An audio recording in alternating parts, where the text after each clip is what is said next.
And welcome to Barcelona and the PokerStars Spin&Go Championship live. We are live in Casino Barcelona for the second ever Spin&Go Championship, but this time it's cards up. Today is day one of the championship, and we are headed into round number one. That's 81 players beginning their journey now, and we're looking to find 27 winners in this round who will head to round number two, all competing for a first place prize of 100,000 euros and maybe even some cash spins. I'm Nicholas Walsh, joined in the booth today by Andrew Headley. How you doing today, buddy? Afternoon, Nick, and we're back. It is indeed business time. Day one of the full championship. Yesterday, we had the VIP spin-off. I would suggest today is going to be a bit more business-like, Nick, but let's get after it. 81 players looking to get down to the final 9 or so for tomorrow. You're absolutely right. So let's take a look at how today's going to work, because it's a little bit different. And if I'm not mistaken, the graphics guys have a nice little explainer screen that will show you how it's going to work. There it is, round number one, 81 players, 3 flights on 9 tables. The first player to win 3 games advances. Every table gets to spin for prizes. Let's go down to James Hardigan, and he can tell us about how this is going to work from the man himself down to the floor.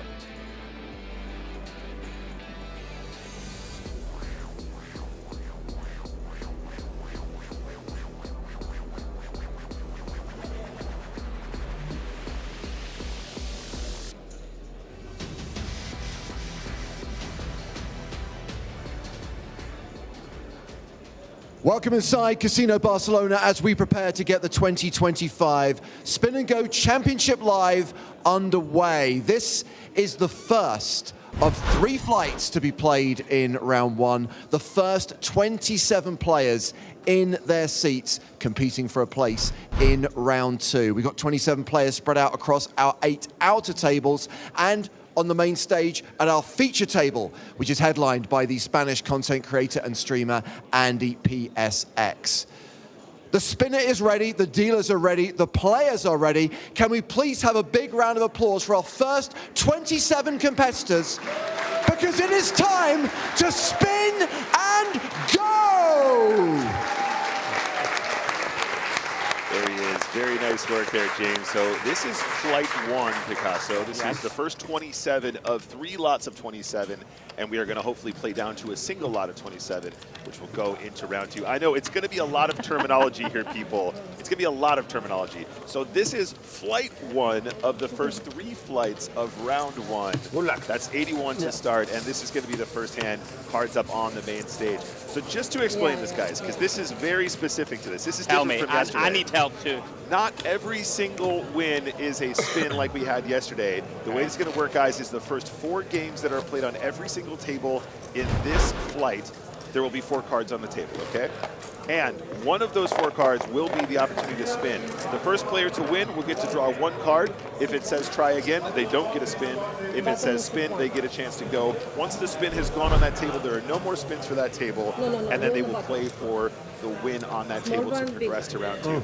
If there are any questions in the chat, and I'm sure there will be many, make sure you get it in there. We're going to explain this a lot throughout the day, but effectively what they're really trying to do here is win 3 games to progress to round 2. The first player to get to 3 wins will go on. Jeez, it's like the Krypton factor, right, in the spin-and-go streets. Something that's interesting for you guys viewing at home.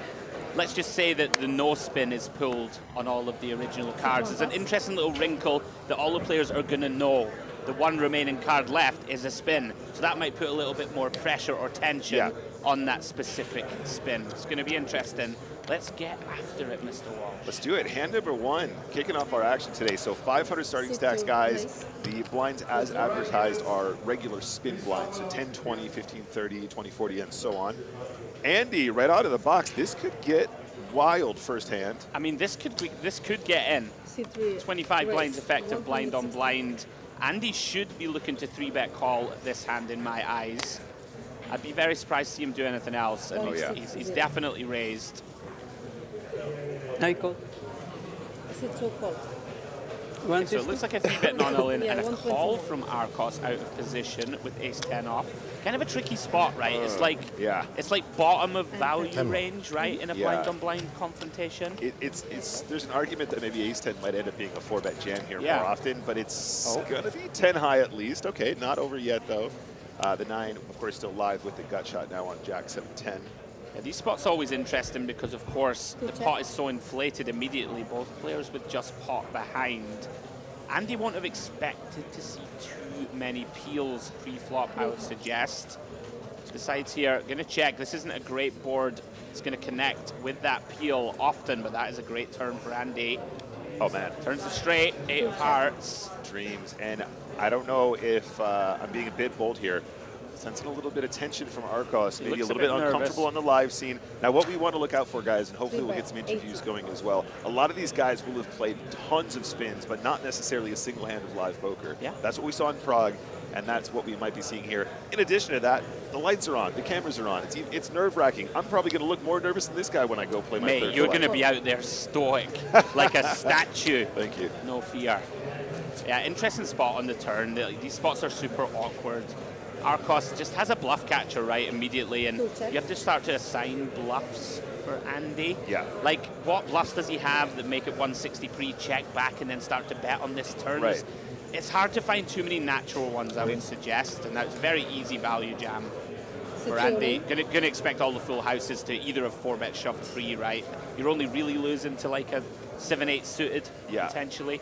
Yeah, and I think as you said, I think ISO, sorry, 3-bet, check flop, bet turn, bet river is such a weird way to bluff, right? If you're going to bluff, just bet Jack 7, Jack 10, 7. And then also, if you are the player that's checking back ace queen or ace king on that flop, why suddenly turn your hand into a bluff, right? I think it's very, very, very under bluffed spot. Nice play down though from Marcos. Credit to him for getting away. And a good start for Andy. There you go, NBA sports card collector, Nick. That is. Hey, are you intrigued? Okay, I am intrigued, and actually, no. All jokes aside, Mr. Joe Stapleton is somebody who likes to rip packs, as they say. Does he? Yes. All right. And not just in basketball, but in anything that sort of takes his fancy. And there is something really cool about watching those videos of people pulling like a 1 of 1. Right. You know, like it's like $500,000 baseball card. Can you explain this to me? Why are they worth so? What, like, it's just worth that much because only one was printed? Well, is that it? I don't want to get really technical, but why does money have value? All right. Picasso. Well, I'm just intrigued. People say, oh, it's a Slazazar Pokemon guy. It's $1 million. I'm just joking. I'm just joking. I think that there's old cards that are rare just because they're like, we just don't have them that much anymore. Okay. But then some of the new rips, I think it's because they actually have like a piece of that person's jersey sewn into the card or whatever. They do that kind of thing. Or like it's signed by Babe Ruth or whatever. Right. Yeah, baseball stuff. I remember watching that gentleman, what's his name, Blesnik or whatever. Yeah. He brings the cards to the table of big poker tournaments and stuff. Right. And I was always a little intrigued, and I don't really understand it. That's the same with many things in this world for me. Yeah, it keeps it interesting. If you knew everything, you'd be so bored. And we have a raise with Ace King. Andy's off to a fantastic start here. Arcos here.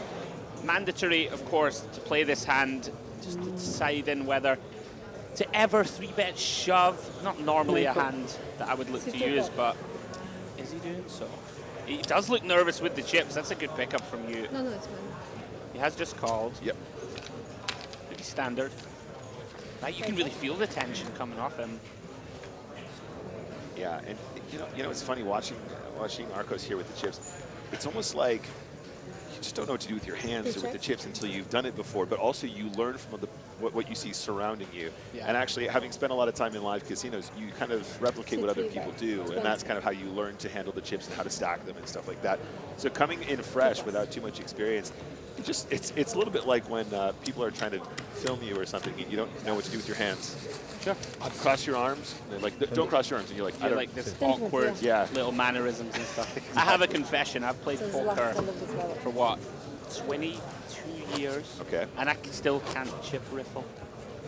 Oh. I can't do it, mate. I can like do it in one hand and pretend that I'm cool. I'm definitely pretending. But you know any of these knuckle ones or any of the fancy shuffles? You don't have to do the fancy stuff, but I just think the straight two-stack riffle is kind of mandatory. What's that? What's the two-stack riffle? Like 2x and then... No, I can't even do that one. Lord. I need some help. You are very good at pretending to be cool. I'll give you that. Thank you. I think I pull it off. I think I've been getting away with it for years. I love it, mate. Right, limp pot here, blind on blind. Well, I continue to pretend to be cooler than I really am. Arcos limping king 4 off, 10 effective. Seems okay. You could make an argument for jamming this one pre, but no ante. Unfortunately for him, Andy has outflopped him on the 10-6-6 board. Does check. Andy, of course, going to be pretty confident he has the best hand. He's just going to go for value immediately. Bets 30 into 40. Nowhere really for king 4 off to go, I would suggest, but into the mark. They do find their way there. Great start for him. 3 for 3. 15, 30. 30.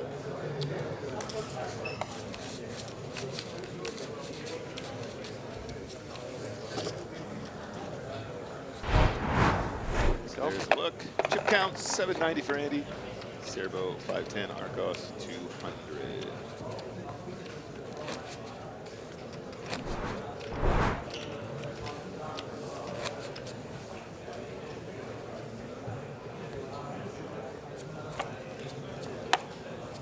Oh, sorry. Sorry. No. I just want this one. Just one card. 8 of clubs. Action back on Arcos. On the button here. All in. Sits all in. Says all in. Blinds have gone up. 3 pass. 1 pass. We are, of course, guys, playing 4 hands per level. We're up to 15-30 already. Arcos decides king 9, 7 bigs. More than good enough. Gets it through.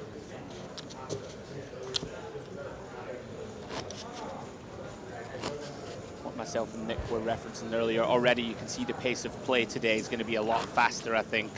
You know, the VIP spin-off, it was fun. There was lots of banter and discussion and jumping around and the like.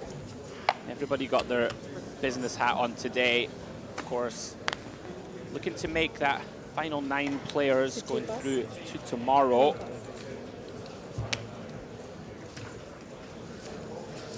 Big money available up top. Of course, some big money available in the spins when they come. Yep. James is going to bring us coverage, right, from whenever there's a spin on an outer table, I believe? Well, we are going to try and highlight every single spin. It remains to be seen how we're going to handle those exactly. So let's actually look out for the first one. I know there's a couple coming up shortly. But the other thing is, guys, look out for the actual prizes as they come too, because it will be slightly different from what you saw yesterday, of course. The first spin should give you an indication of what they're playing for. And as I said, we're gonna see in real time on this table how those 4 table cards are going to work. In this case, 3 table cards, in fact. We've been announcing 4 this whole time. Oh, it's 3? We're 3 now because we're only playing best of 3. Excuse me. Got it. Yep. Sorry, chat. That's my bad. It's the same idea, though. 3 cards, one of which is a spin, and they have to pick the winning one to get the spin for this table for this round. It's a nice sweat for the players anyway. Now 1 in 3 chance of pulling it versus 1 in 4. Yeah. To kick us off at least. Andy takes it down there with a shove over the limp from Arcos. Not the greatest start for him. Of course, we know things change very quickly in this format.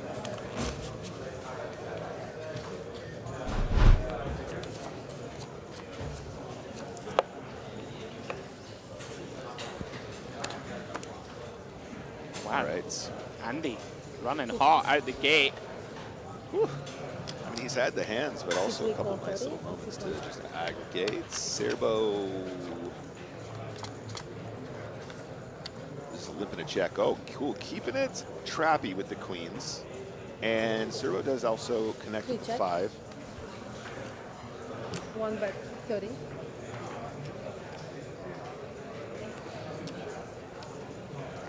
Yeah.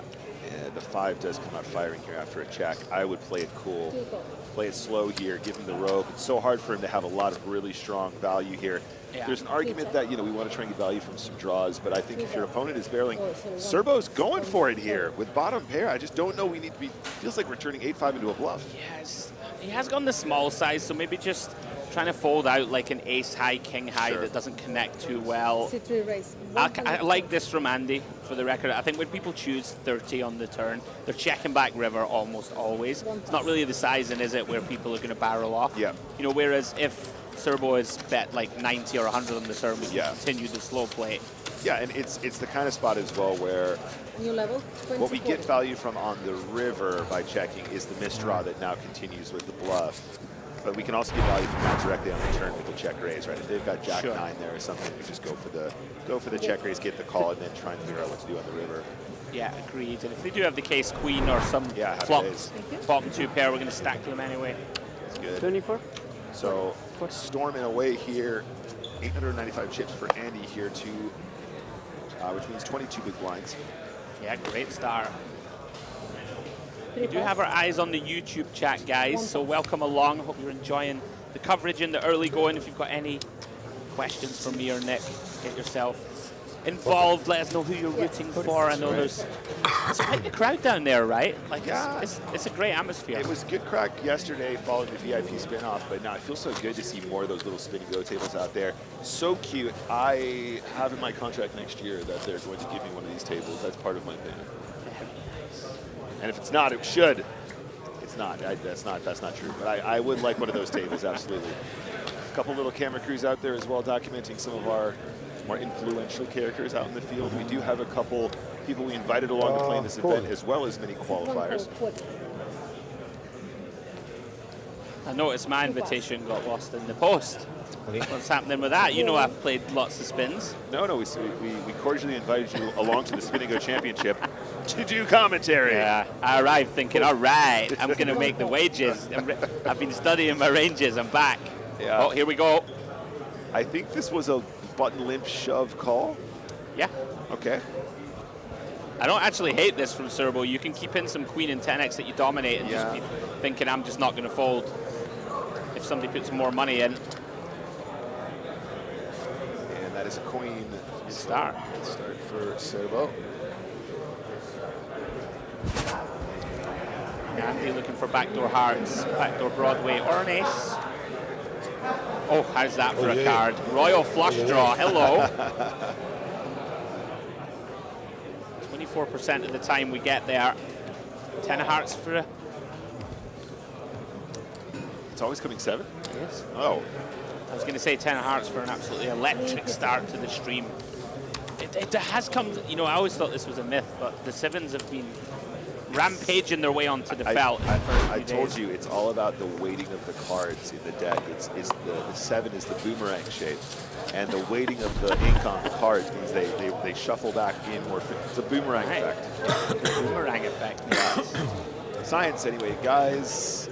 On to the next one. So with that, Andy and Serbo now similarly stacked. 18 bigs for Serbo and 14 for Andy. Arcos has just bigs. Oh, yeah. Those one cards. Fast and furious in the early going. 40. Big blind. Mine's 20-40.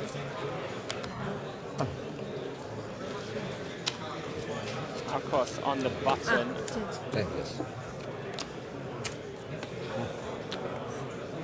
He's reaching Sits all in. as he should. 6 big blinds, ace-9 in they go. What do you think about this spot, Nick? Queen-Jack. Just not quite strong enough from the small blinds. Three, Like call it off in the one big, pass. potentially. It's Yeah. seems very cuspy. I would agree. I would agree. It does seem very cuspy.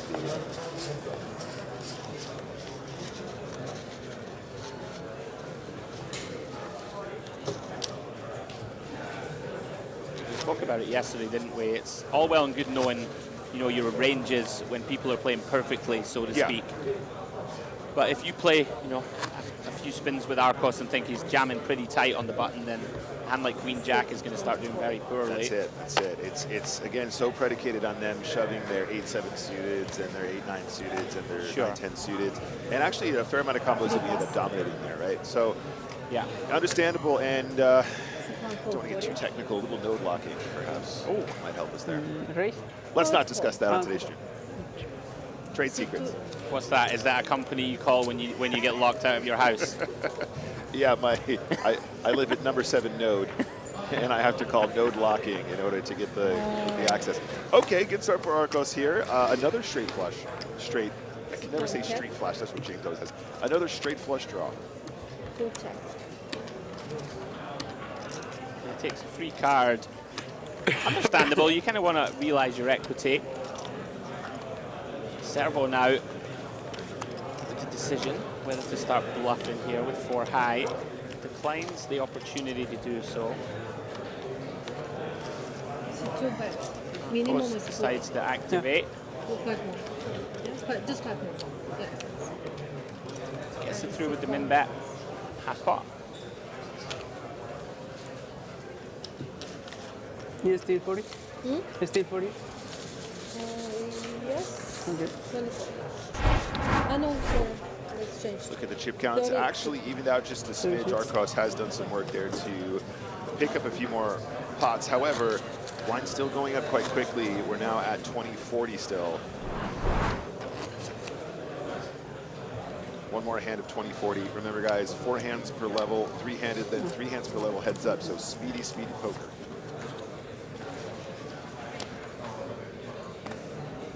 One pass. Yeah, to 30-60. Rapid fire. Arcos finds a very nice hand. Queen 10 of hearts in the small. And with just 6 bigs, I think we just default push. Yeah. Yeah. And like quite comfortably so. There's a lot of scope when we're shallower to still have some min raises off of Queen 10 suited at like, 10, 11 big blinds effective. Yeah. Technically, but you could just default to the push with in those spots as well. It depends on your opponent and how they're going to respond. So I know that when we're heads up, right, and we're like 10 effective, you do some sort of limp calling off with some Jack 10 suited and 9-10 suited and stuff, right? Yeah, like it gets loosey-goosey. Is there any scope for that in the 3-handed when we're kind of 6 or 7, or is that too shallow to like limp call off with I think like a Queen 10 suited? I think probably it's fine, but you're probably going to do it in circumstances where you kind of assume your opponent is going to let you get to the flop a little bit more often. You're not going to have as much aggro versus limp, but then also recognizing that the kind of stuff that they shove, you probably still have the correct equity. Oh, yeah, that makes a lot of sense. Oh dear. For the big Andy's blind. being coolered here, blind on blind. A spin cooler, we'll call it. It's a spin cooler. 7 effective. A spooler. Yeah, that is not the hand you want to see. When you jam Queen 9 of diamonds, Cerbo looking to take a nice chip lead into heads-up play.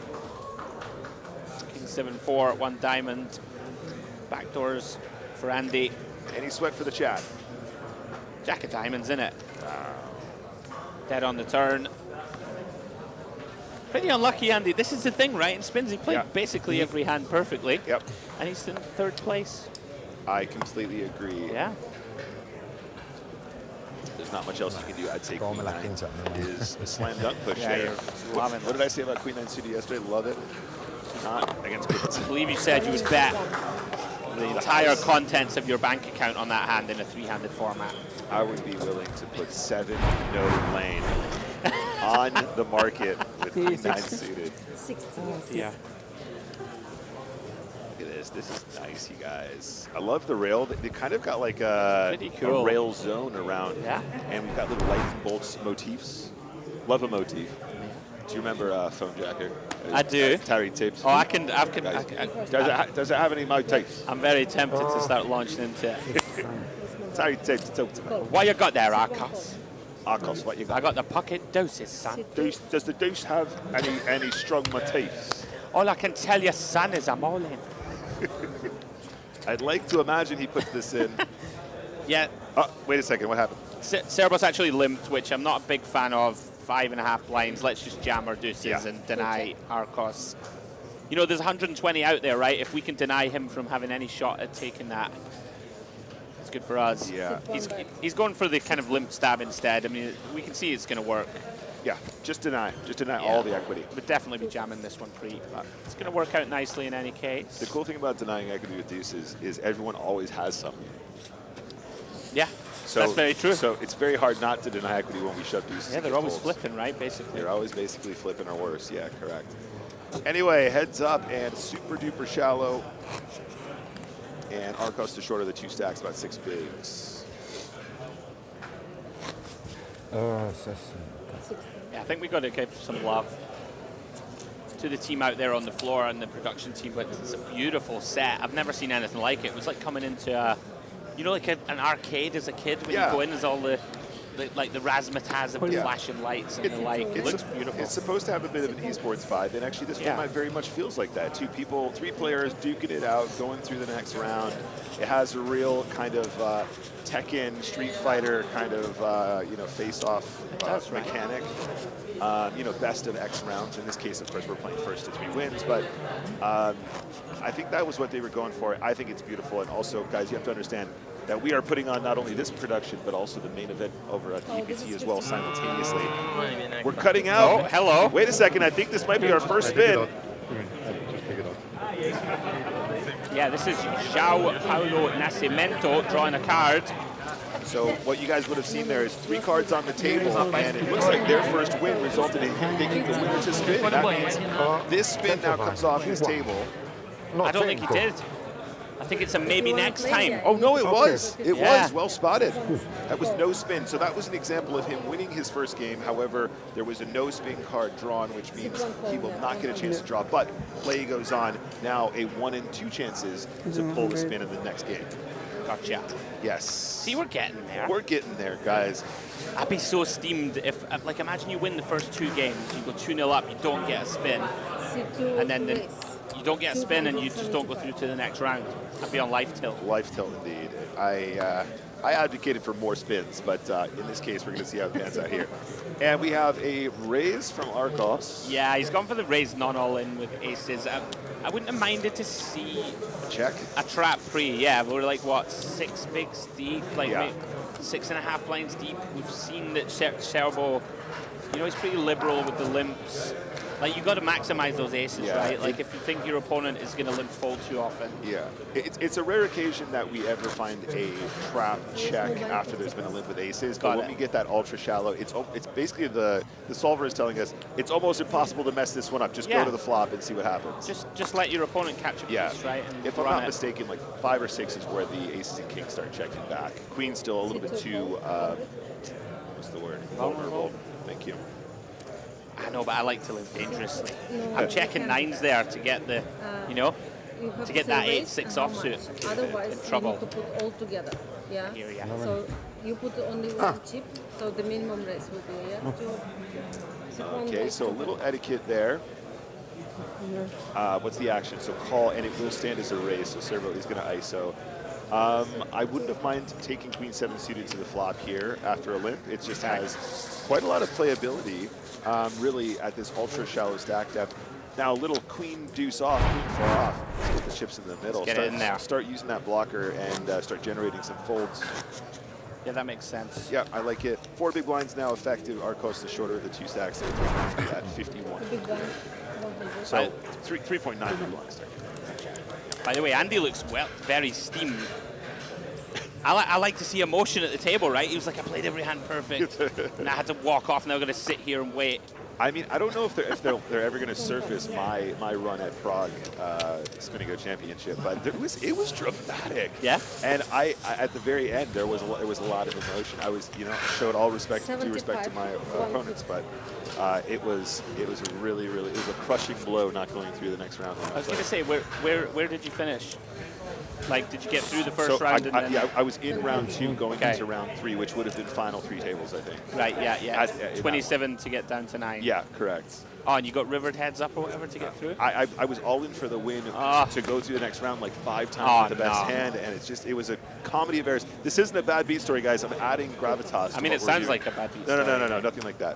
What we're doing is adding gravitas to this prestigious event that's not televised. Sounds like you got bad beated 5 times, no less. It can be frustrating format. We do know that very well. It's all right. We're going to make up for it this year. Speaking of which, guys, I will be taking part in this year's Spin&Go Championship. I'm going to be with you live on comms alongside Picasso here until round 1C, which is theoretically after the dinner break around 7 p.m., hopefully, depending on how these run times work. And you guys can cheer me on from afar. And hopefully I won't be seeing you in the booth for the rest of the weekend. You know I like to make fun of you, but I'm actually rooting for you to do well. Thank you.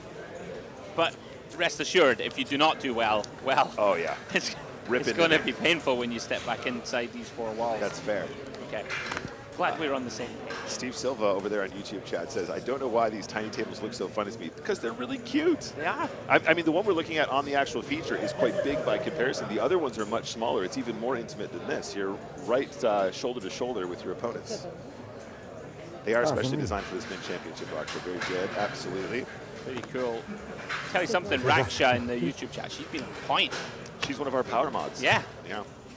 I've got to give her a lot of love. She's been absolutely all over it. Oh, hello, outer Hello. table. Time to draw a card, I believe. Now, this is Quentin, and this is actually one of our Spin&Go commentators for the French team, I believe. Okay. And also an extremely accomplished Spin&Go player. Once in a lifetime, one. Here we go. All right, so here you go. You guys are going to see the draw. There are 3 available cards. One of them says spin. Well, will Quentin get a chance here? Would you have a system here? No. Or You always go the middle, don't you? okay, so if I was playing spin backs, I'd always go middle. But then one there is the old, another card if is you always like go this, right, you can't go and the right. other one is a spin. Oh, look at the spin. So now this Yet one. to be It's going to be determined. middle now, isn't it? God. That's it now, right? Promise me that the first spin you win, and the camera pans over, Yeah. you do it for me. You pick the middle. I promise you right now. Right. I promise. It's There a was deal. actual high five in the booth there, and chat. if it comes up spin, you can give a little wink to the camera and be like, "Thanks, buddy." I buy all the shisha, and and we have a great night. Papo MC. Papo MC, a little bit of Nossi in there as well. Legend has it that he's still smoking the shisha now. He's got infinite shisha. Still there. And back to our feature now, guys. We return Arcos now, 3 big blinds, Serbo 5, because blinds are now 100, 200, so we're basically at critical mass. Arcos has a hand that should probably punt. Yeah, we got to go with it, I think. Oh, no. I mean, this is the thing, right? Like, we'll probably be a little overcritical, Yeah. but we spoke about how difficult it is to adjust to the fact that, oh, I have 10 deuce, and Yeah. I need to call all my chips off. Yeah.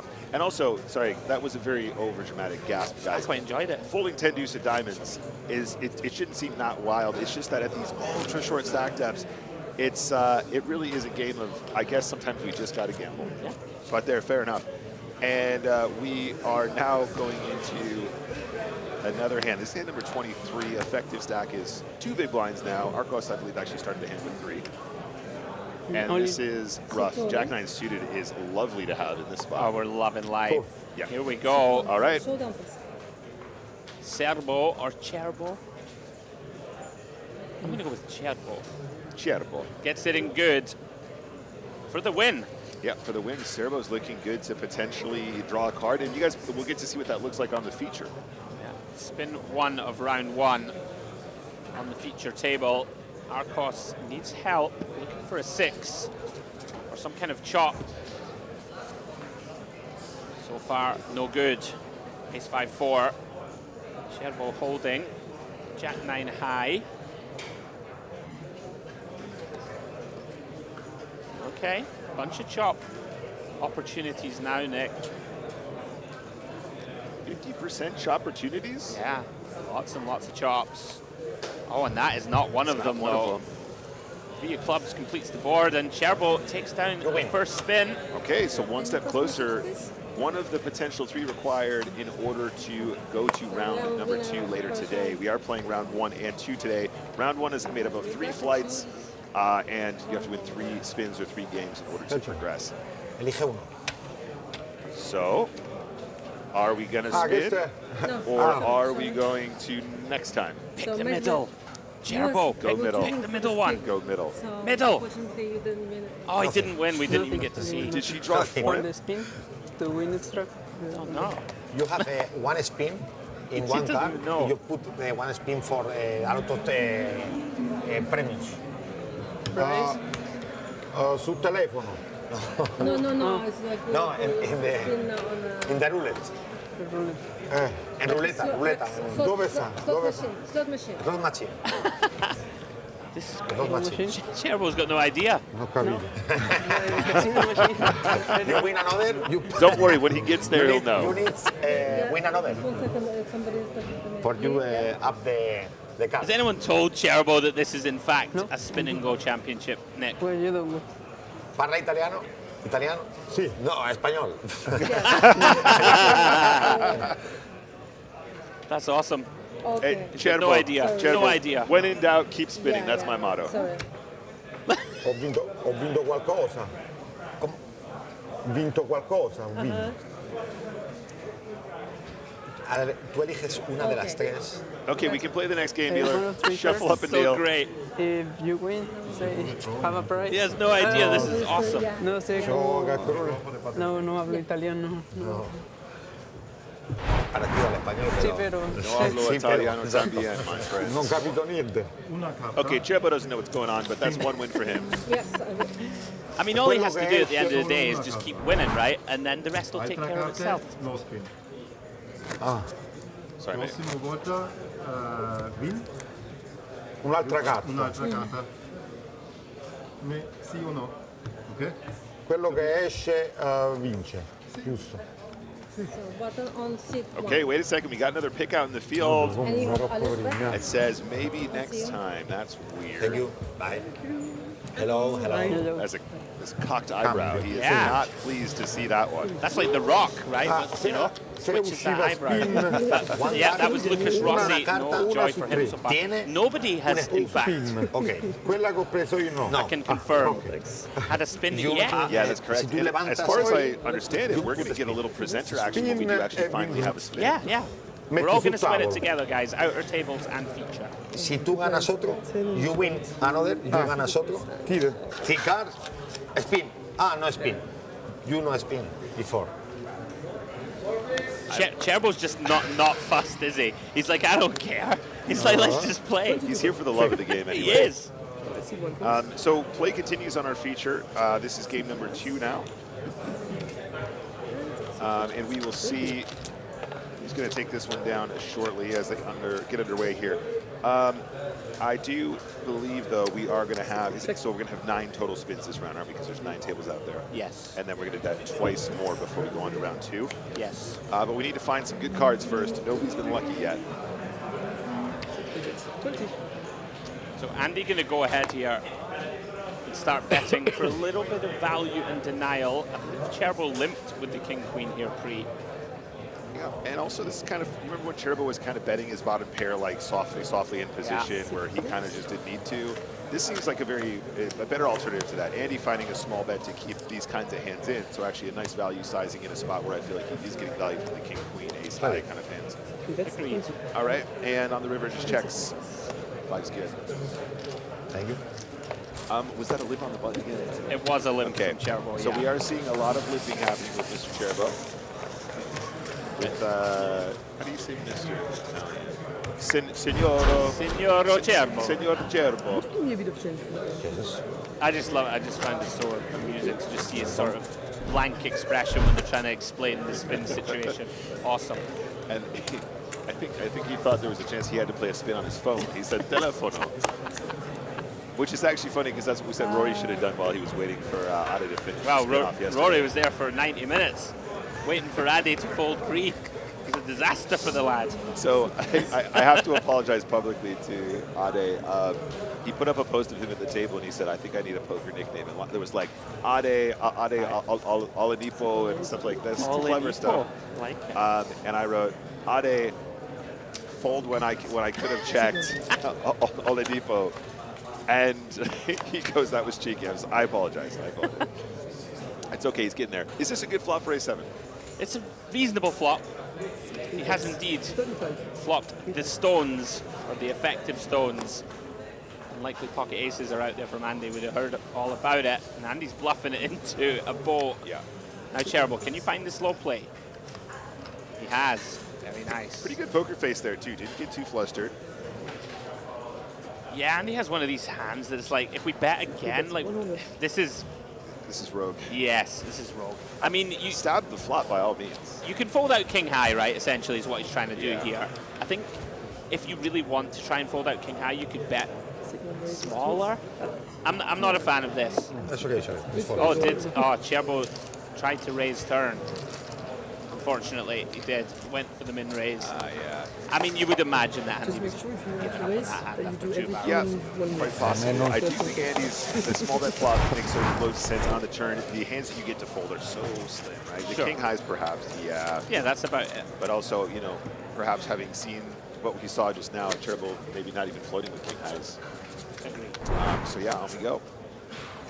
So that's 10 flips. A nice start on our feature table, Cherbo.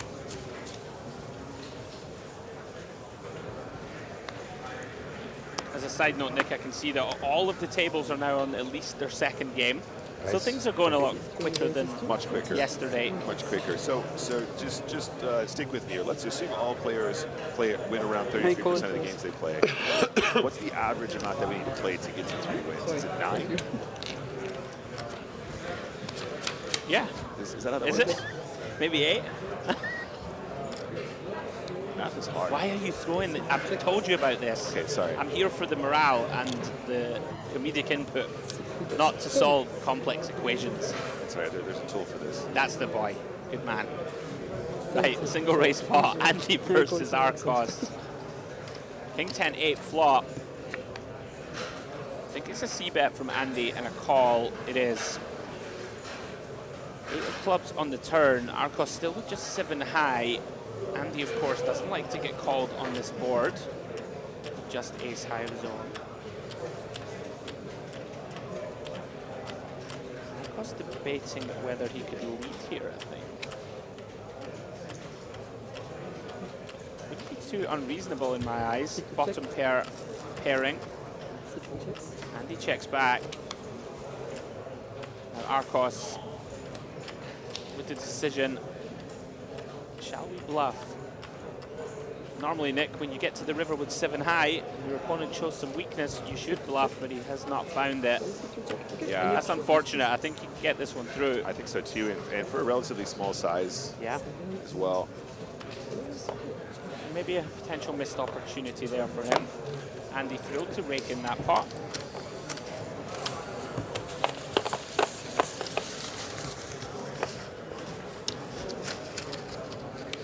Just done some mental math there. Come on, tell me. Andy, purely from my own brain, That's the last one. I've actually also ran a few simulations mentally, and it's about 5.05 games on average, There we go. which is, of course, Because it's going to be like 3-1-1 or... I was thinking 9 divided by, yeah, sorry, I skipped a step there. That's what it was. I was thinking 5.05, just spoke too soon. I'm picturing that meme, you know, of the guy in front of the whiteboard and the complex equations all flying past his head. That's how I felt when you asked me. E equals MC squared and pie charts. That's how I felt when you asked me that question. And also for curiosity, the finish length distribution is supported on 3 to 7 games. Yeah, so there you go, chat. Little fun fact for you there. How do you know these things? Like, look at this. I'm looking over, and there literally is Pythagoras theorem that's been brought up on the screen by Nick Walsh. P brackets n divided by 5 squared equals. You're a very intelligent man, Mr. Walsh. That's all I can say. What can I say? No problem, Chad. I got you back. On to the next hand, hand number 28. So I think hand number 28, though, that is the total number of hands played at the feature and not the individual hands played That's per game. correct. That's so correct. we need to keep an eye out for that, guys. We'll try and keep you up to date with the number of hands before our blinds go up. For example, we're at 1530 now, and hands left in this level are 4, so we've just gone up the blinds here. I can't believe that we have made it almost an hour and nobody has a spin yet. I know. Pretty But crazy. at least there's a little bit of rising tension. Yeah. So blind on blind battle here, limp pot. Andy, as we have seen, likes to take the aggressive route. And there's an example, Cherbo. Queen 4 with the Queen of Spades, just insta-fold. So maybe not going to be the type of player to float too liberally. Yep. So that's big blind for Lucas.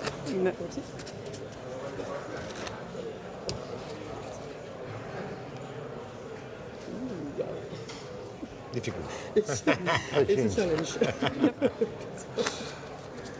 going to sort out some change, shuffle the next hand.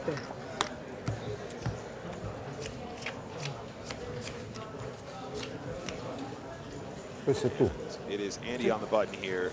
15 and 33 hands remaining in this level. Nice. Raise 360.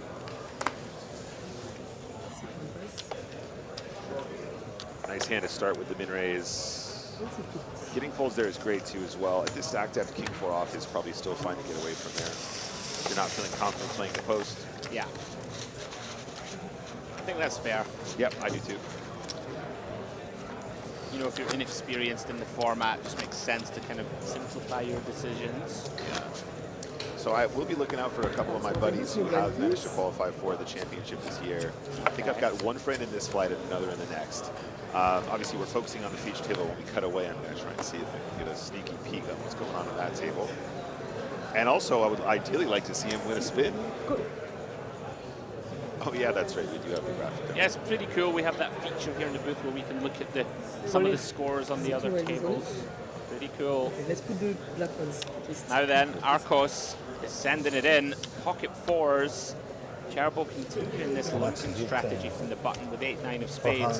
Don't mind that, actually. He's kind of suited. You don't really want to raise fold 8-9 suited. I don't mind flicking in a limb. It's unconventional, but like we were saying yesterday during Papo's game too, it's the kind of thing where you can get away with it. It's actually just nice to VPip more always, right? For sure, especially with a hand like that. You know, I'd rather just raise fold a king 7 off or something like that. It's an 8-9 suited. It'd be kind of nice to try and see 3 in position. Oh, here we go. Back to an outer table. Has he done it again, the Frenchman? Let's go. He never loses, this guy. That's Quinton. 2 for 2. Une pour avoir tiré toutes les enveloppes. Oui. Comme il n'y avait que 3 enveloppes, si tu tires les 3, tu es sûr d'avoir de la gagnante. Very, very established Spin&Go reg. What a sweat. 50% chance, right? Wait. Where is my Spin&Go championship hoodie? Here we go. All right, let's see it. No. Oh, my days. Brutal. So that's fun at that table. They know that whoever wins the next spin, Nick, So basically, next winner will get the spin. That's right, but also Quentin is one away from taking it all down, going to round 2, easy peasy. He is 2-0-0. And thank you for pointing out the graphic. I actually forgot we had it there. Moritz Vanka in the chat. That's my friend Zintex. He's up 1 game. Let's go, Zintex. That is so high morale. Let's go. Great start for you. Yeah. All right. Sorry, mate. Go on. No, you're good. Back to this one. Flopping top and bottom is Andy. This blind spot here. 40. 4-0. Yeah, I think Andy opened this pot pre. No, in fact, if blind's gone up, that would make a little more sense. Cherbo not going anywhere with the gut shot to the bad end of the straight. Makes the call. Double flush draw, 10 of clubs on the turn. You'd imagine Andy would want to fast play this. Oh, he finds a check on the turn. Okay. Maybe some ideas, Nick, of check shoving. Very coordinated turn card, and he does get a bluff. Yeah, and if he's paying attention, Serbo is very keen to just put money in, even with hands that perhaps might not want to bet usually. So just bang it in now, I guess. It's a pretty nice line. Starting to get really draw heavy on the turn. Extra draw heavy. This feels to me like a spot where you just put it in. Yeah, and if you're beat, you're beat. Very good. Right? Very good. I like this a lot. This the is 10 nice. is a card where they can improve and still call. It's a card that brings in more draws. Sure. Just makes perfect sense. Just crushing it here. Nice work. Well done. Like it. Yeah. You know, if they have 6-7 or Jack-7, you just tap the table and say, well done. All right. Well, if I'm not mistaken, guys, there So is we a have chance. our first We have our first spin spin. of the day. Axel won the second game here at table 9, and he is going to get to spin. The card says let's spin. Let's see what you win.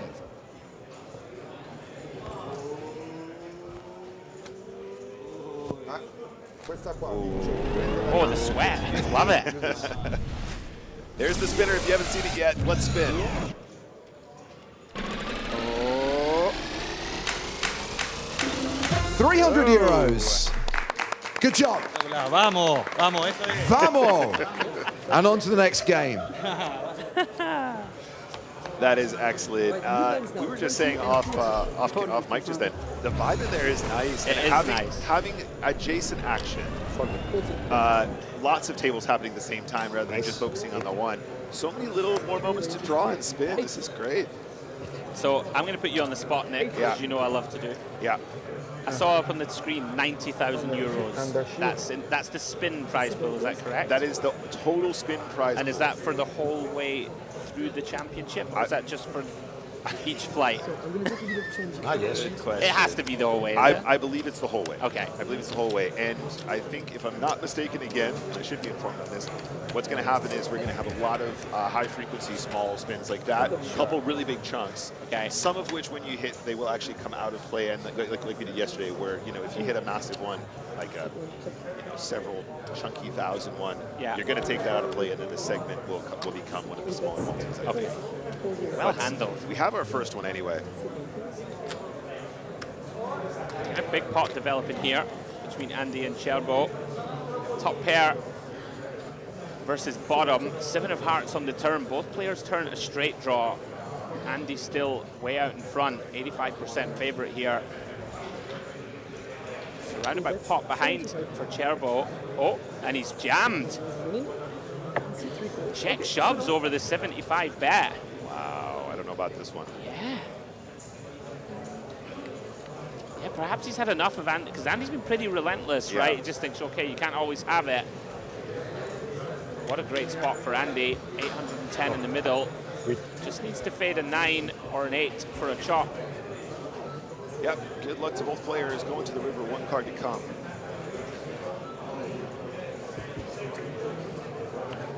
Four of hearts, clean, and that will see Cherbo eliminated. Andy now chip leading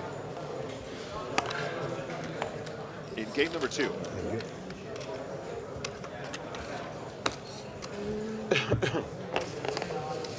I'm going to play devil's advocate and make Andy the favorite at this table. He seems the most clued up theoretically, but of course we know that in spins anything can happen. Yep, I'm sensing that too. Yeah. I'm sensing that too. I think that's fair.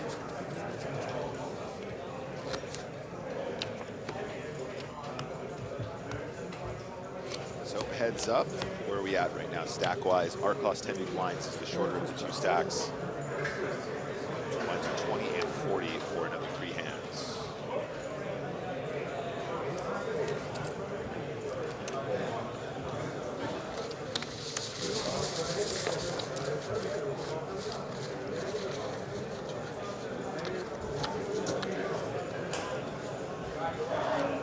Of course, the scores on this table currently 1 to Cherbo.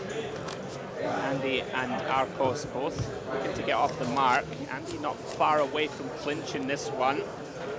Has his man relatively short. So still 20, 40 blinds. Arcos big blind. Andy should probably be coming in with a limp here a lot at the 8-5. Yeah. Jack 3 is a pretty nice check back too. A lot of suited hands want to just take a flop here, as they have a pretty decent playability out of position. Oh, hello. This is a good flop for Jack 3 clubs. So like, these are spots where I expect Andy to overstab versus these two opponents. Sure. I think in general, it would be nice to see Arcos find the kind of slow play here, right? This is nice. Yeah. I think it's very easy to get excited here and try and get all the money in. Yeah, I completely agree, and I think also this is the kind of texture where there are certain turns that players interpret as scare cards, and they continue barely, even with complete air. When he improves to the 80, he's going to check. There you go, and the river is out of spades. So really not a particular. So he's already reaching for chips. Going to block potentially. Oof, big bet. Is this a bluff? I'm not sure about this. I don't know about this. I think check and give him some rope. Honestly, you've got a great bluff catcher, but probably not a lot of enhancing in value. From even a 10 at this stage is going to be fearing that 9. And the queen, obviously, quite an interactive card on the river, too. Absolutely. 24 still. Yeah, feels like a decent spot to just check and call down on all kind of most runouts, right, against an aggressive guy on the flop.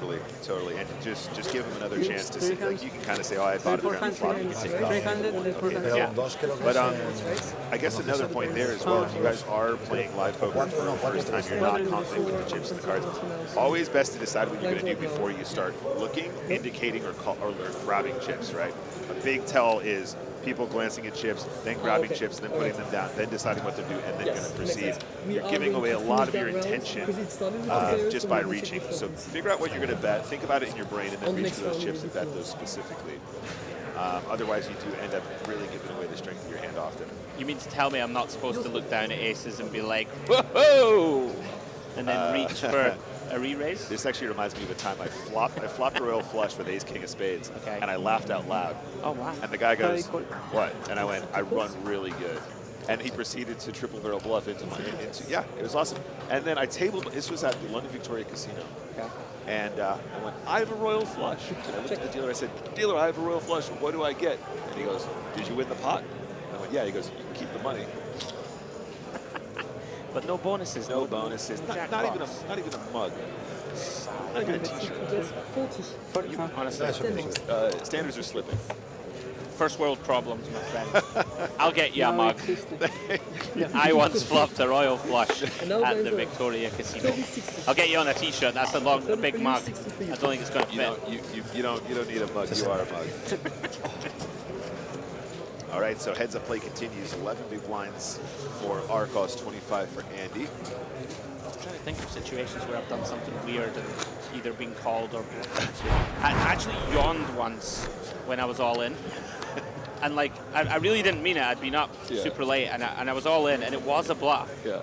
And I, for whatever reason, like yawned twice during his tank. And it confused him so much that he was just like, are you acting? You know, like he's like, are you acting like you're not interested or whatever? But it was 2 genuine yawns. And he folded and he said, I would have called if he didn't yawn. Oh, amazing. And I was like, thank the Lord that have the misspent youth and stayed up all night. And then afterwards, you were like, oh, I gave the sickest false tell ever. Yeah. Yeah. Obviously. I meant it all. Blinds are 30 and 60 now, guys. So both players now, sorry, the effective stack now around 7. Arcos being the shorter of the 2, 7 big blinds. Yeah, Andy just looking for an opportunity here to try and finish off his man. See 1,000 plays 410.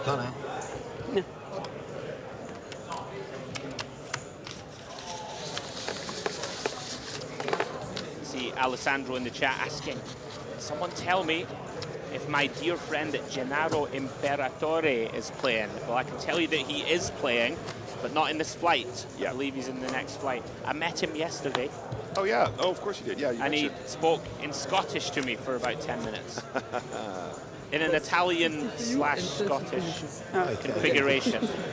He was a lovely guy. He was a lot of fun. So he made me promise that we would support him. You have our support. I mean, I didn't say that. I did promise. But yeah. I promise. Good man. There you go. And just the fold, or no, raise fold, excuse me, maybe. Yeah, Andy just chopping Arcos down, leaning on him.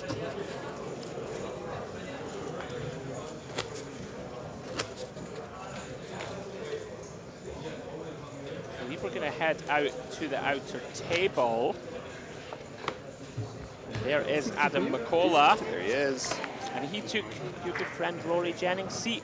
We saw Rory this morning. He had to leave Barcelona. He was unable to play in the main championship. He was absolutely devastated because he was really looking forward to playing this. But he had to go back for a christening, so very understandable. So in this case, we gave the seat to Adam, and now he's going to duke it out in Rory's stead. Nice. Well, you can see there he's got 1 win up against Pinero, who also has 1 win. So a decent start for Mr. McCullough. Yep, 1-1 in the fight so far. A Roman Zheznovsky rounding out that lineup, 1-1-0. It's expensive. I don't want to put. He was gutted, Rory, though, huh? Oh, no, devastated. Devastated. He was very unlucky there. And he's already been here for almost a week doing various bits and bobs, playing tournaments and promotional stuff. Now then, Arcos, I believe we're at 50-100. Are we? I think Andy would call that. 5100, yeah, that's correct. Wow, that's a tight laydown, right? Yeah, it's very tight. 2.5 bigs, jack high. Oh, this is a snapperino for Yeah, me. it seems like a mistake. You know, there's a So conversation now here to be had about 50-100. adjusting, you know, for your opponent if you feel like you I have agree an with edge. that. However, I do think at that stack depth, it's mandatory. Right, and you're just giving him 150 chips, No, right, it's to get very back to relative. 400, and then the edge becomes more Very negligible, right? Yeah. Yeah, a little surprised to see him lay that one down. There are lots of these uncomfortable spots, Nick, in spins, right, where you just sort of grit your teeth and go, all right, my hand's real ugly, but let's run it. That's right. 4 big blinds now for Arcos, so almost a double up basically after the fold. And yeah, this should be a call. Yeah, Yeah. let's find it. He's beat here, but this is 100% the right call. Never folding queen 7 here. Yeah. Cannot do it. Good call. GG. Andy's going to jam lots of worse hands. Tons of worse hands. He's probably the player most likely to have the correct shoving range here. Yeah. So queen 7 is well within the parameters for a call at this stack. Depth around 4-ish bigs to start the hand. And bon chance to both players.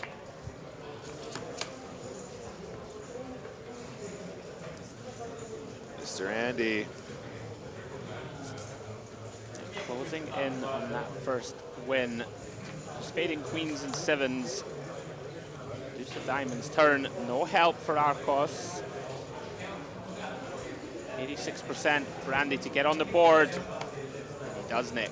8 of clubs river. Nice. And yeah, after an unlucky beat in the previous game, we will see 1 point go to Andy PSX, which means we are drawing now for a potential spin. A 50-50 shot now. Yeah. Will we see the first spin on the feature? Yeah. Sure. All right. So somehow we only had one spin. Only 2. Only 2. Oh, I whole This time. field only had Yeah. 1 spin in the whole field. Insane. But it's got to be coming up quick now, right? Yeah, there's going to be loads, A right? flurry of spins. Yeah. That's a good picking technique. Give it a real shuffle. No, niente. Picked. Send you. Fa qua. The next win, spin. And Maybe it they'll looks have like spin. it was. Yeah. He just wants to check there's a let's spin. I'm not sure if that's good etiquette, but yeah, he's checking that they're not getting duped here. So yes, that was it. Maybe next time for Andy PSX. That means the next winner on this table will 100% spin out to the field here. This Another is one. Giovanni Crea. How do I pick middle if there's only 2? That's true. Oh my, again! No. Maybe the whole field is being duped. That would be funny if it actually turned out that there were no spins. We contact the floor manager, just confirm we actually printed enough cards. You know what, I'm just going to send my thoughts and prayers out to James Hartigan because he's about to have to do about 12 in a row. He's going to be doing the laps. It's going to be crazy, right? Like, Yeah. So there must be maybe 4 or 5 tables here that all have a guaranteed spin at the end of the next one, right? Correct, yeah, it must be. I'm going to have a look. I'm going to do some mental arithmetic. Yeah, there's only 2 tables that are playing spin number 2 at the moment. The rest of the tables have all completed at least 2 spins. Yeah. So we have 1, 2, 3, 4, 5. Yeah, 7 of the 9 tables are all guaranteed a spin in the next round. Perfect. That's crazy. It's gonna be fun. All right, so back to the feature table.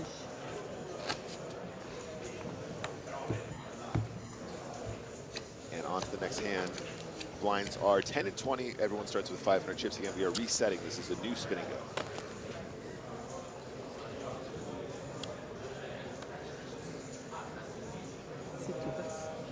Folding the button for Arcos. This is good, like that. Blindy blind. We can do a lot of limping with hands like 8-6 at this very deep stacked.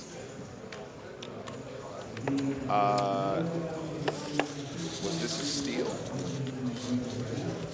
Or did he just muck his hand? He channeled his inner Addy. He channeled his inner Oladipo.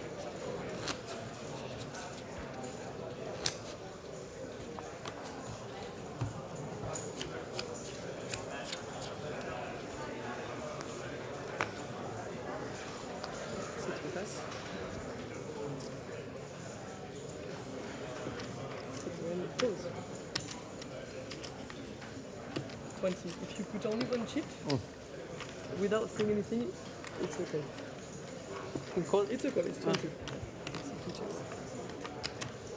All right, so a call and a check. I think he wanted to raise the sixes. 7-5 king. Eight of spades in the turn. Still sixes are good. Play it cool. No reason to turn sixes into a bluff here. I like this check. There is an argument that we might get value from random spades, but I'm not too fussed about that right now. Yeah, you're not thrilled about reopening the action. It might be time to go for a small one big blind value bet here. Try and get paid by a 5 or a 3. Would make sense to me. Sure. I really like this. This is totally fun. I like Nice this. play. Yeah. Good Well stuff. done. You know, it's you can say, oh, I want to bet because I'm trying to get protection for the spades. A lot of players will just bluff their spades on the turn too, so not necessarily a missed opportunity. Just depends who wants to put the chips in. Plus, you have your straight draw to help you out too if you get scared. You sometimes got to be careful, right? Just like opening action on these wet textures, and you can open yourself up to getting bluffed there by good players, I think. Correct. Also. Correct. Yeah. Yeah. Level 1 is betting because my opponents fold too much, and then level 2 is this guy just check jammed the river. And I have no idea what I'm doing. I have no idea what I'm supposed to do now. So this is blind v blind Arcos as the queen jack. I think a little bit of everything. Stealing here is fine. Flipping here is fine.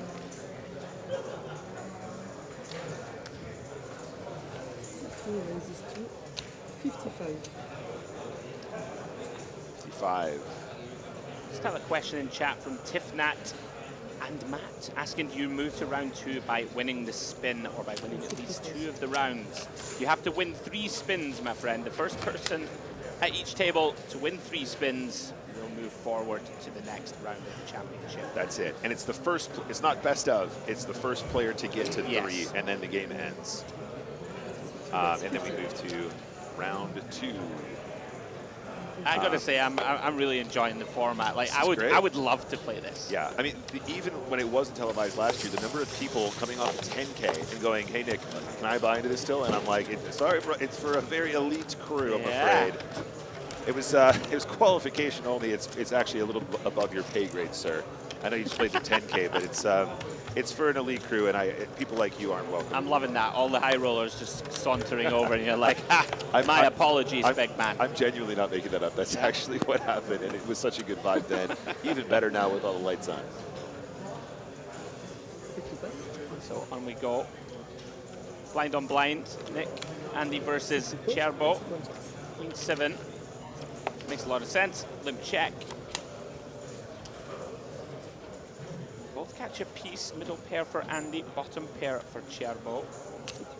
20.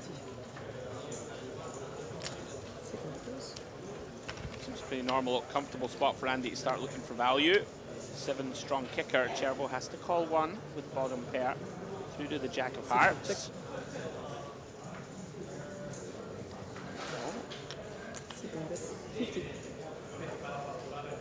What do you think of this, Nick? Like, is this a bluff? It's kind of, you know, one of these, like, I would not bet here myself. I'd look to get the showdown. Yeah, this is very similar to the spot we saw earlier, isn't it? I feel like Cherbo sees a pair, bets a pair right now. I think that's where we're at. Well, it's river 2 pair. Rivering 2 pair is nice though. Very nasty river for Andy. Does have the Queen of Hearts in hand, which is somewhat relevant. Like 6-8 gets in there. 8-10 type hands that float flop, they get in there. Backdoor hearts. 7x of hearts, deuce 3 of hearts type hands, right? That might call flop. Wow, he's turned it into a bluff. Okay. Did not see that coming. Wow. Cool. Oh, snap skis. Unlucky there, Andy. I like the spirit of it, but also I'm not sure if Cherbo turns up with enough bluffs here that you're gonna love, you know, getting Nice bluff. this straight draw. I'm not sure. It's one of those spots, isn't it, where, like, with respect, you kind of want to be against an elite level player who is capable of making a big fold. True. Oh, here we go, outer table. Oh, look, there's only 1 card remaining, but he's making him turn it over. I think that means we're gonna have a spin. Let's head down to James Hardigan so he can send us to the wheel. Congratulations on your first win and drawing the spin. Yeah, thank you. So if we take a look at the board behind us, we can look at the prize money on offer. So the first spin we had was Axel over at table 9. Now he drew a €300 prize. I don't know if you know this. Anytime a low number comes off the board, it's replaced by a high number. So a 300 has gone and been replaced by another 2K. So these are your prize options. What are you manifesting? What do you mean by Which one do you want to win? which one am I going to win? 5,000. Okay, optimism, I love it. Well, the card says spin. Let's see what you win.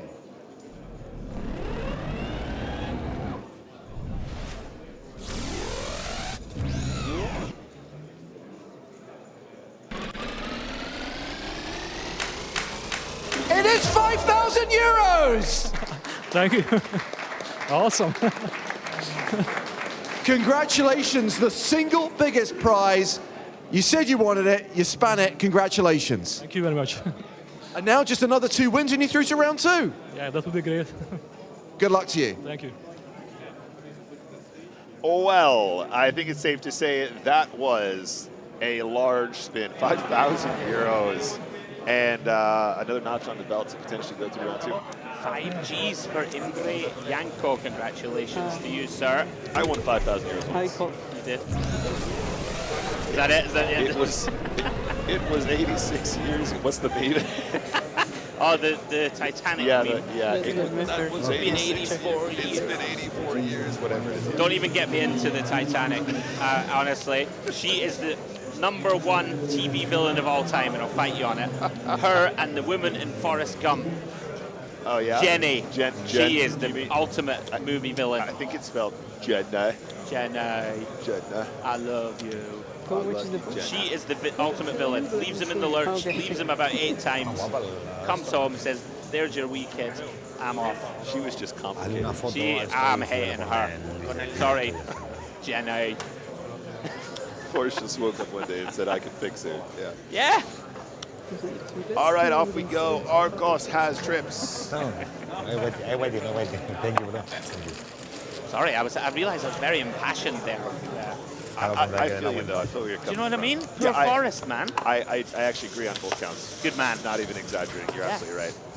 And like, what's that 60, other right? meme that 60. Rose in Titanic, she 15, had an affair with a 25, homeless man on a 15. ship, and then her husband looked after her whole life, had a family, and she came back with a gemstone worth $20 million and went, ooh, and threw it in the sea. Why would you do that? Entitlement. Tell me. Unbelievable entitlement. I'm hating it so much. It's so, and here I am crying about the 5K that I could have won. You know. Anyway, right. Movie villains, guys. In the chat, let me know who's the ultimate movie villain of all time. Let us know if you agree. Right, so we just saw Imre Janko win 5,000. That was the biggest on the spinner. And that means on that table 1-1-1. Moritz 1, Imre 1, Federico 1. Back to the main stage. King 6 versus 8-7. Gotta say props again. That's an awesome feature for us that we can see the running sort of sweats right on the outer tables. See who's within touching distance of going through. Quinton and Bartox, both with 2 wins. Cool. We have a check from Cherbo here. Yeah. From Arcos, overcard, backdoor spades. Cherbo does call, and look at that for a card. Nice turn. Wow, makes the straight, but Arcos, heap of equity still. Yeah, spades and queen working in his favor. Check. 2 checks on the turn. River. 9 of hearts. No help for Arcos, so 100% for Cerbo. The time has come to start betting, sir. That's 100. It's for 100. I think this is nice. I don't mind this. One move. Like Arcos potentially missed the bluff opportunity, even though I understand Cherbo had a straight, of course. Yes. But I would have barreled off this king high. It's a spades. really, really good combo to have. It's a really good card. Blocker is what I'm looking for to have. Out here, guys. Another spin. Down to James.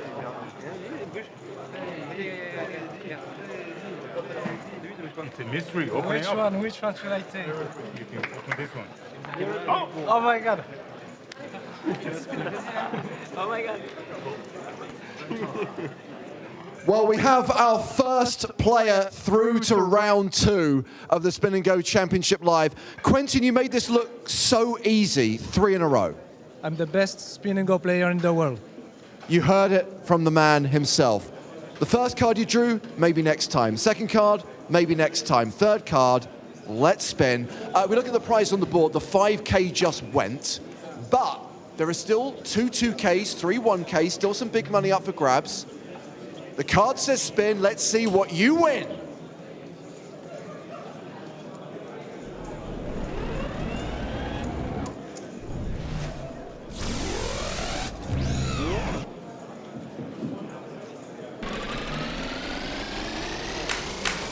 €1,000, another 4-figure score. Easy, easy. And crucially, because you are now through to round 2, you are now guaranteed at least another €1,000 in prize money. That's great. Congratulations, and we will see you in round 2. See you. Nice work, Quentin. Not only a top commentator, or should I say not commentator, because he's going through the next round, but he just stopped it, Picasso. That was 3-0, as in 3-0 and 0. 3 wins straight through to the next round, and also takes him €1,000 for the spin. We return to the action here, and it's ace-queen is the run out. So Chervo has turn and river 2 pair, and has a very strong combo on this board. Yeah, you can talk yourself into calling off here with the 8.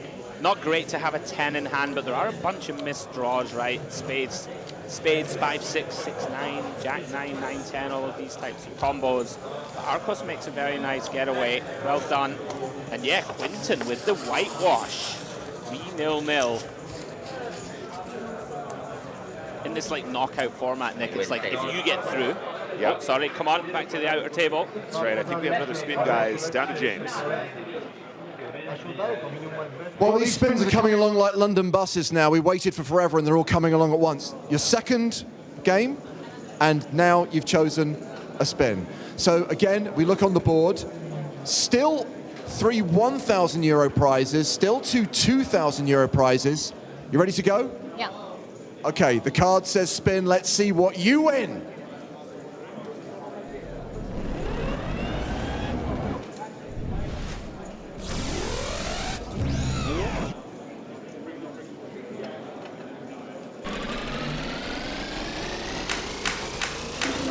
€200. So one of the smaller prizes, but you are 2 wins up, 1 win away from being through to round 2, and as we just established with Quentin, that's when there's big money up for grabs. So still chances to win 4-figure scores. Yes. Thank you. Good luck to you. Thank you. All right, another score there. €200 in the bank account. And it's Sky, I'm going to say Sky Pache. Sky Pache or Sky Pache. Great name, Sky Pache. She was keeping her cards close to her chest.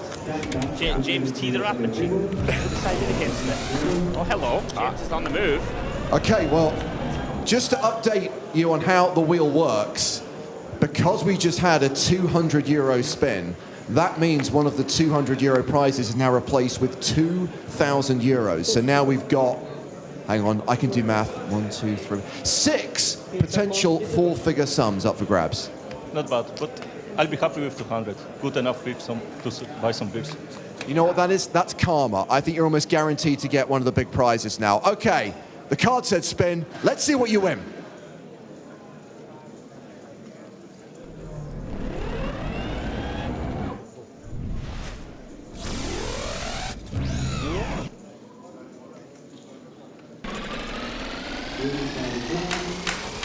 I told you! €1,000. Nice. That's the way to do it. Say, I'd be happy with a small prize, and you win a big prize. That's karma for you. Okay, well, good luck in your next game. This is too good. It's absolutely I'm loving life here. This is fantastic. Bartosz takes €1,000.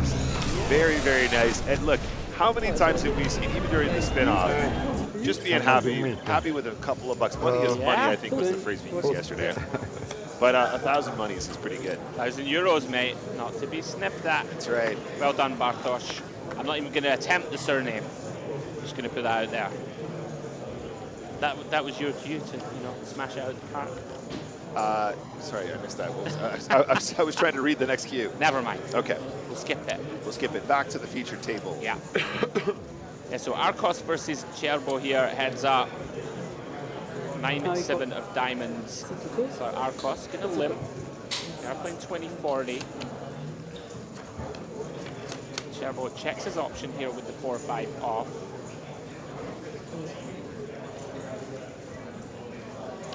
To the king 8-8 board. 9 high still best. Of course, can't know it.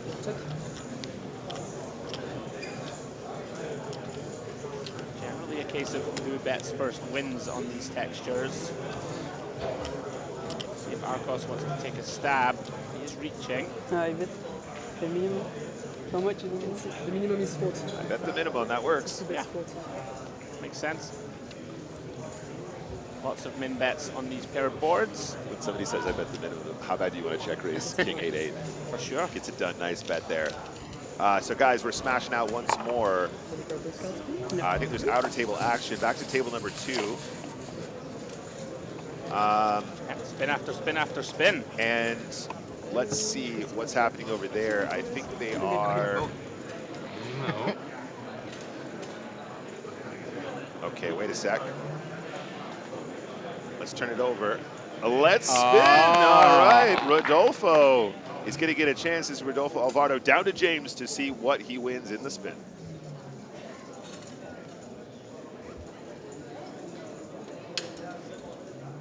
Okay, over to table number 2, where we have our next player who has drawn the all-important Let's Spin card. Prize money breakdown is on the screen behind you, sir. As you can see, your prize options, 2,000 euros, 1,000 euros. There's still a few 300, 200 slices, but still plenty of big prizes on there. I can see you've got your fingers crossed. Yeah. He's ready to go. I need it. Yeah. Okay, the card says spin. Let's see what you win.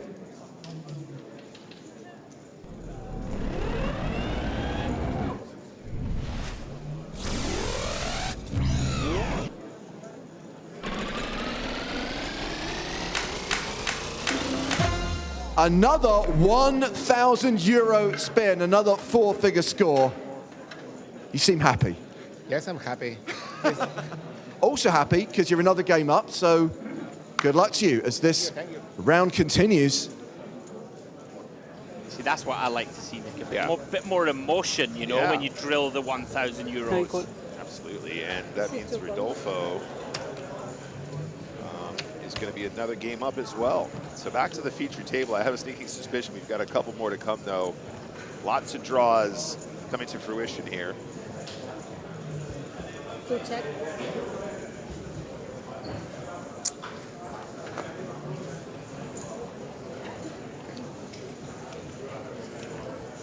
One check.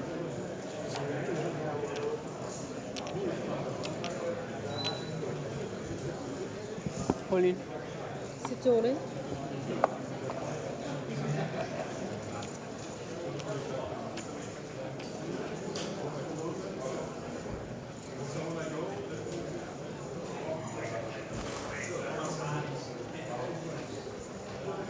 So back to the feature table. Jack of Hearts is all in.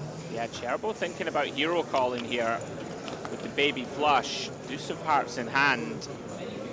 Does make a nice fold. Well done.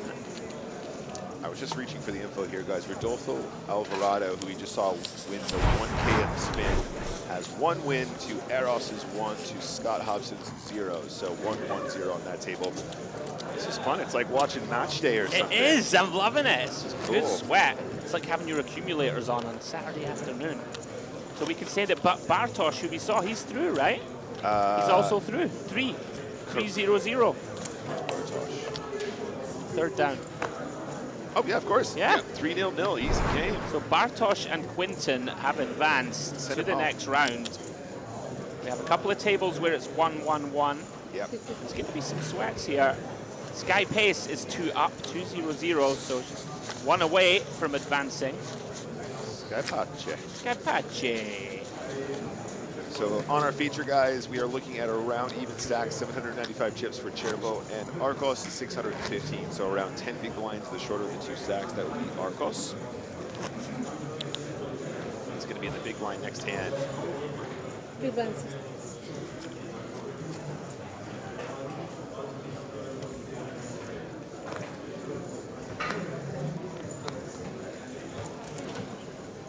Sit one call 60.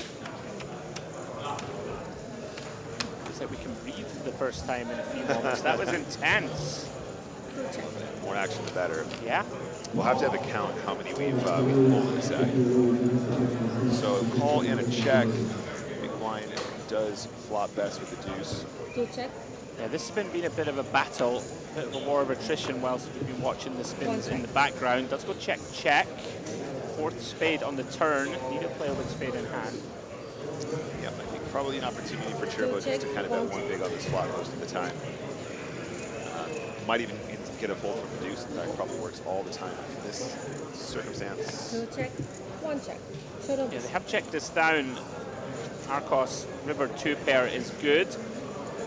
Draws ever closer to Cherbo, close to even stacks. I believe we're heading back out into the room once more, Nick. Giuseppe Greco, 100. I believe, is going to draw a card.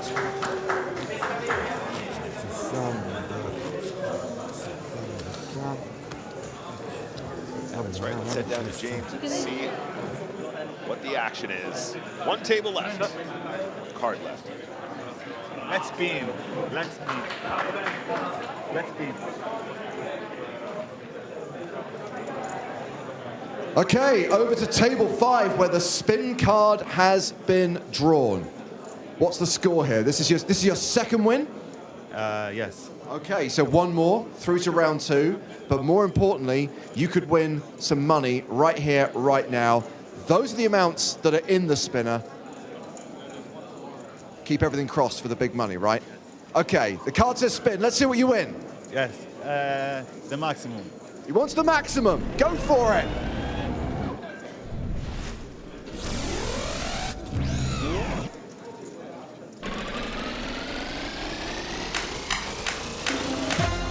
Madonna. See, remember the guy who said he'd be happy with 200 and he won 1,000? What you needed to do was say, I'll be happy with 200 and you would have got the maximum. That's kind of how poker works. Anyway, money is money. And also, as I said, one game away from being through to round 2. So best of luck to you and to everyone else. Thank you. See, I don't know about you, Picasso, but when I play poker, I just feel so grateful to be able to play a game that I love. Are you trying to bluff the universe into allowing you to advance to the final table already? Before you've even entered the arena? I just feel grateful to sit next to real poker greatness here in the booth. The rest, honestly, you're a big genius. The rest, I leave it to the universe. Very good. We have an all-in here, guys. And Arcos domination? Yeah, I'm not sure how this got in. It's a little confusing. Both players have just decided to run it. 8-9 versus 9-7. Okay, 8 is very good turn. That's 100% for Arcos. Okay, the blinds are 50-100, so it's like 6 effective.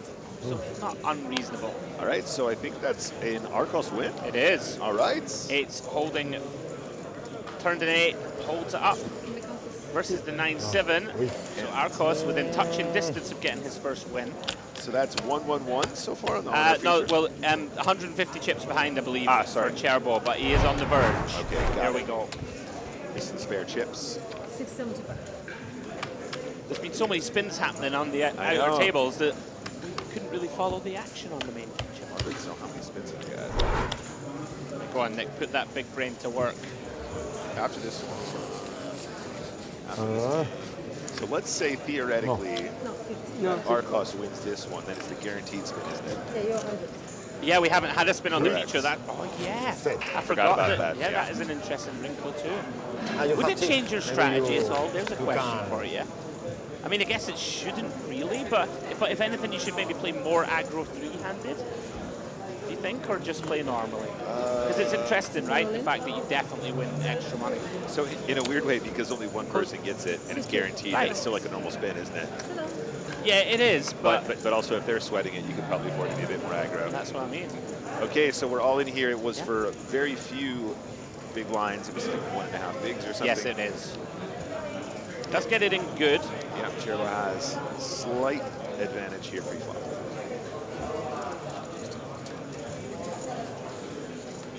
It's 50-50. You either win or you don't. There we go. Yep. Trey, queen, queen. So far, so good for Cherbo. It's a jack, but it is a straight draw for Arcos. No emotion right now. Are we going to see a little smile if he spikes this straight? Trey, good. All right. So small double up for Cherbo, but not inconsequential. With the blinds being this big, really anything can happen if we run good in the flips. Yeah, win a couple more all-ins. You can win the spin. I think we're heading out to the outer table again, Nick. Take me there. Table 8, Rafaela Figueiredo. Make it so. There we go, there she is. We're over at table number 8, where it is 1 win all, but crucially, the third win revealed the Let's Spin card. If we remind ourselves of the prize board, we know that the last prize taken was 200 euros, and that means another big prize goes into its slot. There's another 2K slice on that spinner. The card says spin. Let's see what you win.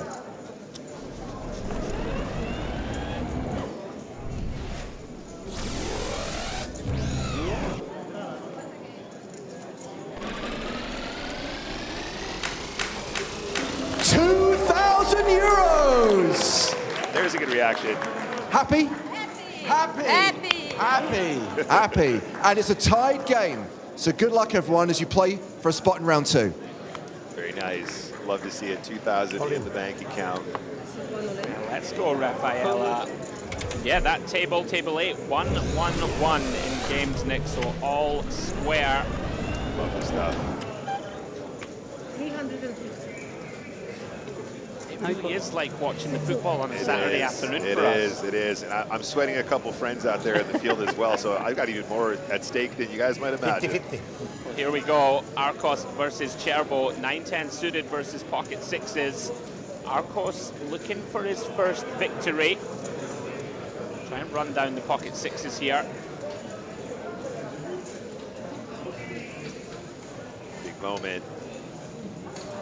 Live cards. They're making us sweat it. Here they Right, come. off we go. So far, so good for Cherbo. Much to work with for Arcos. Backdoor straight draw, or a 9 or a 10. No diamond on board.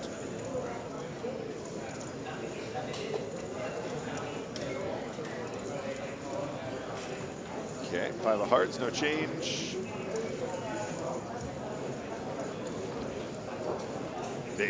Big hold at this stage in the tournament for Cherbo. Absolutely, and basically neck and neck now. Arcos with a slender 100 chip lead only.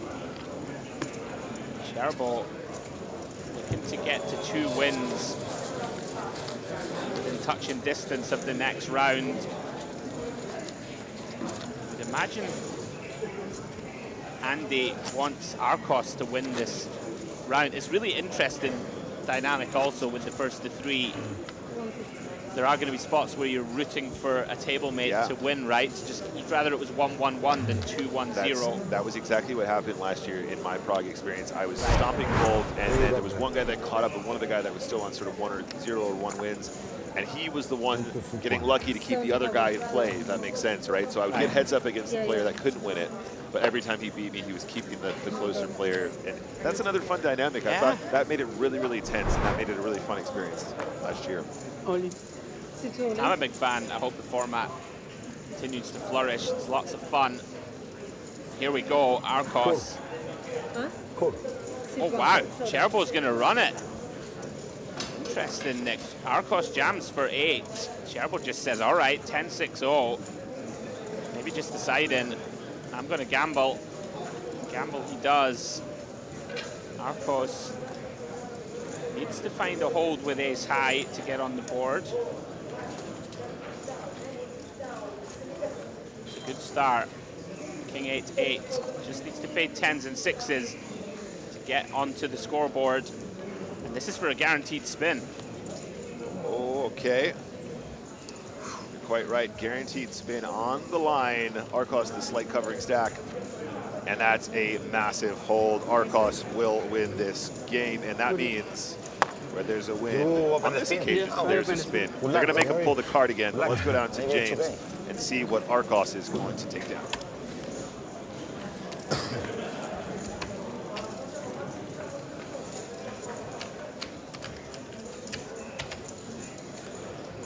So it's only one left, yeah? Yeah. Over to table 1, which is the feature table, which is the last of our 9 tables to have a spin. Here it is 1 game all. By the way, we've got 2 players already through to round 2. Here, it's 1 game all. But crucially, you've drawn the spin card, my friend. Yes. Yes, I draw the spin. Okay, so still 3 2K prizes on the board, 3 1K prizes on the board, and then a few 200s and 300s. So some good money to be won. The card says let's spin. Let's see what you win. Let's spin. Let's spin.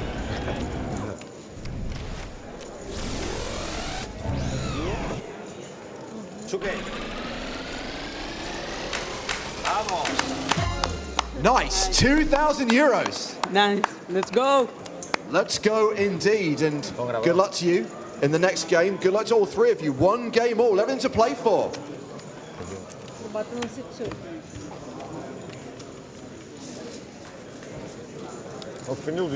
No more. No, no more. Very nice indeed, 2,000 de las euros. And I believe, what did you count? 1, 2, 3, 4, 5, 6, 7, 8, 9. I think that's all of the spins now. So now we're just waiting for the progression. Okay. Is that right? Because we had nine tables, It might right? be right. 9 tables. 2, 3, 4, 5, 6, 7, yes. 9 tables in this flight. I don't know why I'm double checking. I should just trust myself. But yes, 9 tables, and they've all done their spins. I've counted all of the markers. Yeah, that looks correct to me. So now, the serious business of getting into the next round. And just a reminder, guys, if you can sneak into round number 2, guaranteed 1,000 euros minimum. Nice. Yep. Not too Chance at shabby. winning the big bucks on Sunday. Not too shabby. Ah, okay. Of course, it's not about the money. Ah, okay. It's the prestige, isn't it, my friend? Just the joy of being surrounded by your peers. Still bluffing the universe. So we've got a limped pot here from Arcos on the button and Andy in the small. Cherbo's going to ISO as he should with the jacks. That looks like 60 to me. Mind it a little on the small side, but Yeah, I think probably just 4x is more natural, especially when there's a limp in the small blind. sure. But you know, you can kind of do whatever you want. If you think your opponents are going to be in there with some weird combos. Right, if you think they're real wide, it seems quite nice just to make sure they call. There's paint on the board. I think it's a queen. 1 check. It's a quick check from Cherbo, which suggests maybe an overcard. Oh, it's an ace. I'm sure it was an ace. Ace 4-9. Arcos takes the lead and C2 bet 60. has a very disguised top pair here, Nick. Having limp called pre. Yep. Going to be less likely, of course, that he holds an ace. Yeah, and his hand theoretically is under-repped a lot here too. Very There's much not so. really too much limping with a hand like ace-10 on the button theoretically. But it will serve him on this occasion. Yeah. Cherbo into bluff catch mode with the jacks. See how Arcos wants to proceed. He's going for another street. C2 bet 125. I don't mind it. C1 all in. Cherbo jams! He's jammed with the jacks. He's turned it into a bluff. Wow. C2. Wow, Arcos has snapped it off, by the way. yeah, very good. No fear. Wow. You have to wonder as well, is that how Cherbo would have played ace-king? Does he just rip turn? Right. It's a big question. I would have given it a little more thought. Arcos just said, no, no, no. I've got the best hand. Yeah. He's gone, man, in terrible shape. 5% only. His paint, but it's the queen of diamonds. Well done, Arcos, and that's going to be the end of Cherbo. Yep. Sitting out this one. So we play on heads up. And just a reminder, one game, one game, one game. Cherbo, Arcos, Andy, all even in the win category for this flight in this round. There are quite a few tables out there sitting on 1-1-1, still playing game number 4. Yeah. Adam McCullough, I see, has just managed to spike his second win. So that's 2-1-1 on his table. He is currently the leader. And one away from progression, representing Team Rory.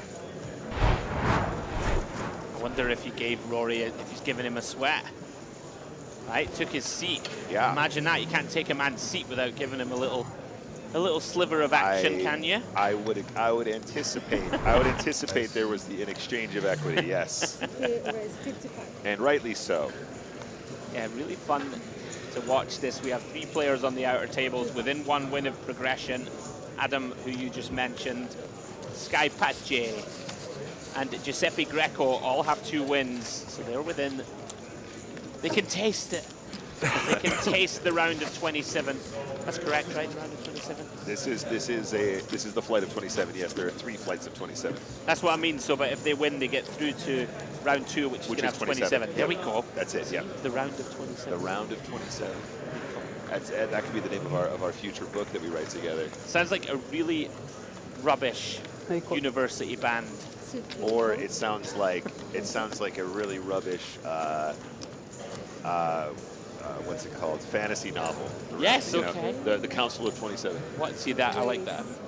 It sounds more fantasy. Kings for Andy here in the big blind. He likes them.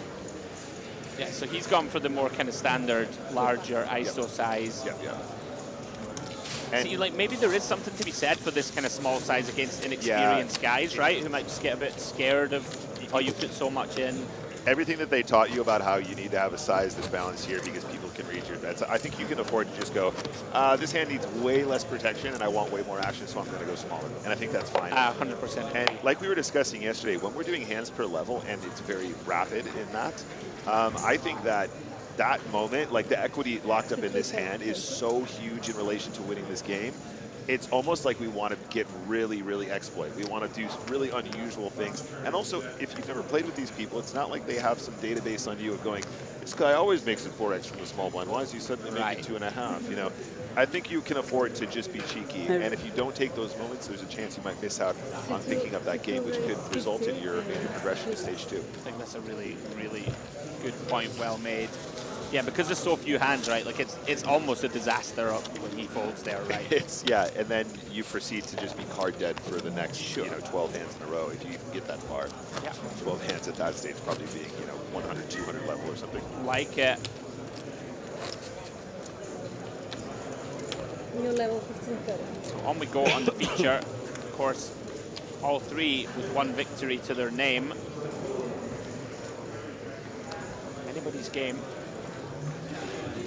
See 2 big hands. Yeah. In a heads-up format. I think it's fine just to rip the deuces here at any point. Arcos might have a hand that can gamble, though. Now, while he's been quiet and he looks a little uncomfortable with the chips and maybe perhaps a little nervous, I would say that actually so far the ranges have been okay-ish. The lip call with the ace-10 I would say is a little bit unusual, but still not completely outrageous. I mean, Andy's going to pile right. Yeah, just as an experienced player. Yep. Very easy reshove with a pair here. And I would say king queen suited is technically a call. Oh, we're fist pumping it, right? Yeah. I would expect to be behind a good amount in shown hands like this in ace-x, but you would have to prize king queen of clubs from my cold, dead hands, Nick Walsh. I don't know why that just. Let's hope it doesn't come to that, buddy. I'm no folding, as we say in Scotland.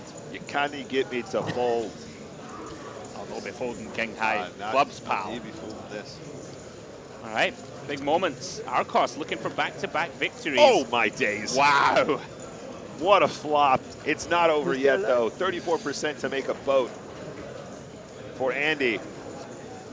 Oh, and he does get there. Drills it. Let's go for Andy. Wow. Yeah. Sick run out on the feature. Arcos almost had the second win, was 1 card away. Not to be. It's a boat, and it's not half full.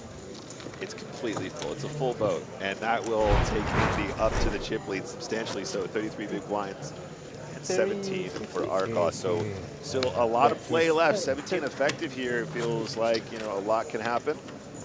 Now that we are heads up, though, blinds go up every 3 hands. Just a reminder, guys.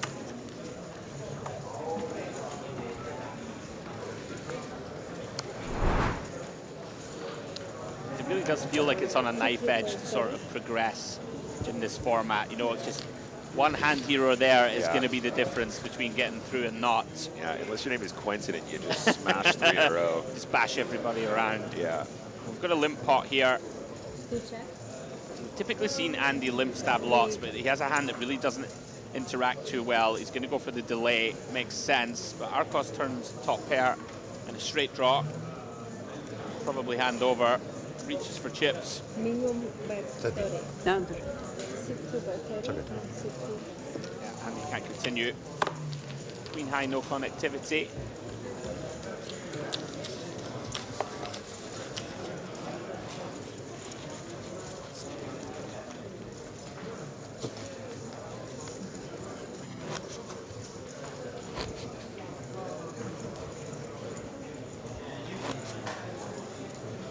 Small blind 15.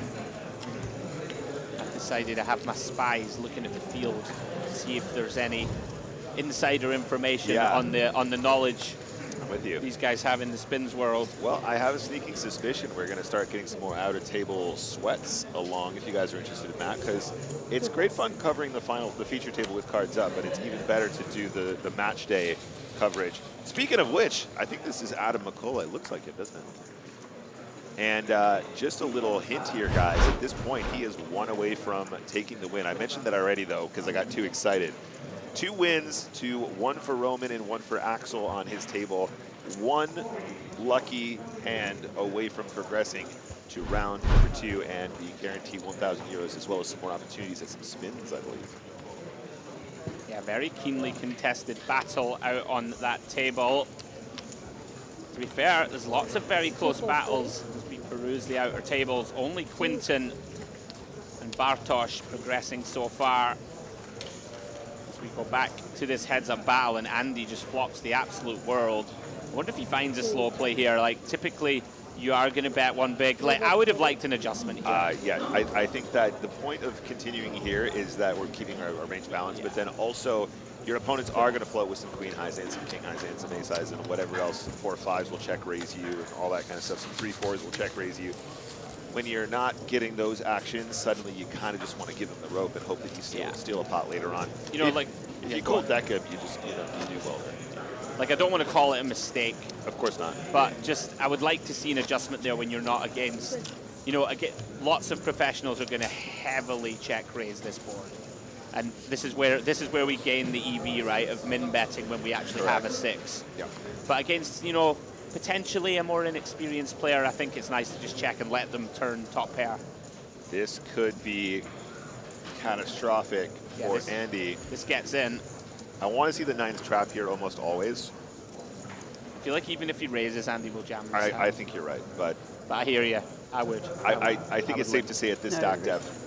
Oh, wait a minute, though. He's open jam. Sit 2 raise. Oh, no. Excuse me. Just an open. 130. He made it 130?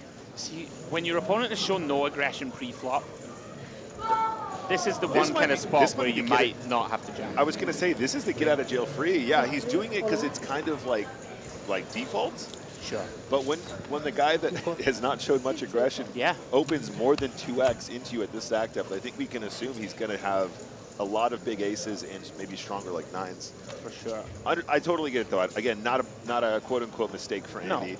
But I do think that if there was ever a chance to escape this car crash, that was going to happen almost always.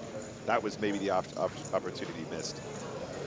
It can be really hard to make these adjustments on the fly. Like ace-8 for 12 bigs, so strong. If he was opening 100% of his range here, and he always made it like 3 bigs to go or whatever, then you could probably just assume ace-8's the same jam. But for sure, this is out of character and strong. Anyway, onto the flop. Arcos is loving life again. Yeah, just has to fade the offsuit ace, non-heart. A 4 is, of course, a chop. Looking good. And Does find it. Arcos back into the chip lead, 950 now. Plays the 550 of Andy. Yeah, that's really frustrating. I think it's a spot that is probably unavoidable for two spin players outright. Ace-8's just very strong there. For sure. If there's a limp, you're going to jam 100%. If they jam, you're supposed to probably call every time. It's a cold deck, and as I say, maybe just one opportunity to get away, which was how we saw it just then. Look at the chips there. Arcos 950 to Andy's 550. Still relatively deep stacked, 14 big blinds. I love how spin players will say 14 big blinds were relatively deep stacked. Yeah, we are. Yeah. And meanwhile, I had absolute piles. Meanwhile, old man John down at the casino, 20 big blinds or less is push fold territory. Yeah. Yeah, I want to give Arcos some love. He did in the early going look pretty nervous. We weren't sure, but he's in there like playing a pretty tight, aggressive game, playing well. Why not?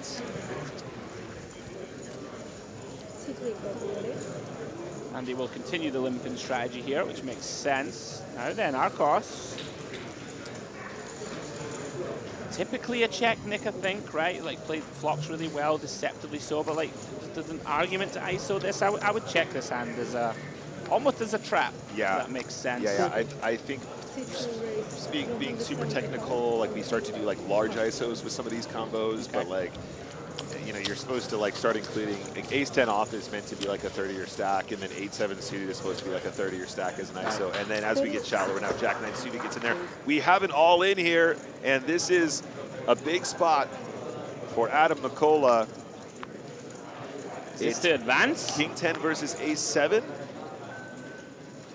I think that's a double for McCullough. Okay, it's just a double. Okay.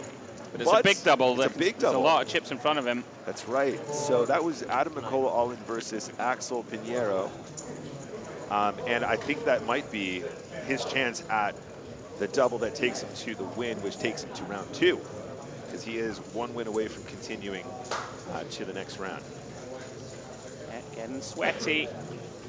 Now then, Arcos 30-60 level. Queen-9 suited. 7.5 bigs effective. Could have just jammed this one, Nick. I agree. I think I would have potentially, well, okay, where are we at? I think it's probably a mix. Jamming, of course, would be profitable. It's one of those as well where you can probably limp and then call a shove against the right player. Sure. But yeah, here we are on Jack 7-5. Yeah, Andy flops. Queen high flush draw. I think I'd love to see it. I think we're going to check raise this one quite often. Arcos getting more aggressive as this feature table progresses. Going to take a stab, it looks like, and Andy with a just run it situation, I would suggest. I think run it. You have a lot of fold equity here, I think. I mean, you know, like when your opponents have really good check back ranges here, they're really good at like, you know, they're not going to over c-bet this board, then the shove has a lot less value. If your opponents are over c-betting on this flop texture at this stack, that you're just printing by getting so many folds in the spot. And we see it right there. That's a good example. I do think the jack high board with Queen-9 probably find a bet, but otherwise potentially could find some checks too. I think we are now at 30 and 60. Yeah, we are for sure. So the blinds now. They're getting up there. Yeah, it's, so I was going to say the blinds will take us to, is it 850 to 650? No, sorry, it's 720, 790 to 620. That's, of course, after the antes, excuse me. Sorry, blinds. Oh, and Arcos gets a walk with ace-king. You hate to see it. Ah, wait a second. Back out to McCullough. It's another all-in. I believe his opponent had ace-deuce. This was... Oh, I see. And he rivered a deuce. So McCullough loses that one. And the battle continues. Yeah. That was unlucky. That might have been for the That progression. might have been for the win. What a gross way to get rivered. And we can see also, quick update, Giuseppe Greco has advanced from one of the outer tables. So we have 3 players through now to the round of 27. 1150, 100. We have 5 players on 2 victories. So this is going pretty speedy now. Yeah. That's 3 of the 9 in this flight concluded. Yep, 5 people within 1. And the main battle is on this feature table where it remains 1-1-1. Arcos and Andy both looking to get win number 2.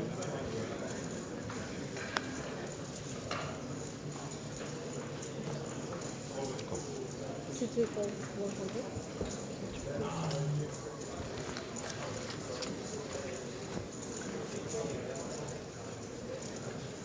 We have the Jack 5, and look at this. Andy found aces, and he has found a slow play, limped in pre. Just unfortunate here, Nick. His opponent has absolutely nada. Yeah, absolutely. And I don't think this is a texture where you necessarily want to miss that bet. It can always be cheeky, but I think that the bet is quite standard if you want to try and win the whole stack. I guess when we get this ultra shallow, you can maybe consider missing the flop and then sizing a turn or whatever, but you know, I think there's not much in it. Pretty much neck and neck, 5 bigs apiece. I used to get in trouble 8 with bigs my apiece. old backer. Yeah. I used to get in trouble, and he would be like, "Are you doing that trappy thing again?" You know, where he's just, you know, it's fun trying to trap your opponent, right? Let's check flop, let them catch up a little, and then check the turn. And now there's a 4 flush, and I feel really dumb.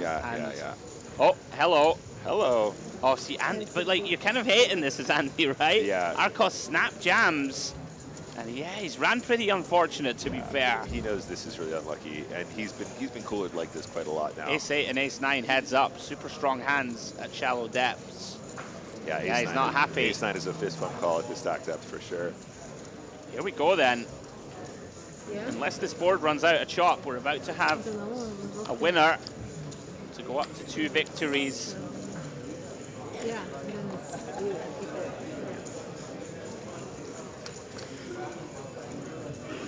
Oh! Finds the ace ball. What a time to find it. Yeah, very unlucky for the 10s, but it's not over yet. You see a turn dealer. No help for the 10s. 5 of diamonds, Ace 9 is going to win this one. And they were neck and neck at 750 apiece. It's done. The same stack. Yeah, they are going to count it down, but it looks like I want to spin. the graphics are correct. Andy asking for a spin, Nick. Sorry, buddy. Maybe in the next round. For the glory. Yo tengo el mismo. We have the same, or I have the same.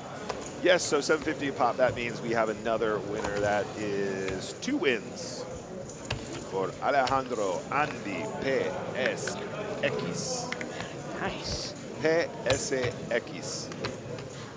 Maybe you could play, what's his name? Who is the big drug dealer? He's Spanish, the Spanish one. The most famous one of all. Come on. Pablo Escobar. There we go. Your Spanish is that good. We'll get a you never saw me. mock-up mustache and I was about to say. gel that hair a bit. Oh wait, 1 second. We're crashing out here. Adam McCullough is all in again. Oh, he folded. Oh wait, 1 second. 1 second. Oh, never mind. Thought there was some action there. I think it's because he's on the verge of victory, so the cameramen are desperate to capture the I get it. I get it. We want to see this moment. I mean, it looks like they've been battling heads up for a significant amount. And of course, the progression for Adam, if you're just joining us, he has 2 wins if he can win the game here. He is going through to round 2. Big sweats. We're going to stay with them. We are going to stay with them. Fold there from Mikola. Now again, Mikola has played a ton of poker at this stage. He's been with Stars for quite some time. Not sure how much heads up he's setting though. He's a tournament guy. He enjoys playing folding tournaments, so might be a little bit out of his comfort zone, but he's put on a great performance here so far. Shame we couldn't have seen this heads up. Sorry, cards up, excuse me. That would have been good. Yeah. Quite the battle. Does have his man, what? That looks like sort of 900 for Adam, plays 600-ish, I think. You're probably better at that than I am. It's about that. He's in there.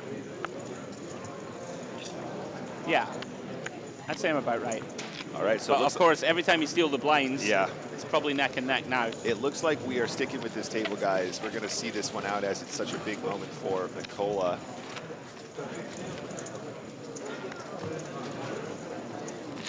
I'd say it's probably a pretty big moment for Axel as well, but one win away.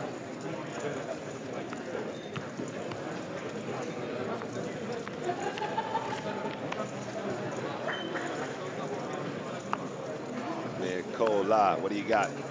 He's all in. Oh, Can we get a peel? Jack? oh, we're getting a sweat. Love it. And a 4? Oh, doesn't look happy.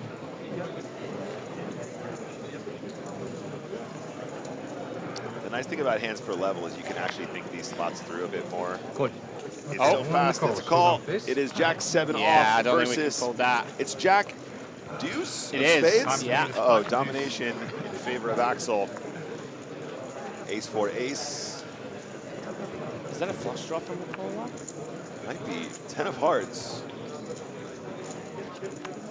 Oh, it's 7. And it is a 7. Excellent. Axel Pinheiro wins the all-in. Does he cover? It's going to be close. Yeah, if he covers, that means we play on. And that will see Axel up to 2 as well. So 10-8, sudden death for killed 2 me. players at that table. 785. I think he maybe covers. Maybe. What did he say? 785? Well, he has to cover him. Only 1,500 in the play deal. That's right.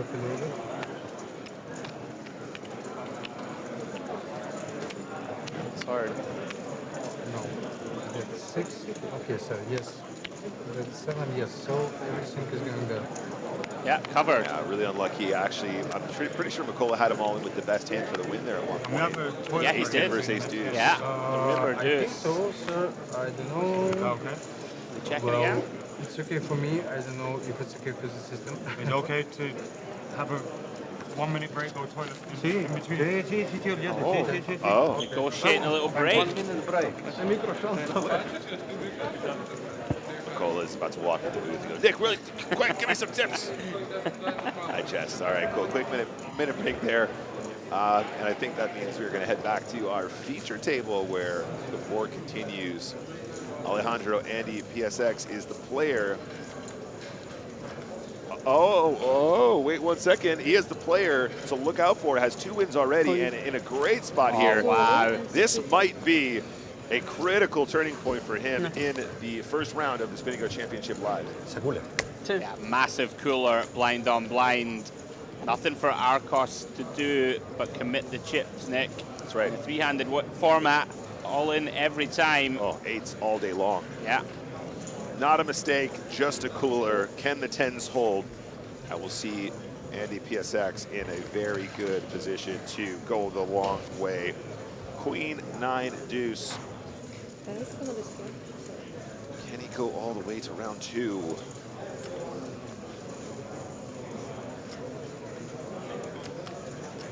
The turn is the 7 of hearts, so just the ocho on the river for Arcos.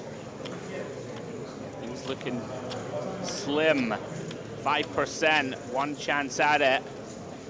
No good, Nick. Good, no Ace good. of clubs. So about 1/3 of the chips in play, something like that against Cherbo. And again, probably substantially more experience in the heads-up department than Cherbo. Yeah, Andy, with a real opportunity here, you sense, to close it out. Thank you. One more win would take him through to the round of 27 later this evening. Playing first to 3 is so sweaty. It's just not right, is it? It's not right. I'm loving it. I'm here for it. So if I'm not mistaken, guys, don't take my word for this. I believe we're going to be playing more rounds to see who wins the next. Sorry, more games before you win the next round. More first 2s, if you will, in round 2 and sequential rounds thereafter. But I have to say, the first to 3 in this round is fun. It's so tense. A lot of people traveling a long way. Their hopes and their dreams to progress at least to round 2 and sneak into the money. And it comes down to 3 spins. Oh, brutal. Yeah, you're on a knife edge. Not much wiggle room. I mean, we've seen here, Arcos has played really pretty good. And a little unfortunate, right? 10s versus ace-9. Yeah, to get to 2 wins himself. a couple unusual spots, but otherwise Sure. ranges seem okay. Yeah. 15, 36. And I would say a lot of very cold decks. I mean, he was in a good spot with against the ace-9 just now, but Yeah. got unlucky there too. 3 pass. So blinds 15-30. C1 fold 30. Holy. C2, oh. Turbo could do with getting back on track here. A few rocky moments for him recently. C1 fold. Showdown first. Wow, he's limp called with the 9-4 off.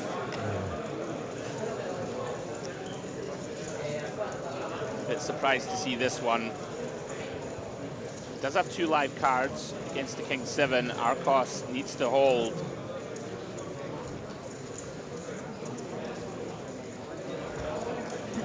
%, equity with the 9-4 off. There we go, 9 high. With a 5 and a 3, Arcos on the brink. Needs a backdoor straight or a king. Or Andy and Cherbo will be heads up.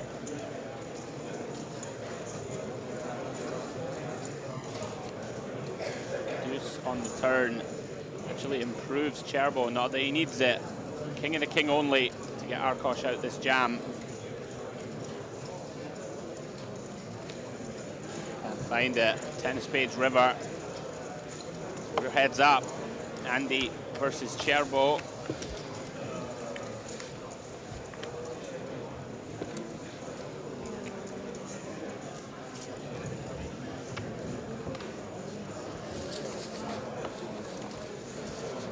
And just to look at the stacks here. 15, 30. Let's wait for the refresh. Graphics. I think it's about 32 to 18 big blinds. Heading into the heads up, pretty deep for a spin. Pretty deep.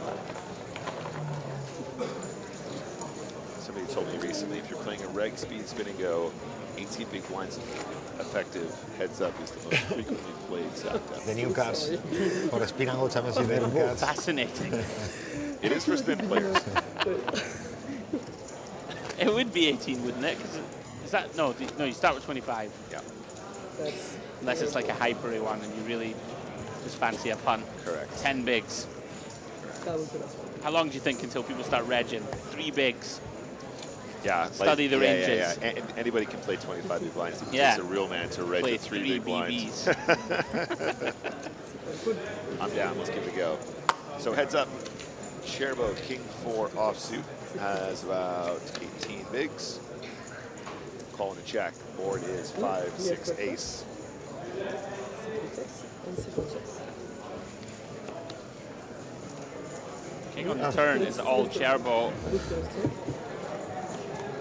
I was going to say, I feel like Andy will bluff the river, but he actually improves to an 8. This is a strange bet for me, though. Whoa! Okay. A little surprised at that. I mean, it was 4 spades, but It was 4 spades. the speed at which that was relinquished gives a little pause for thought. Yeah. That's an interesting one. 2/3 pot, man. I'm not sure what we get called by that we beat. You managed to get a king to fold, so what do I know? That works, yeah. Sometimes you just gotta put a man on a hand and go for it. 15 and 30 heads up. Oh, hello. Trap, please. No Hollywood, please. I actually don't mind this against Cherbo, who we've seen just likes to put money in. That's a good point, actually. I So, agree. like, just a small raise. Yeah. Like, I mean, he just limp called all in with 9-4 off. Yeah, you're right. So You're absolutely right. Don't mind it. This is definitely the better of the 2 options. I retract my previous statement, Andy. I think the trap could still, of course, be fine. I also retract my statements about Hollywood. I love watching people Hollywood. It's great. Well, we're going to sweat with Cherbo. King Jack 5. Not the flop he was looking for. Mercifully for him, whiffs this board. Andy with the Rockets. I didn't see the we have Spin&Go deck specifically made. Did you see that? Oh, we did? Yeah, it's sort of a light blue. Okay. But I will be production. I will be requiring at least 12 of those. After all my years of service to this specific format, I feel I've earned at least a deck. One Spin&Go deck, one Spin&Go hoodie, please. In my opinion, you have earned whatever you request. Thank you, mate. I'll have a hoodie too. So it's listed. I think you've earned a hoodie as well. I'll take a hoodie. I'm going on the hunt for hoodies at the dinner break. I'll take a nice hoodie. Pocket nines for Cherbo. Andy flops best. Fun one. 3-spade boards. Cherbo's just launching money in. Okay, it was just a min bet. Here we go, improves. Now, that's correct, you do have one. I don't mind this at all. I think Andy's the type to turn hand like a 7 into a bluff potentially here. He will value bet a worse spade himself on rivers. Sure, some of the time. Andy's going to bet here. He's going to bluff. I'm calling it, and it's going to be large. Yeah. Now, the frequency that I fold at 9 of spades here is never 1%, in your entire life. 1% when I misclick. And you know what? He's finding a raise, and I'm here for it. I love this. Really like it. I think action is played. Andy's very unlikely to have the king of spades at least. That's a big thing. Yeah, a lot of people will just not forget to discount that part, Sure. right? There's a fair. Did he jam? Is he jammed? Cool. Oh! He tried it been again. owned. He tried it again. Whoa. The second big bluff gone wrong directly into Cherbo's stack. Andy. That was a Randy play. Goodness me. I mean, it does take some cojones, as they say, to pull the trigger. It's actually inspired. That's a sick play, It's but inspired. Both of the moves were really interesting and I think kind of cool, but just straight into a player that does not want to fold. do you not feel, though, that potentially we're just doing this? Because you know what, you can see the logic. Andy thinks, okay, if Cherbo had the king of spades, you bet the turn. Yeah. If he had the jack of spades, you probably bet the turn. Yeah. So he just doesn't believe him. And yeah, there's a chance maybe the king of spades plays more aggressively pre or whatever too. Sure. He's in the right mode oh, here. it's a sick play, but I think it's the wrong guy to bluff. This is the problem. Cherbo ain't folding, pal. Sometimes it's not the move, it's the player. What a sick hand.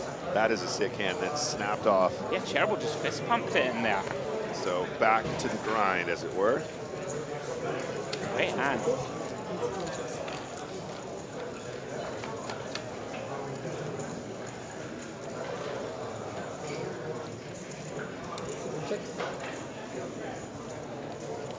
Here we go then. 4-5 of Andy plays 10-4 of Cherbo.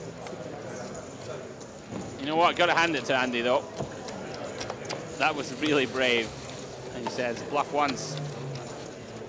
Did fail, but he continues and gets the next one through. Yeah, They're almost level in chips. I like the bluffs. I like the bluffs so far. Just unlucky to run into the hand. It's handed a player that doesn't want to fold. This is so cool, by the way. Look at the graphics in the background. So we can see, you know, tables, what is that? 4, 5, 3, and 7 are over. And we even have the name of the victor still highlighted in blue. That's very cool. That's very cool. Well done, graphics team. And the whole set also looks fantastic, guys. Well done. Awesome. I was saying just before we had to jump to an outer table, you guys don't understand the level of investment in trying to put on 2 productions in the same building at the same time. Shout out to the crew for putting on a very good show and working under strenuous conditions in order to bring you both this event and the EPT main. Don't forget though, guys, you can multi-screen. I actually showed Andy how to place How one to screen. operate a computer. Yes, how to split screen his computer just now, and you can watch both. You don't have to choose between the Spin&Go Championship and EPT main event. Just have both open. Loving that. Beautiful. Or if you're really crazy, both unmuted and just try and. I mean, to be clear, I will say one thing. Cheers. Obviously, you mute their broadcast and keep ours on. Yeah. Obviously. That's fair. That, That's fair. you know, that stands to reason. Exactly. You're very likely to chop this one. On the king 8, 8-10, unless somebody wants to bluff.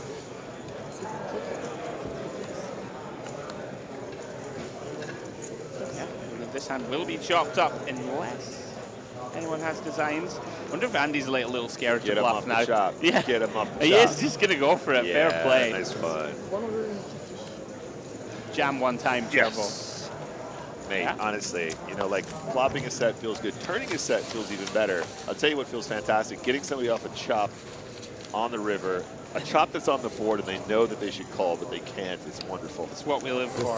It's what I live for. Yes. It's all I live for. 30-60. You bet. So, reminder, guys, Alejandro, Andy PSX, right there is 1 win away from round 2. Did you give me some tips?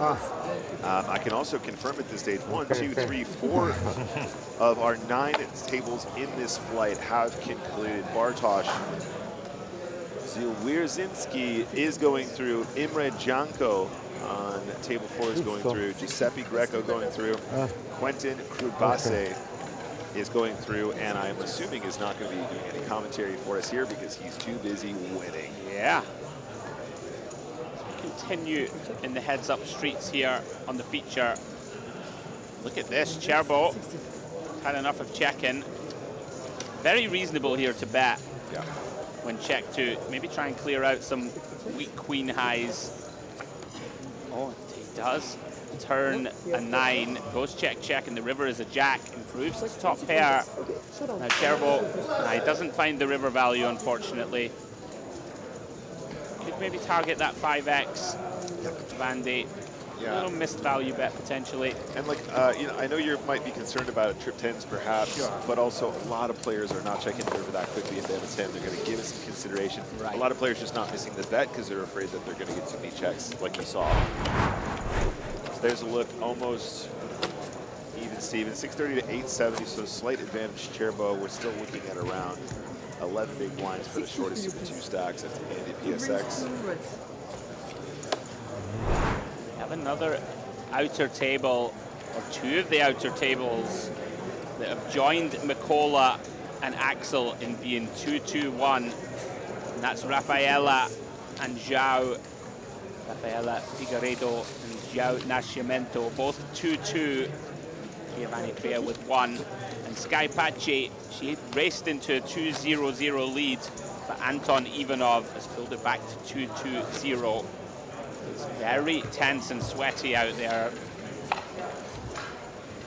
All 5 remaining tables, people are right on the verge. Fun stuff, Nick. This is great, man. It really does feel like match of the day or whatever. What is it called? Match of the day is the wrap-up. What's the one? Is it? Yeah, like Sky Soccer Saturday or whatever. That's the one. Yeah. For sure. 5,100. 5,100 now. Blinds are up. Oh my days. 50 for you, 100 for you.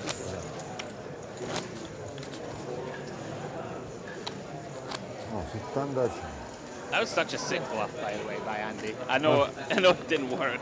Yeah, but like, I like it. To find the heart to just say, no, you don't have that. I love it, man. I thought it was great. It just never feels great when Cherbo just kind of like goes, yeah, all right, call. Yeah. So he induced min raise. What were you saying yesterday? If they paused, it was a good bluff. Yes. If they paused, it was a good bluff. I don't care if they called. Well, here we go. Oh, here we go. Andy, unfortunately, gets it in bad. I mean, King Queen heads up is a powerhouse of a hand. But Cherbo has an ace. Cherbo here, looking to get to 2 wins himself, Nick. This will go 2-2-1 if he can find a hold.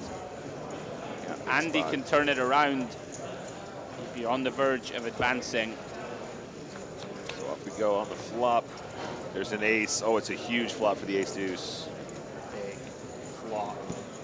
Running hearts, right? It's about the only hope for Andy. Yeah, unless running King X. Ooh, opportunities.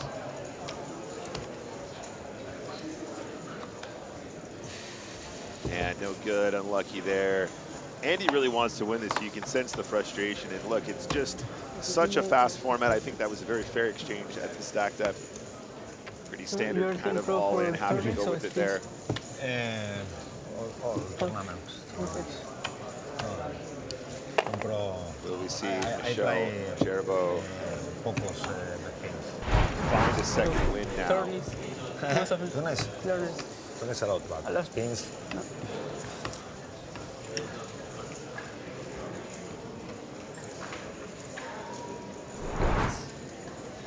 Let's flip the button.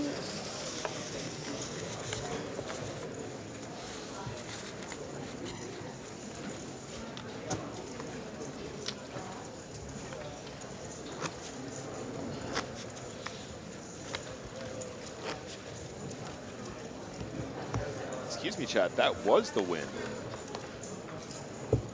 My bad. That was the final hand. So Michel Cherbo does get the second win. I misspoke. My apologies. So 2 wins for Cherbo, 2 wins for Andy, and Cesar Arcos. One big blind. So it's sudden death for both Cherbo and Andy TSX on this feature table. 2-2-2 and win. These guys know it's getting really close. And that first win is so critical. Off to a good start in this format. Definitely bodes well. He raises to 40. Ollie. See, when he raises all in.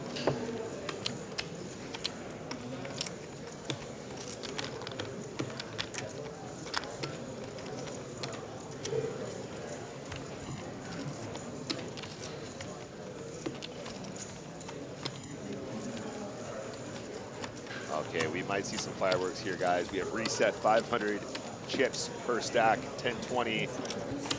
And Cherbo playing this as a jam. I think there is an opportunity to get more value from the jacks in the stack depth.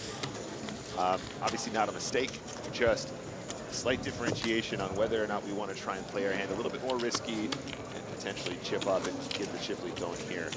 We can see many tables have concluded. Still lots of action out there, a lot of players scoping out the competition, a lot of people railing.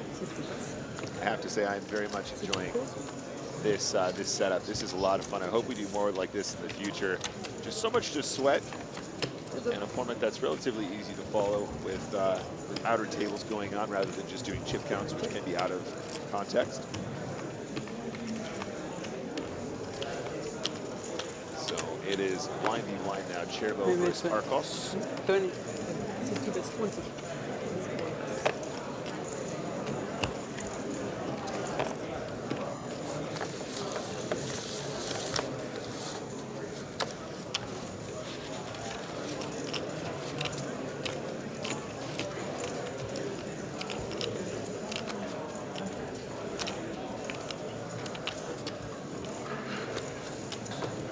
Alright, that's 10 for you, please.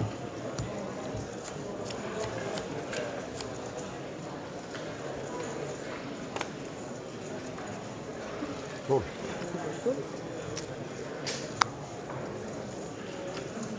Sounded like an announcement of call from Cherbo. Limps the button with Queen 9. Arcos with the decision. He's going to take the aggressive route, Nick.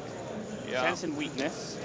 I think actually I just prefer the jam from the ace-5 here rather than the ISO non-all in. It's just, yeah. I would rather have Cherbo's hand in position than ace-5 offsuit out of position with small blind. How big was the raise? It was 60. Yeah, it's one of these, like, I like the instinct, but the sort of hand selection is a little bit off with the ace-5-0. It doesn't flop well, and you end up in these types of positions.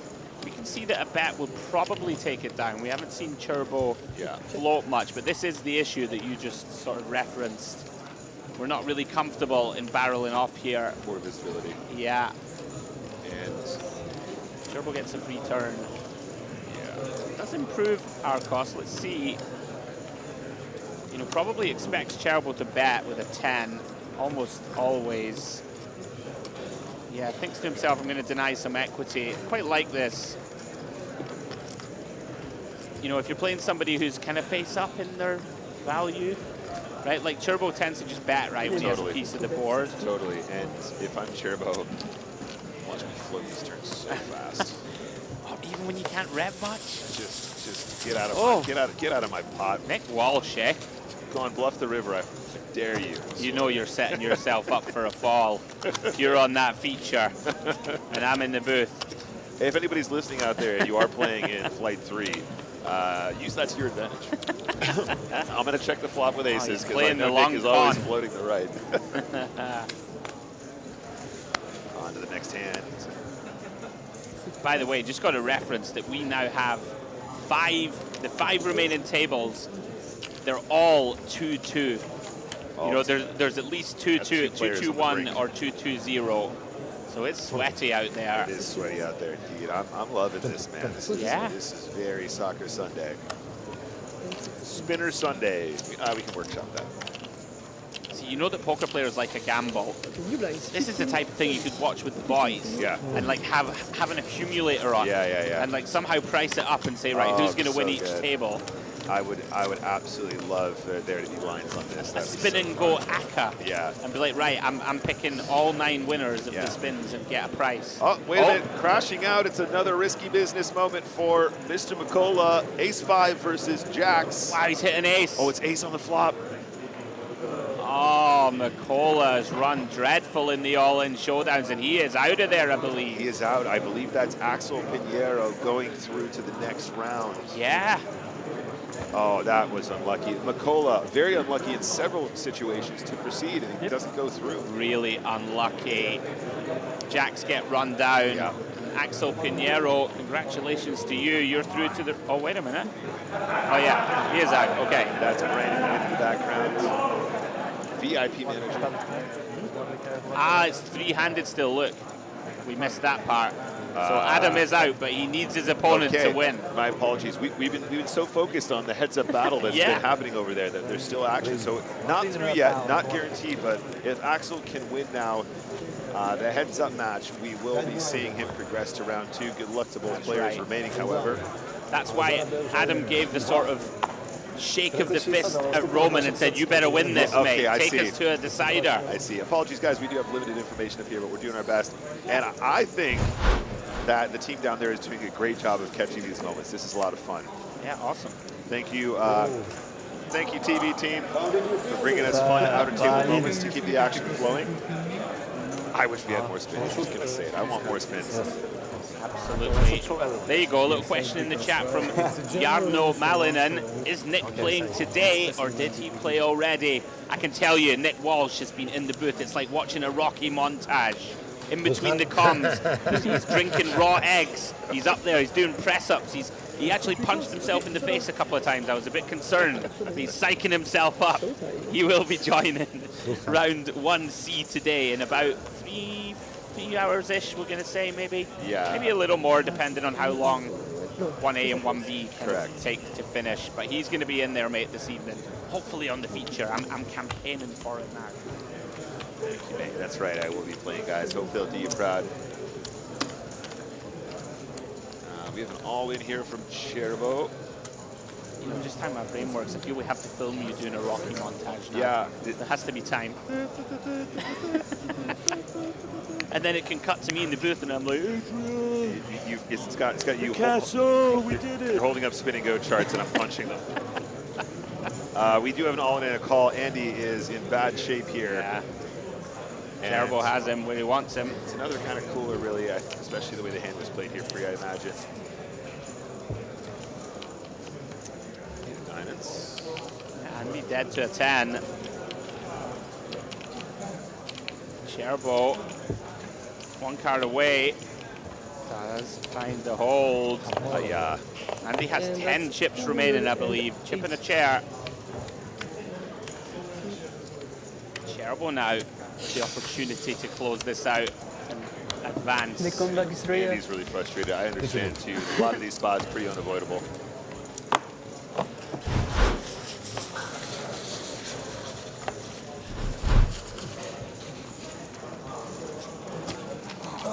Oh, Pinheiro.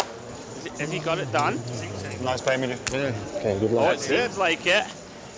And a smile from the rail as well. Oh, and a hug from the good lady. Well done, Axel. I mean, winning at poker is great, but winning in love. You really are a romantic. See, again, he was just here for the love of the game. He's just here to have a nice time, an enjoyable experience, and the poker was secondary, rewarded for that. Nice work to Axel Pinheiro. Very nice work. Commiserations to Adam, excuse me. So Pinheiro advances with the 3-2-1 victory against Adam and Roman. So that is now 5 people advancing. We got 4 tables left, and all of them are on a knife edge. Players with potential to advance. Very unlucky to Mr. McCullough. Yeah, very unlucky. Got to be said. Got it in good twice. We saw lost them both. So we see Andy all in for his remaining 10 chips. Spin up starts here. Jack 8 versus Jack 3. So far, so good. Going to be a bunch of chops. Viable 31% of the time. Oh no, club improves. Cherbo looking for threes and clubs for the scoop. Oh, there it is.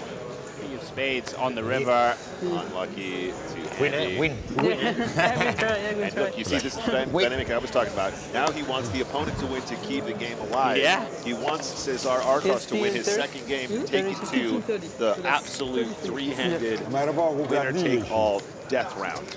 Death match, sudden death. Nice. We need to come up with some terms for some of these like situations. I think we should start a notebook right now. Yeah. We need some. Like the on the verge match was not good. Remember from yesterday, that didn't really flow. I like death match, could be good. Death match. All in death shootout. Well, Pocket Kings can stave off death. And can Arcos induce here? He's literally counting the big blinds Like in his stack. And we can see that Cherbo has a very dusty hand. We've seen that he likes to get in there. Big raise though. Way too big, way too big for me. One of those scenarios that you discussed where you've got to make the most of this huge hand. Yeah. Especially with the blinds increasing so frequently. Yeah, and well, it's going to be a long day for me doing comms and then going into my match later on. I do feel like this is a really nice warm-up. I'm kind of going, I probably could have like sized that one down a little bit. Probably, you know, check. What about a check? I feel like I'm getting Check-ski. a little check ski, yeah. I mean, we might have to make a donation to the FPS fundraiser that we started yesterday, but that's okay. Blinds 2040 now then. It is a good cause, the FPS. Absolutely FPS is. GoFundMe, so consider donating, guys. It means a lot to me. How you call? Quite right. Call. Arcos dominated. He's going to limp. Cherbo though says no, no. And Pump it up. I'll take this. Okay. 90. Okay. 90. Don't mind it. Just a little shy of 2.5x. Yeah, we need to have a conversation with Cherbo about the chip thing. It's a couple times the chip mistakes have cost him, I think. He but wants it also, to go a bit bigger. it's not really fair. I don't think he speaks English, so she's trying to help him, but I think he doesn't understand why some of these are being taken as string bets, string raises. That lets the Queen 5 suited in here majorly, by the way. Yeah. Doesn't mind it though with the Queen Jack, but of course can't know it and out of position. Yeah. Can be tricky. Love seeing a flop with Queen 5 diamonds. And a flop is Check. Okay. Got shot. an 8. 2 overs for Cherbo. Bottom pair. Arcos makes a lot of sense to check this one back, and what a turn, Nick. Cherbo drills the nuts. And can he find? He did. He found a turn check. Quite like it. Could have induced Arcos to put some money in. Unfortunately for him, Arcos with a very natural kind of hand that wants to just get to showdown. Yeah. King on the river. You're just, of course, desperate for your man to have a king. Kind of hard for him to have too many king X in this line. He's bombed it. It makes some sense. Let's just hope my opponent has a king. We'll ask him for pot. Fortunately for him, Arcos, just a pair of 5s, makes a nice disciplined laydown on the river. Yeah, could have fallen in that trap though, absolutely. Could have found a little bet because he feels like he wants some protection or whatever, but yeah, like you said, feels quite natural. There's a look at the chips, 2-1 in favor of Cherbo. By the way, loving this. Our first table that has gone to the sudden death mega death match. Rafaela, Giovanni, and Zhao, 2-2-2. 2 Brazilians and an Italian? I mean, we'll have to get permission from James, from Joe Stapleton, but we might be able to just call this the danger zone. Oh. Danger zone! Danger zone. Always wanted to do that. Heads up then. Pair of 9s. I've officially licensed Spin and Go to James Hardigan, but we need to get the license from Joe Stapes, otherwise the lawyers, the cease and desist will come flying through. No. See, the problem is I don't filter too well. Look at this, by the way. Arcos lining up a bluff. It's 40. 40. He likes to put lots of chips in, I've noticed. He does. He uses the low denomination The chips. small ones, yeah. Cherbo is a very disguised, strong hand in the pair of nines after limping pre and check flop. Can't fold for one bet. Does correctly call. Arcos needs a 3. Does improve to a deuce. Can beat some hands now. Some of the kind of queen jack, jack 8, 7/8 missed clubs of the world. See if he thinks he needs to bluff. Just double checking he doesn't have the straight. Yeah. Seems kind of reasonable. We have maybe just enough showdown. You don't really want to try and get your man to fold a 10. Yeah. Cherbo. He's not far away from victory.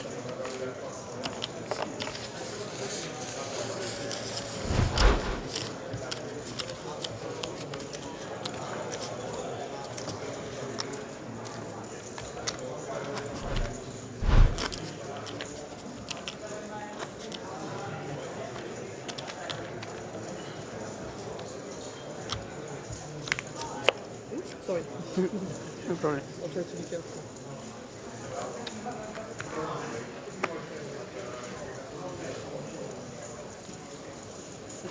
On we move then. Arkosh gives Cherbo a walk. He's not far away here from closing it out. Yeah, 30, 60. You can see there, 2 wins Cherbo, 2 wins Andy PSX, 1 win Arkosh. 2 wins Cherbo, that's a good nickname. 2 wins Cherbo. We are playing 20-40, so Arkosh now sub 10 bigs. In fact, we may even be up to 30-60. Can Cherbo finish it off? We are. Yeah. I'm on point, don't worry. Knew the blinds had just gone. Absolutely. 100% faith. Thanks, mate. Raise. Now, we would like to see shove here, in theory. He's gone with the min raise. It's going to work against Jack Deuce, I think. Should work. Okay. Yeah, there does come a point where, like, if you're playing the right kind of opponent who plays very fit or fold pre-flop, then you might be able to sneak in some min raises where the jam would be, like, unexploitable, quote unquote. Okay. The problem is, as you get shallower, you just price yourself in. Right? Absolutely. So like, you could min raise and you could shove ace deuce, and you're still supposed to call, right? Sure. So it's a tricky one to get right, guys. But there are opportunities at specific stack depths to actually do a cheeky exploit. Like 8 bigs, something like this. It's Feels like- like you could do it 8 to 9. It's like people get awkward at like 12. So like ace 5 off is like quite a nice hand to jam at like 12 effective, right? But if you can sneak in like a 2.5x or like a 2x against the kind of guy that's just going to overfold. If they're just way too tight and you always get it in I mean, back. like if they're only going to jam with like the top of their range, you probably can still min raise fold those. But it's a dangerous game. I tell you that. You have to know your man pretty well. Arkosh sends it in, suited Jack. Gets the job done. Yeah, I am sensing that he has studied his push fold a little bit. We have seen some pretty good push fold stuff. Definitely on the more passive side as we get shallower though overall. Still 30 and 60. Arkosh 60 blinds. Needs to put in some work here. 0.1K to 355.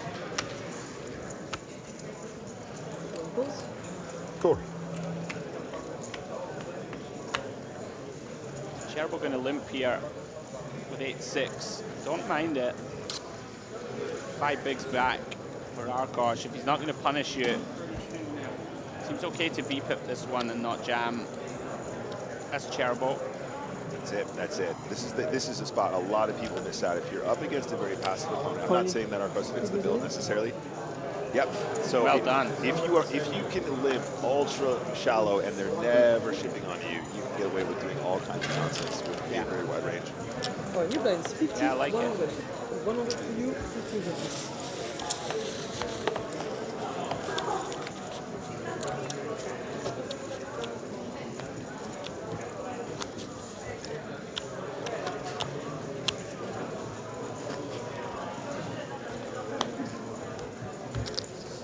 $100. 50 more. Ah, io ci metto 15. Yeah.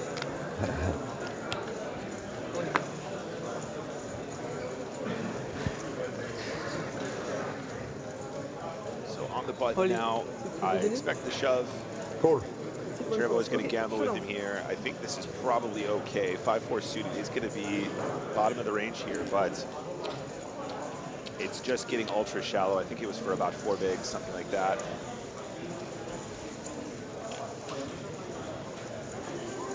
Yeah, just around 4. 5-4 suited is going to end up being the call for 4 bigs here. So off to the races. Great start for Arcos.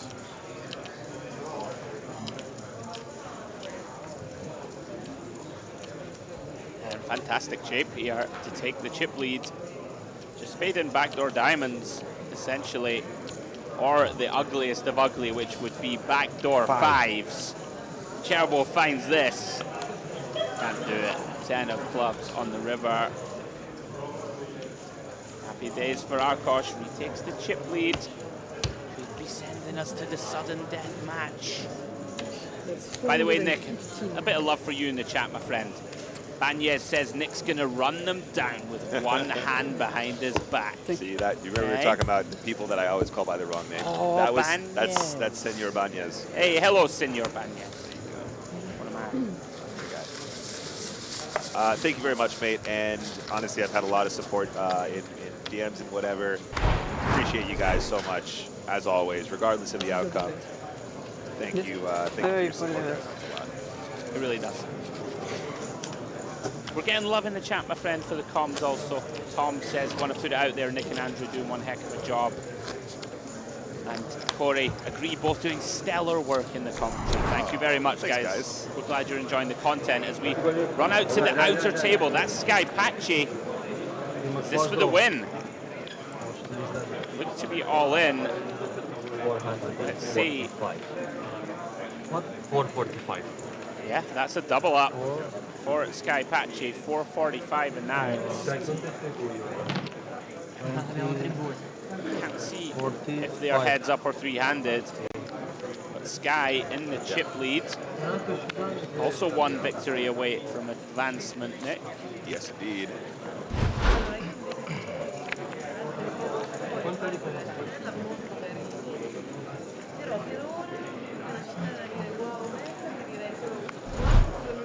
Okay. Yeah, you are 75, you are 150. Oh, Arkosh. Cool. Asks for the triangle, snapped. Cool, okay, showdown. Let's go.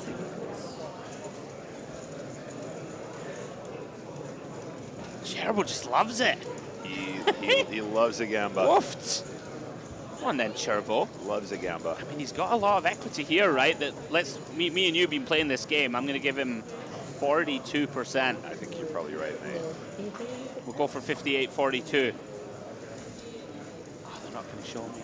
They keep teasing us with these. know. Yeah.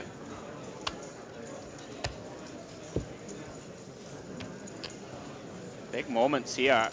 So if Arkosh can hold, it's the sudden death match. If Cherbo can get there, he's through. That's right. Big sweat. Big moment. And it's happening at the feature as well, which is great. King high.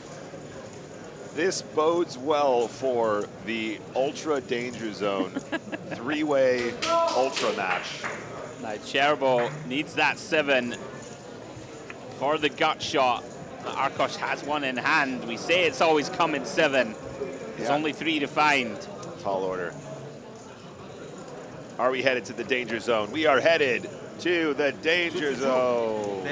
Actually, still 42 is behind Cherbo. Now You're welcome. You're welcome. So it's not over yet. However, it is very nearly over. And over in the sense that we're going to play more poker. We were discussing a lot. There's a lot of eventualities in this format, right? We went live not knowing what was going to happen, obviously.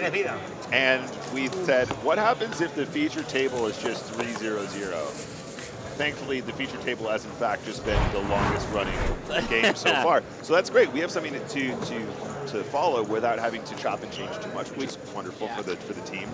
But this is going to a 2-2-2 death match, guys. It is absolute sudden death. Whoever wins the next game. Cherbo's got 40. You never know. Sorry. That's about 10 all-ins. I keep misspeaking on this point. It is about 10 I all-ins. hear you, though. He's in trouble, right? He's in trouble. Sorry. I'm not going to count him out yet. That is very bad etiquette. Let's see what happens with the all-ins first. Well, he's got it in good. He has. First hand. My favorite thing is that Andy just comes in and is like, yes, our chop. You know, like it's quite funny anti-railing the guy that's one win away. It's a natural anti-rail. Yeah. I've experienced it firsthand, and it makes sense. It's fair. Anti-railing is what makes poker great. Anti-railing is a real art form. And it is queen high, Cherbo not out yet. 10 of diamonds. For a bit of interest. No interest. That is not interesting. That is a double up. Okay. We play on. Heads up. Match number 6. Game number 6. Favorite sort of anti-rail moment in poker? Are you asking me? I'm going to tell you a story, and then you can give me one. I'll think about mine. So we were playing. I was playing a mystery bounty event in Ireland, and they had this kind of format where it was quite a small field. So the guy was coming round with a basket of like the envelopes, and every time someone knocked someone out, they would like pause the event just for 30 seconds and say reach in, you know. And there was still a few big ones left, and there was only about 25 runners left in the field.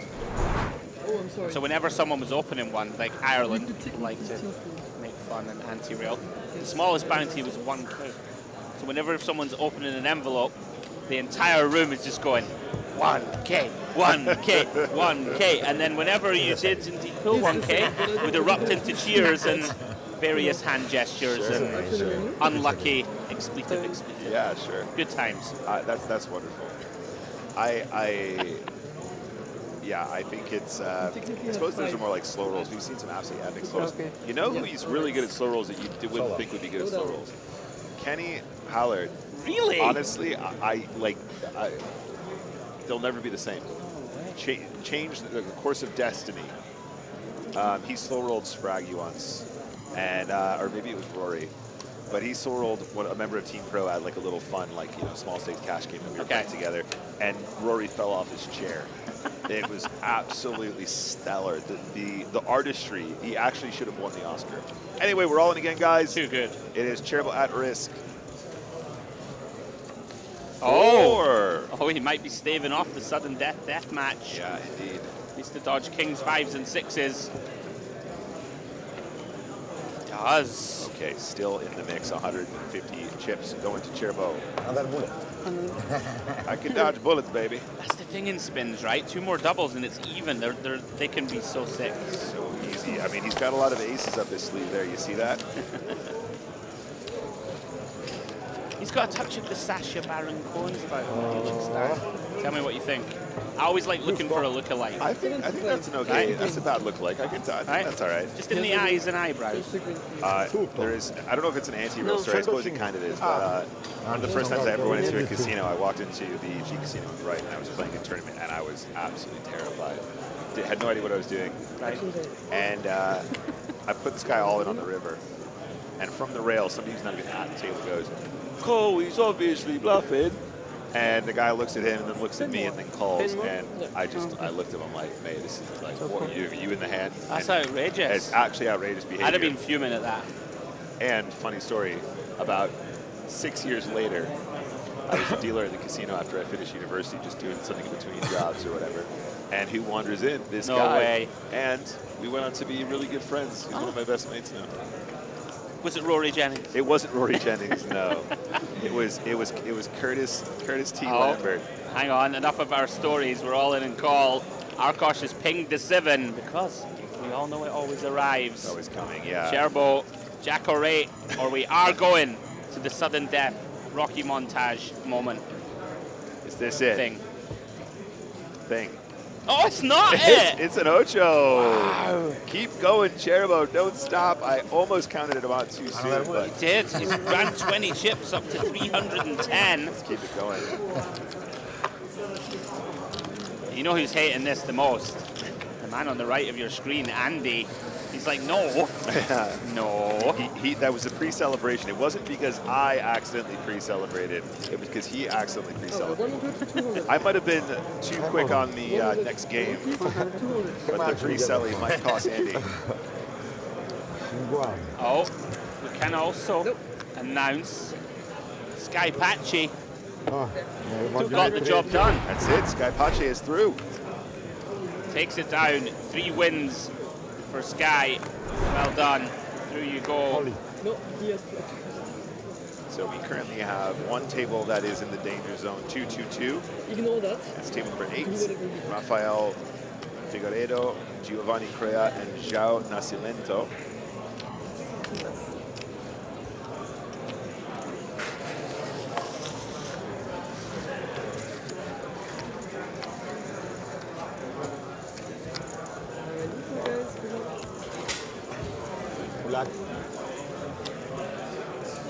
Hello. Hello.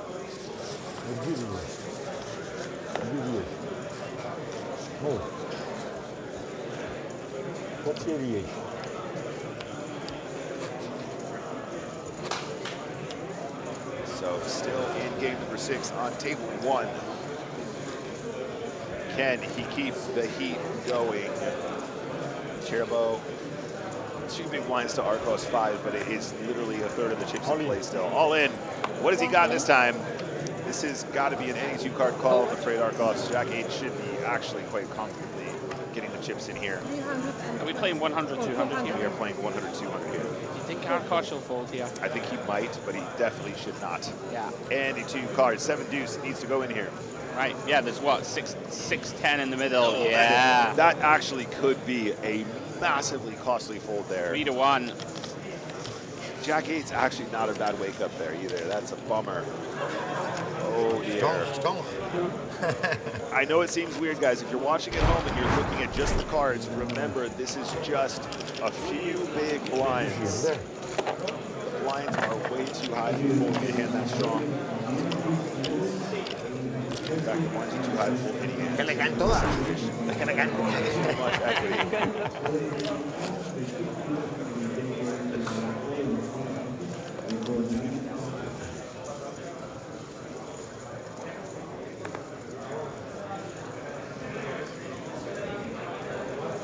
Only. And this is all in. Cherbo does call correctly, but on this occasion is dominated. Arcos covering. Are we going to the death match? Gets it in very good. Ace-9 dominating. It's been quite the spin-up from Cherbo, but is it coming to an end? Here we go. So far, so good. Jack 5 deuce, 2 hearts. Cherbo needs backdoor straight or a 10. Oh, we're going down to the wire. 6 of hearts changes nothing and takes some one out away. Needs the 10 of clubs or the 10 of diamonds. Oh, we're going to the 2-2-2.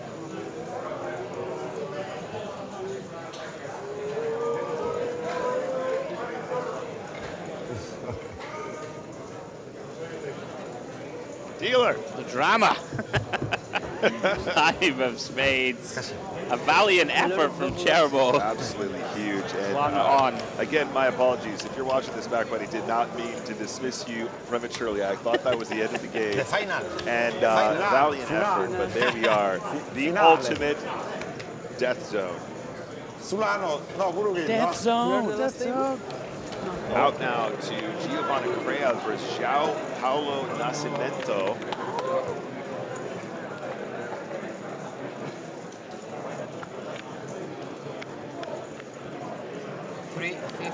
I think that is a João double up. I mean, he's wearing the Brazilian shirt and his name is João, but that must be him. Mate, tell you something. They don't call you Hercule Poirot for nothing. They call me the Poirot of PokerStars. That's me. Oh, very nice. See, that's a good nickname. That's better than Saggy. It's better than Mr. Saggy, you're right. And at this point, guys, only 2 tables still in play. We have the table you just saw where we saw the double up from Paulo, and we have our feature table here, which of course has just gone to the danger zone. The danger zone. 6 small blind. Danger zone. Okay, yeah. Was that good? Yeah, it's usually, That was a bit delayed. It's a bit more falsetto. Okay, go on. I'll try it again. Taking us to the danger zone. Danger zone. Well, it's very good. Yeah? Very good, yeah. Right. Excellent. Joe will send you the bill I know, shortly. it's probably about 80 euros. That was at least 2 afternoons. Anyway, off we go. All right, so 500 chips apiece, back to blinds 10-20. This is a new spin and go, and this one is for all the marbles. Michelle, Serbo, Cesar, Arcos, Alejandro, Andy, P, S, X. Anyone can win it, and the winner will go through to round 2. And this is the last game we will play at the feature. That's great. Yeah, we are going to be coming back to a new flight of players once this first round of 27 has concluded. So we'll be taking a short break after this round concludes. And we'll have one more set, 9 tables of 3. We'll play that out. And then, of course, Mr. Nick Walsh, he's going into the arena himself for the final flight, which is 1C. All the winners will go through to the final 27 players, and that'll be our last bit of coverage this evening. Lots more to come. Please stick with us. Down to 9. We'll pick that up tomorrow with one of those 9 warriors to take home the win in the Spin&Go Live Championships here in Barcelona. 100 G's up top, guys. 100K. That's not including all the money put aside for spins, guys. Right. We've already seen some big ones go. The biggest of today was 5,000 for a single spin. But a lot of other 1K, 2Ks. And by the way, look at this for a clash. Andy versus Cherbo. Now, can Andy find a slow play? We have this board absolutely locked against a player that likes to put chips in the middle. And look at this, turns the absolute stones. Cherbo actually check min-raised the flop here. Oh, wow. Yeah. One move. No. Or I think Andy perhaps led one big and got min-raised. Oh, Andy's crying that she didn't let that hold that stand. Did he try and bet more? Yeah, he tried. So he keeps string betting. He keeps. I think he's trying to be helpful. He's picking up the chips and he's spreading them like this. Okay. Which is a classic. All chips together. There we go. Look. No, not like this. No. Like this. Okay? It's difficult to play live. Yeah, the dealers need to keep order down there. It's different. It's different. It's very different. Yeah. Very, very different. It's very difficult to explain when he doesn't speak English. Online is very good. Yeah, it is. You look the blinds, I look the all tables, but And the in sun. line, you need count the chip for the. Yeah. It's very different. Very different.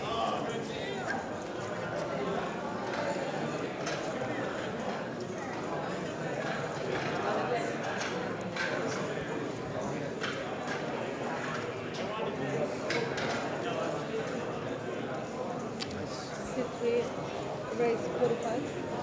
One So, Andy now, pocket ace. Very strong hand, of course. As we hear the rail go wild. Oh, here we go. Here we go. All right, this is João Nascimento. He's moving on to round 2, interviewed by Andrea Kari. Who's that guy? Never seen him before in my life. Ever. I can tell you that Andrea Kari will be playing in Flight 1B. You've done very well to dodge that little bullet, Mr. Walsh. Próximo round é isso. Já arrumamos quanto? Milzão aí. Milão e vamos pro próximo. Milzão e vamos pro próximo. Arrumar aquilo ali, né? I like to tell you this plan. Isso, ó. 100zão. Suado. Bom, tomara que a gente faça o heads up no final. Yeah, that was a game that also went to sudden death, by the way. So commiserations to Rafaela and Giovanni. But João is through, so all matches have concluded apart from the feature table. That's it. So we've guessed this very well. This is max entertainment for you guys at home. Vamos, Brasil!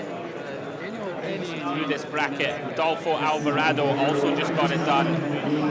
Bartosz Zivizierzinski. Yeah. Did you like that? Let me do yours again and I'll do mine.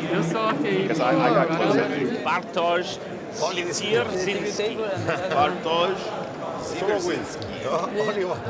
It's going to be like Giverzinski. Yeah, pretty close. I mean, we're similar there. Yeah, we've got Imre Janko, Giuseppe Greco, Sky Pace, Quinton Probasa, João Nascimento, and Axel Pinheiro have all advanced. Who will be the final one of this flight? Let's find out. Arkosh, pocket sevens. So back to the danger zone. And the point was raised earlier, guys. You know, how long is the average game going to take? How long can we plan to, you know, bring players back for the next round or whatever? It's not about how long the average is, because we play until we have one table left and they are completing. This is actually the very last table left to finish. So you guys get to see all the action heads up here. Cards up, excuse me. Final one to go, and then we will take a short break and we'll head to the next flight of round one. Another 27 players coming back to see if they have what it takes to join us in the final 27 in round two. On the flop, Cerbo. Let's go see this one.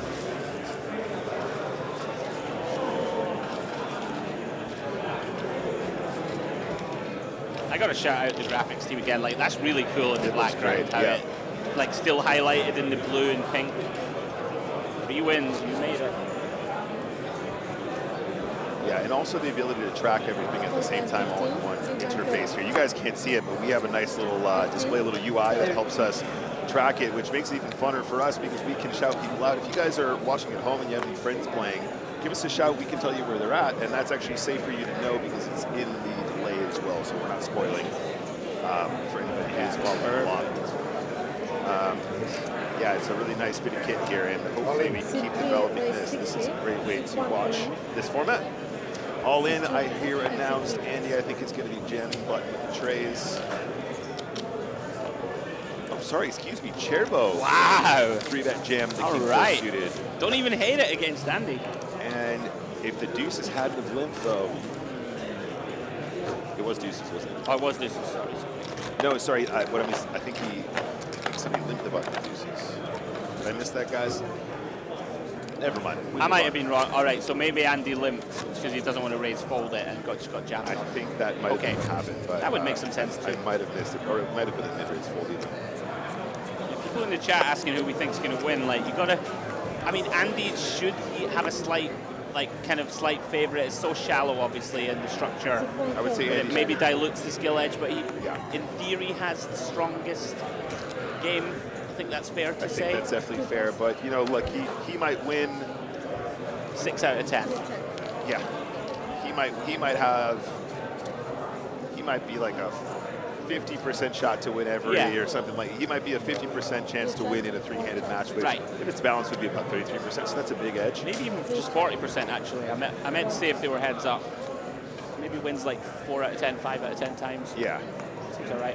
Which is massive, of course, but when you only have so few games to show that edge, anything can happen. This is nice from Andy, by the way. Oh, I thought he checked. He did check, excuse me. Now he's going for value on the river. Cerbo's not going to fold the boat here at river 1. Kind of reasonable, to be fair. Well done, Andy. Gets close to full pot, paid on the river.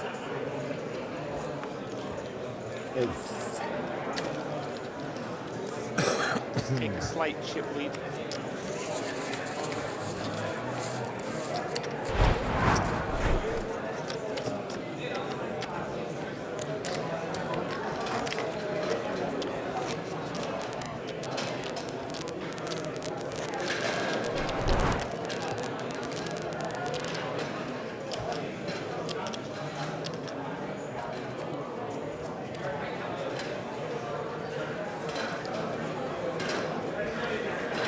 Gotten serious all of a sudden.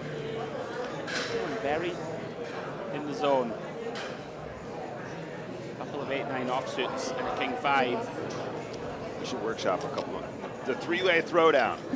That's pretty good. That's better than our, what was it, Death Verge Night Dime match. What was that? The 3-way throwdown. That's pretty good. Multi-way might bust. Oh geez, oh no. I'm just going to pretend you didn't even say that. The three-way throwdown, that's pretty sweet. Yeah. And we could have like graphics that come up on the big screen behind, and like your voice just booming out, three-way throwdown, and then the lights all come down. You know? Yeah. And there's just 3 spotlights on the 3 players. The rest of the casino is plunged into darkness. It doesn't, like everyone else who's playing poker can't. They have to wait a moment. Yeah. Can't see Whatever's the cards. happening, not important. Yeah. Look over here. And they just hear your voice. Yeah. Way. I mean, there's work to be done, okay, but I'm on board with the concept. Chat, I'm taking suggestions. New level 2040. You guys have any good ideas about what do we call it when the bases are loaded? We have 3 players who are on the brink of winning. It doesn't have to be 3 wins. It could be the next stage, which is going to be 4, I believe.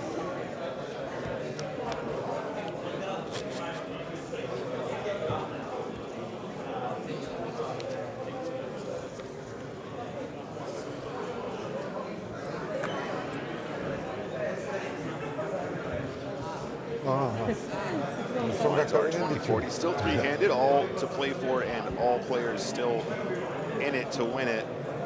If you bust this time, though, you cannot progress to the next level. You can see why these guys are taking a little more time, kind of recognizing, okay, I've got a real shot here to get through.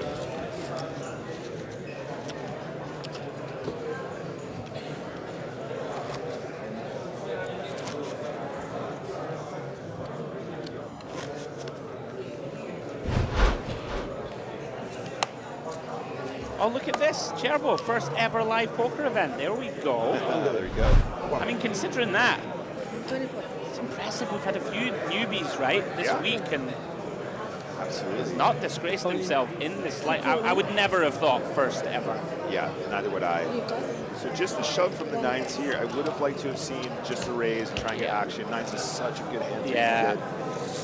Understandable just to sort of go, oh, I want to simplify this, but sometimes simple is not optimal. How much are the names still? Yeah, I think Arkosh, getting a little itchy, really wants to try and see it over the line.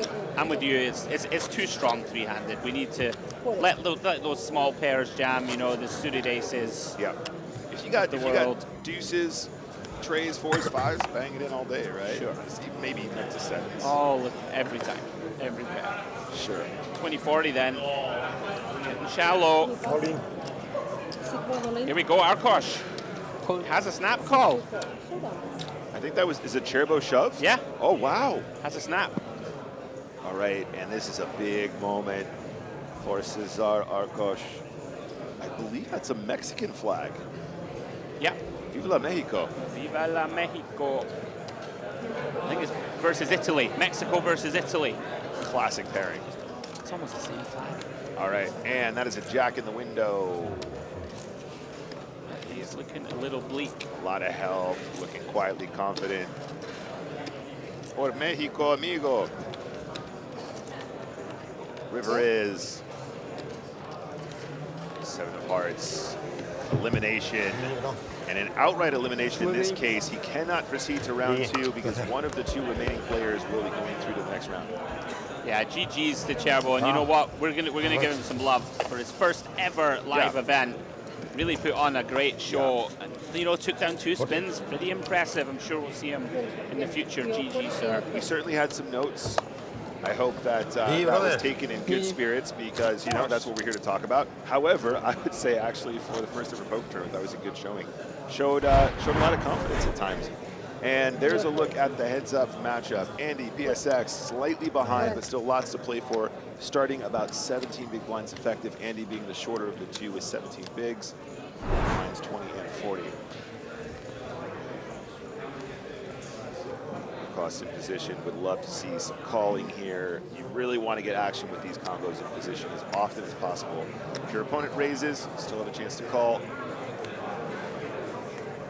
I wonder if he's willing to gamble because I think once you commit a raise with a hand like Queen Jack of Spades, technically you're supposed to be calling a lot of all-ins. Yeah, I would never raise fold this hand. I think there's a chance you're even supposed to like limp call the jam. There is, for sure. Yeah. I know that shallower we do a lot of that. Maybe, what are we now, 16 blinds? Yeah, it seems like we're getting to the point where we just do really well against the range. We even have a slight edge against the deuces and the trays and the fours kind of thing. I think against a very accomplished player such as Andy in this format also, I would gamble here, I think, as Arkosh. Right, ramping up the variance like we were talking about. This is textbook from Andy. I would say, did it go raise and shove? Raise jam. I think I prefer the limp with Queen Jack. But understandably, I think he's going to relinquish I think he this. folded, yeah. I get it. I definitely get it. It's not going to be a massive mistake necessarily. No. Just speaking strictly on, you know, what would be textbook. Yeah, I mean, you don't really expect to ever get it in quote unquote really good. Really good. But you're going to flip a lot. You're going to, you know, do very well against the pocket pairs. You're going to do fine against, you know, all the ace-X that aren't exactly ace-queen, ace-jack. But I can understand it. Yep. And, you know, it's certainly not a mistake to put more chips in with a hand like Queen Jack of Spades. That's good. I think the fact that it's literally going to go 30-60 the very next hand also, and you're down to 10 blinds, let's just run it. Yeah. I just looked it up, in fact, as well. Yeah, Queen Jack suited is just a limp call if you do decide to limp first jam. And it's, or a raise just, call, right? It is what it is. It's just pretty, and it's going to have a lot of equity against the hands that want to jam and not raise, not all in. That's important. I told you about the king, queen of clubs, and I will never fold it. The cold, dead hands. That's right. The hands are less cold with queen, jack of spades, but they're still dead. Still dead, indeed. Not folded. And so this is a really tense moment, guys. Both players with around 13 big blinds. Neck and neck. Just a reminder, any win at this point is going to decide who's going to round two. And he has jacks in the big blind. Arcos, don't be tempted. This is not the time to start raising. We're too shallow to find those raises. Sneak it in with a limp. It's so good to play in position. Sure. I would rather open jam or limp. Like, I would never raise, fold. I think he said call. Very scattergun approach to stacking your chips. I think he's literally counting them in big blinds. I think they're in stacks of bigs. Yeah, I'm only teasing him. Now, Andy, like, I would check this sometimes, or is it too spice? Does it need to be kings and aces or what? I would say technically you want more protection from jacks, but whatever. Just play poker. I like to just play the game, mate. Just be your own man. I'm talking more against regs who will, we can't limp fold 8-9 suited. Yeah, I think you got to peel, right, versus the ISO. The more aggressive the player, the more often they barrel off with nothing, right? Yeah. Which is good for jacks for sure. Yeah, that's why I like checking when they just limp their absolute dust. So what's interesting about that exact stack depth, 12 and 13, is there's so many regs that are just defaulting push most of their aces, right? They're just trying to simplify the spot, which is actually probably accurate. Sure. But for that reason, when it comes to ace high and they go, oh, this guy didn't ship, so bet, you just call down with jacks like a genius. Mate, love it. Yeah, it's fair. Got to get a little tricky to get an edge in this format. Got to get a little tricky. Oh, Andy, what a sunrunner, huh? We said he had an edge in the match. Just keeps waking up with top-tier hands. This is a nice trap. You put 10. Oh, no. 2 red. Don't do it, Arkosh. 2 red? Yeah. Senor Arcos. Does check. You do still have queens, Andy. 2 check. Queen of clubs, check the flop. Don't bet the, don't do it to yourself. Give him the rope. Of course, I jest. I mean, there's a lot of upside to just betting flop. You feel like you're going to get action from other clubs. You feel like you're getting action from a 10 or a 5. I think it really can go either way here. I can see check. I think check is probably something. If you are being strictly fair in balance, you probably always want to bet here, to be honest. I think what we're neglecting is a lot of the EV gain by checking is that you're against an opponent who's just going to start bluffing. Exactly. And if Arkosh never bluffs with hands that have equity, then what's the point? We might as well charge him. On top of that as well, if you start checking this against a really studied reg, they're going to be like, all right, well, this is the nuts, or at least a good club, which puts the 7 of clubs in great jeopardy, right? Now, we did find a turn check back, and this is going to induce a bluff from Arkosh, it looks like. This is working out very. Come on, I mean, it's not going to work, but I kind of want to just see him bluff. This just shows a lot of heart for me. Credit to him for finding it. We know it's not going to work, but I like the bluff. And he just decides to don't just call. Yeah. Yeah, he had a thing. He was doing something specific, and he found a very well disguised combo. Understandable, but that's going to be a big shift here. That's a big shift in the distributions. Yes. Unlucky Arkosh. I think that gets through enough, you know, and he's going to have enough random stabs on this flop to have to fold river. 50 and 100, yeah. 50 and 100, blinds are up.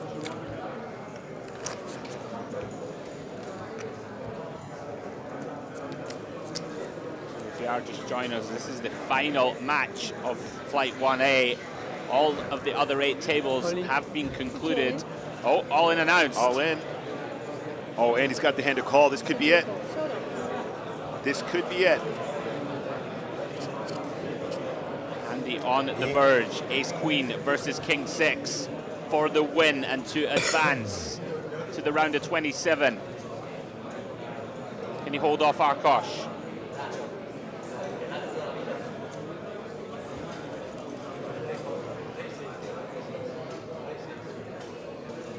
This is a massive moment for Andy. Arkosh not out yet. Could see a swing if he can get lucky. Flop is tray 9 tray, so not the nail in the coffin yet, but a great start for Andy. Yeah, Arkosh on the brink of elimination, and that makes things even worse, Nick. Queen of Spades turn. Arkosh desperately needs a king. It's not a king, and that will see Andy PSX through to the next round. So guys, that is the end of this flight, but there is another 27 coming in to take us to the next flight. That is 1B. We're going to take a 20-minute break, and when we come back, we got a feature table with Nossi. So keep it locked, and I'll see you back here in around 20 minutes time.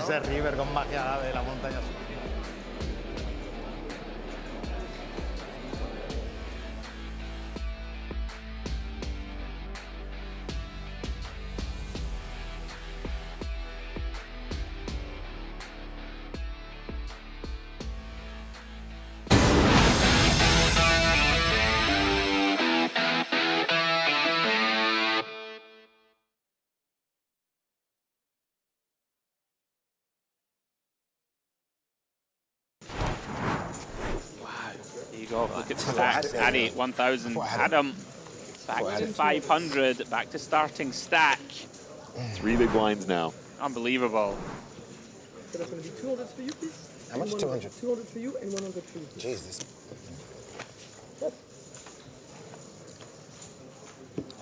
There's no anything, right? Rory, I need you to stop cheering for me. He's got his friends. I need some advice because he has his own train on the table. Rory, can you start cheering for me, please? Yeah, but you know, it's a bad train.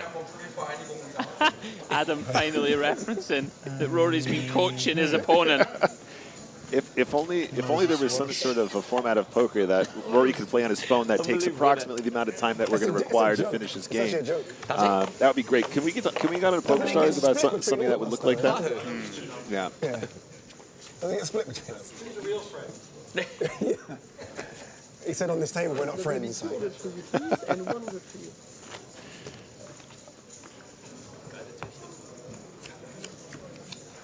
Right. You can just see Rory willing it to be over.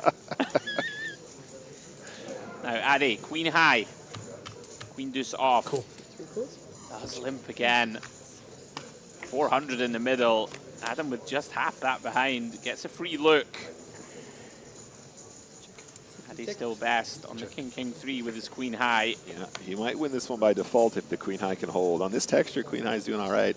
With the ranges being this wide, there's lots of other combinations potential that haven't connected here. Oh, glance at the chips. Oh, it does. Okay. Reluctantly knuckle. Does find a hold. Unless Adam decides to bluff at this one. Addy going to win at showdown. He has checked.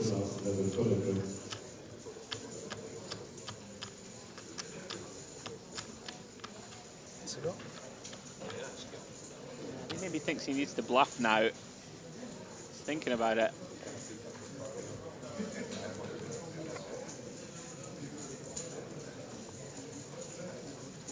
Was that a check? That was like a fake check. Is this an angle? That was for sure a check. Addy, tricks of the trade. All right, queen high is going to be good. And Adam has approximately one big blind now, guys. One big blind. Okay.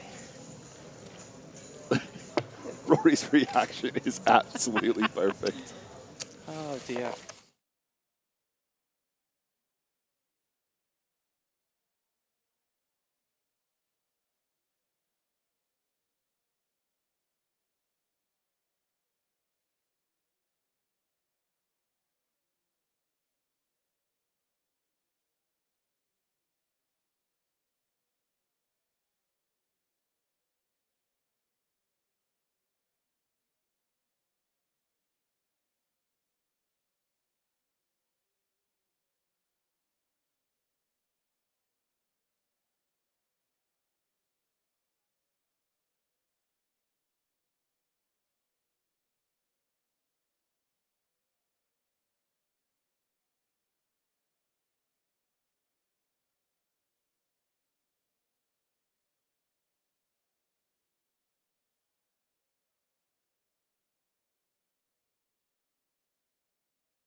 Welcome back to Barcelona and the PokerStars Spin&Go Championship Live. We are live in Casino Barcelona for the second ever Spin&Go Championship, but this time it's cards up.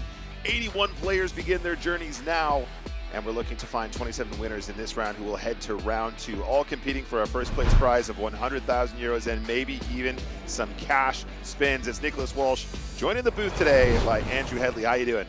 How are you, buddy? Very well, thank you. As we take a quick look at the round 1A winners, Andy PSX got the job done. Rodolfo Alvarado, Bartosz Zwierzyński, Imre Janko, Giuseppe Greco, Sky Pace, Quinton, João Nascimento, and Alex Pinero got through. Happy days. Happy days. Let's go down to James as he introduces round 1B.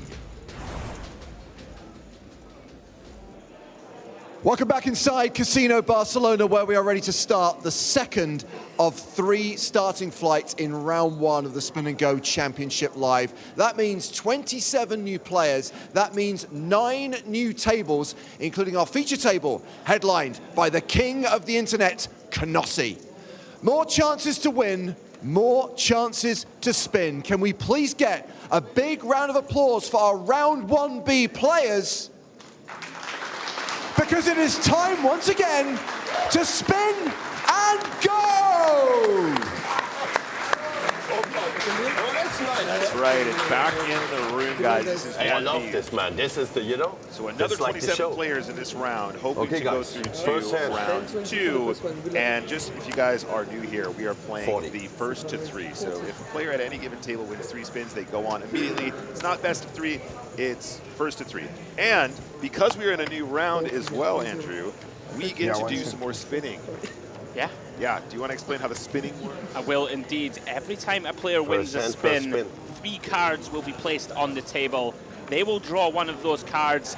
2 of them, unfortunately, will say no spin for you, but one of them will allow the players to spin for an undetermined amount of money. But there's some big cash value prizes up there, Nick. Okay, that's right. And when we get a chance to go up and actually do a proper spin, you'll see what the segments are. We had a 5K win in the previous one, a couple 1Ks, a couple 2Ks. But this is a chance for the players to aggregate some chips before even qualifying for the next stage, which will guarantee them a 1,000 euro payout if they can make it into round 2. Yeah, if you're running really good, you pull like a 5K and you make it through, lock up an extra 1,000 euros. With that chance, of course, to win the 100,000 euro top prize, which will be given away tomorrow when we approach, well, not approach, on the final table, because we will eventually be down to 3. You're both from Italy? So, a new featured table. Knossi, obviously, well-known German, and also hilarious to watch yesterday during the live spin-off we did. James Hartigan! James Hartigan!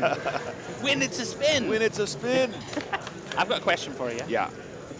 The king of the internet is Knossi. Yeah. Now, has somebody dubbed him that, or is this a man with so much self-confidence that he just declared himself the king of the internet? It could be either or. It could be either or. I actually don't know. Take a look. Oh, you ready, yeah? I feel like it's the kind of thing that he might have dubbed himself, and everyone just agreed, though. Right. That's the thing. It's like the first time I met you, and I said, "Hi, I'm Andy," and you were like, "Hi, I'm Nick Walsh, the king of the comms booth," and I was like, "Wow, all right, it's a pleasure." I'm the king of the king of sags. Oh, hang on. So Lockie here, or Locci, feels like Locci. Italian. He's going for a block bluff. Don't mind it as played. Maybe try and fold out some pocket pairs or like a weak jack or something like this. Knossi, very easy call with 2 pair. By the way, Imperatore, I believe, who is on this table, is, I was telling you yesterday, I met him outside. We just met, I believe he's an Italian gentleman. Yeah. And he started speaking to me in a Scottish accent. Right. So like an Italian-Scottish mix. It was a little disconcerting, but it was very funny. We cannot lose anything. You know, we qualified.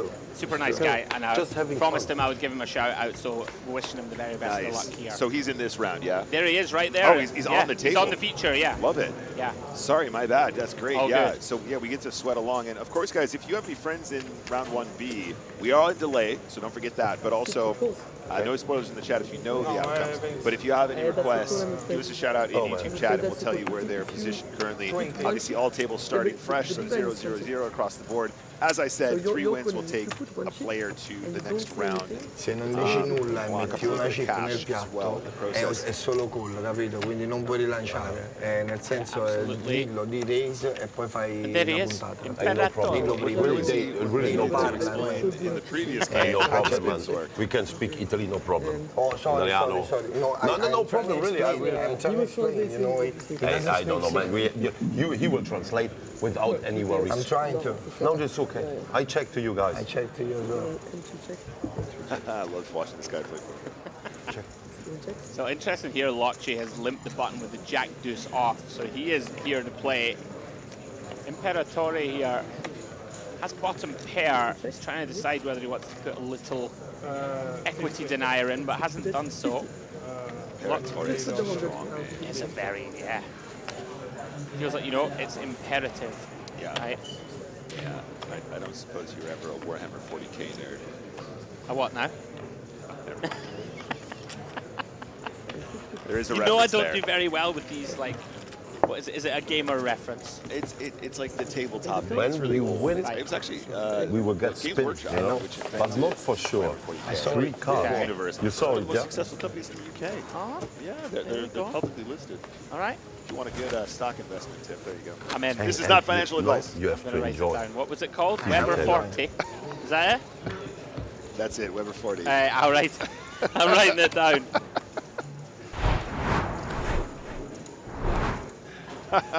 40. So unhappy looking at my football team's result. They break my heart every single week. Warhammer won't break your heart like that. And blinds are still 10 and 20. Wait. He has He's two first. actions. He's first.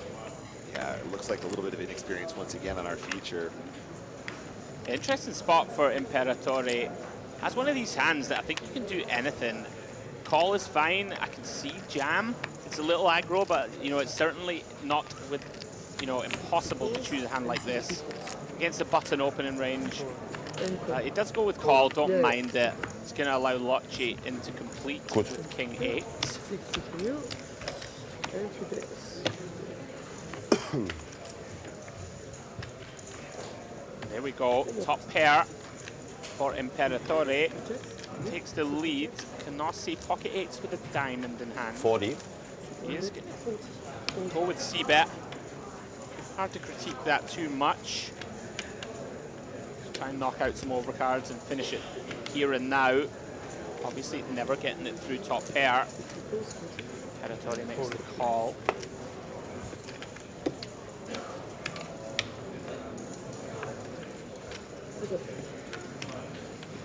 Oh, this is a really bad card for Canossi.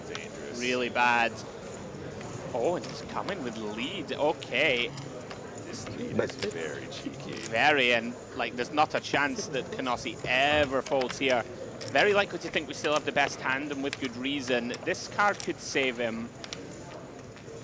You know, the natural bluffs for Imperatore now, not many, like a 4-5 suited Nick, something like that. Yeah.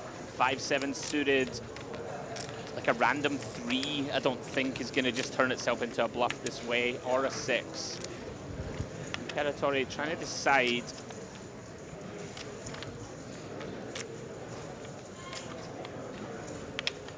Looks like he's changed his mind about 8 times here.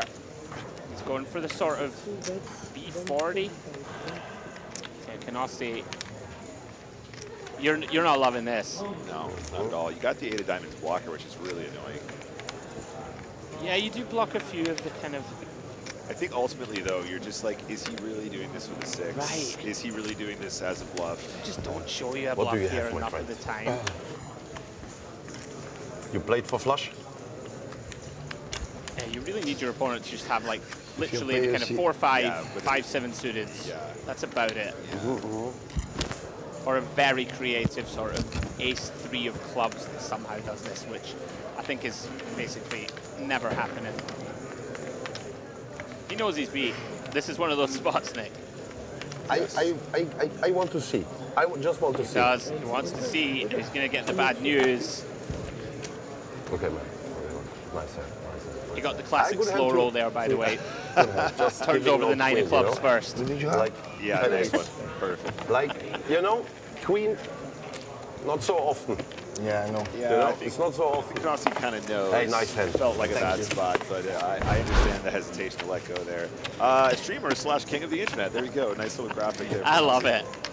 Oh, and you blinds 15-30. Are you a fan of that, by the way? Will you ever go for like Nice hand. a little Nice needle, hand. like Good hand. purposefully Hey, turn over the bad card you know, that looks like just you were thinking bluffing? about flush. Oh, Well, tell the truth. I have actually very good at the table. I never really angle. Was perfect. That's Was not perfect. the right Was word, perfect. angle. Etiquette. I never needle people like that. Yeah, I know. Good for you. Oh, big hand here for the shorter stack. I'll see you waking up with ace king, the big blind.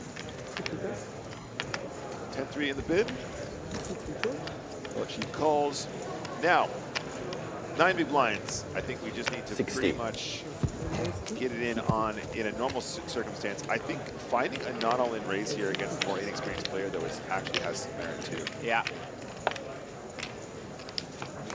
And the flop is not going to connect, but Jack 8 does pick up a gut shot. Yeah, about 2 pots back. Oha. Double gutter now for Locci. King high flush draw developing for Canossi. What's he finding a bet? Like, once we've played our hand this way, like obviously we're not folding turn. Yeah, and the turn size here is really small for Locci too, so Yeah. not a whole lot to be done apart from make the flush. In fact, the nut flush. It's not a straight flush. If anybody in chat says, but Nick, I will insta-ban you so fast. Oh. Very quick announcement. Oh, what happened here? He's got to be careful saying those Yeah. words. It was all in So question easy. mark, but that could be an accidental call you in have? many casinos. I follow What you. did you Ryan. have? I follow you.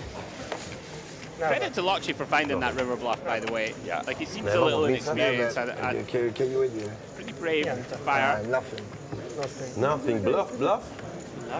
Bluff. Hey, thank you, guys. I'm blinds up. Hello? Flush. No, Two lines. 15, Flush. 30. Ace king. Flush. With the king. 15, 30. Color. You say color. Yeah. Color. For the second hand? Supposed to be? Hello. Hello. And you enjoying playing? Yeah, I love it. You're here with your wife, huh? I see Yeah. it was your wife, huh? Yeah. Making pictures. Yeah.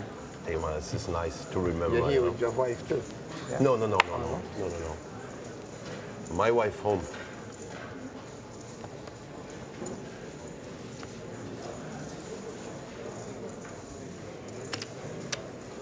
All right, on the button, Locci.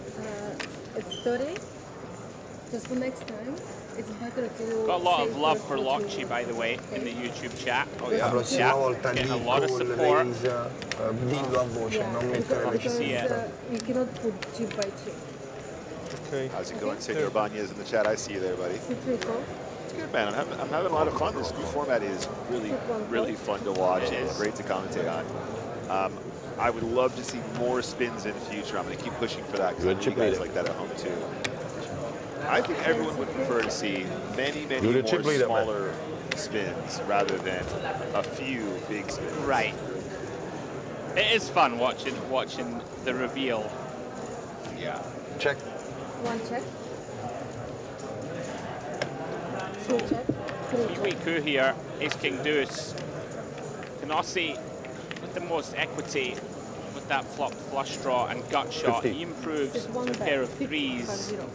Imperatore does have the best hand in theory with that jack kicker. Canossi going to activate here. Goes for half pot. Really tricky spot this for Imperatore. You're not thrilled about this three ways. Your hand can't really improve, but he is going to call. Locci out of there, just queen high. They are going to chop this up if it goes check, check. Quite likely Canossi. 125. Wow, One okay. bet. 125. This is really intriguing. Like, is this the thinnest of thin value, or is this a bluff? I'm a little surprised to see this size in, like, quite a big bet. I think you have a miss it. Miss what? Yeah, Territory thinks or this is a bluff. With straight. Because with good reason, and we don't have a heart in hand, we don't have a 4 or a 5 in hand. I don't think you would have bet a king. So he's going to call here. I think so too. They'll chop this straight, up. you're better than me. Otherwise, He's analysing this quite nicely. Territory. I don't know if you bluff I think if you call turn, you kind of need to call river here. Yeah, I think you're so. not really going to have many ace-X. Yeah. You're right, completely right. You're completely right. I had straight draw and flush draw. You're really nice call. Congratulations. That's a chop. You're completely right. How you described it goes into my soul. You know, you talked into my soul. Okay, we have had our first win of round 1B, and our winner, David, instantly pulled the Let's Spin card. Would you like to see the prize money available, David? Yep. Okay, so obviously there are some amounts that are big and some amounts that are not so big. The single biggest prize on offer, 5,000 euros. You can also win 2K, 1K, 300 euros, or 200 euros. Are you ready to go for it? Let's go. Let's. The card says spin. Let's see what you win.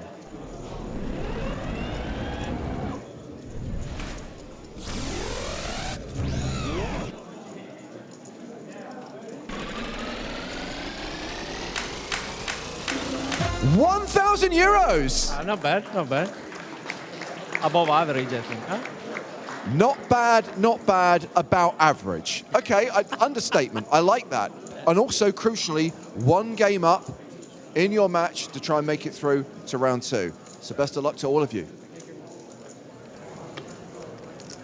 Above average. Above average. I think he said above average, not about average. But yeah, still, nice spin there. That was Davide Bianchini. Oh, and look, he's got Mr. Andrea Carey on his direct. No, I don't know. Right. I don't know, that guy there. He is looking good, and we return.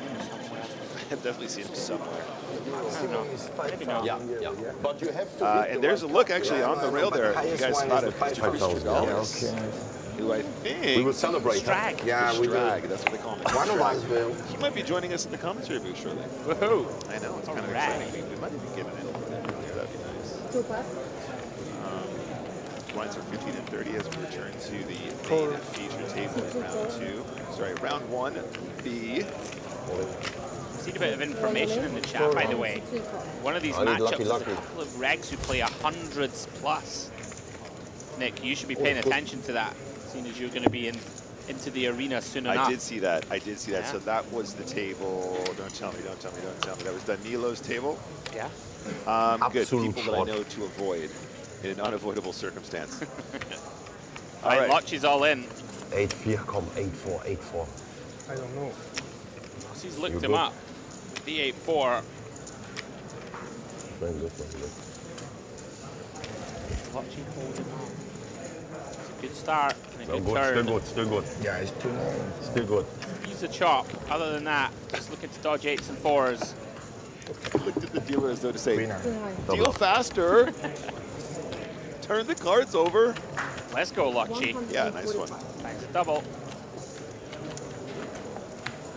Wanted to know. Still in the game, guys. So just a question in the chat. How do you guys know Lotchie? No, I know. I'm not sure if I have any notes. Do we have notes on Lotchie? I don't have any notes. 24. Guys, can you give us some background? Because he's getting a hell of a lot of love. Yeah, a lot of people Lotchie fan, and he's been playing poker for less than a year, so I imagine he might have been one of our invitees. Okay. But by the looks of YouTube chat, there's probably a good chance that he is popular. I want to see the spin. The spin. Where are you from Italy? Sardinia. Sardinia? Yeah. I was there last year, Sardinia, in this hotel, you know? This big hotel. I don't remember the name. So, Lotchie, still the shortest stack. Don't call with 4 big blinds. Not this. Oh, my apologies, guys. This is actually this is delayed incorrectly. He's got way more than that. Apologies, Lotchie. Continuing the limping strategy here with a hand as strong as ace-queen. tricky to play against this type of style. Yep. Hard to range. Yep. Still want to see that go in the middle pre-flop, personally, but Of course, I'm with you. But you know, like when you're playing against him, you go, "There's no way this guy can have an ace here, right? Yeah. Because he's limped, and Yes, very all of well a sudden he's sat there on top of range." Got it. Got it. This is 50, yeah? It's going to be handover in any case. Good. Imperatore with nothing to continue with. C2 pass. King of the end. You need to tell before. Devi parlare, devi annunciare, no, devi annunciare, devi dire raise, call, bet, Dealers are very sempre. strict at. Quindi Or if you want to notice raise. that? se devi So you can see they're very like very accomplished, Yes. very good at what they do. Yeah, poi part of what dici makes them great is that they are very il strict valore with the della rules puntata, and they keep the 20, game 30, conditioned 50. correctly. Che se However, metti le chip dentro a volte non te le... Grazie. a little bit more leniency. Same. I think in the previous game they were actually giving. Sorry, who's the Italian gentleman again? You're big blind 40. Sei grande pure 40.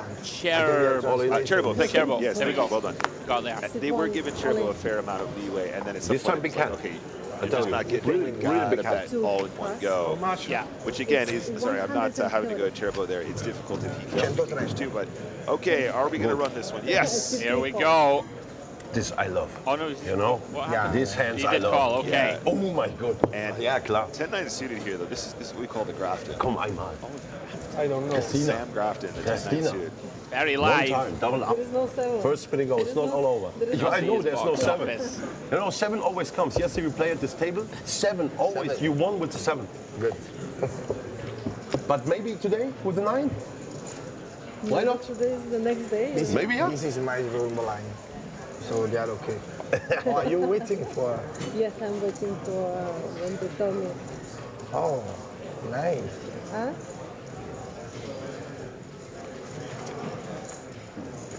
And the flop. Oh, there we go. Good start for Locci. It's going to be tough to get out of this one. That is it. Now I have to Locci, wait here at this table. he's Teach on it the them, yes, move. huh? Wins a big pot. You can I'm with you guys. I will. sit. You can stand if you want. No, I will stand. I will stay here. Brings him up to around about I don't want to 1,000 miss. chips. Like you will spin, or you will spin.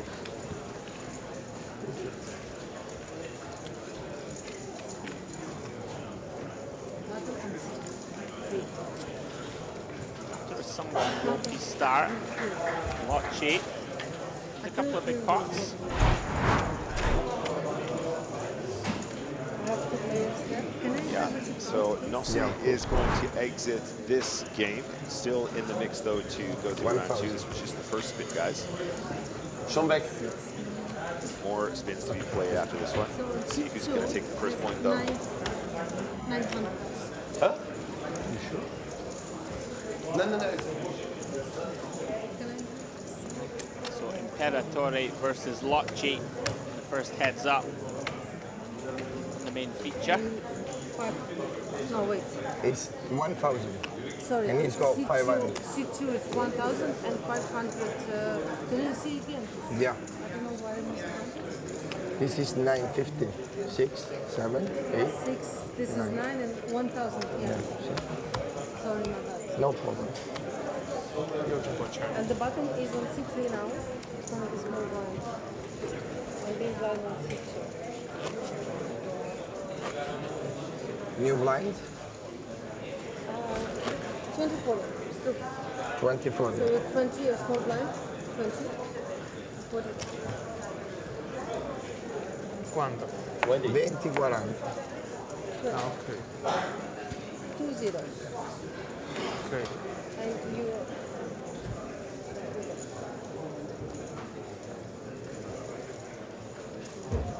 Well, hang on a minute. We're on the move out to table 8. And Ivan Kusilias got to draw, but he did pull the maybe next time. No spin. I think we should petition to change the maybe next time. It's Unlucky, buddy. What about that? Unlucky, buddy. Get wrecked, pal. I get wrecked. 50. No chance. Risk. Bet. How about just get good? Okay. What about like they have sound effects built into the cards? Yeah, you just turn it over and it just goes like. Quando le metti dentro le Perfect. I'm a big bottiglie, fan of that. I've got that built into my di sound deck. annuncia la puntata, Oh, per favore. Dici 50, I'm a big bet streamer. 50. I got all the sound effects. Non ho mai giocato. I actually I put on a Spin&Go. Lo so. Created a Per Spin&Go questo for devo where dire. two people face off and play spins at the same Prima time. lo dice e poi metti... And I did all the sound production myself, so I recorded myself saying, round one, spin. And I did all these sound effects on it, so it sounded all demonic and there was echo. Yeah, it never surfaced the way that I wanted it to. It was fun making it. See, it's the process. Creative, man. Listen, it's all part of the process. It's all part of the process. It's not about the arriving. It's the travel. Right, so we have accurate chip counts now. Imperatore with around about 2-1 chip lead. Limps with King Deuce of diamonds. Locci. They check Jack 9 suited. Both players come up empty, although Locci flops a flush draw. No pairs for either player. Check. Check. Checks it over. Imperatore going for the old limp stab with King High. Locci going nowhere. Race will be 80. Oh, very nice. 15. No, we bet 40. Minimum race is 40. Or 80 minimo 80. raise. He's found the check min raise, Nick. And you said race, so it means that you have to raise. Might be an accidental min raise. I don't mind it. I think recognizing Yeah, that, 60 raise that 80 and 60 Imperatore shouldn't have too many really strong hands having limped the button. Very nice. Like Locci, you can see he's a little inexperienced, but he's finding some instincts. What's the problem? And she's shocking. No problem. No problem. Sorry guys, I got the thing. And we are headed out to an outer table. This is Carlos Gudiel. By the way, reigning champ. Over at table 7, we have another win and another spin. It is our reigning Spin&Go Championship Live champion, Carlos. Well, with the first one, I was lucky to get the last spin, so let's see what we have there for us. Okay, so here to defend his title, here to spin. Let's have a look at the prize money on offer. That orange slice of the pie, you could still bite into that one. There's still a 2K prize, 3 1K prizes, lots of hundreds as well. You drew the card says spin. Let's see what you win. Okay, spin the wheel. Naranjito que...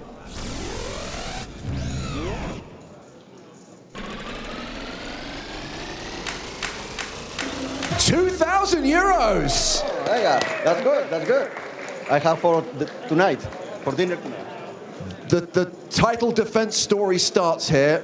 Winning the first game, winning a 2K prize. Nicely done, sir. Well, I don't know. I think I'm really lucky, that's for sure, and also I know how to play, so it's a good combo. It's an excellent combo. I'd say that's the secret to winning every form of poker, especially Spin&Go. So, 1 game, another 2 wins through to round 2, but obviously there's some way to go, and I'm sure your opponents are going to try and stop you from winning anymore. So, okay. Good luck to you. Thank you. Sorry about that, James. I spoke over you for a moment, but quite right. That is the reigning champ. Won in Prague last year. And well done, Carlos. 2,000 euros. Happy days. You know when you meet somebody and they're like crazy good at poker, but then they also get the first win and they win the first Prague, and they just stomp you whenever you get it in good. 60-40, no good. Well, here's a hashtag fun fact for you then. In round 1A, no winner of any of the first 9 games pulled the spin card. They just keep on coming because over at table 6, we've got another spin to do. Have you seen what's on the board? Yes. Let's find it out. Okay, so obviously one of the 2Ks has gone, or rather the 2K's gone and been replaced by a 300, but we've still got the 5K, still got some 1Ks. So the card says spin. Let's see what you win. Let's do it.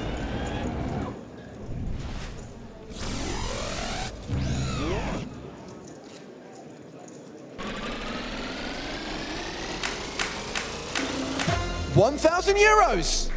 Yeah, that's nice. Anytime you can bag a 4-figure score, you're laughing, right? Yeah. You're literally laughing. Love it. And you're one game up. Good job. Keep it going. Yeah, thanks. Okay, I want to know, is this going on Handed Mob? Are the prizes pulled going on Handed Mob, or is this going to be like a bounty thing That where would they're be not sick. included? Yeah. 1,000 euros in the Spin&Go Challenge. Yeah, and can I get the ROI next to that as well? Fantastic. So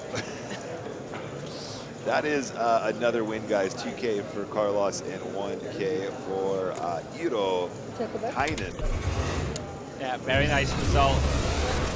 2K and 1K for the lads. As we go back to the feature here. 16. Continue the heads up. I bet.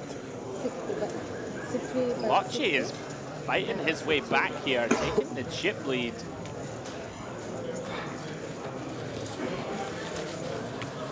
Easy to deal with, playing lots of pots.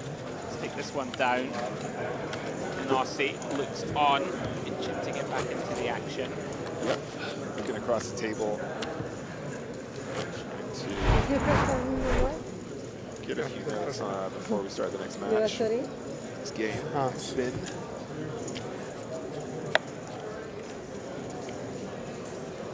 Yeah, yeah.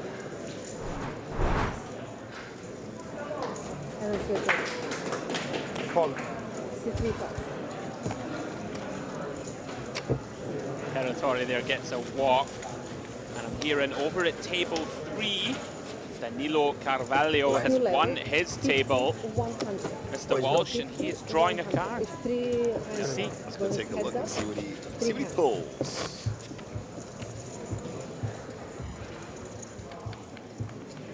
Middle. Oh, pull the middle. Okay, middle. I'm telling you right now. Watch this. Science. Look, they never take the middle. Why don't they? Oh. Go on, big man. There we go. Oh. Oh, no. No spin. All right. Bode well. Take the one on the right.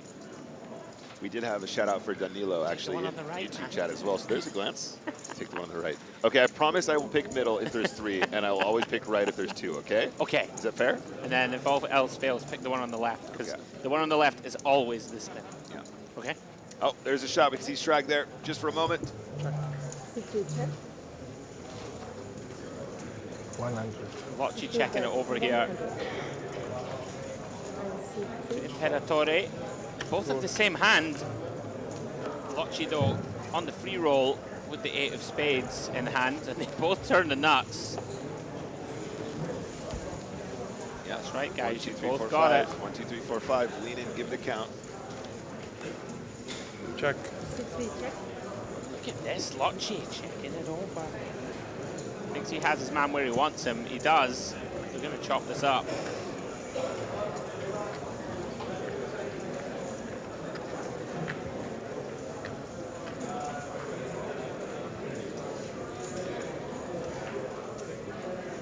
$200. I like this sizing from Imperatore.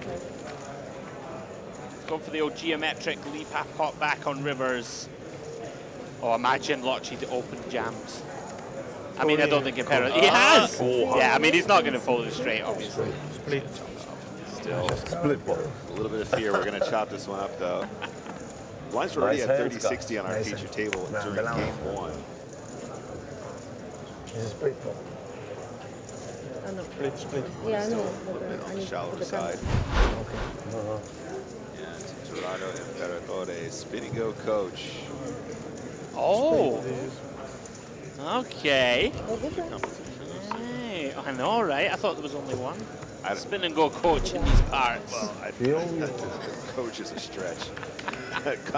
Confident fool, perhaps, yeah. If you see him, speak to him in the mock Scottish. You'll love it. Should I pretend to be your brother? You should. We can pull that off. I'm just having a look at the outer tables. So we have 1, 2, 3. There's at least 1-0 in every match, except. I have a here. There we go. And I can tell you, Andrea Carey has won the second game over at his table.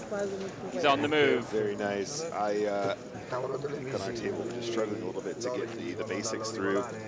It does feel to be going a little slow. So far, Lochy, I think, is playing okay, but having to explain a couple of the quirks of the game. Yeah.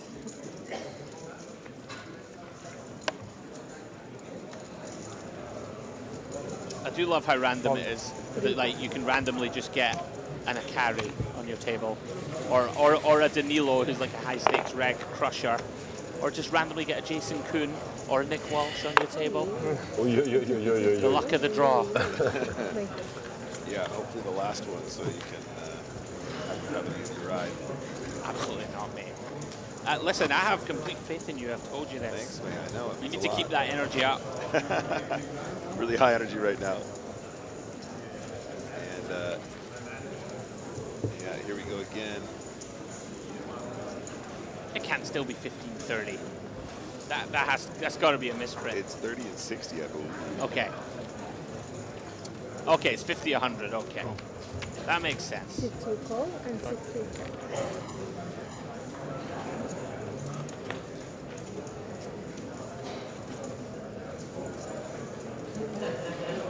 Check it out. Sit to check.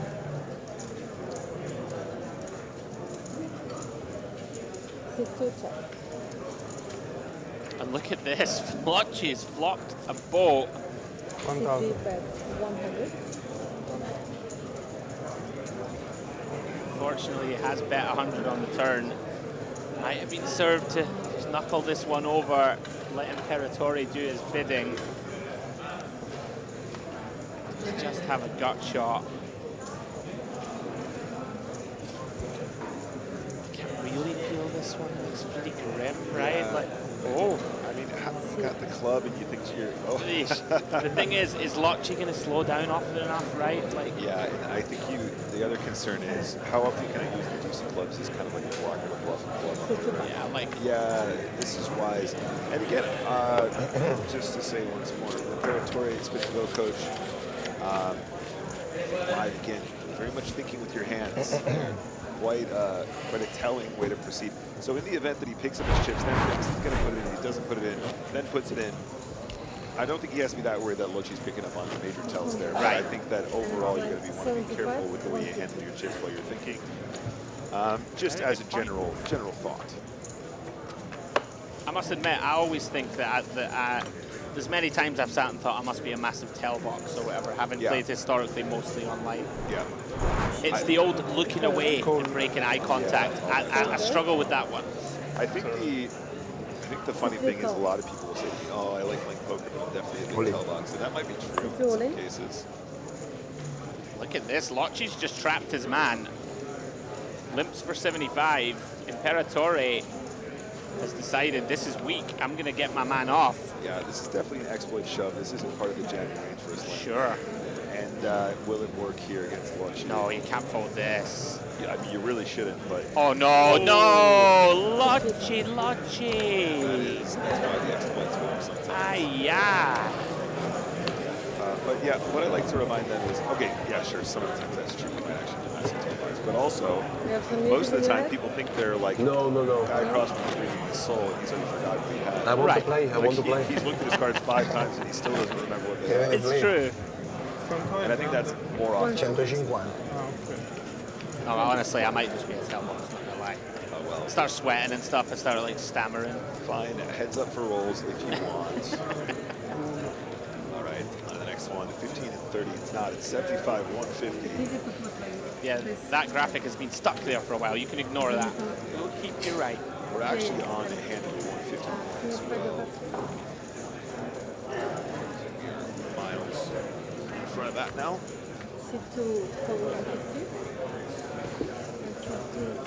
Okay, so we have a limp from Imperatore, check from Lotchi. That's another pretty strong hand in Queen Jack. I would say that my fear for him here is that he did this. He's all over the show here. Some of these actions. If you get this one through, nice pickup. Use this grid because you don't need to count one by one. At one of the outer tables, How much Christian blinds now? Lazowski has raced into a 2-0-0 lead. He looks to become the first person to qualify for round 2. You're looking for the re-game stomper. Just like bang, bang, bang within an hour. Don't chill out. The 3 barrels. Give him 3 barrels. Puff, puff, puff. By the way, favorite ever online poker nickname. 3-barrel Carol. 3-barrel Carol. That's what I saw. I saw that one time. I was like, that is next level. Speaking of, Or it might be triple barrel Carol. It sounds even better. that does sound better. Yeah. Reminds me of Debs the Destroyer. Oh yeah, we all know Debs. We all know Debs. What a boss. And then Imperatore. Two check. C3. Bet. Bet. But One. I'm surprised to see him not jam king 3 suited queen if he's jamming 10-7 off. Yeah. No? I it's definitely a consideration. It's just a hand that has really nice playability against the live range. New level 100, 200. Gentle to gentle. No, see, the restless leg syndrome. He's like, I want to play. I definitely suffer from that myself. One of the really funny things was, so in the last Spin&Go championship, we're there in Prague, and we've got all the tables out on the floor, and like I said, it wasn't televised. Right. And who was it? Connor Beresford. Oh, yes. Takes a video from his perspective on the 10K or whatever it was that was directly adjacent. And all of these hyperactive Spin&Go, high frequency, high volume grinders. Yeah. He takes a video, he pans across the room, and everyone's leg is going.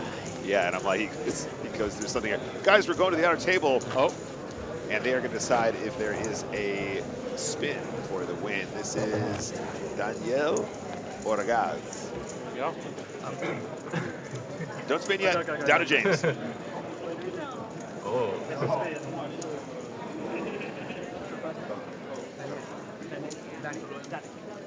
Over to table number 8, where the spin card has been pulled.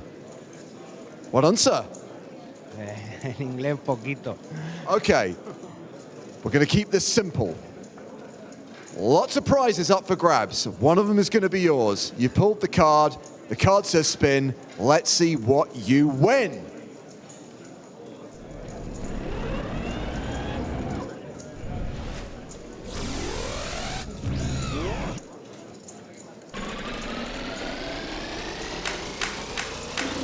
€300.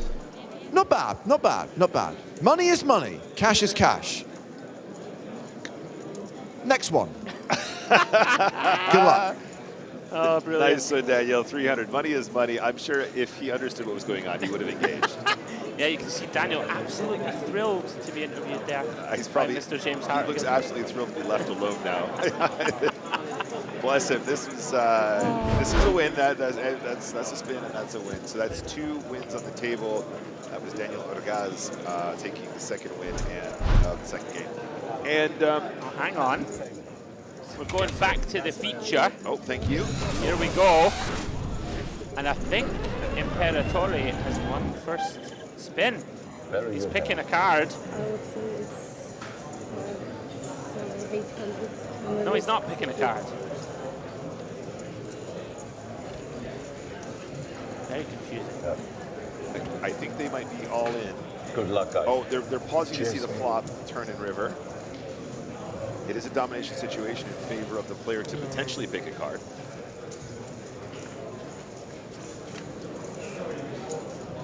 And the flop is good so far for the 7s.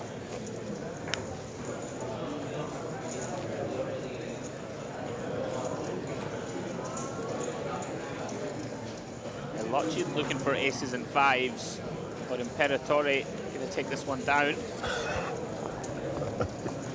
And the Ocho. So that is the first game going to Imperatore. Maybe, man. You have That to means choose he's gonna now pick a the card. right card, right? Let's see what he picks. That's why I pushed 7, yeah. Because you said 7. Maybe there's... Nice. Have fun about you. Yeah, congratulations. Man, 7 never lose here. This table. Fatto bello spin. Bravo. It was first tournament. Next, Mike. Okay, so okay. 4 cards to choose from. One of them will be a spin. If you pick correctly, he's going to go middle. Oh my God, which one? What do you I don't know. I'd like to see him go middle. I want to test this theory. Nope, he's if you go right, you can't go wrong. I've been saying pick the middle one. No, no chance. That's his right. That's his right. Yes! Let's spin. All right, over to James Hart again, so he can find out what they win. I wish for you 5,000, man. I wish for you. Amore, Hey, your husband, your si husband. gira per me. Bello, bello, impossibile. Si gira per me. Hey, I wish you good luck, man. Thank you, mate. For the $5. Thank you. Dai, 5,000, 5,000, 5,000. We have a spin coming up on our feature table. Gennaro, I've got 3 good bits of news for you. 3 good bits of news. Number 1, you won a game. Yeah. Number 2, you pulled the spin card. Yeah. Number 3, and this is quite important, the last spin was only for 300 euros. So that means the 2,000 euro prize is back on the board. That means more of the big prizes to spin for. Hey, that's nice. Oh my God, I am very excited for this spin. I Okay. think it's gonna be 5,000. You're feeling it. He's feeling it. Well, let's not keep you waiting any longer. The card said spin. Let's see what you win. Let's see, man. Let's see. Let's see. 5,000. Good luck, man. Good luck. Cheers, man. 5,000, come on. Come on. Did he ask for too much? What if we 200 euros. Still, look, you Be know, greedy. that's a It's also nice. couple of rounds of drinks. Okay. Yeah, it's gonna be a couple of rounds or two. A nice meal on the beachfront. Accentuate the positive. It's fine, it's fine. And also, you're 1 game up and closer to making round 2. Yeah. There we go. Keep it going, guys. Yeah. Thank you. I feel like there's a pattern emerging. Okay. If you ask for too much, the universe thinks you're being greedy and you've been rewarded. If you say, hey, look, 100 is good, I can buy my friends some drinks. Right, Okay. so remember this for when you win your first Finally one. playing here. I am very excited. 40. You have to sit there and say, you know what, I had a wonderful I'm back day. now. I want to Be happy play. with I 20 want to play euros. hand. All the pasta. I want to play hand. Also, got to work with my heroes. They say don't make your heroes. Now I want to play, you What a know? day. Yeah. Waiting. Absolutely love it. High fives in the booth. I mean, I know that you are completely taking the piss, but Hey man, I you're thought for it was it. 5,000. I'm only like a quarter to it. I was I'm going to go home and say, listen, I got a compliment from never came what's the out, nickname? so I thought It's not so easy choosing No, the we right card. came up with a new one. I don't know, I have a feeling It was third one. Yeah. That's an unbelievable feeling. Yeah, but 200 tomorrow is We had one for you, but it was not the same. If you win this here 3 times, then you go into the second round tonight. Spin again? It's with spin again? I don't know. It's like with spin again in second round? With spin again? You don't know. Yeah, okay, I don't know. I would say yes. Yes, every round. If you hit the card. I think because Yes, I got information. Okay, yes, it is. Pass and C3 call 20 You call? Okay, I check it. and C1 check. Buonasera. Good to be back now. 3 check. 1 check.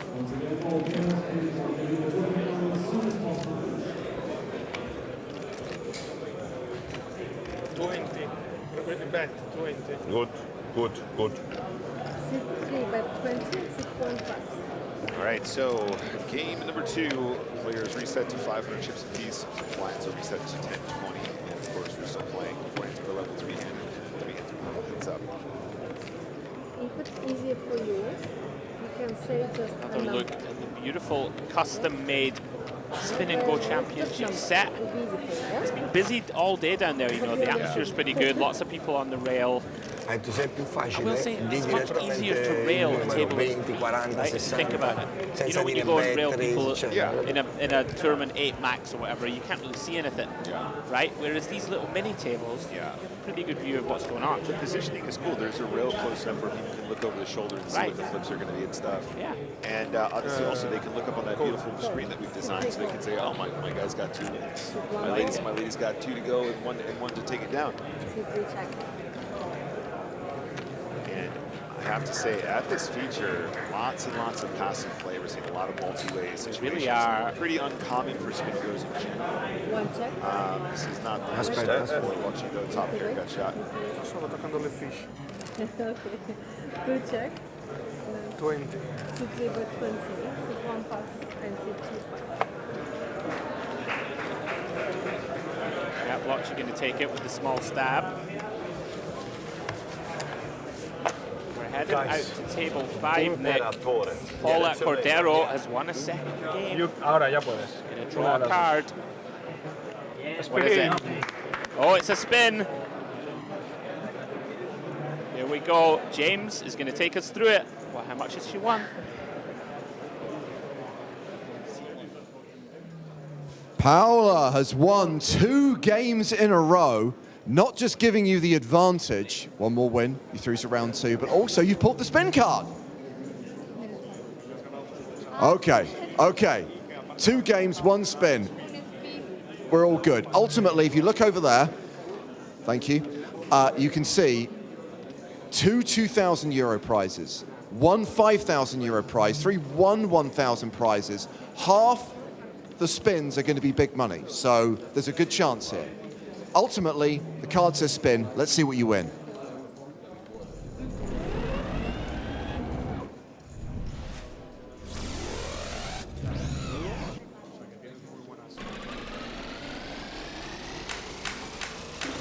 €1,000. Nice, nice. Also, it is effectively match point over here. If Paola wins another game, this table is over. Good luck to the rest of you. All right, so another spin. That was a 1K spin, if I'm not mistaken. Nice. And play continues at all tables. We will update you as we go. Nobody has won just yet. A couple players on the precipice of a takedown, though. Yeah, what a spot for Paula. 2-0-0 in her favor and €1,000 in the pocket. Very nice. One more win would get her there to the round of 27, taking place later on. Back to the feature table we go. 3-way pot here. 300 in the middle. So many. I'm not sure how. How's Imperatore in there with 8-9 suited in this bloated 3-way affair? He's jamming as a bluff. Whoa. Wow. This might just work. It could work. I'd say it probably will most of the time. Definitely should. Sick. Locci, does he want to put on the hero cape? Does get out of the way. Imperatore gets away with murder on the feature. Set. Jacks. Kings. Kings, yeah, really? Yeah, absolutely. I thought jacks. I had feeling for jacks. Bold play. You had kings, yeah?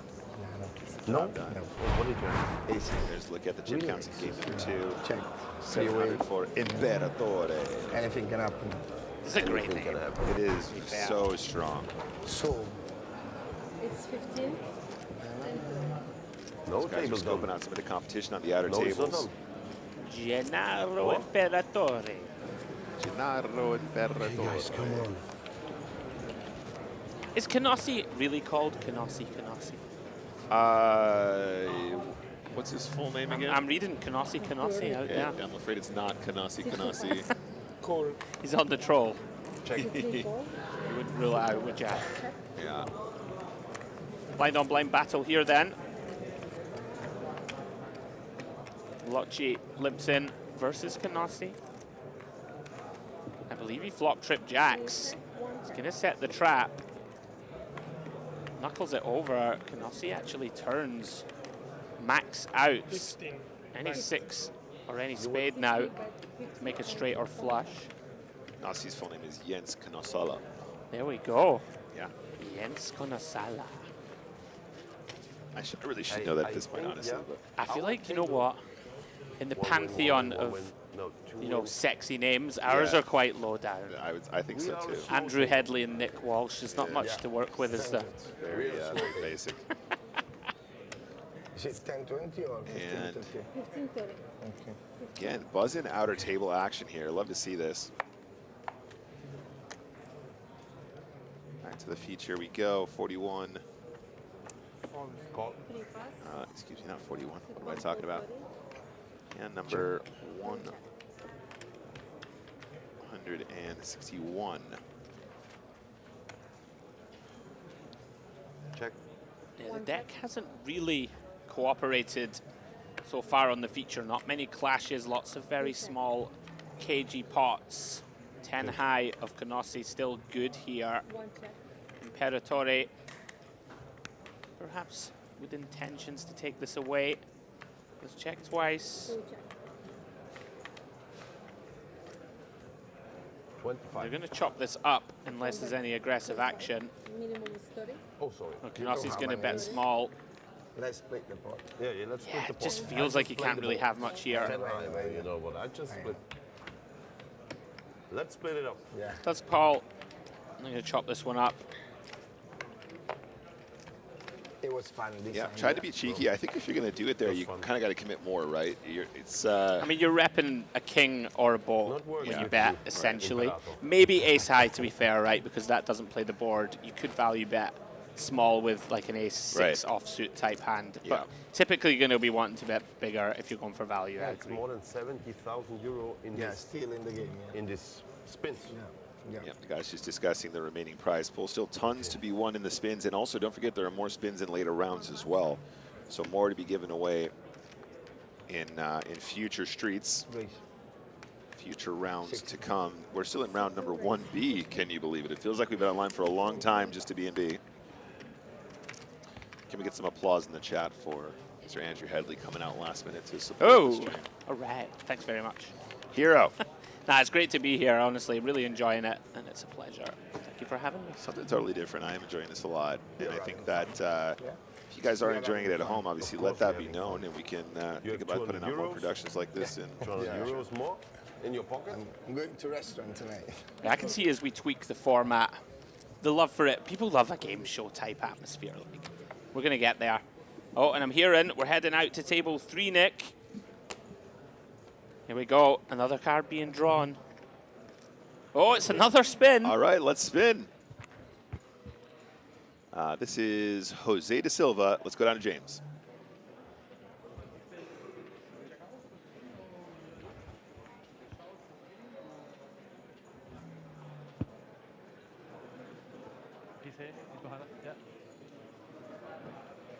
So much winning and so much spinning. I hope you've been paying attention to the board, and I'm sure you've seen that the 5,000 euro prize has not gone yet. Yeah, okay. We will be gonna. Okay, you think now's the time? Yeah, now's the time. Okay, well, the card says spin. Let's see what you win. Okay, let's win.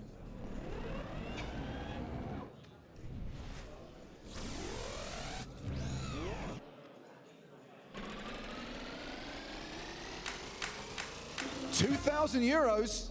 It's good. Nice.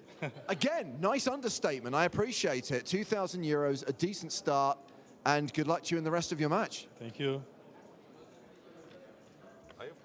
All right, so 2K in the bag. That was Jose da Silva. And play continues. Let's take a look at the remaining tables out here, guys. So 3 tables where we have 3 tables with 3 players who are 1 away from taking it down. Okay. Paula Cordero, Christian Wasowski, and Davide Bianchini. Oh, sorry if I'm not pronouncing this correctly. That was like a melody to my ears. Davide Bianchini. Davide Bianchini. That's right, with the gestures. And okay, back to the feature. Still on game number 2. I think we need to see them ramp up the aggression here a little bit. Yeah, look, let's call a spade a spade. It's been very cagey so far. I'm a little surprised. Like, Canossi normally in there firing. I thought Gennaro, we've seen Gennaro pull some moves. Yeah, I mean, he might be feeling the I mean, look, getting through to round 2 and the subsequent rounds thereafter is a very big prospect. There's 100K up top. I think Canossi might actually be adjusting his strategy here, just recognizing perhaps that he might have an edge by slowing down or like turning down the variance, dialing it down. But again, like we said before, when these blinds go up as quickly as they do, that edge disappears very quickly, and it's just going to come down to who has the cards at the end. So being involved deeper stacked is almost always going to be a better thing, right? You're going to have a bigger edge deeper stacked you are. So entering pots with a little bit more of a wider range might actually end up yielding more chips in the long run than leaving it being playing too tight. Completely too agree. passively. I've always believed, you know, as you evolve as a poker player, that like I want to VPIP as much as possible, right? Like you want to be in, you want to use your edge, right? You want to be in as many pots as you possibly can. There you go, Canossi. Yeah, like Lotchi's been limping like basically every button. This is a nice adjustment, I think, for Nossi. Yeah, he finds a good combo to do it with too. Like you maybe prefer like an 8-7 suited here because you're going to be dominated less if they have a trap or whatever, or if they call you with ace-10, king 10, whatever. But he's recognized the spot to pick up some dead money, and that means a lot when the blinds are this big. I'm a big believer in sort of just blasting in there as much as you can and just getting in as many pots as possible. Yeah. Especially in this, you know, fast structured format. Unbelievable. So for you, this tournament, like this is the main event. Yeah. It was unbelievable. All right, cards back in the air. It's unbelievable. Nossi with the walk. Imperatore. Now then, 11 bigs effective. Queen Jack off. Likely a jam in theory world, Nick? Yes, please. I think so. He's going for the min raise. Interesting. Suppose you do keep in hands that you dominate, very much like this one. Lotchi with the queen 4 suited. Wow. Spin card again, guys. Yep, so working out so far, let's go to the flop. And ace deuce 6. I think now he's allowed just to fire really small. Should get mountains of folds on this texture just for a small size. I mean, literally one big blind. Yeah. Dry, disconnected. It's gone large. That is large. It's going to be just as effective as a smaller bet, but that sizing is quite surprising, really. Very chunky. Gets it it done. Maybe, yeah. Oh, we're back out once more to the outskirts. Okay, so over at table 2, the spin card has been pulled. Now, the good news is, as I keep saying to everyone, the 5K is still in play. 5,000 euros could still be won. Now, because the last spin was 2,000, that 2,000 has been replaced by 300. But I think the good outweighs the bad. The chance to win 5,000 euros, right? Okay. The card says spin. Let's see what you win.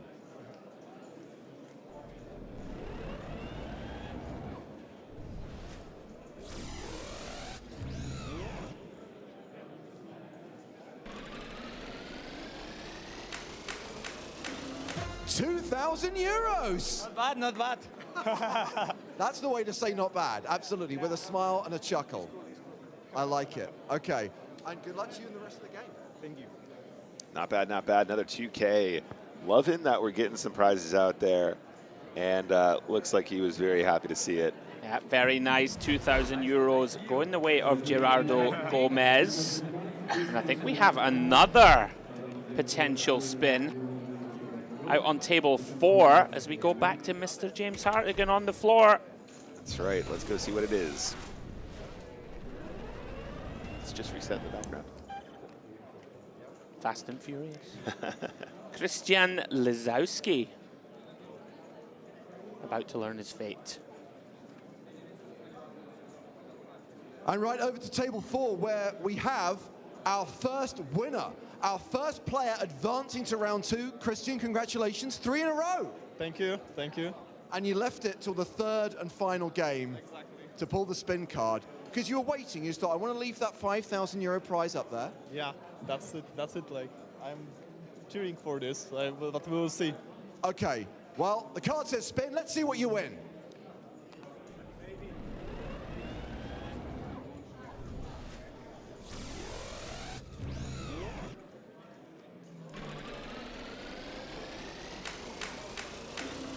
€5,000! That's a start. So happy. Oh my God, like, couldn't be more happy. Like 3-0 and now 5K. Amazing. That's the way to do it. Come into your table, win all 3 games, bink the 5K score, bag a seat in round 2. Play good, run good, like, yeah, spin and goes. The perfect result. Congratulations, and of course, because you're through to round 2, you're guaranteed at least another 1,000 euros in prize money just by making the second round. Super happy, but I'm going for, like, you know, bigger prizes. Of course, going for the 100K for the winner, right? At least on the final table, but we'll see. Well, we hope to see you there. Whatever happens, we will see you in round 2. Congratulations once again. Thank you. Well, I'd say that was a success. That was lovely, wasn't it? What a lovely interview. I like to see a bit of interaction.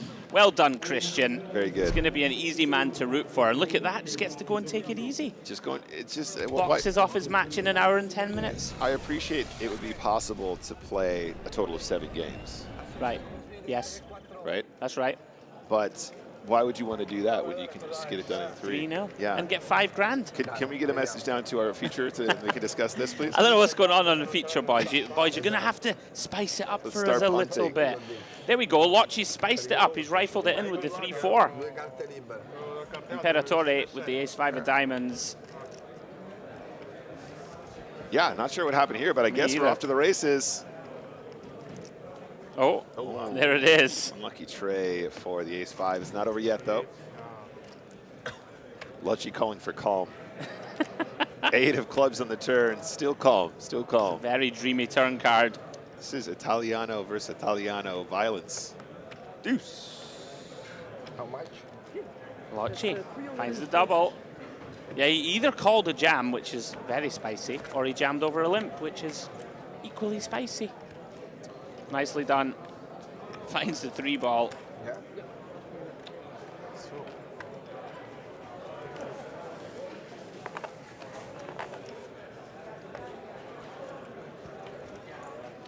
I think now this is the hand.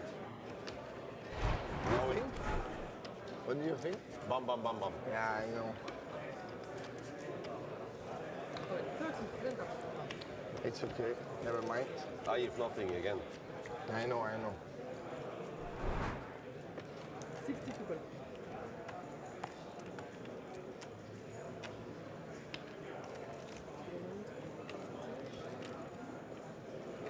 Race. 120. 120.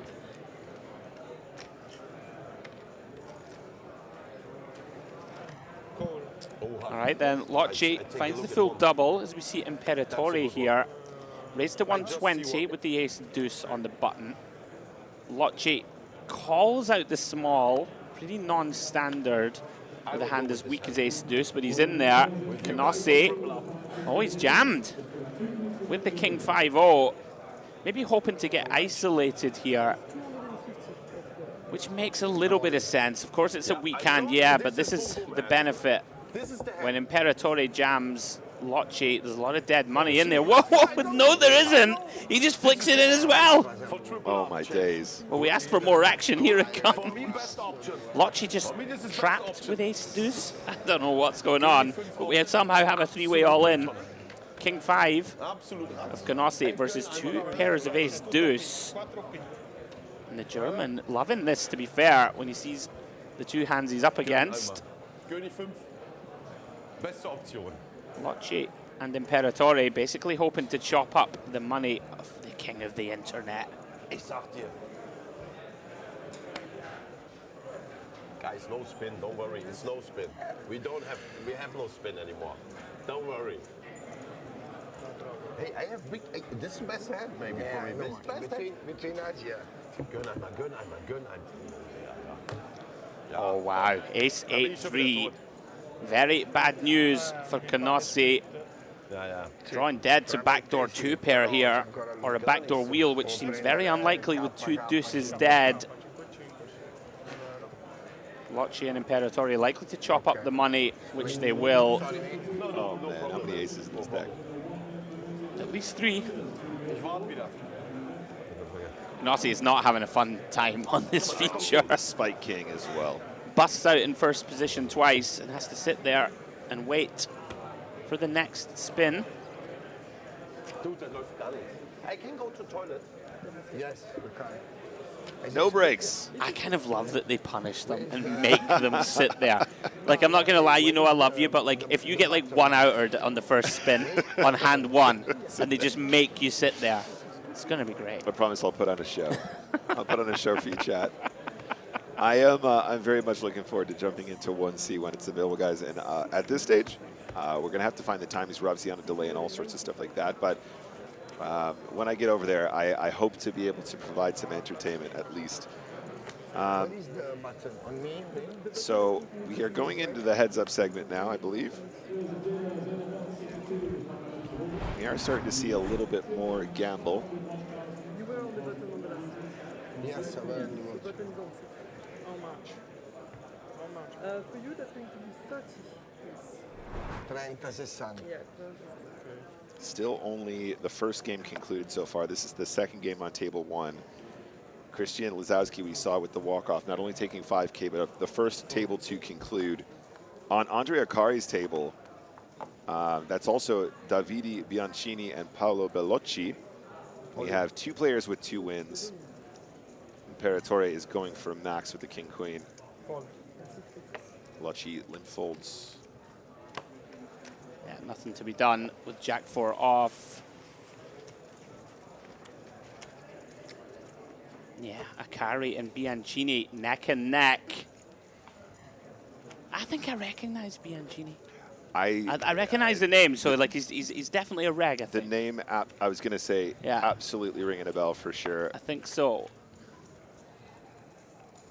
There's going to be a fair amount of people here that I've met at the previous event in Prague, or a fair amount that I've met at players' parties and stuff. I mean, a lot of these guys will play a lot of spins, but also, you know, transitioning into playing more MTTs or stuff like that too. I'm always really shocked at how many people started in Spin&Go's and then went on to be like Omega Crushers. Oh, yeah? And then the same people that idolize those players will be like, oh, Spin&Go's, yeah, right. And you're like, no, for real. Listen, you can learn a lot. Yeah. There's much to be learned, especially, you know, I played a lot of spins in my life, and I find it very helpful when you get to heads up in a tournament and you get to this sort of shallow depth. Yeah. Lots of tournament players are pretty bad at heads up. Yeah, absolutely. I mean, they don't really understand how to expand the range, and you can do some funky stuff that you've learned in the spin streets. Sure.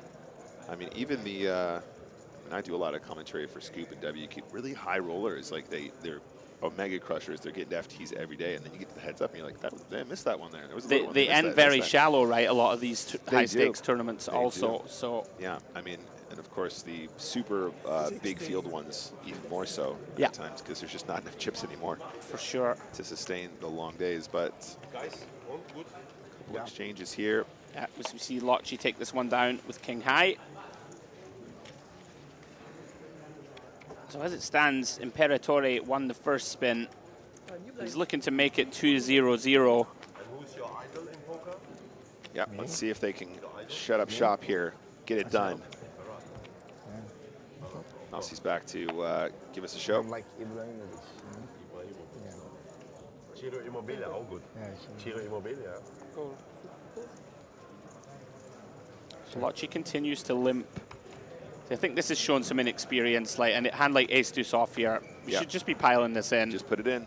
Just allowing Imperatore to realize his equity is not good. 16. That's 100. 100 is the minimum now. So I thought, what happened here? Oh, okay, we're on the flop. Okay, that makes sense. I was going to say. Yeah, this flopped huge on the Ace-5-4. Yeah, I mean, Imperatore out the way. Let's not forget as well the King-Queen limp fold earlier against the 10-7. Like, you know, it's just so hard to win spins when you're not attacking. You know what I mean? And it's all fine and good having traps and trying to sneak in some of those, but if lots of these hands that just need to be all in aren't going in, it's so hard to win. Yeah. Tony G. Yeah. Phil Help, you know? Yeah. Now we are sitting here, enjoying. It's very nice.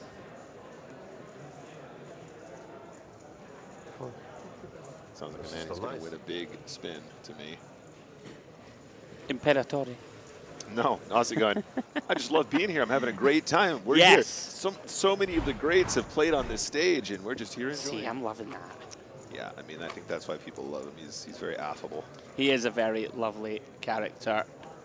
So we see here, Locci is opened up. 2-1 lead on Imperatore, who finds a king. Please shove, please shove. Yeah, Locci limps, which we don't mind. He might exploit jam this one. Yep.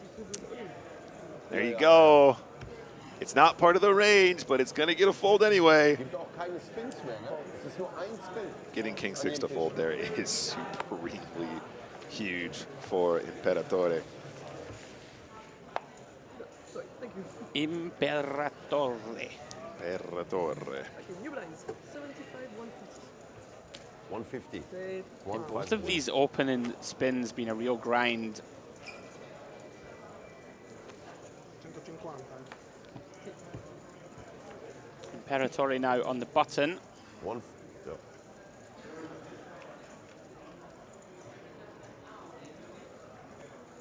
Six bigs deep. Even less so now. 8-9 off.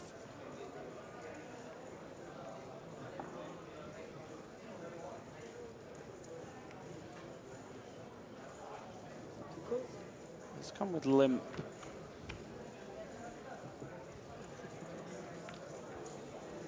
Locci, Jack deuce off. Checks his option. Gut shot, straight draw for Imperatore. Nothing for Locci. This one feels a bit weird to me. If you're gonna shove the previous hand as an exploit because your opponent overfolds, then this is a really good hand to shove when your opponent overfolds at the stack depth. So the 9-8, I think, for me, is going to be a jam 100% of the time, and even more so when your opponent is going to be overfolding, which is fantastic. Yeah. But as played, we're on the turn. And Locci now gets the green light to bluff, decides to take it. Imperatore calls quickly. Yeah, 2 overcards to that 7, and the 6 for Jin does brick. Locci now with the decision, gives up. Imperatore is going to jam bluff. I like it. If we're going to call turn, Yeah. I think we should bluff. Absolutely, absolutely.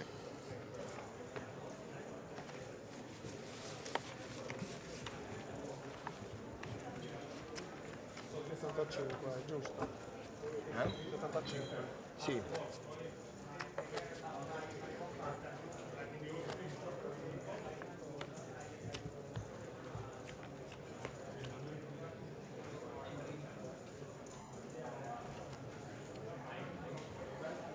So at this point, I'd like to introduce some fresh blood to the booth. Mr. Chris Trigales, welcome.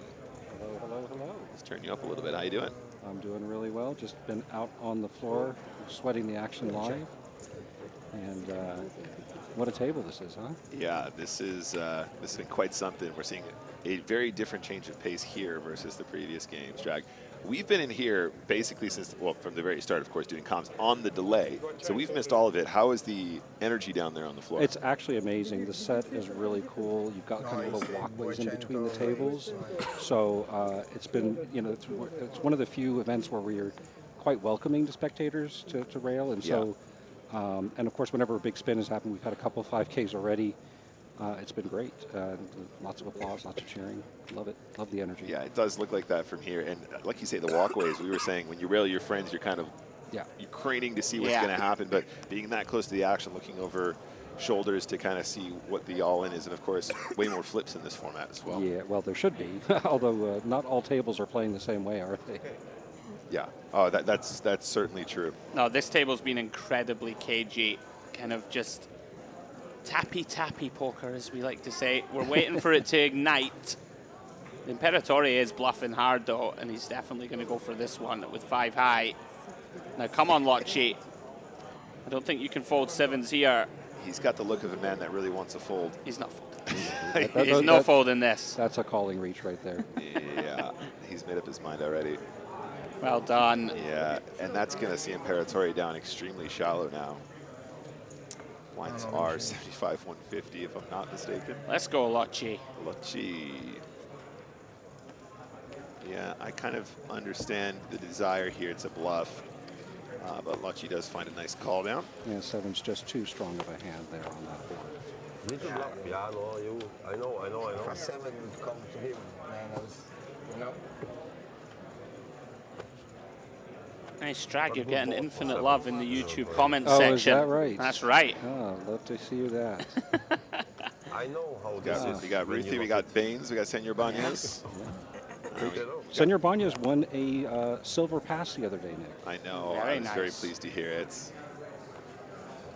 Corey C asking, can they guarantee you'll be on the feature table? I don't think it's a guarantee, Corey, but if I'm not on now, I'll be on later, the final. And Locci here with the aces and gets a walk, just what you want to have. I'm one of those guys. I don't look. When I I'm don't playing look live. either Yeah. when walked. What possible benefit? You can only ever can you be find? sorry, right? Exactly. You're moderately happy if you got to walk with a really weak hand, but otherwise you're just miserable. Strag, you're a man after my own heart. Just take the win, right, and be like, okay, I'm happy for Don't the free even money. Look. Don't even look. Why torture yourself? We discussed that last night. Negative I said free roll. That's one of Strag's favorite questions when we get in the comps booth. All right, so look, this is almost no bigs at all. We're playing 100, 200. Oh, it's such a mistake there. Oh wow! How do you fold? How do you fold? if you're not used to heads up and you're not used to super shallow stack poker, that just feels so natural. Why would you be all in with 8-7? But there, it's just time to go for the win. And if you're missing it, your opponent gets such an edge. Well, there's this guy I watch who streams a lot of spin and goes. Yeah. And so I've learned quite a lot about those spots. I hate that guy. Yeah, he's got a bit of a big mouth, but. He's a little full of himself. I Yeah, heard, you might say potentially. that. A You little might say smug, that. Yeah, even some might say. Some might say yeah. that. Yeah. Smug Nick. He makes a mean. Don't talk about Spraggy that way. Stop talking about my friend Spraggy. He makes a mean Bloody Mary, though. I'll tell you that. There we go. Redemption is upon us. Let's go. The time is now. Don't fold it. Let's go, Lotchi. Gamba. Come on. That's calling chips right there. Yeah, that's right. That's the calling reach. I learned that from Strag a few moments ago. It's the live tell. They are making a run at making this the longest table in history of spin and goes, by the way. Well, I thought with the VIP one that we had yesterday, which I watched all of those, and there was one of them that did go on extraordinarily long. Yeah. We thought that, with more spin and go professionals in the field, that these would go a bit more of a quicker pace. Sure. To be fair, all of the other tables in this flight are going at exactly the pace we predicted. This one, not so much. Absolutely. Oh, here we go then. Lotchi looking to take down his first victory, and that's a good start. Here's the 9, Imperatore drawing to a king or a backdoor straight. Or we're going to have a point on the board for Claudio Lotchi. Just the king to fade. Or just a Freeze callback frame. to Prague. Oh, hello. Freeze frame. We're back. That was Prague, right?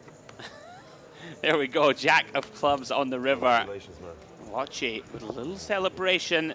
Yeah. Finds the first point on the board. So 1-1. Now I have to Is that one win apiece now? Is that right? It is 1-0-1. A 1-0-1. There we go. Wow. For hours and hours. So yeah, definitely not the speediest table we have here, but I'm sure with Kanasi at the table, very entertaining. Yeah, he's great. We have seen a slightly different demeanor versus last night's spin-off. Obviously, that was more for fun, and they were really enjoying themselves, and a lot of big characters. I think he's feeling the gravity of the 100K up top for this one. He has slowed down considerably. Well, to be honest, Kanasi, I've known of him for quite some time. Even prior to him setting the record for biggest poker stream, my wife and I used to watch him actually stream slots. Sure. And he was, not because we didn't speak a word of German. Yeah. Didn't understand anything he was saying. Just the sheer energy, Yeah, the he force brings of it. personality. And I'm just so impressed by that. And the thing is, it's not like a switch on, switch off thing. When you're chatting to him in real life, he's got the exact same energy. Go, go, go. Yeah, and also to all the Nazi fans out there, I'm really not slagging our guy off. I just think that he's adjusting for for this more serious game. Yeah. He wants to go deep. He wants to make a good show of it. That's what he's good at. He's a showman. Yeah. And he's just slowing the action down and trying to find good spots because he'd like to go deep in this event. Which is also great to see. And to be fair, when he did set the poker record, it was not the same persona as when he was perhaps streaming something else. Right. And you? Quanto tempo giochi a poker?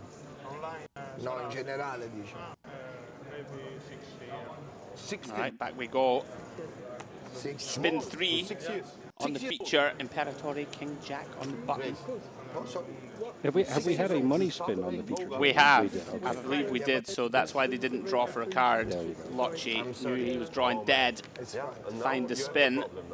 I think Imperatore got the minimum because he was too greedy, Nick. That's what we've been saying. So anybody who asks for 5K, they get 200. No, ask for 200. Science. We had, it was Bartosz, I believe. James comes over and he goes, what do you want to win? He goes, honestly, a couple €100. I'll buy my friends some drinks. We'll have a great night. And boom, sent it. Trouble flop here. Split obviously flopping very well here with one of the best hands in poker, and one of my favorite hands anyway, King Queen, and or sorry, that's split. Lochi and Imperatori here in a world of hurt. Yeah, Imperatori is about to get stacked on hand 1. Snaps it off, gets it in really good. Canossi folded a queen also. Imperatori dead to a jack here, or a backdoor straight. I know, I remember. But he would not fold. But this is poker. Anything can and does usually happen. Absolutely. No, yeah. Just limped it, so, you know. Yeah, you thought. No, he was big blind. Lucky calling for calm once more. You're right. Nothing exciting, please. He had king. Jack at risk. Oh, man. Here we go. Yep, 8 of hearts is still clean for now for Lochi. No backdoors coming in on that card, so just the jack. No help. King Queen holds, looking good for Lochi once again. So they were evenly stacked, right? So that's just a full elimination. Yeah, Imperatori stacked on hand 1. Pretty unfortunate.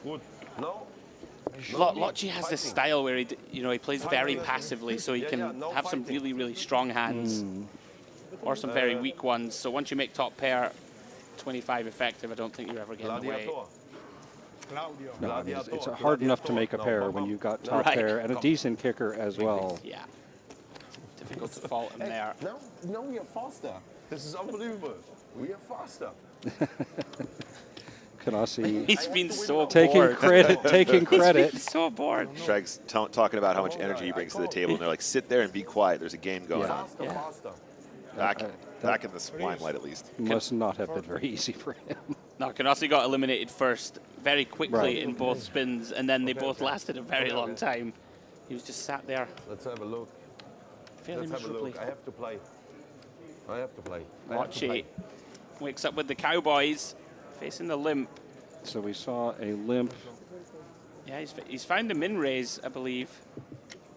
It was Lochi that raised out of the big blind. So oh, he did? Canossi limped. Lochi raised from the big. Canossi called with 10-5. Okay.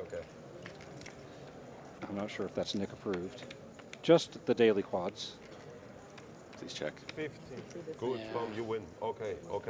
You win. Yeah, Canossi must have been bored. He was getting in there with the 10-5. He was calling the ISO, then he was floating the flop. I kind of like the aspiration because I think you get a lot of information on that turn. But once you bet that king and it comes another king, I think the slowdown is so tasty. You should win now. You got to check, right? Yeah, gotta check. You've got the immortal nuts. You've got quads. You've got the king of the internet across the table, ready to become the king of dusting it off. Find the check. Become the king of trapping Canossi and stealing his crown. Yeah. Like, come on. Yeah, that's it. Come on. Okay. And he has an actual crown. I've seen him wear it. He's worn it, yeah. Does he really? Yeah. Wow. When he streams, sometimes he wears this kind of gaudy gold crown. Doesn't he usually have like a sidekick? Wasn't there a guy that was? Yes, there was wasn't a mod of his that did well as well a few years back. I'm gonna have to go back after this and research that because it was some time ago now. The evolution of Canossi is he's gone through many stages. He's worn many hats, including a crown. So Canossi did bet the flop here. Lochi does call with bottom pair. 50. No change on the turn. 50. 50 now. 50. 50 euro. And good. Lochi does get away from it. One-time pot. That seems like one of those tricky spots, nice, Nick. nice. Good for Bottom pair, feeling. good kicker. You can definitely make a case for continuing on that turn. Yeah, absolutely. It's going to be really player dependent again. I feel like the more that we've covered the sessions so far, including yesterday, the more we're seeing where the little moments for exploits open up, right? You can play a little bit more snug in spots. You can widen up your range in certain situations. This is a good one for you as well, Strike. We've been sort of debating, because these are played by hands per level and not straight up, a clock. It's our interpretation that every single hand becomes so much more valuable, right? Because it's not like if I snap fold this, I'm going to get more hands in this level. And what we've seen a lot of, players sort of simplifying a push fold versus blind v blind. Like They could have raised it not all in. They might have got more action, but they're just choosing to shove the jacks for 15 bigs or whatever. I feel like that's a big mistake when you should be, trying to suck all of the juice out of every single moment. Yeah. Because you're not going to have that many more moments to come, and you might not find that many chances to really stack someone. It's really interesting. I did think about this quite a lot, kind of like because I think this strategically is a very different version of Spin&Go Live than Prague. Yep. Because of that fact, because of that, the ace of hearts here for Canasi as well. Big turn. So like paying attention to where you are in the level in terms of the number of hands. Yeah, very important. I hope they all in here. Yeah, it does work. You actually know exactly where you're at. Like you said, it's very unusual in a tournament where you know exactly when the blinds are going to go up. Usually you only know the hand before the clock runs out. Okay, go on. So I do think that you have to think differently about what hands you play in which position and when the blinds are going to increase, especially because some of the blind jumps are quite large, right? The other thing that I think is really, really interesting is the dynamic that changes when you go from three-handed to heads up. And so kind of thinking about that dynamic as well and where you are position-wise, where you are in terms of, because the number of hands changes when you're heads up as well. That has a real big impact. You kind of sometimes don't want to go to heads up at a certain spot. Yeah. Especially if you're a shorty at the table, right? And that's gonna put you into the big blind. Yeah. That's a good point. You kind of have a little bit more wait time, don't you? You're three-handed, and also not only a longer blind level, but then also more opportunity to find a button where you don't have to pay in tax. Exactly. Yeah, absolutely. Wait, I'm thinking about the. Well, you know the song. Yeah. So Canasi, since the elimination, has kind of dominated this heads up. How many did you have? Beginning. Yeah, chipping his way back into contention. Just having a look out at some of the outer tables. We've got Gerardo Gomez and Lucas Benaglia tied at 2-2. Eduardo Suarez on 0 on that table. Jose da Silva 2-1-0 in the lead on his. Akari and Bianchini both with 2 victories on the outer tables. Paula Cordero still on the verge, 2 victories for her. And Ilari Tayanen with 2 wins also. So on kind of 5 or 6 of the outer tables, people on the verge of qualifying for the round of 27. And Canasi here flops huge with the Queen 9. And Nick, you'll love it. He's checked it back on the flop. Yep. Give him some rope. And does induce a lead on the turn and just flat calls again. We love that. And now let's see if Lochi does not decide to go again. Yeah, we've kind of seen him play quite passively and like maybe take the occasional stab, but then just slow down when he bricks. Sorry, indeed, checking out there. That's exactly what happened on this hand. I think there's a chance the graphics might be wrong here, by the way. Oh. Yeah, so Lochi is out of position there. He was big blind in that hand. He was big blind. Yeah, Yeah, no, the graphics were showing. Sorry, okay. I was not you guys. I was saying. We were calling it right. The Yeah, graphics yeah, were wrong. yes, Got it. As long as we were right. Yeah, I don't care about the Exactly. graphics. I know. Are you kidding me? The graphics are they're for the viewers at home. We don't need the graphics. We're just calling it right. Oh, yeah, Canasi I gotta making his say, move. Go on, Strike. I was going to say, like, I have been behind the scenes, and I've been saying this to my colleagues all week long. They are the hardest working people in the company. The amount of hours they're putting in and the work that goes on behind the scenes, just incredible. We're playing fast. I'm playing fast. And the attention to detail, couldn't even begin to tell you just things that you guys probably aren't even thinking of, but would notice if they weren't there. Yeah. There's just so many things. Yeah, there's so many moving parts, and also everyone always forgets how much harder it is to do on a delay. Yeah. And then if you make a mistake, it's baked into the delay and all kinds of stuff like that. They have to get it right, and if they don't, it affects the viewing experience, and I think we're doing pretty well for our first ever televised Spin&Go event. The first ever of its kind ever in the world. Yeah. Ever? I must be. Can you think of another one? No, I just thought you liked the word ever. You kept saying it over and over and over again. It's been a long couple days, Chuck. And on the river, Canasi makes the wheel. Yeah. going to go for a little bit of value. Unfortunately, Locci with just queen high, but Canossi chipping up. Yeah. Closing in on 700 now. You would certainly give him an edge. Not to be unkind, I think, skill-wise. Going to have a slight edge on Locci, I think. You know, waiting. No, I am hoping for you. I know. This is the other thing. I was watching Andre Kari, or not Andre Kari. So I was watching round one, and Adam Cole is here. I have to win, and then we start from the and when he got beginning. knocked out on the very last round, he had 2 wins, and one of the opponents had 2 wins, the other one had 1 win.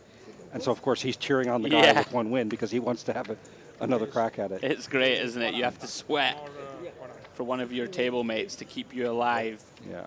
Poor Adam, unfortunately, not going through, though. From what he told me, he did have a chance with Ace-10 versus Ace-Deuce. We saw Ace-10 v Ace-Deuce and Jacks against something else, I believe. Yeah. I'm not sure if that one was for the win, but just to stay alive. That's what eliminated him. Yeah. Jacks against Ace-6, I think it was, and an ace on the flop. And he just said, yeah, this guy's... It's always that case where you're like, that guy's got my number. No matter what I do, that guy's just going to beat me out of every pot. We tend to think that way. It is just kind of the way the luck works. For sure. Yeah, the variance can be vicious, as we know, in the spin streets.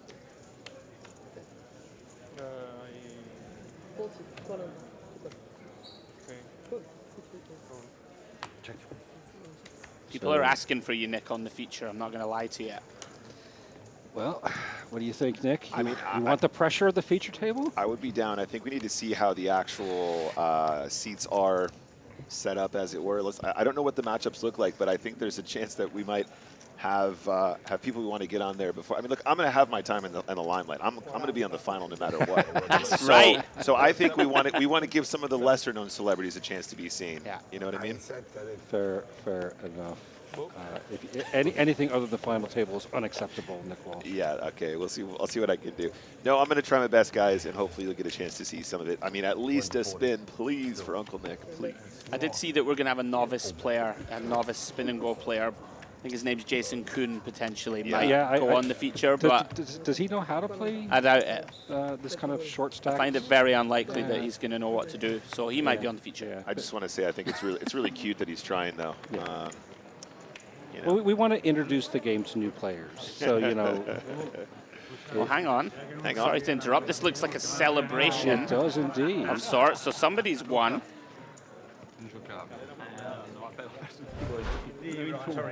There we go. Gomez finds the win with 3 wins.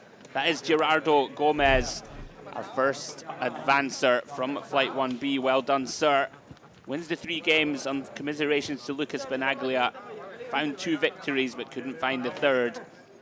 So he joins Christian Lazowski in qualifying for the final 27. Nice. So 2 of 9 done. A couple very close ones as well. Yeah, there's lots of close matches out there. We have 2 tables where it's 1-1-1. And evenly battled out. This table was quite even. All in there from Canossi. This is a nice play. Oh, wait a minute. He's got the Jack 5. No, he has the Queen 10. No, he has the Queen 10. Gut shot, I like flush draw. I like the play. It certainly puts pressure on if you're the opponent and say you had a king there. Yeah. Do you really want to? It feels like a spot that it's really hard to call. Okay, so speaking of round 3, I'm going to step out and get prepared for that. I'll leave you in Andrew Headley's capable hands. Guys, I want a full report on this geezer when I get back, all right? Which won't be ever, because I'm going to the final. Which geezer are you talking about? Yeah, well, it's you, Strag, yeah. Watch it. Chat, I love you all very much. Here comes the Rocky music. We were talking about it earlier. No, Chad, if you could send all the good vibes, thank you very much. I'll try and keep you posted on socials, and hopefully you'll see me on the floor out there. And I will pick middle if there's 3, and I'll pick right. Okay, otherwise. So keep the action going. Always go right. Always go right. No! Middle. In the very unlikely Don't event. ruin it. We've been prepared. In the very unlikely event that I bust, guys, I'll be back in the booth to take care of you, and I'm very much looking forward to watching the conclusion of this. If I'm not, well, you're going to go 3-0-0, right? So you're going to be right back in the booth. Exactly. Exactly. Yeah. No days off. So thank you, guys, and give him hell, Rock. I'll be back in a bit. You're a bum. All right, you can do it. You can do it, buddy. We believe.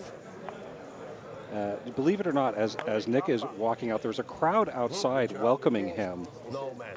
Pretty shocking King, I would display not push here. all in, I think. Discussing whether they should actually carry him to the table on their shoulders. I don't think that's going to happen.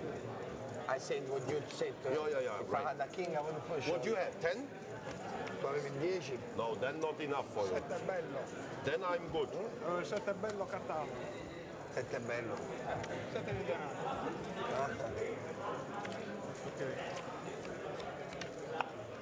So we see once again Canasi putting on the pressure on that last hand, big over the top all in. Now has a 2-1 chip lead, I believe. Yeah, almost exactly.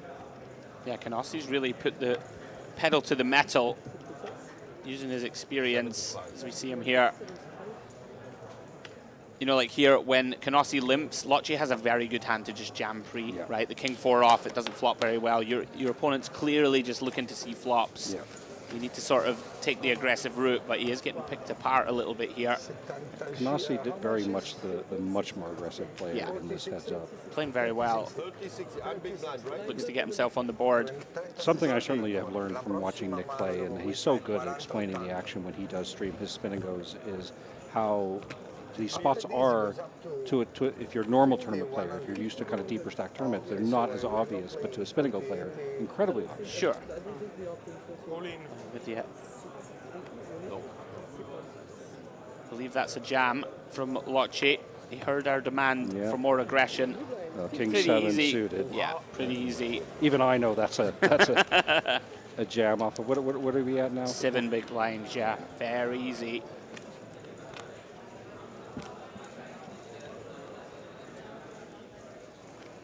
We do wish Nick well. I'm not going to lie, people have been building him up. I can feel the pressure building. Well, I can tell you that in the lead up to this, Nick, and I'm not lying when I say he's been talking about it for weeks. and you know, now that I can say it now that he's out of the room, he desperately does want to win this. I know he does. I mean, I'm going to be gentle, but also like savage if called for. That if he's on the feature, then there's no question. We're going to go after him. We definitely. Oh yeah. Oh yeah. Canasi here shoving the queen 10 suited, and 10-7 does find a fold. Also still running? Yeah, Canasi playing really a nice, strong, aggressive game here. Same, like 1-1-1. He's looking to get himself on the board.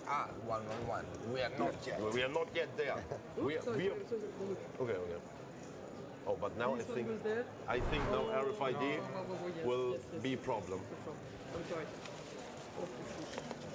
1-1-1. We need. Maybe. Then 2-2-2. No, I don't. And then everyone blind all in. All in? No. You can do. We can do.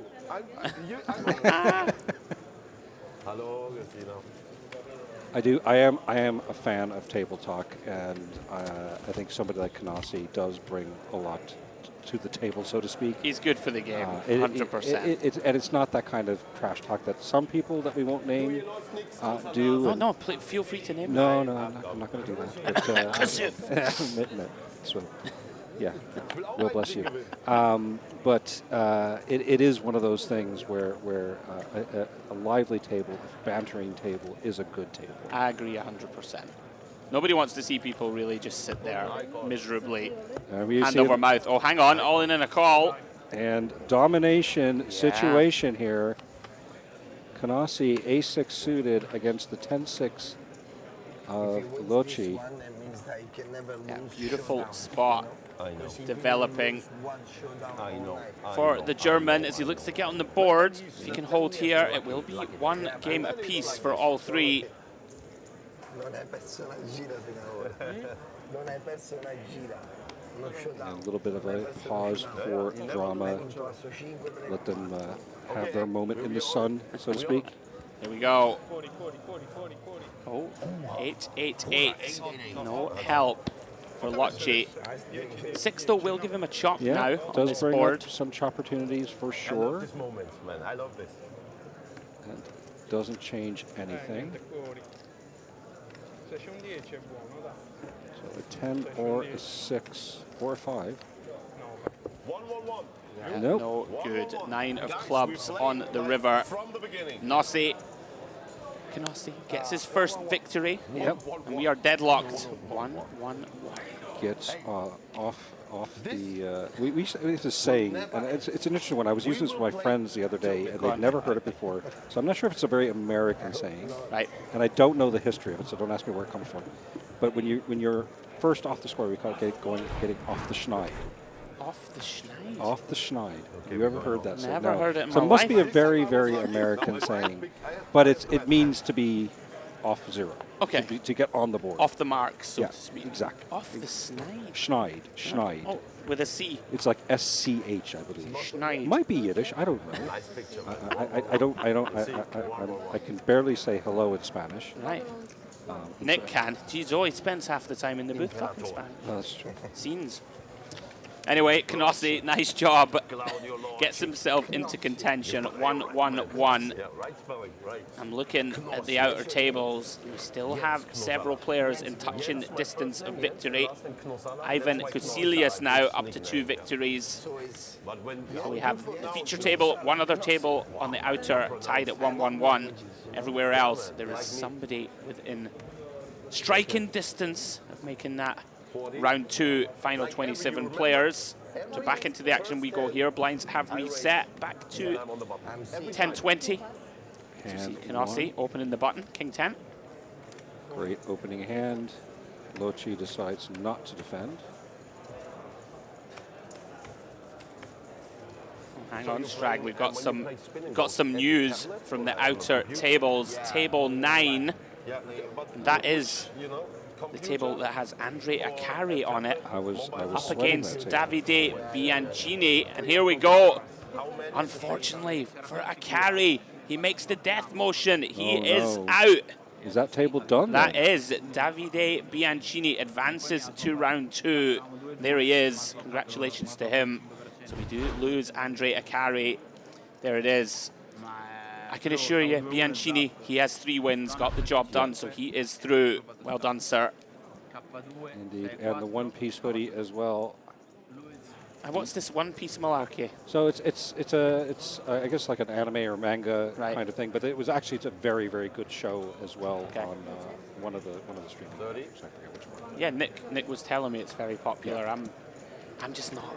I'm not. Strags, I'm not up with the pop culture enough, my friend. I'm not normally a fan of that kind of thing, but I will give anything at least a 1-episode shot, and it ended up being quite good. So back at the action here on our feature table. Claudio? And looks like this is a hand that was played pretty passively until we got to the river. And then as Lochi finally made an aggressive action with his 8 and did get the fold. Yeah, we've seen a lot of kind of passive play. Nice little value bet on the end from Lochi. Good fold from Nossi. Yeah, interesting one, looking back at how that hand was played out. It was just a call pre and a check from Canossi, and actually lead, and just a call from Lochi, check on the turn, and then just the river bet with what would be a very strong hand with the ace-8. Yeah. Yeah, we have seen, as we were saying there, like lots of this, right? Open limps on the button. It's leading to sort of long, drawn-out matches. Nobody really, to be credit to Canossi, he played very aggressively there to win that last table. And what a flop for Lochi. Flops an open-ended straight draw and flush draw. Canossi with middle pair. There it is. Lochi instant service. No wait. Turns the 6-high flush. And Imperatore. The one person who probably shouldn't even be thinking about putting any more chips into this pot. I'm with you. Against 2 opponents as well, out of the small. I just literally every lesson when I teach poker, I tell people don't do these things. Yeah, this is not a great bluff. It's more the case of, if you have the jack of clubs here, for example, right, it's very reasonable to start bluffing. Sure. King of clubs, something like that. Yeah. But like just no interaction with the board against 2 players. I agree with you. He gets called in 2 spots. And Lochi only flatting, which is interesting. I would have, if I'm Lochi, I'm more tempted. Oh, okay, there it is. Oh, he jams. Okay. Okay, he's gone for the max. Okay, that's better. The way the graphics are showing up.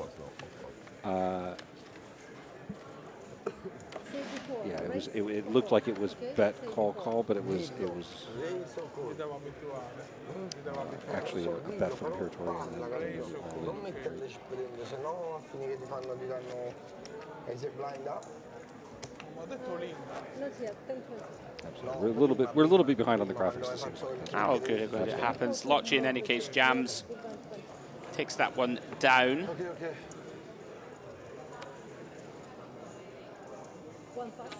I'm sure the field breathing a sigh of relief that Andrea Carey is no longer in the mix. Mr. EPT. Yeah. How many EPT caches does that man have? Oh, you're going to put me on the spot. No, I'm actually just musing out loud because okay. It's just a lot. Hey, do you know what? Let's ask the chat. There's always somebody, right? Well, that's true. There's always someone who can find out. Chat, how many caches on the EPT does Andre Akari have? Please help us out. It's got to be a lot. Maybe me and you, we should play a guessing game. A guessing game. And he's been in the game for what? He's been in the game for a long time, time. and he is a caching machine. And is it going to be just EPT main events? No, I would say, well, sides as well. That's going to be harder. That's going to be harder to figure out, isn't it? I don't know. I think Luca Pagano probably has more, right? But Akari's definitely up there. I'm just going to pick a random number, right? So side events are allowed. Yeah. So if we say that on average there's 10 events, it's at got EPT in your Hendon Mob. All right.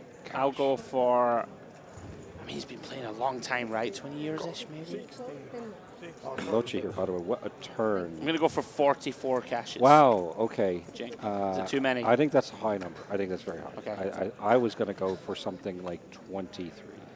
Right, I'll change mine. I'll go 24. But, to be fair, I don't follow side events and all that. So, no, so now the real question is who's going to actually check for us and tell us the answer because we don't want to have to do it. Yeah. Lochi. Imperatore is going for thin value. Oh, no, he hasn't. Sorry, he's checked. Lochi's bet 100. Yeah. And Imperatore is debating. Getting the stare down. See, like, this is a reasonable bluff catch, not holding an 8 or a 10 in our hand. 6 or, like, 6-8, 10-8, Jack-8, 5-8, 4-5, 5-6 are all missed straight draws from the flop and turn. I wouldn't fault him for putting this in. But Lochi, as you've said, kind of doesn't tend to make that river bet. That's right. That is right. But he wants to see. Does make the call with the 7. Yeah, well done, Lochi. Does get good value from that 5. And, yeah. Any hand, he's got a hand. You see? What do you have? 5? I have a 7. 7. Yeah, but he bet on the flop. Imperatore failed bluff catch. You can understand why he made the call. He's hitting any spot. The heat is on. My God. The heat is on. Oh, Little Beverly Hills Cop. That's that tune, right? Yeah, what a great film. Yeah. Although he's swinging on the back of the truck as it's going around. Yeah. That's the old dun, dun, dun, dun, dun, dun, dun. Axel F. Yeah. Axel F. Howard Faltermeyer. There we go. I am a bit of an 80s music buff. I'm loving the 80s. I'm old enough to be I'm loving the 80s music buff. But Harold Faltermeyer actually was a hit at the time, one of the few instrumental hits at the time. And then there was a remake done not too long, maybe about 10 years ago, right? They made it into a bit of a dance tune. It did. Is that it's not the Crazy Frog thing, is it? It might be. I don't know. Yeah, it was horrible. Past the time when I was clubbing at that point. I don't believe it to be true. I saw you stumbling out of Shoko nightclub the other night there in Barca. That wasn't me. That wasn't me. It was somebody else with a hat. Now then, back to the action. Another limped part. Yeah. And you have again? Lochi does take it down. Yeah, announce the bet. I don't know. Just 30. No, you know. Chipping up. What adjustment would you make at a table like this? I mean, playing quite passively, limping on the button. Do you amp up the aggression, or do you? I mean, I think basically in general, whenever your opponents play passively, you're very well served to ramp up the aggression yourself, or even like if they just won't punish you and you can limp and see flops and use your post flop edge, that's also okay. But just in general, just respond. If people are playing too aggressively, we tend to play tighter, right? And vice versa. We'd like to see a bit more aggression as we get a little beautiful shot of our Spin&Go trophy there. We'll be awarding that tomorrow evening. The trophy itself is actually spinning in the case. I heard. Which is pretty cool. And with the neon. And by the way, we're talking about 80s, we're talking about Beverly Hills Cop. I will say the first time I saw this design, which was in concept before it was actually live, I was like, is it a bit Miami Vice? It's very Miami Vice. But I tell you what, live and in person, it's hella impressive. It's stunning, yeah. It's just an amazing, amazing one. And I'm feeling, man, I'm really, like I said, I love these little viewer passageways. They're just so cool. Really good. Yeah, I couldn't agree more. We've been given the production and floor crew all the love in the world because it looks sensational. So fair play. All right, cards back into the air. We go. We have a jam from Imperatore, understandably so. King 8 of diamonds, 7 bigs effective. Great jamming hand, and definitely not what we're always seeing from some of these players, but good to see Imperatore does recognize the situation. You had big hand?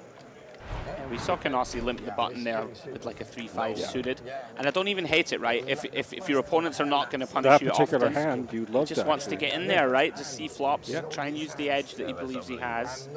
But if it's an aggressive table, you're not going to limp the button with that hand because you know you're going to get raised off it, and you're not going to call a raise. 100%. Then you open the first card, and then it's like ace. So 3 pretty weak holdings here, Strag.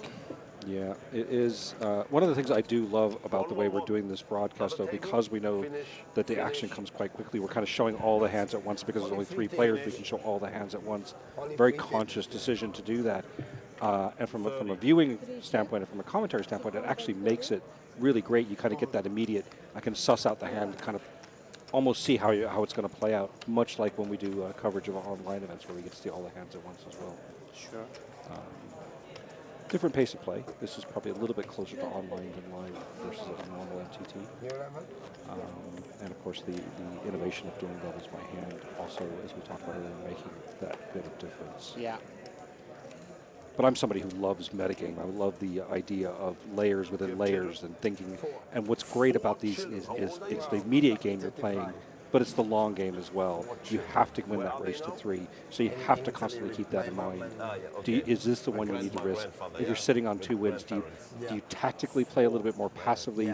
You definitely don't. Do you want to play a big hand against the other player who's also on 2 wins? Yeah. You probably don't, right? You don't necessarily want to see that happen. Yeah, we were saying there's lots of these things to consider. Like maybe if you're in 2 wins and you're against a player that you believe is better than you, right, which can happen, might be good to just ramp up the variance and gamble, right? And like, let's just try and knock him out. Take a 40% hand and say, all right, I don't think I'm going to win in the long run, so let's try and land the knockout punch. See Nossi there win with the ace-king. By the way, Strag, you're some kind of genius. I think you guessed 24.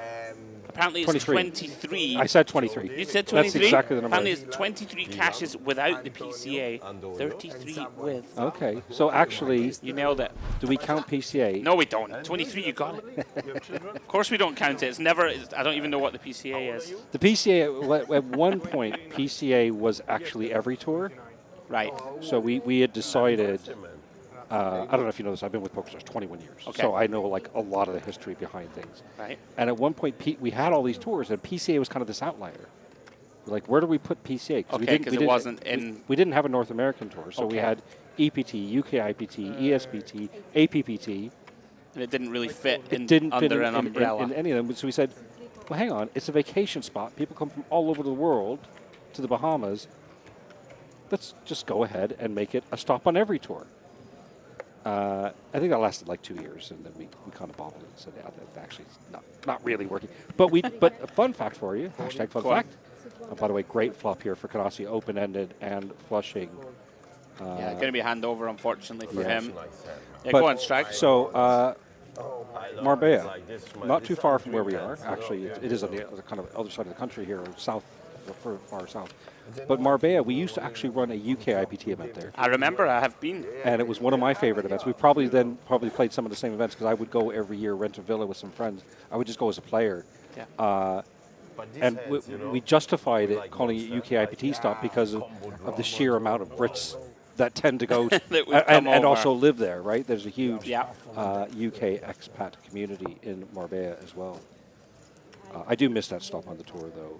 As much as I like Malaga as a stop, I do think Marbella does hold a special place. Probably second only to the Irish Open in my mind. A very good friend of mine, Ludo. You'll know Ludo. I know Ludo very well. Mr. Ludo guy, like Yeah. he won UK Marbella. Ludo about 10 years ago, maybe 12 years ago, it was something like that. 2013, There we go. 2014, something like that. I would so say. we're both in the ballpark. But I've got a great Ludo story, actually. We were hanging out at UKIPT Birmingham, which I think was actually the last UKIPT before we changed with the old UKIPT and changed to the PokerStars Championship and PokerStars. Oh, hold on 1 minute, Strag. We'll come back to that because we have an all-in from Imperatore. And Canassi call from is gonna Canassi, who call has him here. crushed. Absolutely. Pretty unfortunate, Imperatore. 5 blinds, you got to put it in, right? Runs into the King-Queen. You had something? So another domination situation for Canassi has been so far running well with these. Great spot. Try and take the chip lead. Heads up. Trying to figure out exactly where they'd be against the pot 450. So he'd have a slight edge. 8-10 plays 690. I make it. Yeah. Very safe so far. Very clean, no diamonds to worry about. And Jack would be a very good card on the turn here. And really just fade in a 6 or runner 7-8. Complete blank on the turn. Imperatore.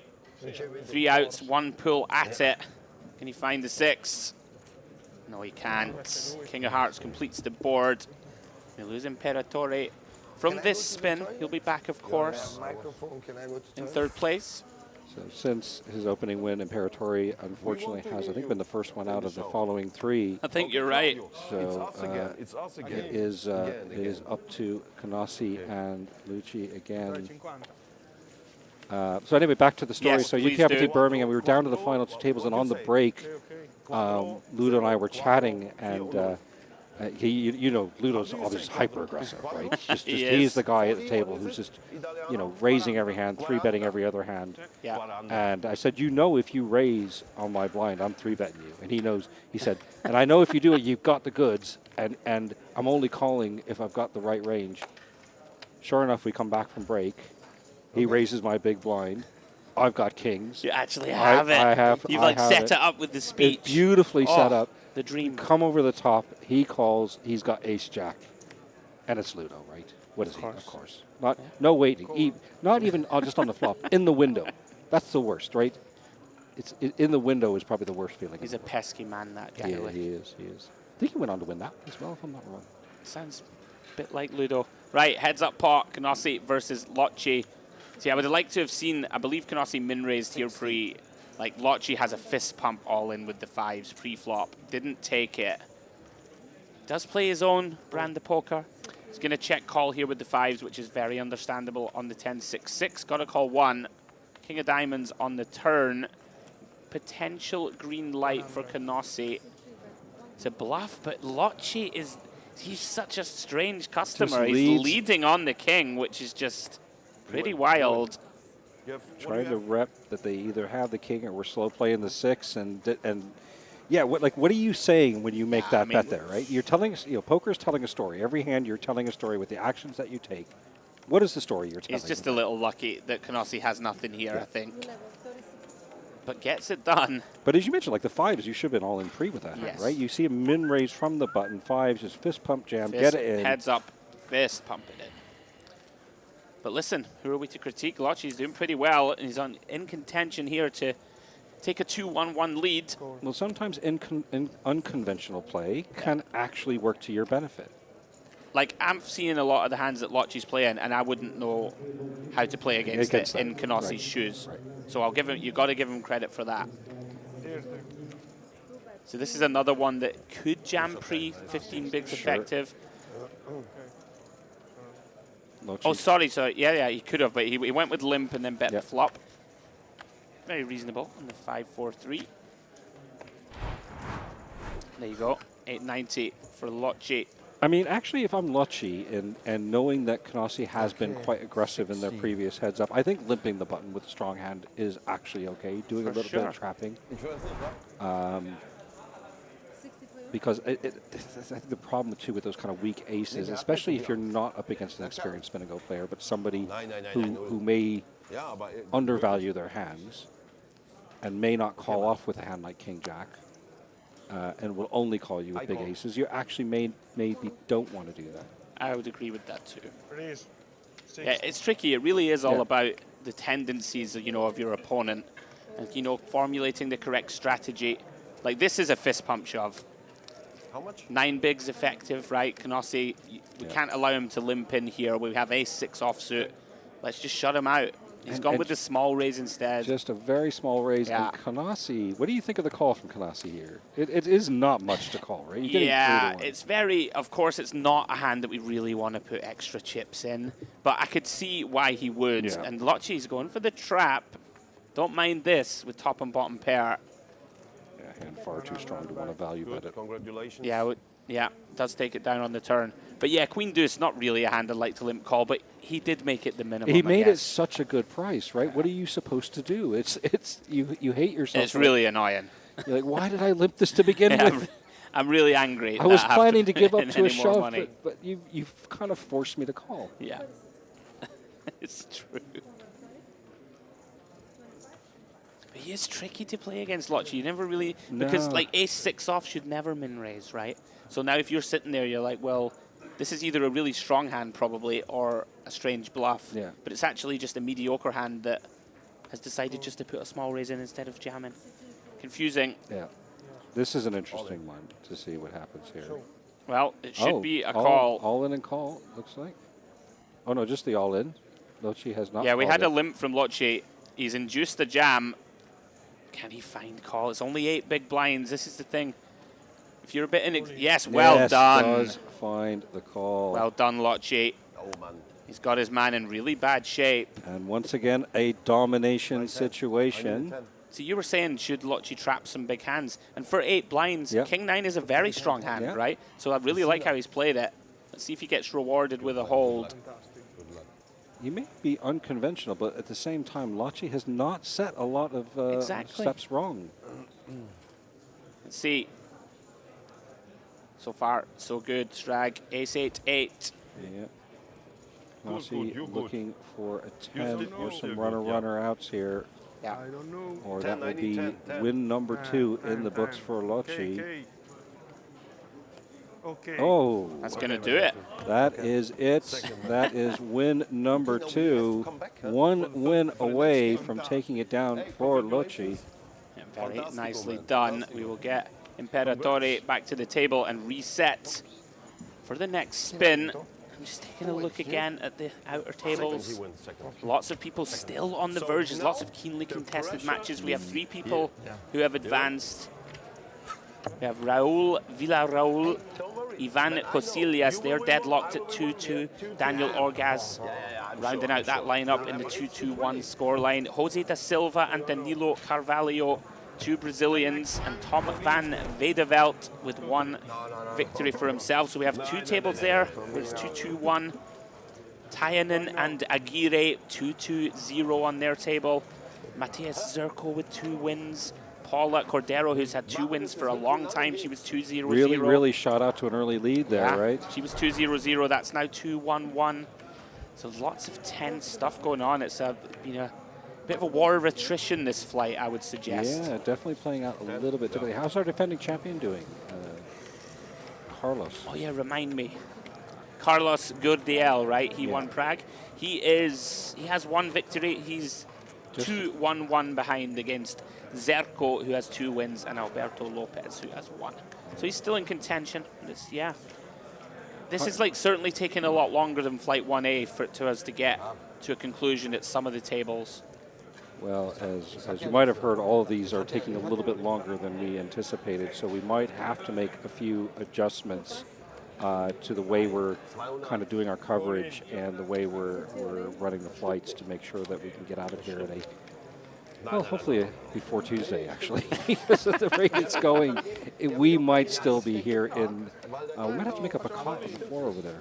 That's okay, Strag. I'll get overtime of sorts, Oh, right? are you getting paid? Because I'm getting. Yeah, don't worry. I'll sort you out. Oh, We'll be okay. I did steal a cheeky sandwich from the staff room. So the dream. Feeling pretty good about that. Was it the ham and cheese? It was the ham and cheese. I had it as well. Not bad. Take the crust off as well. That's very nice of them to do that, isn't It's it? a nice evening. I felt like I was at a children's picnic in many ways, but having like It a was giant. wrapped up in clear wrap as well. Yeah, it was. It was like my mom had made it for me. The memories. That and a PB&J. That was my typical lunch. Check. Can we have more water? Aqua. Yes. Yeah. Of course. Sit one check, sit two check, sit three check. So 3 ways here. Another limped pot. Lotchi, as we've seen, very often limping the button.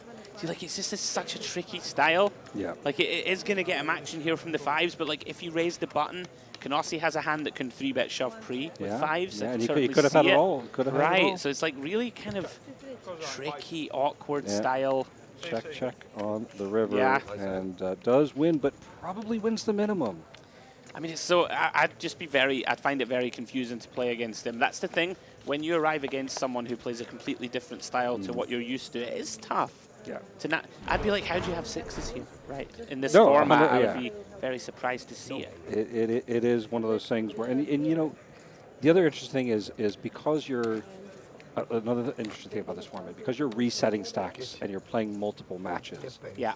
The tendencies are, you're learning not just their kind of, what you do normally in MTTs, you're kind of learning there's normal tendencies. You're getting the early game tendencies and the late game tendencies. So you're starting to figure out what are their shoving ranges on 5 bigs, that kind of thing. And you're kind of learning a lot more about the roundedness of your opponent's game than you might normally. Yeah, you have to be, I think, very quick at adapting in this specific format.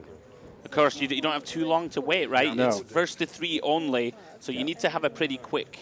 You never want to assume too much in poker, but in this format, you're going to have to do it and just think, right, how's this guy playing? How can I adjust? Yeah. How can I make money? Let's see if Nick Walsh can do that, guys. He left the booth a short time ago, preparing for Flight 1C, which I can tell you is upcoming soon. Yeah, he said he was going to watch Rocky 1, Rocky 2, Rocky 3, and Apollo. Is that right? Or Creed, or whatever the other one? We were talking about, you know, him filming a jokey kind of Rocky segment, drinking the raw eggs, you know, press ups, sure, punching the wall. Maybe not raw eggs, maybe just a glass full of Spanish tortilla. Yeah, that would be you nice. know, Crushed up. Yeah, just whipped up into a blender. You know, don't give us a copyright strike. We don't need a strike. It'll be fine. I never worry about that. I sing badly enough that nobody can recognize it in any sort of tune. What are you not allowed to even like sing a tune? No, you can't. You can sing one. You just can't play it. You can, but it can't be like more than a few bars, basically. Yeah. Really?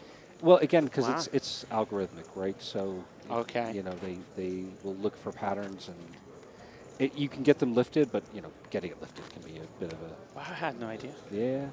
I was about to unleash my magnificent vocals to the world. Well, we'll just have to wait for. Oh, another hang on. day. Here we go. As we go to the outer table, that looks like another victory. Yeah, I believe indeed. we will find out momentarily. Yeah, and that is Danilo Carvalho. So congratulations to him. Advances to round 2. I'm loving the rail getting involved. And look at the shirts. They're all look at wearing the this. shirts. That's fantastic. I love the Brazilians. Nobody does it as well as they do. It is true. Yeah, well done. I can get confirmation that is true. Danilo Carvalho takes it down. Unlucky for Jose da Silva. Also took down 2 victories, but Danilo gets the job done. So he will be advancing to the last 27 players. So we're down to 5 tables remaining. Oh, little nod to the camera. Yeah, Nicely done. yeah, acknowledging. We have 5 tables still playing, guys. As we approach the end of Flight 1B, the 4 outer tables all have somebody within touch and distance of victory, as does our main if Lotchi can get it done. So well done, Danilo. Back to the main feature we go. Indeed. Shrag. So just to recap here, we did see a pre-flop raise from Imperatori, and just a call from Kanasi, check from Kanasi, and now the bet. Yeah, I mean, we're not folding sevens here. We're very disguised. Like, this is the thing in kind of Spin's theory world. You're just all in pre-flop here with sevens. Yeah, that, right? and this again with ace-5 is probably a call off the stack depths, or maybe not. Maybe not ace-5. If Kanasi jams pre, we would raise fold for sure. Yeah. But now all of a sudden we're in this murky situation with sevens where our opponent's barreling, and if you're going to play your hand this way at this stack depth, you pretty much have to. You need to just station it down. Yeah, you got to call it off, right? I wouldn't fold this hand again. Imperatori's been very aggressive also. I mean, okay, it's not comfortable, right? Nobody likes to call off with sort of under pair to the board. You almost we're so under-repped. You almost wish it was all in, and that you weren't thinking about having to face another bet on the next street, right? But that's why we jam pre. Yeah, well, it makes our decisions much easier. Sure. Oh, and he gets it through. Well done, Imperatore. Yeah, okay. Yeah, that's it. He hates seeing that card. You know, and by the way, that's another one. So when somebody says, "Do you want to see a card?" What do you say? I say no every time because I'm a stubborn fool. See, and I like to give that image that I'm like, I don't care. Okay, so here's where I disagree with you. You want to give me information for free that I don't have to pay for? I'm taking that every time. I'm only joking. I do say yes. You have to, right? Yeah. Any edge is an edge. Yeah. Nice one there for Imperatore. Got away with a bit of larceny. I am the guy, though, that refuses to play the must-show one if you win a pot. Yeah. Oh, yeah, you like that one? I don't like that. Oh, you don't like I refuse that. I'm like, That's winning pots is hard enough. I'm not giving away free information on top of that. Yeah, of course. I don't feel like I gain as much as I lose from that. Play right. Froggy GT is asking, how much longer will the stream go today? Well, we have lots more action upcoming, my friend. We're approaching the end of kind of Flight 1B here. We'll be taking a break, then jumping into Flight 1C, where my co-com extraordinaire Nick Walsh is going to be entering the tournament. And then I believe we're also going to be covering the round of 27, but that is to be confirmed, kind of dependent on how 1C goes. Strag, you might have a bit more info on that? Yeah, we are running a little bit, well, I won't say a little bit. We're currently running about an hour later than we had initially anticipated. And which does mean that the round 2, which originally was scheduled to start at 10:30 local time, could get pushed out. I think the intention is still to run it today. I just don't know exactly how much coverage we're going to be able to do. Right. We do have the crews here that have been streaming. By the way, this is obviously pretty amazing as well. We're streaming not just this, we're also streaming Unreal. The main event at the same table. Unreal. Same time, it's not the same table. So it does actually increase the overall workload, increases the amount of equipment we need, the amount of crews we have available, and so on. So we do also want to be fair to our people, and as much as we all love the game, love to cover as much as we can, we still have to be quite sensible about it as well. So we'll see.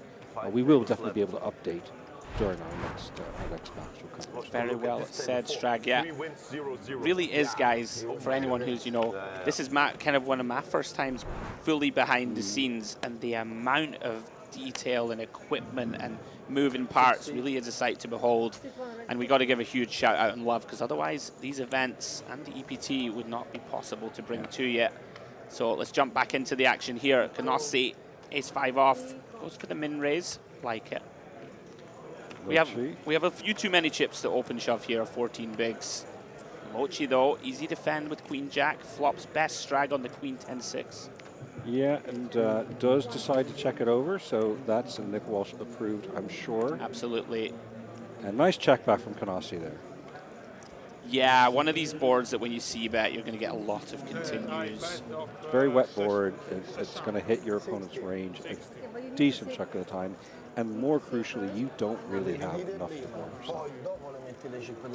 Really difficult. It's just a difficult combination to have here, ace-5 on this board. Let's just decide. We'll check and see what happens. This is something we're hearing, by the way, and I saw this live as well. Again, a lot of these players although they may have played tens of thousands of Spin&Go's online, some of them have never played live, aren't always sure about the right etiquette or the right conventions or even the right rules about when you bet. And as you see here, it sounds like Lochi might have done a little bit of a string bet. And is being enlightened. It's one of these where it's, we have to give a little bit of latitude to them. It may be the first times playing, and it's tough and can take a bit of time, but yeah. Kanossi's a very nice fella. You can tell that, look, he realizes, I know you wanted to bet. You win the pot. Well done. I think it was going to be the difference between 25 and 30 as well, which is like not really material at this point. But I do a lot of poker education inside the company, and both like new people as well as people who work in departments where the knowledge of poker isn't really needed. Like, accounts, do you need to know poker? And when I do my tutorials, I spend a significant amount of time talking about live poker conventions and things like even like how you look at your cards, or that you're required to protect your hand. That if the dealer mucks your hand, that's your fault, not their fault. Yeah. So it can be quite overwhelming, right? If you're brand new to poker, it's a lot, doing right? It on, it's a on lot big to take stage. in. Absolutely. As we go heads up here, blind on blind confrontation. Kanossi elected not to ISO Ace Jack, which, I mean, I'm just not a big fan. Like, let's just get money in the pot. And what have you done? You actually allowed Lochi to utterly take control of his hand. This is a very strange line to take. I think we bet flop for value, and now we're checking back. I mean, imagine River would go check mostly. Ace high. Yeah, Knossi announces ace high. It's not going to win. Proudly thinking he's winning, and actually the 2-8 of Lochi, who shouldn't have really even been in the hand. Yeah, I feel like this might be a tired kind of mistake from Knossi. Like, let's just get money in the pot. I'm not even sure about that limp on that. Do you see that? No, it depends. If the big blind never ISOs, like properly, then I'm in there with any two, and I'm going to just try and use the skill. But we have seen Knossi ISO in the I know. past. So that's why to me it's if you know your big blind is always going to check it, and it's the only time they ISO they have a monster, call any two. But this one, of course, also remembering too, your chips have less value right now, right? We're still at the beginning blind levels, so thinking forward. I tend to be a little bit splashier in those earlier levels. You want to take some opportunities to accumulate a few chips. It would certainly be reasonable just to relinquish the 8 deuce. I hear ya. Another blind on blind confrontation here. Knossi limps queen 4. Imperatore, jack 9 of diamonds. This is the type of hand that in theory we check a lot, because it just like really flops well. It can be deceptively strong. You know, when you raise, you just mostly don't fold out a better hand. Okay, a hand like queen high, you might get this out, but that's about it. And I'm wondering how much that's because of that earlier hand when Knossi limped on the button with queen high, and then wound up having to face a big bet from the other opponent, actually, in the previous hand. But anyway, I do think that we tend to have weird memories as poker players, that we tend to internalize our hands a lot. So it's like, oh, I had this hand last time, I have it this time. I'm not going to play it the same way I did last time. Yeah, okay. The poker gods don't care. Each hand is an individual and discrete thing, and you should play the hand as the situation warrants. Yeah, I was just thinking there, internalizing the trauma. Yeah, exactly. That we've all suffered so many times on the felt. Most difficult as we see Lochi getting a walk. Not seeing too many walks on this table. Again, as I was watching the hands played out live, I was actually quite surprised at the amount of walks I saw that were happening. I don't know anything. I tried everything. For some very, very knowledgeable players, and I guess that is partially why they are aware that you teach me maybe I'm too stupid needlessly spewing away chips, especially against a good opponent. You don't want to give them more ammunition. Unbelievable. I agree completely. So blinds now up 20-40. Imperatore folds the button. Lochi with a very strong hand now again. 6 bigs effective here, Strag. King 10 suited. Just has to be a shove, right? Yeah, let's just put him in. He is reaching for raising chips. He's learning as he goes. It looks like he wants to go for the min raise. I don't totally hate it. You can keep in some hands that you crush. It is just a mid-raise, and Rossi gets away from Yeah. pretty terrible. That seems 10 reasonable. Offsuit. Just keeping my eye on these outer tables. Still now we have 4 tables deadlocked at 2-2. 2-2-1, 2-2-1, 2-2-1, 2-2-0. It really has been a grind out there. There you go, Claudio. Been playing poker less than a year. I would venture he's really not played live very often. If at all. He's doing pretty well, right? He's in the lead. Well, 2-1-1. I've always found that beginning players are much harder to play against than It's very really difficult, isn't it? To effectively range them and the like. He's in the hunt. On the button here, Queen 5 off. This is a bit out of line, but he's in there. Is that an all-in from Canassi? I quite like this adjustment. Like, Locci is, I would never do this in general, but Locci's just playing every button he's limped. And he is snapping it. Yeah, Canassi gets it in good. Good read on the situation from him to jam pre with just King 6. Although if Locci does win this, he's on the verge. Takes him right there. So big, very pivotal hand at this particular table. It could actually impact who's going to go through to the next round. Canassi wins, we're all pretty much evened up. And there is the queen. Queen 8-10. What a spot for Locci. Just fading now, 9s and kings to take the chip lead heads up. Can he fade it? 9 or king? 9 or king? Yes, he can strike. Jack of Diamonds River. GG Canassi. Then we have 2. I told Here he comes. Canassi needs Imperatore to win. Now he's cheering on Imperatore. You're my best friend. I can't wait to see you take this down, Canassi is saying. It's the classic. But poker being such a solo sport, you don't often get to root for your competitor in That's a hand. true. That's and, true. so it is a bit nice to see that there's a little bit of a kind of change in dynamic at the very end here. Yeah, the only time we ever really see that is out of the World Series. You get the tag team event and stuff like that, which is a lot of fun. But other than that, you're right. It's normally very much a solo pursuit, isn't it? I've played a few team events in my time, and they are great fun. And it's so, what the best part about it is you always have a rail. Right.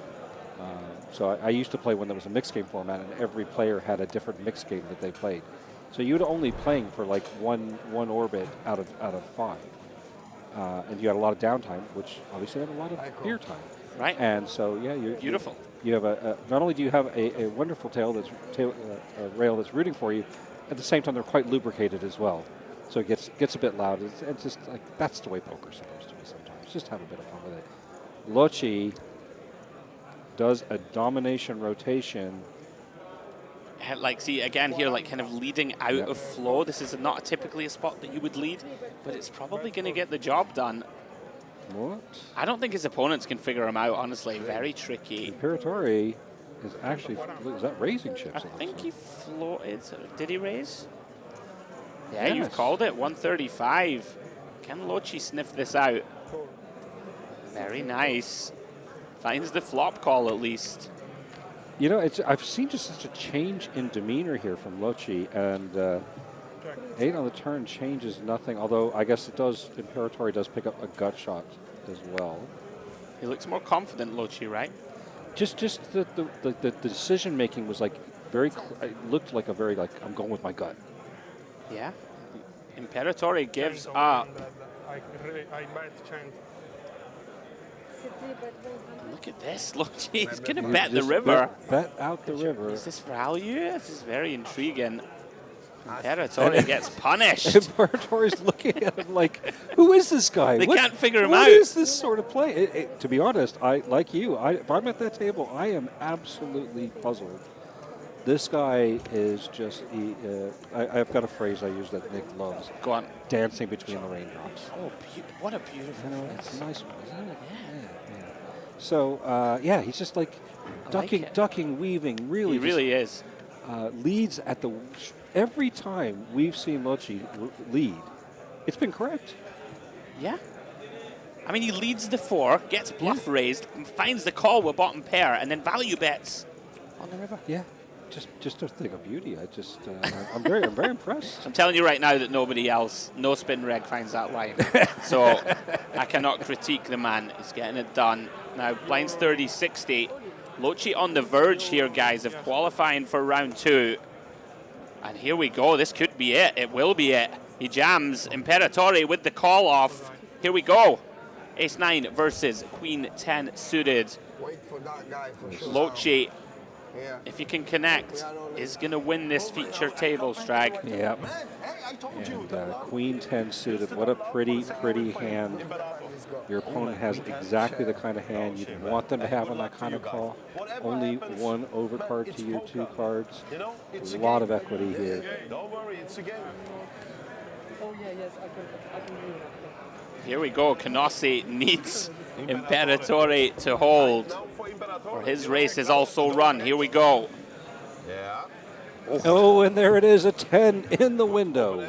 Followed by the 8 and the 7. Drama, open-ended straight draw, and an overcard for Imperatore. Needs a 6, a jack, or an ace. Whoa, close, but no cigar so far. It's never easy, though. 5 of diamonds, no good. Can he find it, or is Lochi heading to the last 27? Don't worry. Jack on the river. We go in the next. Jack on the river. Yes, he is. Queen of Spades completes the board, and Lochi gets the job done. Congratulations to him. Claudio Lochi takes it down. 3-1-1 victor on the feature table. So he is through. That takes us up to 5 of 9 players. I'll look at that. Bit of emotion, Strag on the rail. You love to see it. And again, I love the fact the rail is right there. You've got you got your friends, your family sweating you. Canossi, you heard Canossi calling for a jack on that didn't come. And the scene also just Canossi knows where the camera is. Of course he does. He's the king of the internet after all. He is. Oh, that's nice for Lochi. Look, very happy. Well done, sir. Look, oh, that is great to see. That is, I hate when a poker player wins an event and they're stoic about it.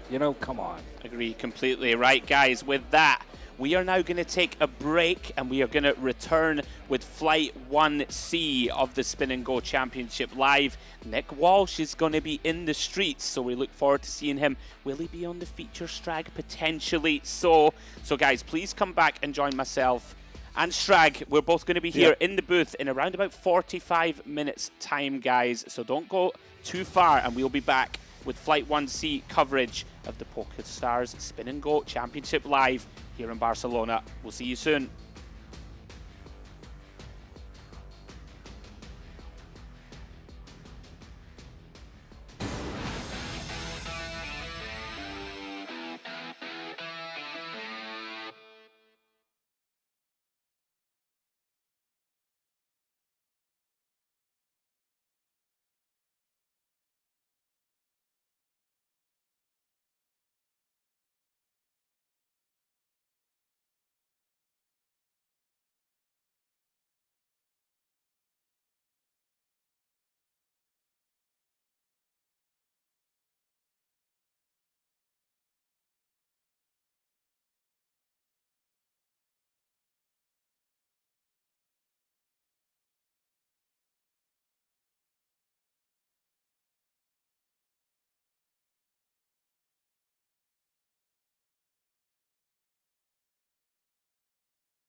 30 now? Like biggest cash? 15, 30.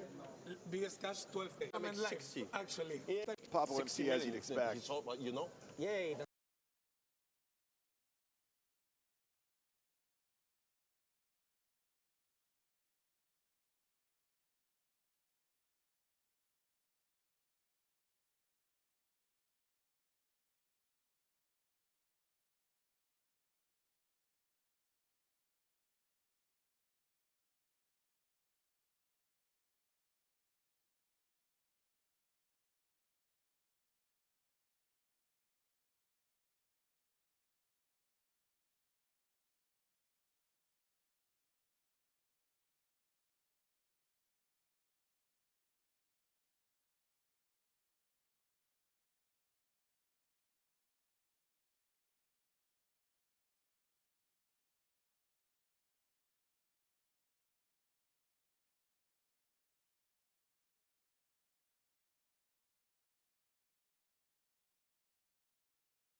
$30 now? Like biggest cash? 15, 30. Biggest cash, 12 million. Buy-in? 500K. Okay, but that is good. You can try it for a shot, 500K, no problems. Right? But how you enter with 500K? Like the stress was so big, no? Yeah. A new level, 15, 30. But I bluff my tournament live, actually. Yeah. To people from the money, I bluff. Like ever, you know, all the time I'm bluffing. That's what I do, actually. Okay. He's good at that. He's good at bluffing. But not when you go on screen. How much are you loving that setup? All I do is bluff and I have most of the time. Set it up perfectly. All in. Casual 500K buy-in, by the way. All in from Pablo MC, as you'd expect. He told, you know? Yeah. This is a man who knows his ranges. He knows the ranges. He knows what to do here. Luti, don't do it. I'm going to give it back his money, I guess. 2 pass. And Nasi opening the button, 18 bigs or so. He's got the spraggy. This is the hand. A7 offsuit is the spraggy. The Such a sprag. big hand, right? Here? No. No. It's a good hand for do what I did. Yeah, you follow the rules. Yeah. No, I don't like to follow the rules, actually. But this time, I know. Could be like something like all in by the rule. I think I'm in front. Look at Nasi giving You have him an the ace? stare down, by the way. Of course. I'm in front, right? Yeah, but I don't this know. is still... Yeah, I'm in front. I can tell you what I call there, if you want. Okay. I call ace-9 of suited for sure. Yeah, right. Exactly right. Yeah, ace-9 suited, ace-9 of suited for sure. Ace-7 suited for sure, and maybe sometimes ace-8 of suited. I call. Okay. Okay, I was about to say, I think he drilled it. He talked him into it. He talked him into it. And it is domination in favor of Pablo MC. He's so pleased with himself. He knows he managed to get the call there. What a speech. What a 7 speech. from the heaven. 7 from the heaven. His ranges were scarily accurate there, by the way. He's about right. He started out great, and then he realized he had to lie to get the call. And I love that. Just a 7. Just a 7. Please, ma'am, can you give us a 7 for What do you feel? You think it's coming really? Yeah, I feel You it's feel? coming. I really feel it's I coming. don't feel that you feel that it's coming. I'm so happy to be on this table. I don't believe you. Absolute cinema. I'm just watching it. 7 of July. But the thing I feel it's coming. the thing is that maybe the 7 coming, but the king too. No. It's like, No. Look, I have the king of spades on my hand. I only have to do this. And Oh, it yeah, appears, that's why you know? you're always going yeah, for it. I have cards like, you know. Oh my God, that's his first 7. But there is a look, king? Look. No, there's no way. There's no way. Hold 7. There's no way. Come on. Okay. It's not over yet. I told you. It's not over. It can be 2 7 of July. It's my birthday. It's real? 7 of July is my birthday. Yeah, man. Oh my God. I told you. I have the feeling. I told you, man. They don't call him the king of the internet for Now nothing. you can battle me. I'm not sure that we're required, Nick, for this segment. Wow. We did say it was going to be fun. No, you're not that and because you're loud. my money. Yeah, indeed. I remember that. 7. He told 7 from the heaven. Yeah, but you know there is still 2 kings can come back. Now it's kind of over. Wait a second. Oh, imagine the 8 ball. Opportunities. Imagine the 8 Can ball. you imagine the 8 ball? Wait, if he... Oh, my I God, wanted the nice cinema job, so nice bad. job. Oh, the double 7, it's big, bro. All right, that's a bad beat for Pablo That's how MC. you Gets the play chips in good, against though. the rap superstars. is a good time to raise. mention that the king of the internet, otherwise known as Nossi, first gained major attention by winning the poker show PokerStars sucht das Poker Ass. Yeah, before Pardon me? I put it on the table. That's right. One more time? Google Translate. PokerStars sucht das Poker Ass. But you put this amount, which is You're messing, eh? No, You're messing with me. That is true. That is true. What was the translation again? I think it was Okay. PokerStars searches for the poker ace. That's correct. It was something along those lines. Not gonna lie, I went for that That's Google the answer. search with trepidation in my heart. But we got the good news that that was indeed the translation. We did. Papo is sending it here with ace-4 off. Yeah, I'm gonna play. Luti's gonna gamble with them. All right. All in as well. You know what? I don't mind this at all. You're winning. you're at a big Yes, chip I guess deficit. you are. You need to win outright. Yep. Can't be the worst. That's my work, you know? I only put the chips in the middle winning. Then, Maybe. then You can see. the Let's poker see. gods decide. I have the color with me on the other hand. You so have maybe the it's 7, gonna- man. You have I think the he 7. might be. Yeah, I have the 7. 7 in the There's heavens. no way Papo Yeah, MC is yeah, always yeah, good yeah, when no, he gets that's it. right. I've done my job. 7 in the I put heavens. chips Okay, in. I That's did all I it. did. I have good feeling for 7. I think this time Here we go then. It's Basically a seven in the stone heaven, flip. not from the heaven, Oh, you man, know? This I time it's missed gonna be I in the missed the heaven, goal. the seven. Oh no, 7 again. The door cut. Is this again the 7? The 7 is always 7 is coming. jackpot. The 7 is the Pretty jackpot. insane. Yeah. It is the gambling number. Huh? 3 for the stream. 3 for the stream? Yeah, 3 or 5. Not 3, not. Oh, yeah. Oh, This is your. Wow. Seven from the heaven, man. Was nice playing with you, my friend. How is Was that nice even playing. possible? It's the So 7. Papo's off. He's off. He's not hanging around. Less than 1 Where are you minute. going? Hey, there is another hands after it, huh? Hey, we'll be playing again. Where are you going, man? Me toca ahí. Yeah, I guess we play. River's coming. Hey, you know, Wow, this is great. you remember our goal was to win once? We actually did it already, bro. Like, I can't believe it. Hey, the So I 7. have to stay here, watch these motherfuckers, and take my money losing with bad cards. Perfect. Thank you, PokerStars. Welcome to the table. You have to put 75. Sorry, 75. 75, 150. Thanks. Okay. Hey, we are playing at the TV table. Yeah. And Which this is table real is so short cool, now. the small table like that, like kind of close and stuff for the And spin you and go. have to enjoy, you know? Because I time love is, TV table. it's so fast. We're sitting at the TV table. Uh-huh. I call.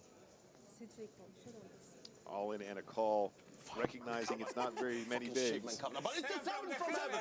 This is a domination situation. They called for the 7 from heaven again. 7 from heaven. The first card I saw, Surely not. Even if you win For the third time. I know it's a 7. It's okay. It's a 7. It's in great shape. Hey, good game, man. Good game. Thank you, guys. That's the game. Congrats for Thank your you. first win. Thank you. I think it's coming in the mirror. It's a 7, man. It's a 7. It's coming in the mirror. You can do it very fast. 7 of clubs in James the mirror. Hardigan. I think this is it. If it's 7 for real, like this is 7 in the cursed. mirror. Hey, this was unbelievable. Can't happen again, Nick. Surely. Surely not. Too many 7s in this deck. How many 7s in this deck? Let's see the flop. Oh my god. 7 in the middle. If you have a 6 baby, to so that many gut shot. ways to win with the 7. Yeah, indeed. 1 in 4 times he will run down Luti. She's putting some pressure on us, huh?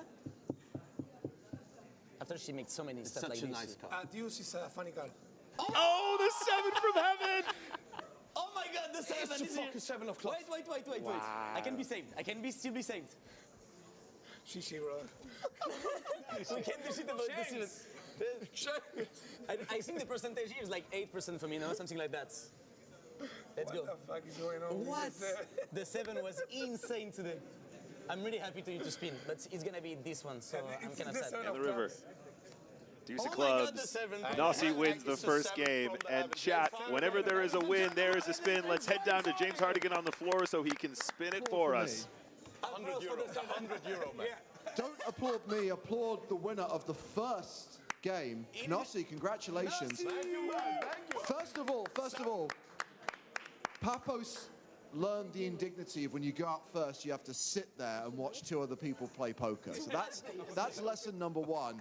And Luti, you've learned the lesson that there is a meme that started here in Barcelona, made famous by the Germans. That's right. The 7 is always coming. 7 is always coming.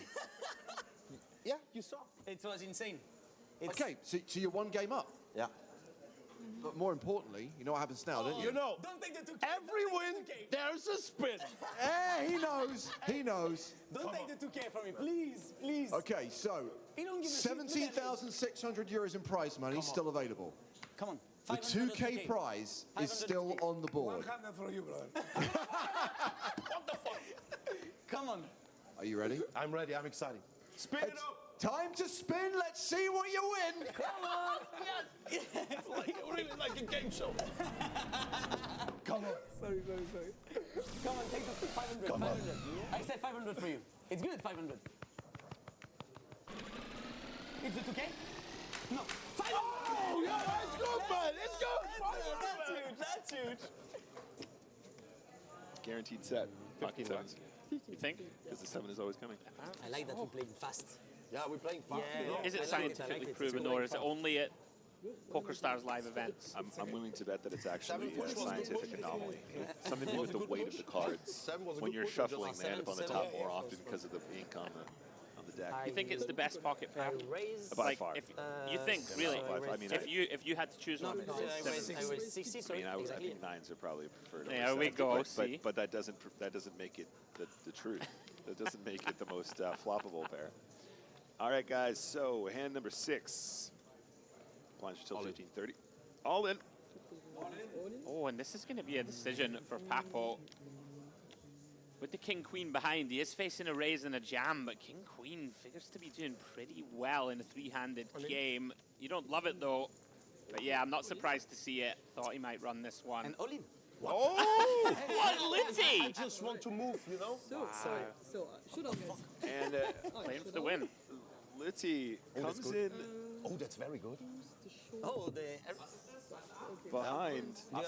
Look, this is in Spanish. And because you're El rey es ley. Okay? Hey, ich bin Only a vorne. 9, and then I mean... Who's covering stack here, Papo? El Rey. No, Papo rey. wins this hand. He But wins. yeah, look, it's here, it's here. It's close. I have here, Lutti you know, might have him it's covered by much. Oh, It's yeah, gonna yeah. win. That's what it Rey looks like. dama. Okay. I think we are playing fast, we are playing good. What do you prefer? El rey es ley o la dama que llama? I prefer ace, ace, ace. Whatever you want. I prefer ace, ace, La ace. dama I que prefer llama o el rey es ley. No hay otra. 9-2-3, 9-2-3. One sec, give me 1 sec. Yeah, sorry. I just... Take your time. I have a good feeling. Again. It's Okay, I'm better gonna- for the I'm TV gonna put broadcast. You myself know, back. I win fast and the next one, no? It's okay. We maybe- save money. Okay, Maybe a 9, or maybe win. just a 9. It's okay, Someone will easy. spin, you know? No, Maybe I feel I'm winning this for sure. You sure? Yeah, like king queen coming on the flop or something. Yeah, there is it's something not that you feel in your Oh, blood. there's you know? an 8. Oh, there is a 9 as well. Oh my goodness. Litty does another take one. the One lead. club, for funny. 10 of clubs. For funny. For funny. Yeah. For 10 of funny. clubs. 10 of clubs, 7 of clubs. Just another 9, it's okay. Queen is a little bit boring. Ace. 8, ace, Club. ace, 8. Hey, you know, man. Hey. But wait. Oh You know, my goodness. I'm winning this for sure. Oh, it's a 10. hey, Oh, the 10 coming. The I 10 win. coming. GG, 1-1. Oh, wait, the 10 coming for real. Deuce, deuce, deuce. Another 9, another 9. Another 9. Just another 9. It's a club! It's a club. The king of clubs scoops it. There's just a smidge behind Lutti. Oh, nice. Papo MC. Look at his face. Pensaban que iba a pasar. Finds the runner, not flush. No I have to fight pasada. for you. No pasada. Nothing pasada. happened. Nothing happened. Nothing happened.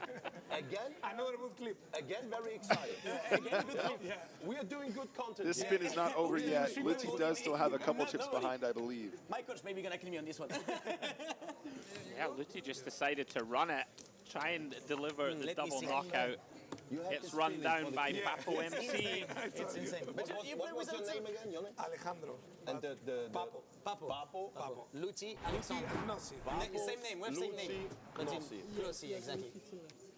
Hey, good name. Papo, Lucy, Knossi. Nah, that's feel good, yeah. It's good. That's think really good. you're all I in. think I'm all in, bro. Yeah. Little all in. Every win He's a there's spin. a spin. He can't wait for it. Okay, man. Okay. You do realize that the catchphrase is taken off already. James Hardigan's good at those. Anyway, this is going to be four-stalling, guys. Enter 7 of the first game. I mean, Second game, excuse me. Sorry. Just a couple of seconds. yeah. Win is a spin. It's good? Every spin is a win. Every win is a spin. Every win is a spin. It's ace-5 versus 5 deuce. He's actually locked up here, so it is a domination situation for Papo to take game number 2. Can he hold? It's happened sometimes, I guess. Yeah. But not this time. It's ace-high. Still gut shot territory. The 4 is good for me. Yeah, any 4 would give Luti a fighting chance. I say fighting chance just to get back to 30 chips. Looking very good for Papo to take down spin number 2. 7. And that's a hold. Spin number 2 goes to Papo. That's 1 win under his belt. And with every win, there is a spin. Let's head down to Mr. James Hartigan so he can give us one of those. Round of applause for Papo MC. Taking down the second game there. Good job, Papo. Doing Papo things. Running clubs to make the flush. That's what I do. I run like a god, you know? Okay, so you've won a game. Nossi's won a game. Luti, there's still time. Don't worry. But crucially, it's spin time. Are you ready? 100 euro. I'm gonna take the 2,000 right now. No, but don't take the 2,000. You already win 15 million, bro. Come on, just Let the 2,000 in the game. for the others, you know? I'm gonna take the 2,000 right now. For me. Guys, you've been around poker long enough to know fairness has nothing to do with it. Yeah. Also, it's completely random. It is time to No, spin. when it's Papo, it's not random. Papo bro. is Like, very it's really excited. not Let's see random. what you win. Papo very excited about his 500 euros. Very excited, huh? Let's spin, Papo. This is a life changer for me. This is life-changing moment. Papo! Don't take the 100 euros.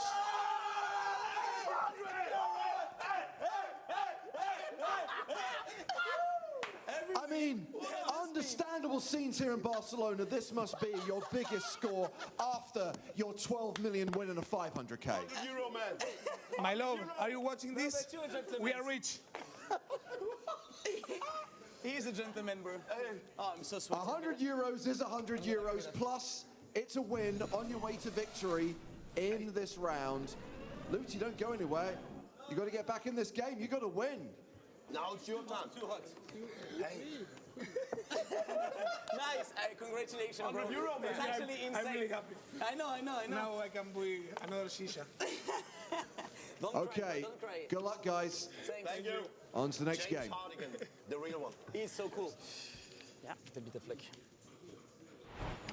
All right, so heads up, those are the chip counts. Luti now, I would say, on the ropes. 11 big blinds, though, so not out just yet. Still very doubleable.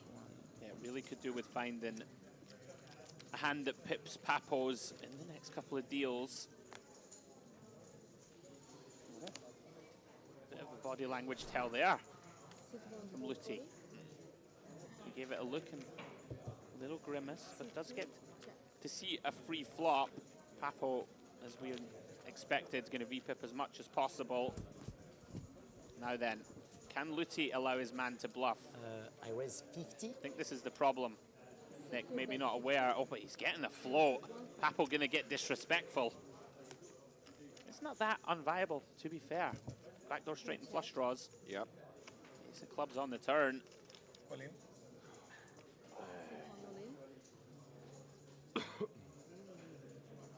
Putting him to the test. I don't think he thinks Luti is as strong as he is, but it's so hard from Luti's perspective now. Without the experience to know that this is probably going to be like the effective nuts against the shove of the turn. He did find it. Well done. Very good. Really good hand. Yeah, Papo jams most of his ace-x pre at the depth. Well done, Luti. Nice call. Good luck. Papo has a lot of It's so outs. random, but it can happen. It's 50-50, no? Fours and clubs. Clubs, that's a lot of cards. 12 outs. One card to come. 24%. Will Luti be rewarded for finding 25% for me. But you right got it. call? I'm so lucky when I'm in He deserves to all-in win this situation, one. you Nick know? Does. If there's any justice. If there's any justice in the world, you know there's none in poker. Let's see how it goes on the river. Nice job anyway. If you win, I'm Oh, happy. look at this. For He's you. giving him the If I win, it's not pre-handshake. over, you know? That is very Keep high putting so morale. much pressure. Just put And the card down. the now. river dealer. Play another time. Yeah, You me have to too. win. Me too. I You have to 25. The number says I'm gonna win.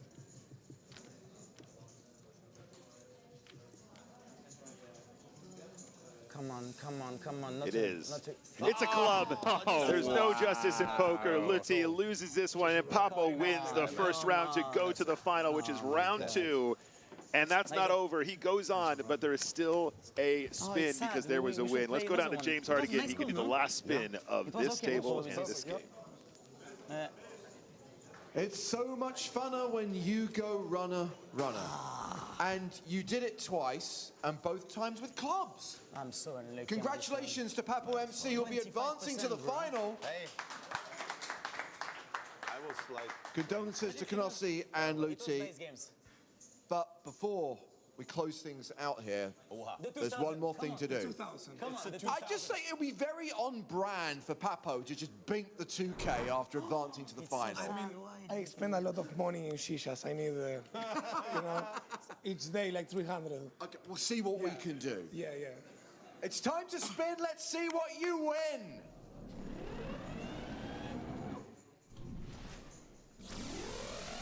What do you think? 2,000. You think 2,000? Yeah. And we speak 2,000. No. Okay. I have five shishas.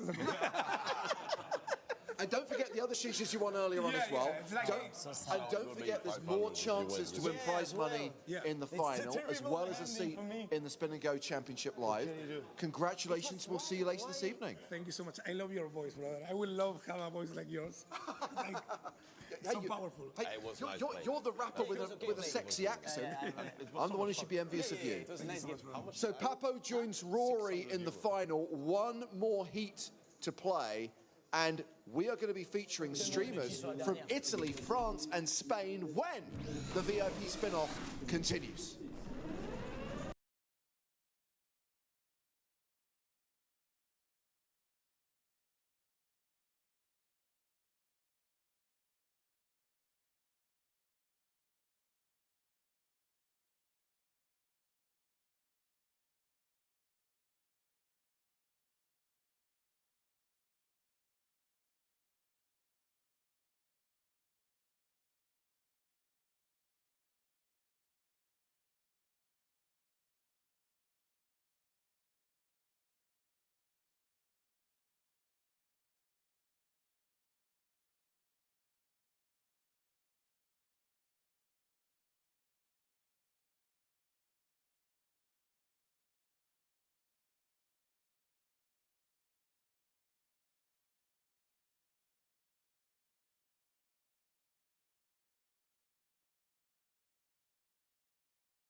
And a very warm welcome back, everybody. A little look at the floor. You can see everything that's still buzzing in our custom-built Spin&Go Championship Live Arena. Flight 1C is already underway. You can see there up on the feature table, we have Julien Dupré, aka Jibs, who was on stream yesterday for a little while. The man in the middle, well, he's won a few quid in his time. Jason Kuhn gracing us in the Spin&Go streets. Over $66 million in live earnings for him. And Matthew Arlo rounding out the lineup on the feature here. Myself, Andrew Headley, and joining me once more, Chris Stragalis in the booth. How are you, my man? It was great to be back in the booth. Got a little slice of pizza on the break, and I'm ready to go. Recharged, recalibrated. Absolutely. Ready to get after it. Yeah, guys, this is Flight 1C, so we will be taking this one through to a conclusion. Looking to get our last 9 players through who will make it through to round 2, which is the last 27 players. Coverage of that coming up later this evening.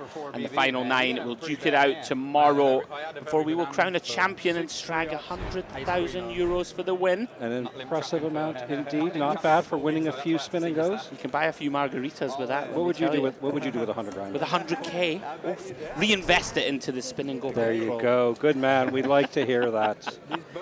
I would do something very boring in my, old age and just invest it. Yeah. It's very boring, but here we go. Right, let's get into it. Boom, right off the bat. Mr. Kuhn all in with the Queen Jack offsuit. Arlo, incidentally, is the name of my little boy. Really? Can you believe it? It is Arlo George. Here we go. Calls with the 6s. We're off to the streets. Flipping. 6s holding through the King 8 deuce board. Jason Kuhn at risk here. Does need to improve. 10 for a sweat. Yeah, needs some paint. 8 or king, whatever. And there we There go. it is. Jack of clubs, instant service on the turn. I heard that's how you get to be high up on the money list. Of is, course. Oh! Well, that's not how you get to be high up. No, it isn't. What a start to our coverage of 1C. Matthew Arlo spikes the 2 outer on the river and eliminates Jason Kuhn from this individual spin. He will, of course, be back. Guys, just to take you back through the rules, each player must win 3 individual spins to advance to the next round. What a 2 outer that is for Matthew. Great start for him. Absolutely. We are joining a little bit in progress, you may have noticed. Yeah. And that's because, again, the way that the spins are working out, because we're doing hands by, or levels by hands instead of levels by time. They are taking just a little bit longer, but it is a very fair way to run the event. And so in order to bring you as much coverage as possible, we wanted to make sure we didn't wait. We didn't want to miss this flight, for sure. There's so many great players. And of course, we've got, I think everybody's fan favorite, not at the feature table, but is out in the field. Who's that? Nicholas Michael Walsh. Behind us, yeah. Say again? I don't recognize the name. Yeah, you might know him as Nick Walsh. I do indeed, Matt. Co-commentator extraordinaire. Nick is out there. We will be able to give you updates on how he is doing as we proceed. Great feature table here, though. Looking forward to this one. Obviously, Jason, one of the best poker players in the world. And Jibs, who played very well in the VIP spin-off. Oh, here we go. Look at this. Arlo, he has 2 wins.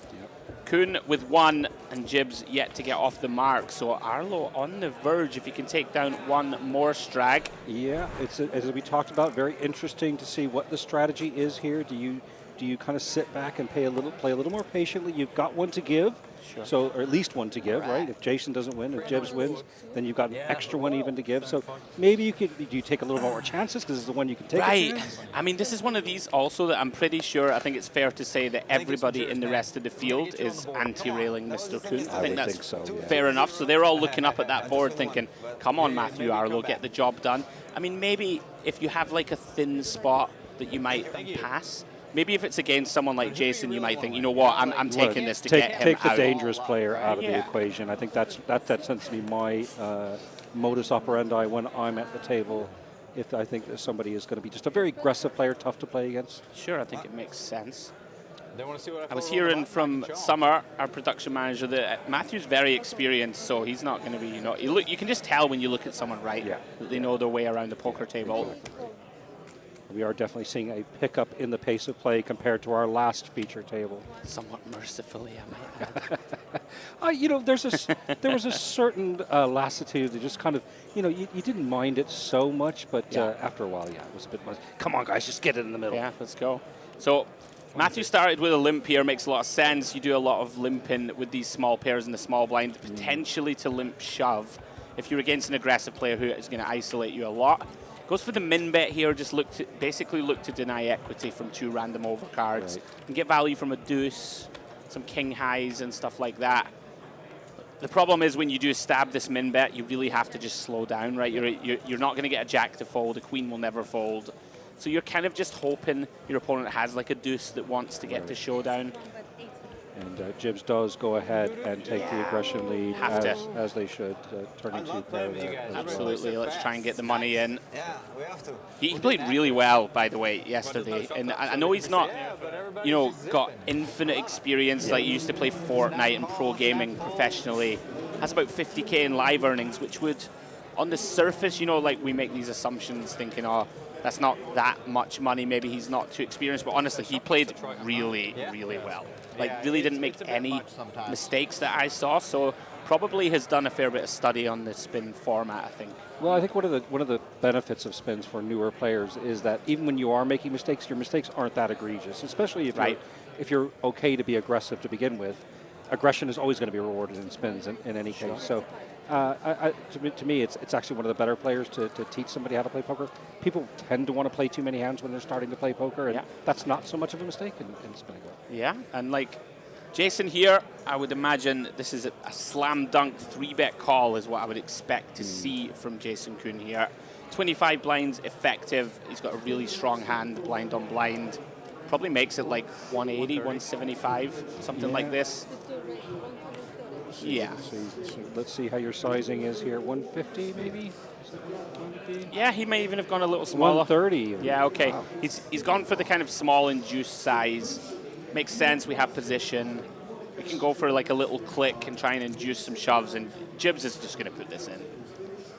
I don't see him doing anything else with ace queen off. Yeah, there it is. Just going to go jam and call. Very snap. Yep, there's the snappy snap. One of these spots where they're both disappointed to see how strong their opponent's hand is. Jason with a slight advantage due to the suited nature of his hand, but not too much. A couple of percent extra in the equity bank. Yes.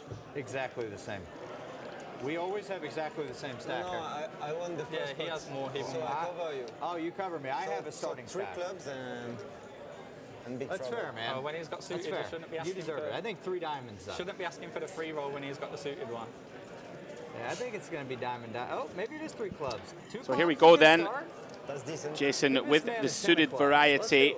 And in fact, Jibs has a free roll of sorts, backdoor clubs. Reverse on the free roll, and that ends the free roll. It is going to be a chop. It would be dirty, but they are going to chop it up. And I'm delighted to say that joining us in the booth, the one and only Stapes is here, Mr. Joe Stapleton. How are you, sir? Everyone loves a chop pot. That's it. I'm out, guys. I've never got to do that in my whole life. Wait, you didn't even wait for me. You had the opportunity. I know. I wasn't ready. I've got a long-standing rule, Joe, that I don't think I could ever do it as well as you and James do. So Oh, God. Nick and I agreed a long time ago, we just don't do it. Yeah, that's. Well, you know what they say, Stragan Joe. Super high tech. It feels gamer. He said he wasn't going to do it. You I weren't know, going to but join in. I was I gonna already say- did it.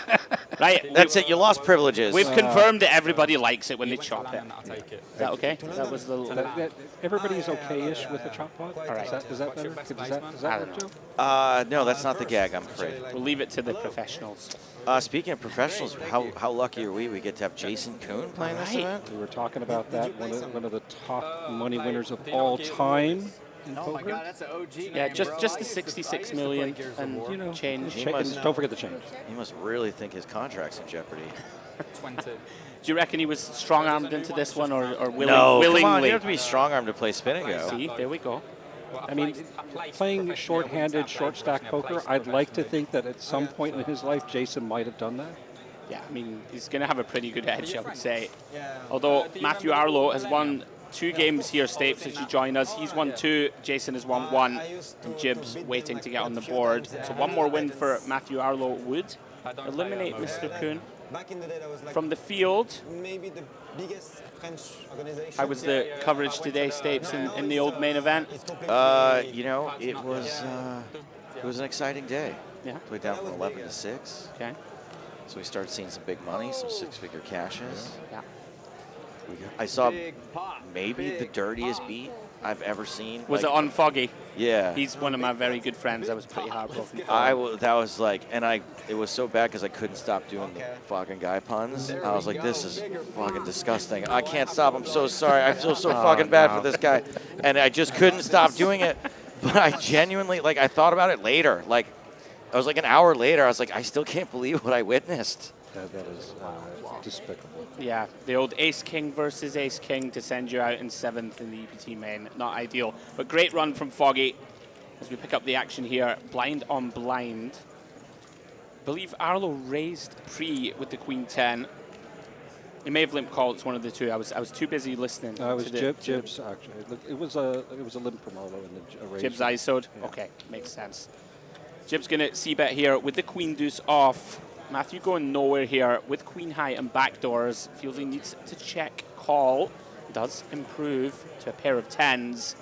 Jibs in a kind of nasty spot now with just the queen deuce off. Whether he can ever kind of barrel this one off. Pretty ugly combo. He may just elect to shut this one down. Let's see if he wants to fire the no equity bluff. Really impressed with what I've seen from Jim so far. As you said yesterday, played extremely, extremely well for somebody without a tremendous amount of experience. Yeah, he is going to go for it. Kind of target hands like a 5. You know, maybe we can get some ace highs out of there by the river. Some flush draws might call twice and fold to shove. But this is very awkward, and Matthew just seems to understand the game well. Knows here when he turns a 10. He's going to have the best hand a lot. So don't mind that bet, though. I think that's definitely not a beginner player move. Yeah, it's not unreasonable. He's going to have to fire 3 shells here. And we might have to do it, right? We have a club in hand, the deuce of clubs. Not that relevant, but yeah, he's going for it. He shoves. And Matthew has... Really in a spot. He's got a very reasonable bluff catch here. Has a club in hand of his own, right? So he blocks the flushes. There are a bunch of bluffs, right, in Jib's range that ISO pre and just decide that they're going to treble it off. Does he have the I think he's going to call, yeah. He does Great make the call. OG. And such a critical pot. Don't forget, Arlo is in the lead here with 2 wins. It's a good call. Yeah, very well done. Best of 3. I mean, race first to 3. First to 3. The money's going in for sure. And blocking the. Yeah, that's a pretty accomplished kind of station down type spot. Yeah, you do. Yeah. Jib's going to get a few chips back. But look, man, he's going to finish us. He's going to finish. It's over. Jason is already giving up. Here. If he finishes, does he Jibs all over your face? Oh, beautiful. Only you, Joe. Oh, okay. Only you can do that, Joe. Oh, my God. I don't even think I can do it, to be honest. I think that I might have to go. I think I hear sirens Are we 30 now? They're going to Lenny Bruce me on that one. Nick said earlier that you've made a few, close to the bone ones over the years. I have a question, Stapes. Yes, sir. That's pretty. Do you moderate things down from an even more extreme level, or do you just say what comes to mind? No, I'm 100% replaying and replaying everything in my mind before I say it and wondering, can I get away with this? Should I get away with this? So, like, there's a line, and you decide this one's like a little. I stay little pretty below. far from where I even think the line is. I mean, every once in a while, look, there's not that we want to get too much in the nitty gritty, but that joke I just made there, right? That joke's real close, right? Or maybe even over a little. But as long as I leave it there and I don't continue on, we just move on, right? It's been said, it's out there. We moved on. Hey, what's the next hand? The seed has been sown, so to speak. The dumber jokes that I there was no pun intended. Yeah. He's definitely getting some what I will often do if it's just a dumb joke that I think is annoying, I will do it over and over and over and over again. But I can't really get fired for that. Okay. There we go. See? And we do see the all-in Jibs getting the last of it in. There's too many out. You need a 7 of clubs. 6 of clubs. Some kind of backdoor needed here for Jibs. The interesting thing, Joe, is having seen your stand-up isn't that far over the line. Your stand-up is fairly clean. No pips. I mean, it's some adult themes. Yeah. but I don't really get All right, now I'm gonna try to disgusting. save Like us, I don't okay? like Root gross for out me here, bro. comedy. I like things that are. For me? What are you talking I don't want to say edgy because that's stupid, but Nuanced. things that are nuanced, exactly. Things that we all think about but are kind of too embarrassed to talk about. Right. Saying the unspoken. Yeah, exactly. Except who knew that so many people's unspoken thoughts, they were just assholes.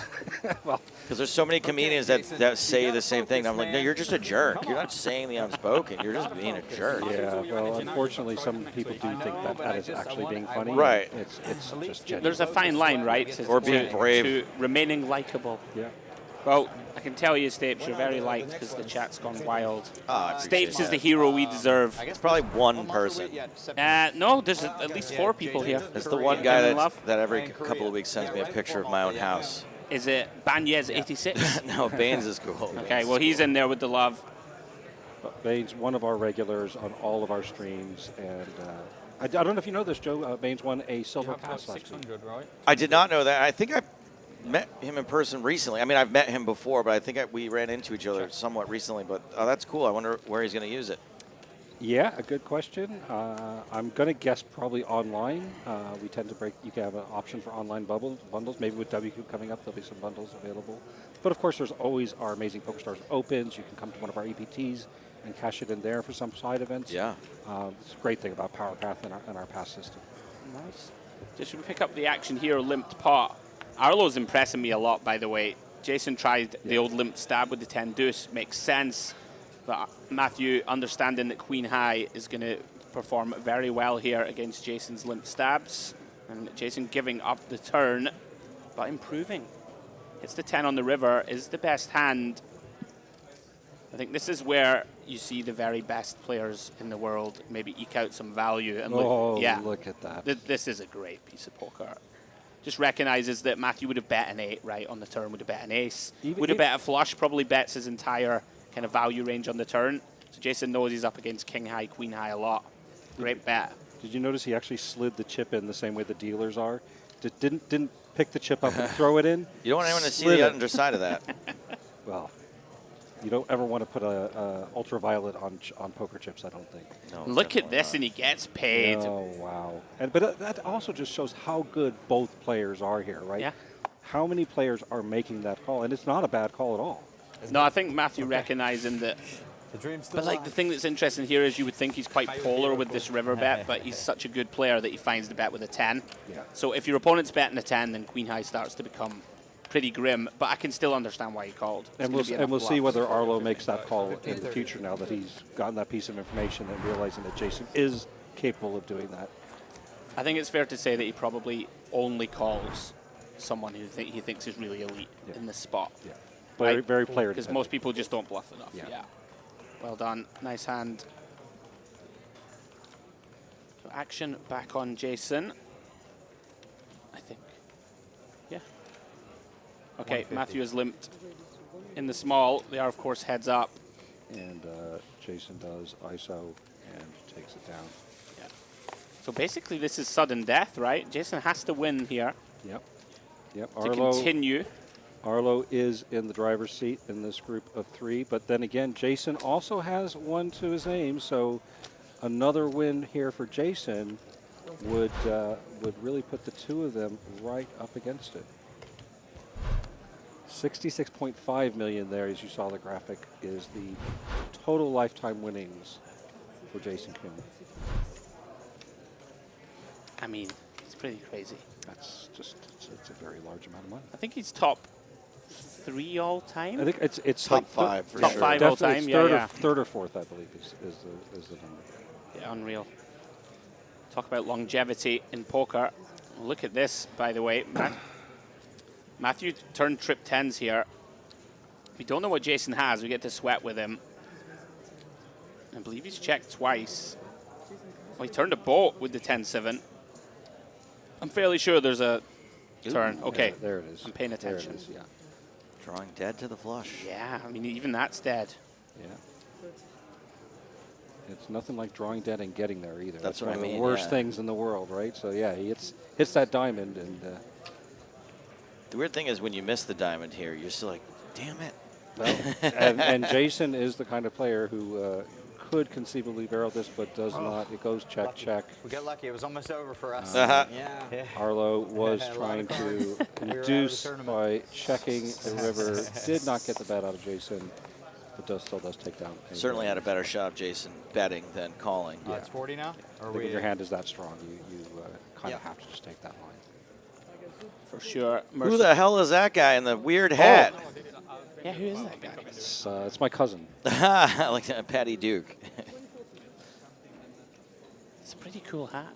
Yeah, I'm not gonna lie. I thought it was cool too. Yeah. He let me try it on. It didn't work on me, but It takes a special kind of man to Joe. pull off. What type of hat is that again? This is a short brim fedora. So Yeah, fedora. Here, I took a picture. It takes a special kind of man to pull that off. I'm not gonna lie. Well, that's exactly. I think he looks sharp. Oh, there. you look I think- dashing. I think he looks. Stapes. I think that's just my face. Not the hat. You're gonna let your face take all the credit. 120. Now, limp pot heads up. Jason wakes up with a big hand. Want to give me 5 red? Matthew limp folding though, unfortunately, for Mr. Kuhn. Gets away from the king 4. Oh wait, it's my big blind anyway. That was a waste of time. Again, heads up situation. Big blind actually in the small blind position. And small blind on the button. And first to act. So I've been playing poker for like 23 years, working in poker for 20 years. Still don't know who gets the button heads up. The person, 95. the opposite of the person who last had the button. So whoever had the button last, they are now the other person gets the I button. think I'll retain that now forever, but I'm almost kind of sad to have lost Sorry to that, spoil that it. gap in my knowledge. Like that, I can't 23 years of I can't weaponize incompetence, at least in that one area now anymore, because I know how it's done. My apologies, Joe. You know what? Have a couple more beers tonight, and maybe it'll fly out. That's why I never learned to iron. I thought it was just a small blind every time. Just high low. I'm a professional poker player. That's somewhat disheartening. Well, is it one of those cases where some places do it, might do it their own way? I just know I'm. You know what it is on PokerStars. I'm like one of those professional table captains that tends to know all the rules to the point where like sometimes the dealers are even asking me what should I do. Yeah, that story checks out. Which is obnoxious, I'm sure, for everybody else. Not always. It's funny because when I play in home games, when I sit down, I go, "Hey, look, do you guys want me to just sit here and just be a wallflower? Or do you want to know when we're doing something wrong?" Right. And most of the time, they do want to know. I played with a bunch of young fellas. Turns out my neighbors from across the street where I grew up are real into poker, so I kind of showed up at their home game, and I was like, "Hey, I don't want to ruin your home game, but if you want to know how it works in a casino or somewhere else, like," and they were happy to learn. Here we go. That's most people don't really want that. Yeah, sometimes they're like, "Nah, man, just let us do our thing." I'm like, "Okay, no problem. We can get 1 hand per hour, and that's fine." And yes, your string bets will Yeah. absolutely be fine. You can say, "I call and I raise you," which every movie ever written has done, except for the few you've consulted on. just the one, but yes, we managed to avoid some of those. Oh, that's right. You did a comic as well, right? Yes, and the comic, from what I understand, is also fairly accurate. I was sweating it big time when the movie came out. Nice little flush over flush. You were worried that you'd miss something, Or missed something, or there's some stuff they just didn't listen to me. Like for example, the title of the movie. It's called The Card Counter. What was it supposed to be called? It was supposed to be called The Card Counter, but the thing is, everyone's like, "Well, you don't count cards in poker," and I got so much guff for that. So right off the bat was that it's a poker movie called The Card Counter. Well, technically, a card counter is a blackjack term. Exactly, and the first scene of the movie is blackjack and him explaining card counting, but people who didn't see the movie don't know that. And then there's a scene where he's like telling a story in a diner. Oscar Isaac is talking about like the coolest hand he's ever seen, and it goes, raise, re-raise, re-raise, and people were like, "You know that you don't just start with a raise, right?" That's correct. And I was like, "Come on, man! If a guy's telling a story, he might miss the bet himself." Why do people like to steal joy? It's something I've never quite understood. As somebody who often does steal joy, no, he's like I'm on that guy's side. Well, hang on, guys. We're going to come back to this because here we go. All in a call at a key moment. Jason gets it in good. Ace-5 versus King-9 of Matthew Arlo. It could all be over for King or a 9 hits the felt. Absolutely could be over right here, right now. Important to stay hydrated. Here we go.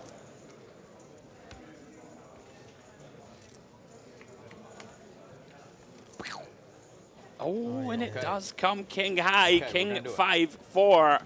So Matthew on the verge of advancing to the round of 27 left. Can you imagine if Jason used all of his luck in this spot instead of like Triton somewhere? He's like really hoping for 1,000 euros here. Yeah, but can't wait to just win this 200 euro spin. He needs a 5 to go on a 20 tournament cashless streak in the Triton streets. Doesn't find it, so thankfully everything's going to be okay. 10 of clubs on the river. And well done, Matthew Arlo. Congratulations to you. Takes out Jason Kuhn and Jibs. Well done. And we will see you, sir, in round 2 in a little while. Now, I can let you guys know. So now that the feature table is done, we're going to bring up the man, the myth, the legend, Papo MC's table to the feature. And yeah, we're just going to chat it out, lads, while we get that arranged. Well, let's go back to this thing about the raise. So first of all, it's very common for novice players when they're making an initial bet to say raise, right? Poker has weird language. We have weird terminology. Right. We all know it. We've lived a bit around it. But for many beginning players, that's what they say, and that's okay. But my inner OCD, when I hear that, I just can't stop myself. Maybe you were the guy that wrote to me about that. It wasn't me. It wasn't me. But I would have. But no, you can just let it slide. I can do it now. What right here. saved me from that movie, by the way, was so we're on set. It's the most stressful week of my life. I'm working for this director named Paul Schrader. He's a legend. Yeah, he is. Like people, everyone's terrified of him. I, for some reason, don't figure it out until like 3 days into work that like people can't believe I walk right up to him. I'm like, Paul, what's going on? What are we doing here? And everyone's like.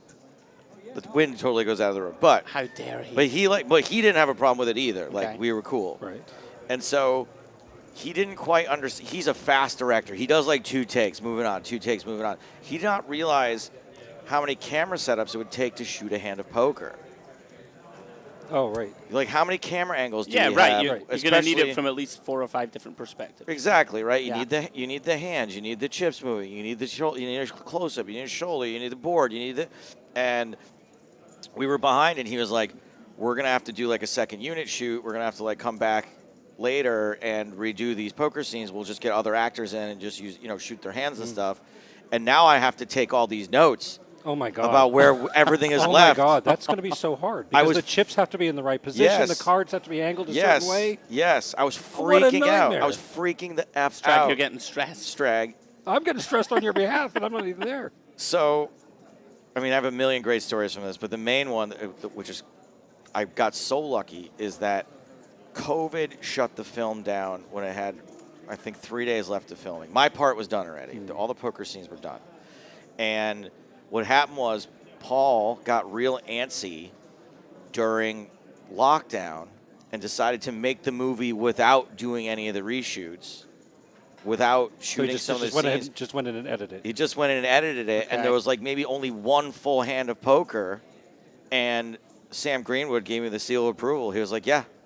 So literally checks out. Because he decided not to do that, you didn't have to worry about I didn't have to worry about all those notes. I had these scribbled notes folded up. It also was going to be months now because of the pandemic. I was like, I'm never going to remember any of this. Not a chance.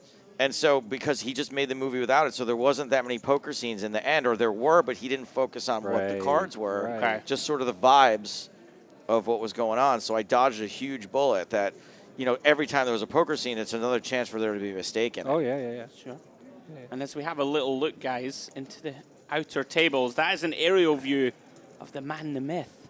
It's Nick Walsh. Nicholas Michael Walsh. Yeah. I can tell you, right, he has been excited and nervous and talking about this for ages, wants to put on a good show. Obviously, Spin&Go is his wheelhouse, right? It really is. I mean, this is almost his baby in a way, It's adopted right? baby. Yeah. He was actually involved in helping out with the structure of this, and of course, being somebody who is a Spin&Go professional and is our Spin&Go pro. Very important that he feels like he wants to represent here, You know, that's why you saw me in shot earlier. I couldn't help but go down. I normally don't want to spoil it. I want to watch everything live and see it as it unfolds, but I had to go down and rail him for at least a little bit. So that's very sweet of you. Yeah, absolutely. We did see that Giada Fang is on his table. She was on stream yesterday also. In the Is this VIP a spoiler off. if I read this score? Or is No, that's this is fine. That's linked up? It's on delay, so you can. Nick is currently got 1 win at his table. Alejandro Garcia has 2 wins. That's right. And Gianna has none. And I can actually let out a little bit of an anticipatory spoiler. One thing we're going to be doing a little bit different here. Pre-spoiler. Okay, come on then, the pre-spoiler. Well, because we had to join this one in the middle of the session, what you'll notice is we haven't done any spins yet.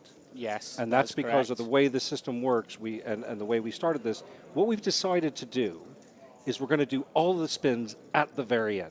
Huh. So we're going to have 9 spins in a row, one after the other, which I think is going to be really cool. And I think it's going to be spinalicious, spinominal. It's going to be spintastic.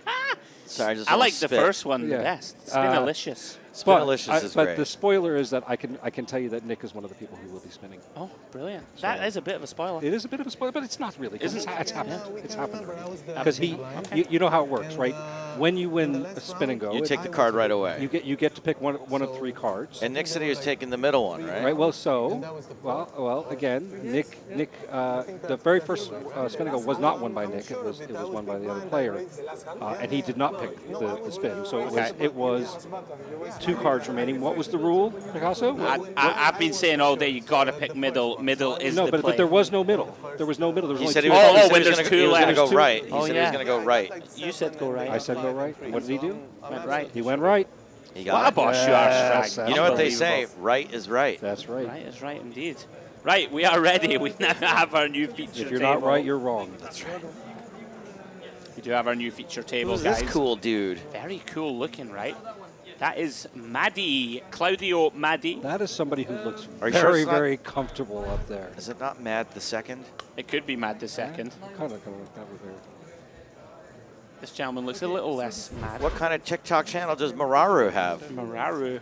He's also Claudio. We have 2 Claudios, and they both have 2 wins. So Papo MC's got work to do. There he is. 0 wins. So it's 2-2-0 in this battle. Not surprised, by the way. No knock to Papo, but last night I, for the first time, had the pleasure of going out with Papo late night. Oh, hello.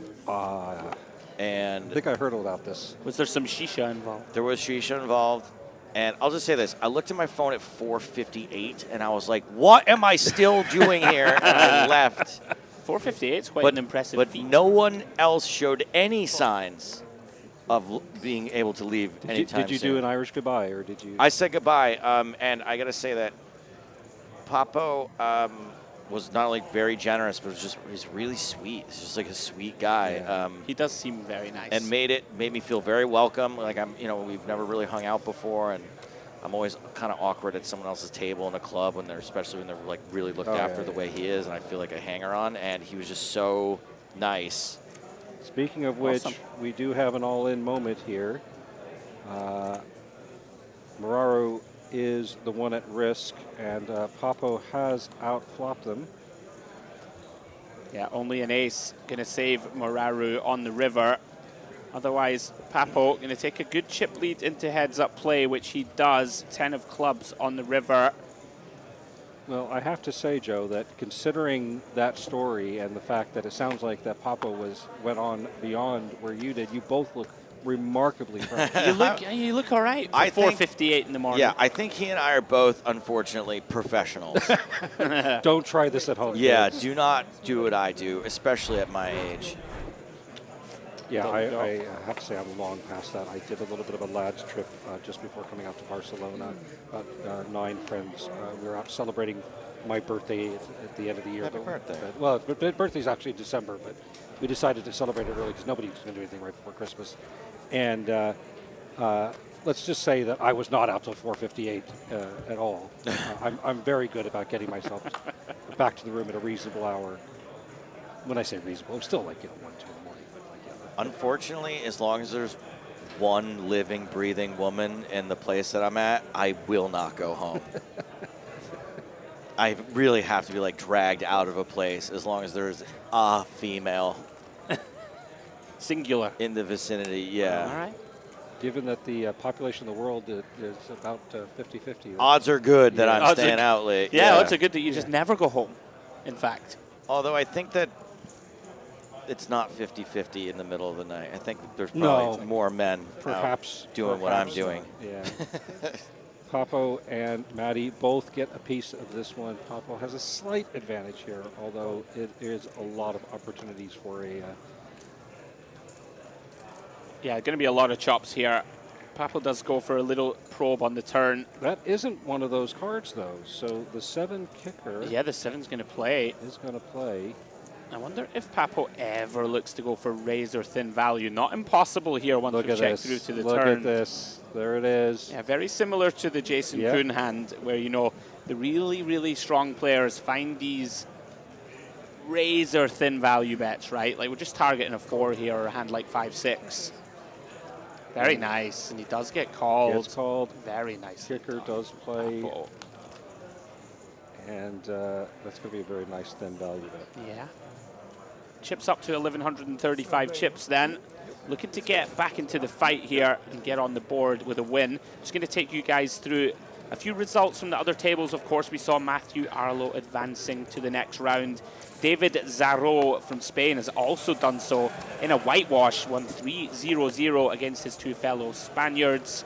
Nick Walsh still in there fighting. It's still 2-1-0 in his matchup, looking to haul in Alejandro Garcia. Damian Barroso has also advanced, winning his table, as has Guilherme Kleist, the Brazilian. And the other 3 tables all kind of deadlocked, 1-1-1 and 1-1-0. There you go.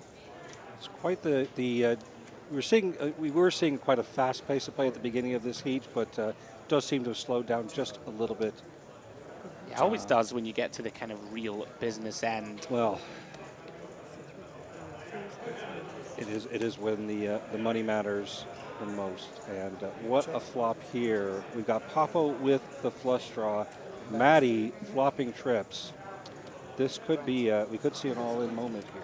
You will very often see Papo go for a check raise on like these coordinated boards, but it is heads up and queen high has some showdown. So you can just check call. He does decide to do so. Picks up a straight draw on the turn. Did Maddie check back turn here? No, action on him, okay. I'd be very surprised to see a turn check. We just want to get value here. Try and set it up for the river to get all the chips in. And remember, it is only still 10-20 blinds as well. Sure. Yeah, absolute mandatory to bet this. You're going to get heroed by a 10 a good amount. We don't rep too many ace-X limping the button. This is nice. Papo's definitely not folding. Question is whether he ever wants to take the aggressive route himself. No. Does decide just to call. Big river incoming. Papo needs a club. Doesn't find it, but does improve to 2 pair. That might be a costly card for Papo. Yeah, these are really tricky spots. I mean, Maddie has a mandatory river bet, obviously. Could go all in here. It's only just over pot. Papo does have the bluff catcher, though. You got to check here for deception. In position. Yeah. Well, let's see another card. Checking behind in position for deception. That would be very deceptive. I mean, dude, no one would see it coming. It's very true. Does just go for it, though. Rips it in, polarizing. Yeah, these are the most interesting kind of spots. That's what I love poker the most, honestly. I live for these spots. I mean, you have to try and assign bluffs, right? A 10 is never going to play like this. Like, does an ace overbet shove river? It might. So you're in this kind of spot now where 8-9 gets there. We only really beat hands like queen 8, queen 9. It's not great to have a queen in our hand. Definitely not good to have clubs in our hand. So we have a pretty bad bluff catch. Yeah, very nicely done from Papo. Good fold. It's one of those, when you think it through, when you, like we talk about, every hand of poker, you're telling a story. What's the narrative this player has been telling me all through? And any of the hands where they were bluffing pretty much got there. The only thing I'm beating is the same missed flush that I have. Yeah. And yeah, it's just, as you say. I feel like Papo likes to tell the story that he's like a bit kind of goofy and like punty. But he's very sharp, like you can see. You don't have the results that he's had. Yeah. The story I'm telling most of the time is, I don't know how those photos got on my phone. I'm holding that for somebody else. That's a good one, too. That's a good story. My mother might have heard that from me once or twice when I was growing up. Not sure what I'm referring to there. Unity Magazine Day. So another heads-up pot. Both players with nothing. Through to the Jack of Diamonds turn. Maddie's going to fire with a bluff. I'm not sure about this one with this particular kind of holding, but it may work. Papo with just king high, no connection. Full pot from Maddie. That seems a bit odd. I think it's pretty good. To go full pot here. Sure, sure. Like, you're mostly representing a strong jack or better, right? And they all deserve a big size. And, like, we're not going to bet 4 or a deuce, so it does make sense to bet large. And Papo, though, puts on the cape on the turn at least. On the turn, and then picks up that same 7. Always coming 7 on PokerStars, they say. Now, this one, a much better bluff catch if Maddie does fire. The fact that we don't have a diamond, right? We don't have a 9 or a 10. I think Papo will call this bet. From what I know of him, yeah. Yeah, it's like there it is. Snap call. Oh, no, actually snap all in. Oh, he jammed. He's turned it into a bluff. That's interesting. Maybe one of these spots where he thinks his opponent's, like, kind of weak, but he doesn't want to lose to a jack. Not sure if his hand is quite so good he's like, enough. okay, let's take the aggressive route. But again, what hands are those? You're not folding out a queen there, so it's really just all the jacks? Sure. Because I mean, Papo's a live reads guy, right? Sometimes he just looks at them and goes, okay, are you going to call all in? Yeah. Don't think you are. Well done. Didn't need to, but creative nonetheless. What do you think? Definitely a different type of play that we were seeing on our last, well, not our last feature day, but the last flight. I don't know how much you might have caught of that, if any, Joe, but not much. The real Canassi at the table. It was quite a deliberate pace of play. I don't know why. Now I feel like I have more play friends, you know? Deliberate usually means slow as shit. That was a really kind way of saying it, I I'm not going to lie. was trying to be kind, but like clearly my tongue wouldn't let me. It was like, just tell me. I say deliberate when I'm on comms also. Another heads-up coup then. Limp pot, Papo, flush draw. Maddie, 7 high only. Yeah, Maddie going for the limp stab. This is not going to get through ever. It's not that credible here either, like a lot of our sort of ace-X have jammed pre. Papo improves the flush. 4 on the river, it's over. Does check. Yeah, Maddie. I mean, no offense to Maddie. I'm just going to leave when it's over, so I'm rooting for the faster finish. Yeah, Papo tries to get all of it. Trying to get heroed by like a queen or rivered 6 or something like this. No aces in the range for sure. Yeah, pretty hard to rep, much as Maddie doesn't get the opportunity to either. Strag, did you deal? Were you a dealer? I have done some dealing. I had a friend of mine who taught me how to deal because we were actually supposed to do a poker cruise together and never wound up happening. But I have learned.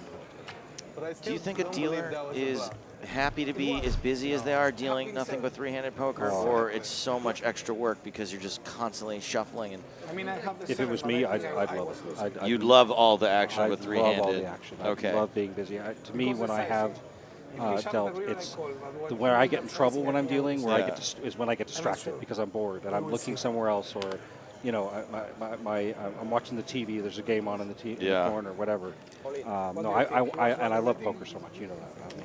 I just love the game. No, I do. So being right in the mix, he had the draw and then can't help it. he bet to The more action, the small, better. I think. He did 80. I think Okay, he had there's one man's opinion. Total. So Who's it was kind of a bit strange, dealer? the fact Kind of that a dealer, sort of a he dealer. bet 80, It was but I almost don't a think he professional had deal. King 7. Okay. Okay, like actually, I almost went to Harvard. Do you think I'd get away with? You're almost an Ivy League. You're almost an Ivy League. We will see in the stream. I mean, you can see. Sorry, I almost applied to Harvard. Oh, That's what I meant to say. But there's no. So you're almost an applicant. That's right. Yeah. They took afterwards. I think you could call yourself an applicant if you had the intention to. I thought about it. Yeah.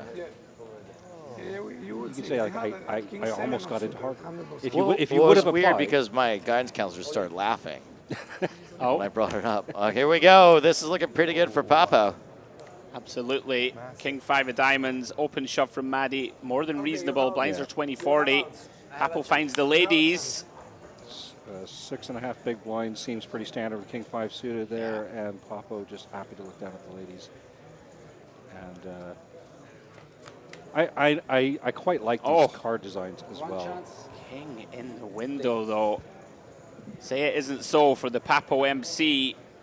Needs to find a queen or a backdoor Broadway. 10 of hearts does materialize on the turn. Never easy. Dude, this is so standard for Papo. This is like it's like 80% for him. What a bad beat for Papo there to not hit on the river. Sure.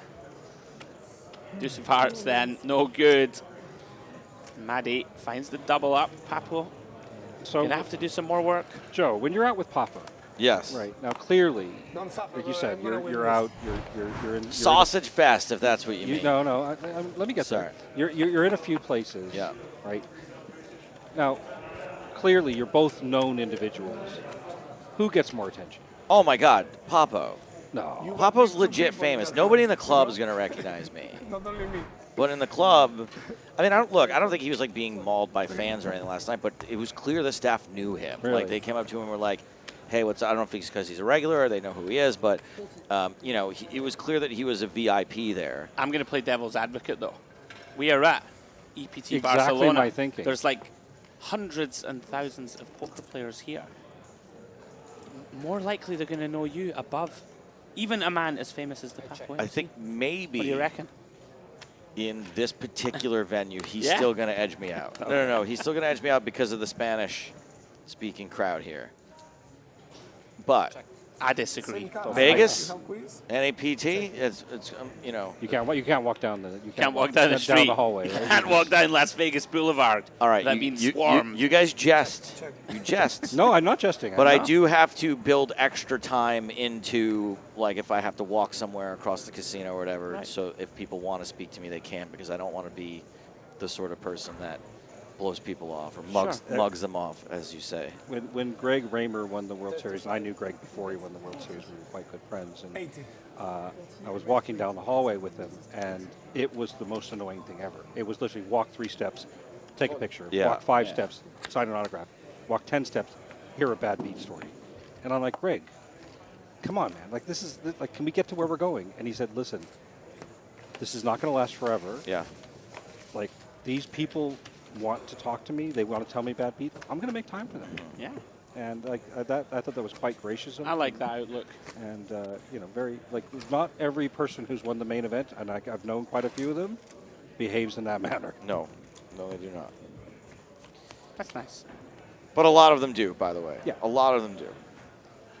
The ones that you know were perhaps a little bit more fortunate or kind of came up through the ranks, those are the ones that really grinded it out. Those are the ones that tend to be really human about it. Pretty bad spot here for Papo. If he plays this aggressively, which he might, 10 effective, does manage to find a check. Would have got the bad news. Maddie definitely limping to call off. This one goes check, 6 on the turn. Both players going to be pretty comfortable with their king highs. Whoever is a queen probably goes check. No real reason for Papo to bet. You never get a queen to fold. They're gonna, the jack's gonna play though. Yeah, it is. Just enough. Yeah, Maddie just slowly recovering after spiking that king against the queens of Papo. Do we have an update from the Nick Walsh table, I am asked? They must be playing the longest spin in history, because that is still 2-1-0 in favor of Alejandro Garcia. Whose idea was it to give this 90-minute levels? I don't know. I think we should put in a little request to the higher-ups. As one of the higher-ups, I can tell you we thought quite a lot about the way to do this. And to be fair, we wanted something, because we obviously ran this in Prague, and one of the complaints or one of the feedback points that we took on was the fact that the time levels could be manipulated a little bit in a negative way. Sure. And so the idea of doing it by hands. It's number of hands, right? Yeah. But the problem is when you decide to do it by number of hands, you're actually, pun intended, your hands are tied. You're slowing it down quite a bit. You can really do, because you can't really go 3 hands per level, because then the big blind is always going to go up on the same big blind. So we had to go 4 hands. You can't really go 2 hands per level. That's too fast. Right. Sure. Yeah, it's one of those tricky ones. We will talk to the players. We actually spoke to them at the we had a Spin&Go players welcome party last night. We spoke to some of the players there, and we'll definitely we're in communications throughout this event, and we'll be talking to them after the event as well. I think without being unkind, like the sort of more professional and guys that are well versed in spins, this is perfect, and it goes fast enough because they act fast. There's not too much confusion about, you know, I'm not sure what to do with this holding, etc.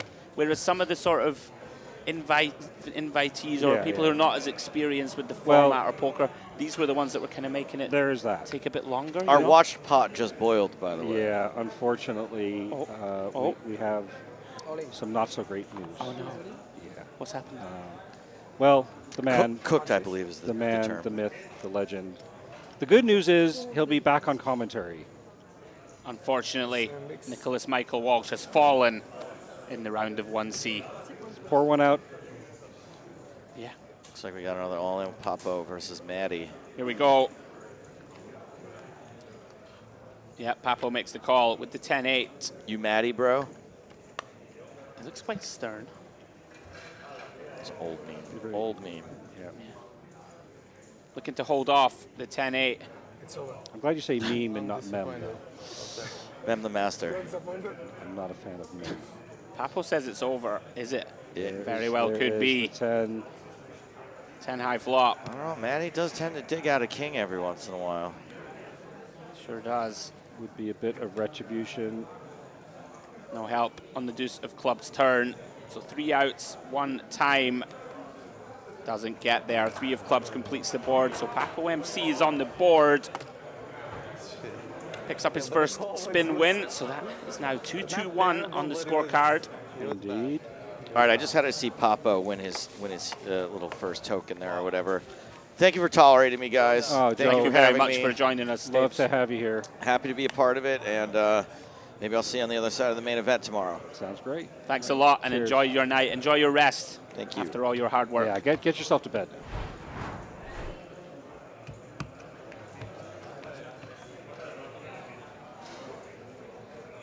All right, on we go.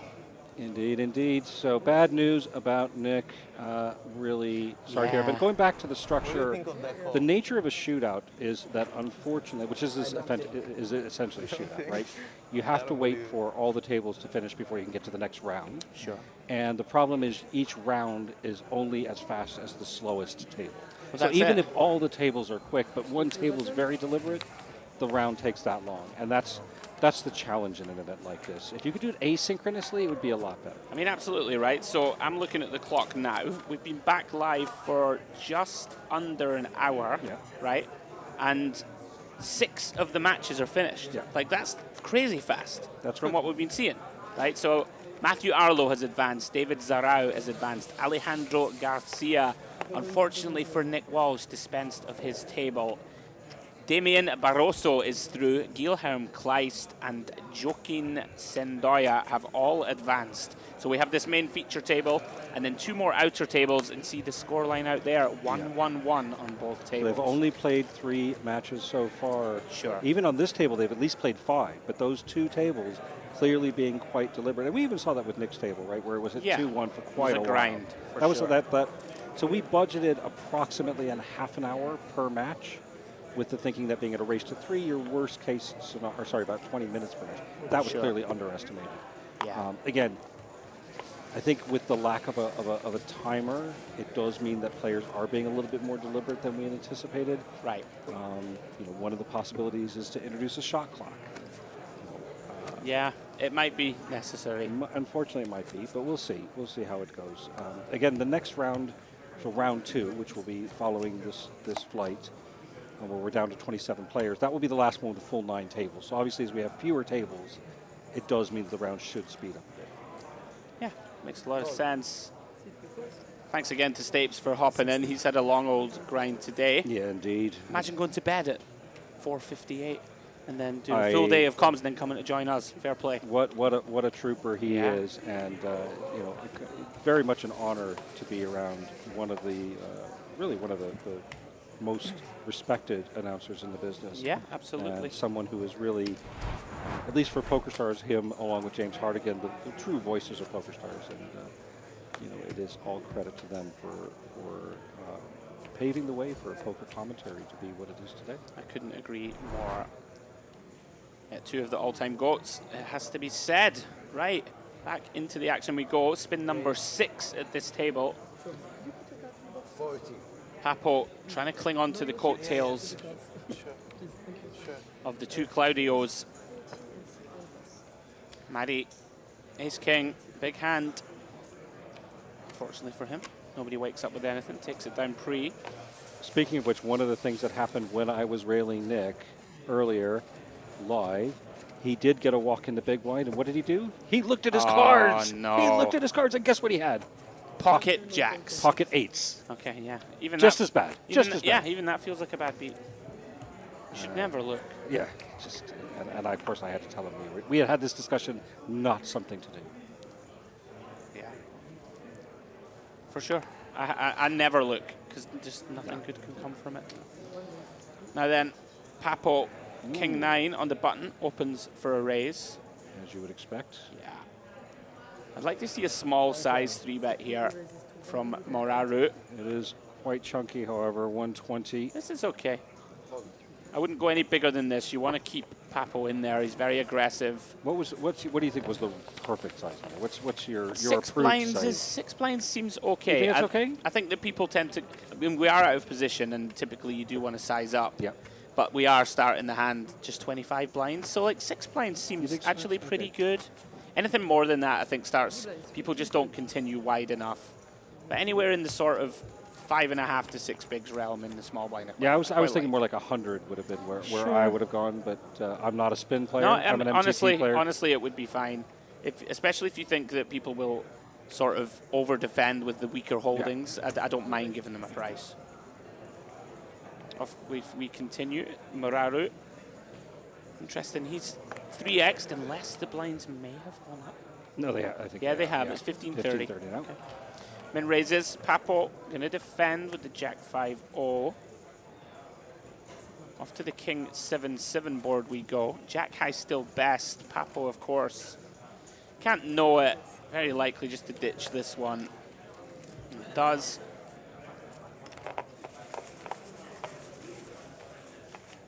It's one of these things, though, isn't it? It's going to take a bit of tweaking the format. People are clearly very much enjoying it, you know, to rail and to play.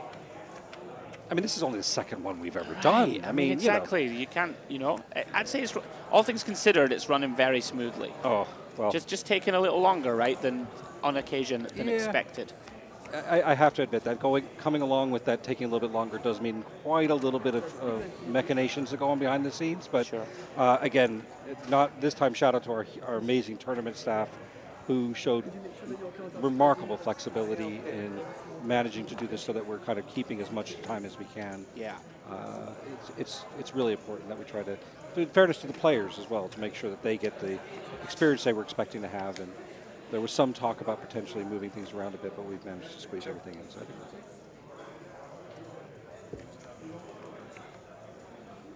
And a queen on the turn for Papo does reverse the situation. Moraru had flopped better, but Papo picks up that queen.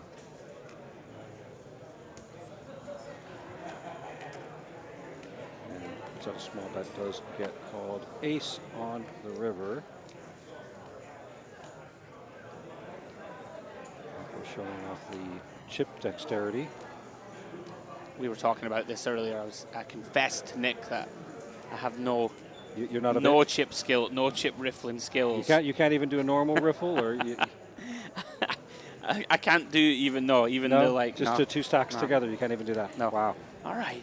I can do that. I mean, no. To be fair, when I first saw, I was 18 years old the first time I played poker in a card room, which was legal in California, and I saw people shuffle their chips, and that night I went home and I practiced and practiced and practiced until I could figure out how to do it. And I wish I'd never done, because it's the worst habit in the world. Very addictive, right? You see people do it all the time. This one's going to go check, check, river. Yeah, Papo takes it down. Papo does seem to be playing with a bit of momentum after that last game win. You know, something I can respect here is that he's given it his absolute all here, right? And, you know, we've seen him play at some of the highest stakes in the world. It would be easy, after being out to 5 a.m. with Stapes on the shisha, right, to be like, do you know what? It's 2-2-0. I might just phone this one in a little bit. The man looks fresh as a daisy. Yeah. I'm impressed that that does, was me. I'd have my head down on the rail. I'd be having him bringing me espressos. Actually, just hook up an IV. Just stick it right in the vein. Yeah. Yeah, he wants to win. Fierce competitor.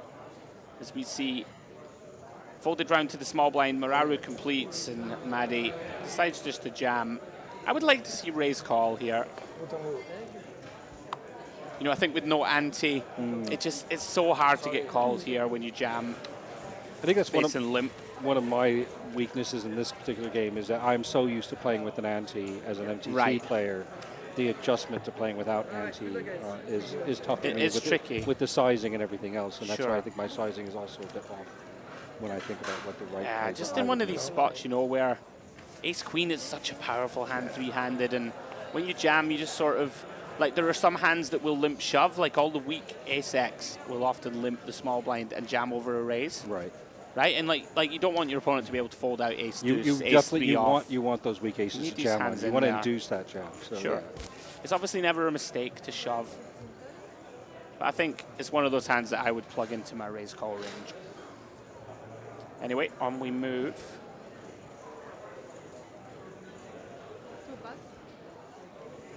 Maddie in the small blind, queen 5 off strag. Raise 60. Okay. Raises to Come in 60. for a min raise, interesting.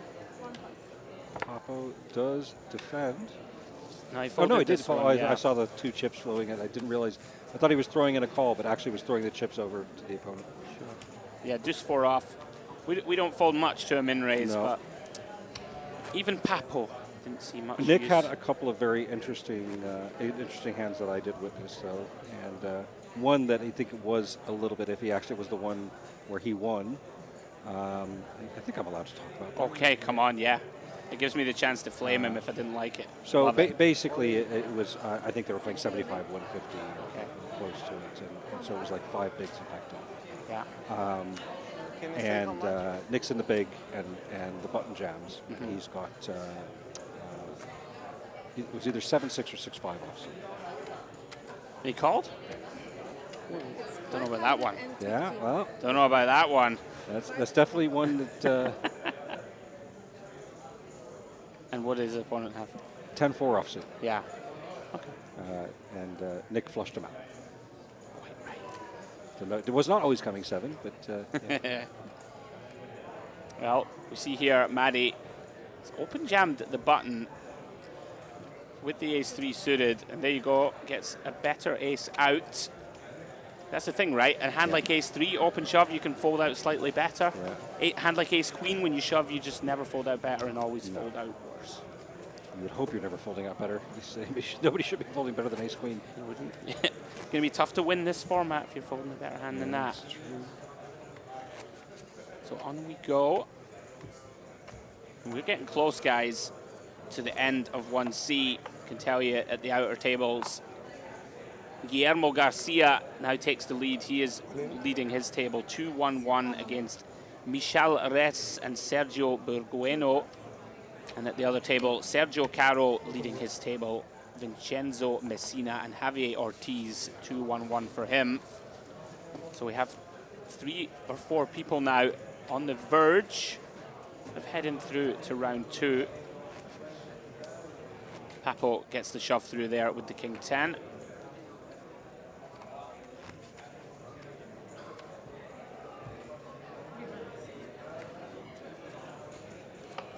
Tell you, Lochi getting so much love in the chat. Really? Oh, the people are demanding him to return to the feature. He's already through, guys, to round 2. You're just going to have to be patient. You're going to have to wait. You're going to have to wait. He'll be there. There is a 1 in 9 chance that he will be on the feature table. Good to see the support, though. I think that our audience does tend to appreciate the unique playing style, and as somebody who is let's say, definitely I lean way more on the feel side than the GTO side of the dial. Yeah. I can appreciate somebody who's a bit unconventional as well. I tell you, his table mates just couldn't get a handle on him. Right? They just couldn't get a handle on him. They just didn't understand what he was doing. And that's always the kind of most uncomfortable type of profile to play against, when you just have no idea what your opponent's range is. Really tough.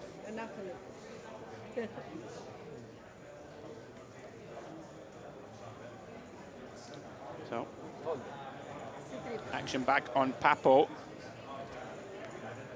This is an all-in, and he does take it.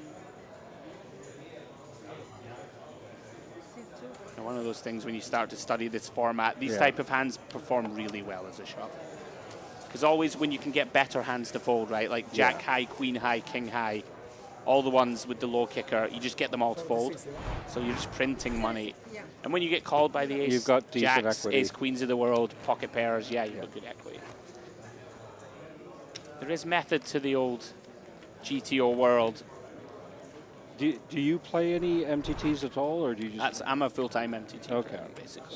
So do you find it, if you're switching between spins and MTTs, do you ever do that, or is that? Yeah, I'll still play. I used to play a lot more spins than I do now, but I'm very well versed in both kind of formats, and it kind of, a lot of the logic holds true across both formats. It's always, you know, when you're bluffing, you want to get a hand slightly better than you to fold, right? And when you have value, you want a hand slightly worse than you to call. Right. So like this spot with the ace-queen, when you jam, you just always fold out like an ace-3, ace-4 offsuit. But when you jam a 10-8, you can get a queen-8 offsuit to fold that has you dominated, right? All this kind of malarkey. Lots of the stuff holds true across both disciplines, I think. You're just a lot shorter stacked than spins in general. I think this is a discussion Nick and I have had a fair few times. Yeah. And I think one of the differences for me is that obviously with Spin&Go, Nick often says, on to the next one, right? There's always another spin that's going to happen, and you're going to play hundreds, thousands of them. Yep. Whereas MTTs, obviously a lot more time consuming. Yes. These spots are going to happen less frequently. They're still happening frequently, but less frequently. For sure. We see an all-in from Muraru here. So it's just the question is, do you take those thin edge spots, or do you wait for better spots? That's a very good question.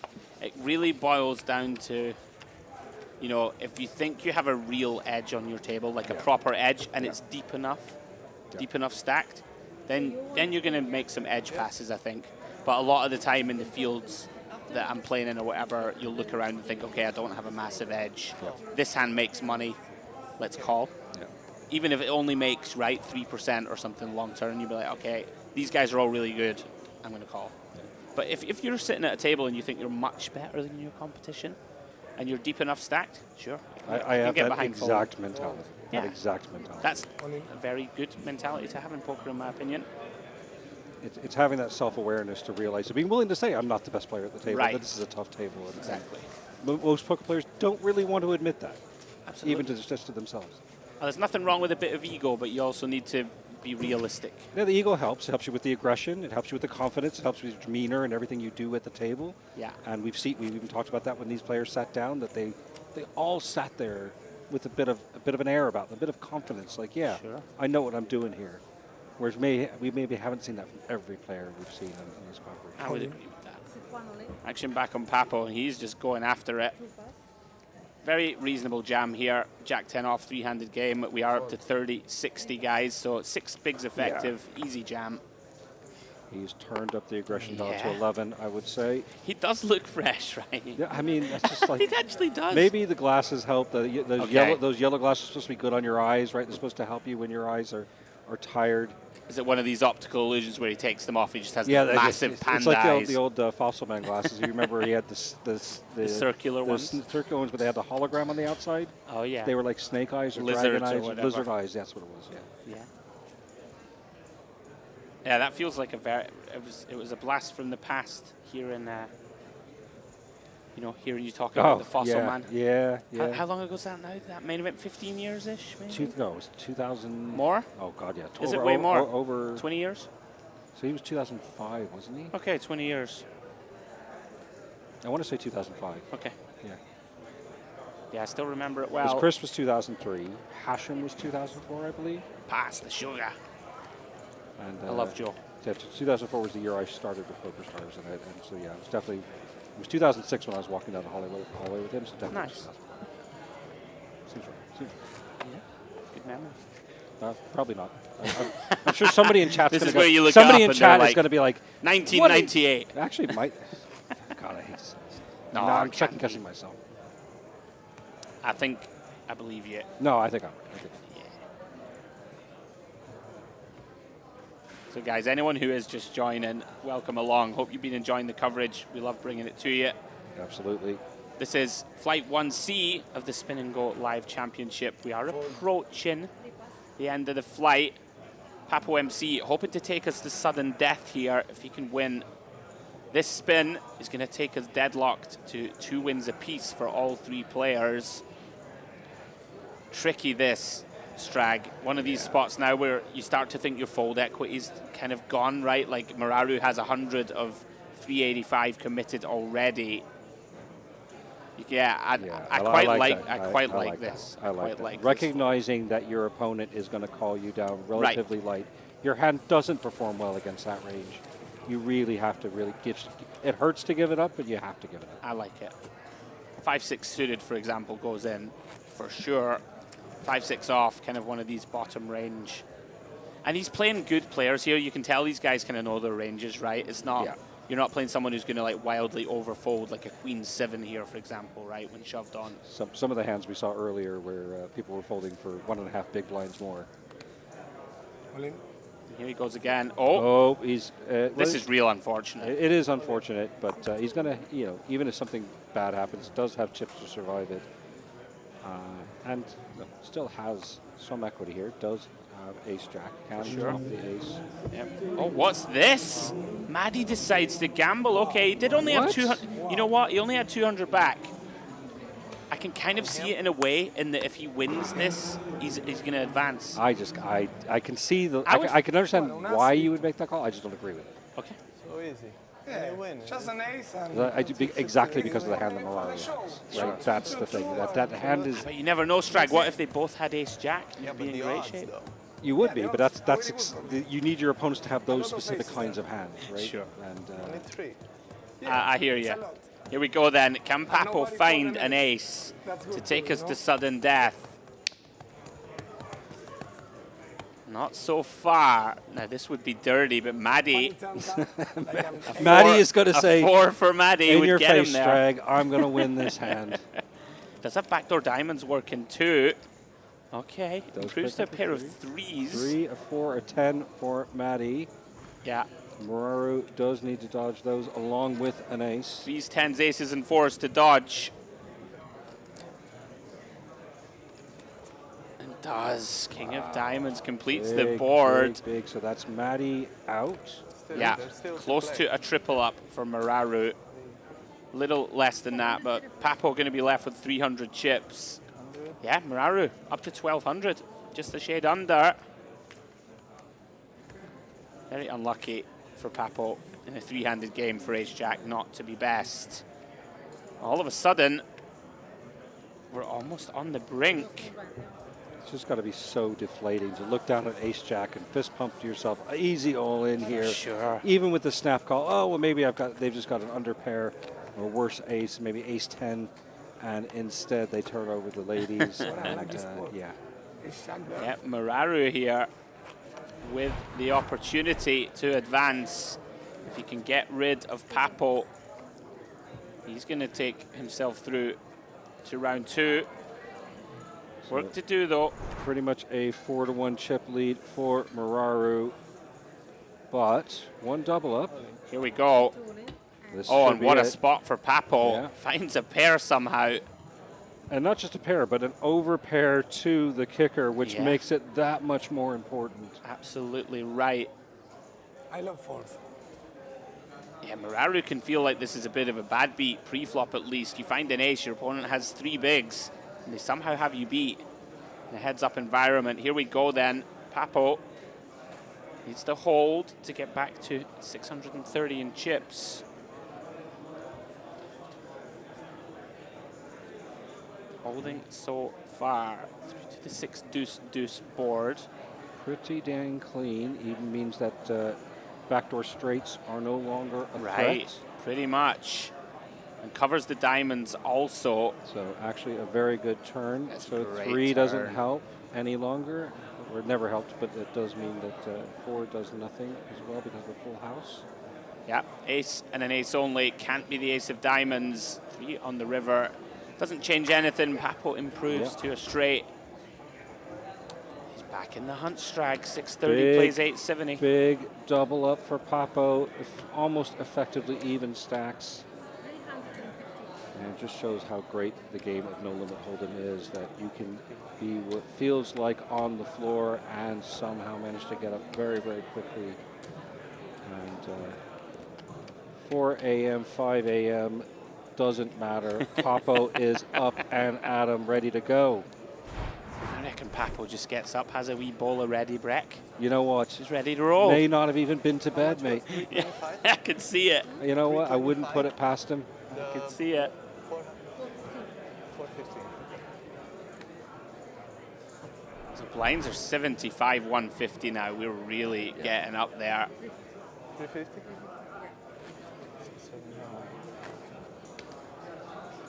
And can Papo take us to a decider? Yeah. That's the real question. That is the question, or will Claudio Muraru land the final blow? Let's see. You see a lot of all in and call here. 4 big blinds deep, and Papo finds it again. Oh. Is he finding the trap limp? No, he's not. Okay. All in and call, it looks Yeah. like. Yep. This is very reasonable call, by the way, Muraru. How do you get a full jack eight Yeah. there For 4 bigs, Four never bigs. never fold in. Nada. 2, 3, 7, 5, 4, nada. Una pavada. Nada. Here we go then. Papo to take a dominant chip lead strag. Just has to fade an 8 or a backdoor straight. Yeah, some backdoor opportunities there, but right now just the 8 for Muraru. An ace would end the hand. Oh, there comes in that backdoor. Any 8 or 9 would see Muraru through to round 2. Needs the middle of the deck. Can he find it? No, he can't. Papo survives. A huge chip lead for Papo. Yeah, it looks like we might be going to sudden death. So 6 to 1 chip advantage. It's not over yet, though. It's never over in spins. 2 doubles, and Muraru would retake the chip lead.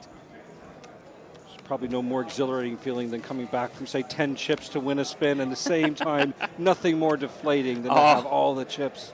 I can't tell you how many times I've wanted to smash my mouse on like a huge multiplier, and they're down to 1 big blind, and you're like, right, my job's done. Yeah.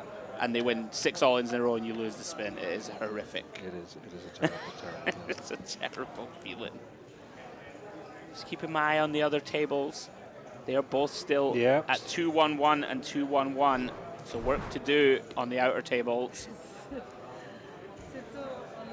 we go. Papo is going to get it in here as a dominant favorite. Muraru hates to see that his queen is crushed. Needs a 4, or we're going to sudden death. Papo has been good at holding so far. Okay, Nice not a and bad clean. board. Not a bad does bring board. up some opportunities, though, as well. Yeah, backdoor diamonds. Backdoor diamonds, backdoor straights. Some chops certainly available. Oh, Here we go. There's the 4. Papo now needs a 6 or an 8. A 5 would chop it for him. Counterfeit that 4. Creo que viene 6. Oh! He knew. Look, he knew it was coming. 6. How did he know? I tell you what, it's amazing. Wasn't there a 6 called the other night as well? On one of the VIP spins. Anyway, that is Papo coming from behind 2-2-0. Has won 2 on the bounce. It's Dos, dos, dos. Dos, dos, dos, mi amigo. Here we go. Graphic on screen. Momentum's a big thing in this game, as you know. Looks confident. Muraru looking a bit deflated. That had to be a pretty gutting turn of events. He teased him with the 4. Also having that commanding chip lead as they went into heads up. And we're missing our third player. They need to get back to the table. And yeah, he's on the way. He is. Oh, crutch in hand. No spins were so brutal. Well, they do call them spins for a reason. I got a question for you, Strag, from the chat. Tom says, hello there, Andrew and Strag. Hello, my friend. Tom's just asking, Strag, how's your trip been? Have you had a wonderful time? What's been going on? It's been a very intense week, if I'm honest. It's one of those things where people, even inside our company, people look at our live events and they go, it must be amazing to work at these events. You get to go to these glamorous places and see all these different cities. And it is true that in previous times to Barcelona, I have gotten to do quite a lot. But for this particular event, I've been here since Monday. Sure. And I have to say, I've not been back to my room before 11 o'clock, and not one of those nights have I been out. It's literally been intense, non-stop work. Intense. I mean, it's funny though. It's that kind of intensity that it doesn't feel intense. It's just you're here. The energy is here. You're working 12, 14, 16-hour days. When you love what you do, it doesn't feel like it doesn't really matter, right? You know, exactly. and the team around here are so amazing. I can't go into all the machinations that went on behind the scenes and all the changes we had to make, but the accommodation of the staff and the can-do and the willingness to do it has been amazing, and I get energized by that myself. And so I'm ever thankful. So it's been a great trip from the standpoint of I love to work with this team. I think they're an amazing group of people. And it's so gratifying for me, so I just that makes me happy. But I've seen almost nothing of Barcelona. Right, I'm not going to lie, Strag. That was actually a very heartfelt, lovely speech to hear. And I'm with you. I'm glad you've enjoyed it. And yeah, everyone doing a fabulous job. It's got to be said. Lovely to hear. That's a nice answer. Yeah. Comprehensive. Thank you. I think you have a future in the booth. Not going to lie. Not going to lie. As we see a small pot here, check down to the river. My wife likes it because then she doesn't have to listen to me talk. She said, by the time I come home from one of these trips and I've done a lot of commentary, she's like, that's great, you've talked yourself out now. You just sit there and brood silently. To be fair, I am actually in your fedora. I'm normally the quiet guy, except around the poker table. Right. I love poker. It brings you to life. It's a great game. I also think that all of us as poker players, we are supposed to be ambassadors of the game. We're supposed to do whatever we can to bring new people into the game, to help them love it as much as we do. So when people do act up, I don't like it. But at the same time, when I see people that are ambassadors, like Papa was a great ambassador. He is a good ambassador for the game, I would say that. And does get a walk with the King Jack suited.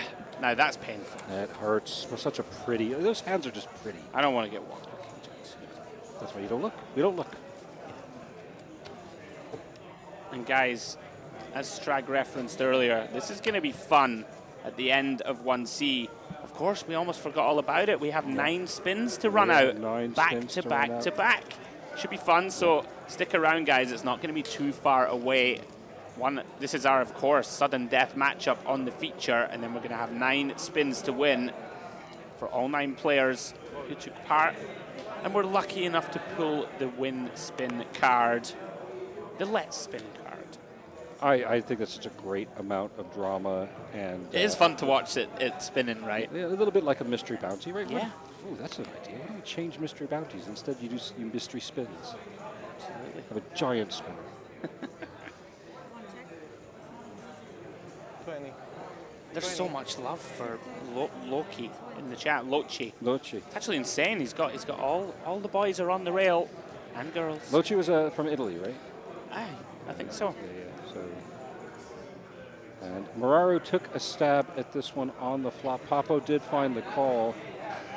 And does Muraru taking another shot at this? Remember, this is sudden death, people. The winner of this particular spin is going to go forward to round 2.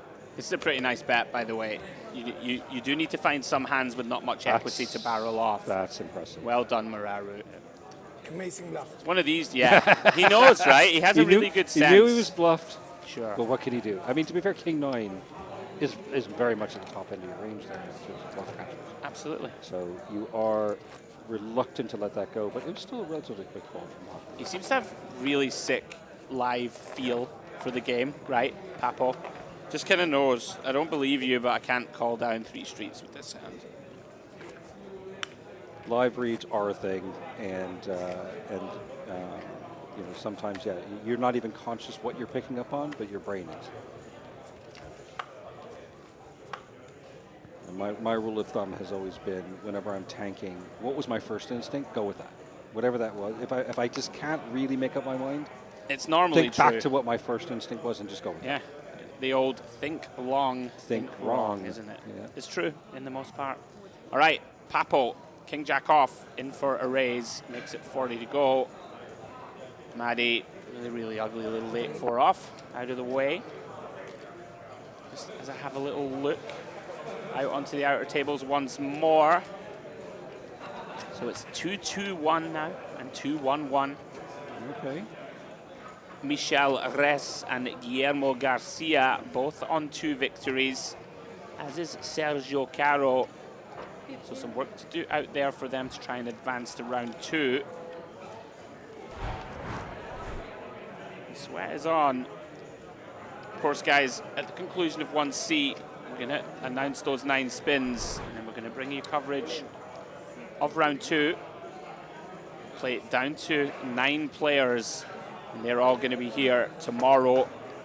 Myself, Nick, and hopefully Strag once more, because he's been an absolute delight. We'll be bringing you guys some coverage, all the coverage, excuse me, all the way through to the end of the Spin&Go Championship.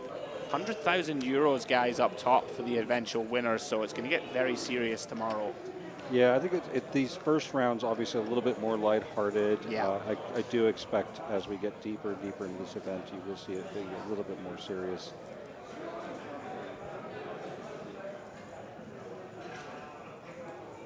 Yeah, it's definitely going to become a lot more focused. You know, once you get that final tables in sight, when there's only 9 left, there's going to be some big spins still available, right? Also, so a lot of money potentially to be won. Maddie here just sends it in with ace-10 off.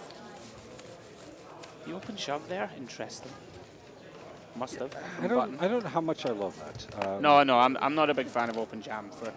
This is another one of those spots, right, that I was discussing. Like, you don't get ace-jack to fold. No, exactly. But ace-9 and ace-8, they always fold. At best you're flipping, and you're flipping against 9s, 8s. This is the first time. I'm not a big fan. Maybe you're folding out maybe very small pocket pairs, and that's it. That's about it. That is it. Yeah, I would have to agree. And you are getting called by hands that dominate you just way too often. Definitely. You can ask if the people in the stream is happy. You can ask for the people in the stream if they are happy. We are in the stream, no? Deal, yeah? Yeah. Guys, tell us, are you happy with Papo? Yeah. Are you happy, people? Let us know. Are you not entertained? Are you not entertained? There we go. What's his name again? Maximus. I am Maximus Deliverus. Oh, that's Deliverus Bad Beatimus. Okay, I like that one. Bad Beatimus Maximus. Bad Beatimus, right? Bad Beatimus Maximus. Love it. I'm I'm capable of an occasional gem, even in the small hours. Right, blind on blind. King 3v King 8. Strag off to the Jack 6-6 board. And a rarity with Papo not in the hand. I don't know how to call this without him on the screen. Mararu has the betting lead here, which is pretty advantageous, and has that key card in hand, the King of Spades. Could allow some barrel opportunities, not necessarily on the 7 of diamonds. Yeah, does slow down, that makes sense. Maddie now with this really awkward kind of hand. Yeah, you often have to ask yourself, you know, how low down in my range am I? Do I need to start to bluff? I would suggest that King 8 off is probably the worst hand we get to the turn with, or one of them, right? You would think so. So you might want to start bluffing, but he did decide not to. And look at this, Mararu bets 1 big blind on the river and gets a fold. I love that bet. Kind of sick, right? You just fold out floats, and it just never looks like a bluff. It just looks like such a please call me bet. I actually flopped trips. I checked on the turn to induce. You didn't go for it. Like, my hand is trips. That literally was a face up. And the reality was, That was nice. That was a funky little play. Yeah, I love it. I love it. I know we were talking about earlier about the leads of your man there and how he was leading in to quite a lot of hands, Lucio. Yeah.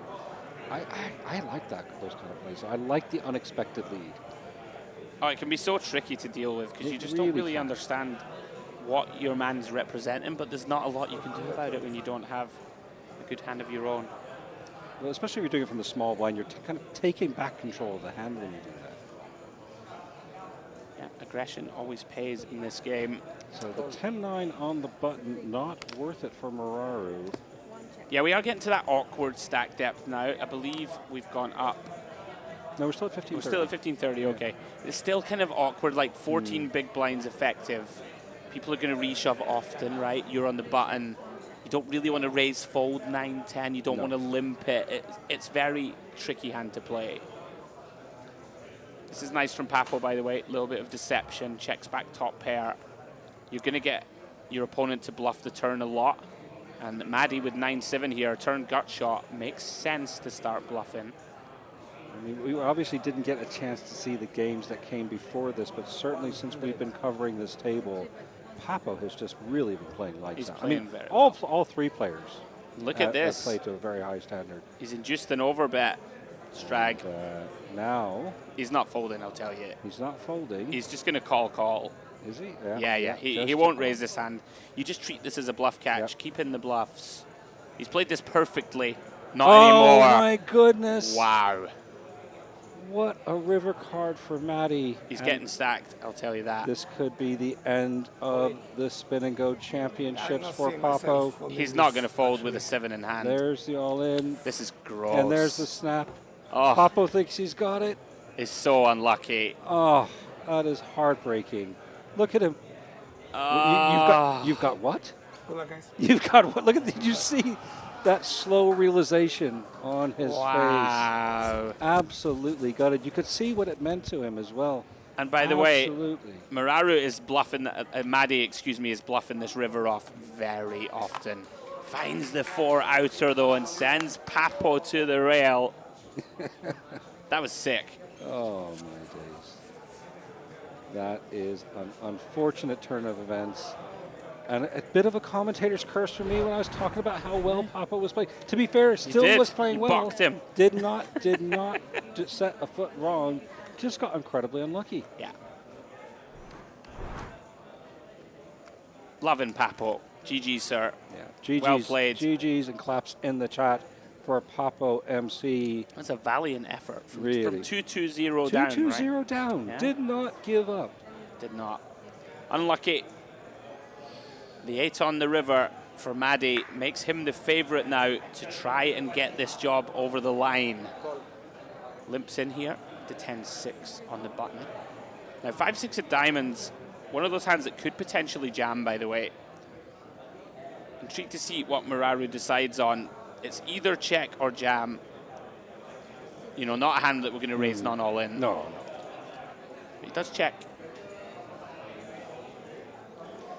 Interesting board.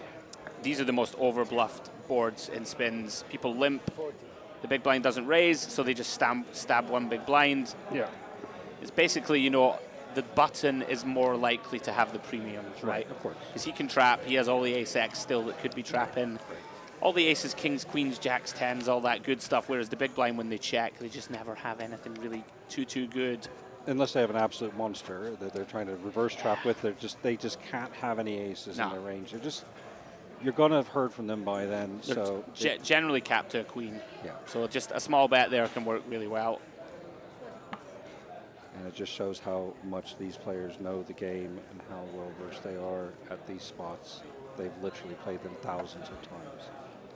It's funny though, whenever I play spins like that spot, I'm always sitting there going, you don't have anything. Yeah. But you just know that I don't have much. Yeah, exactly. I know you don't have anything. But yeah, so neither do I. And maybe your nothing's better than mine. Sure.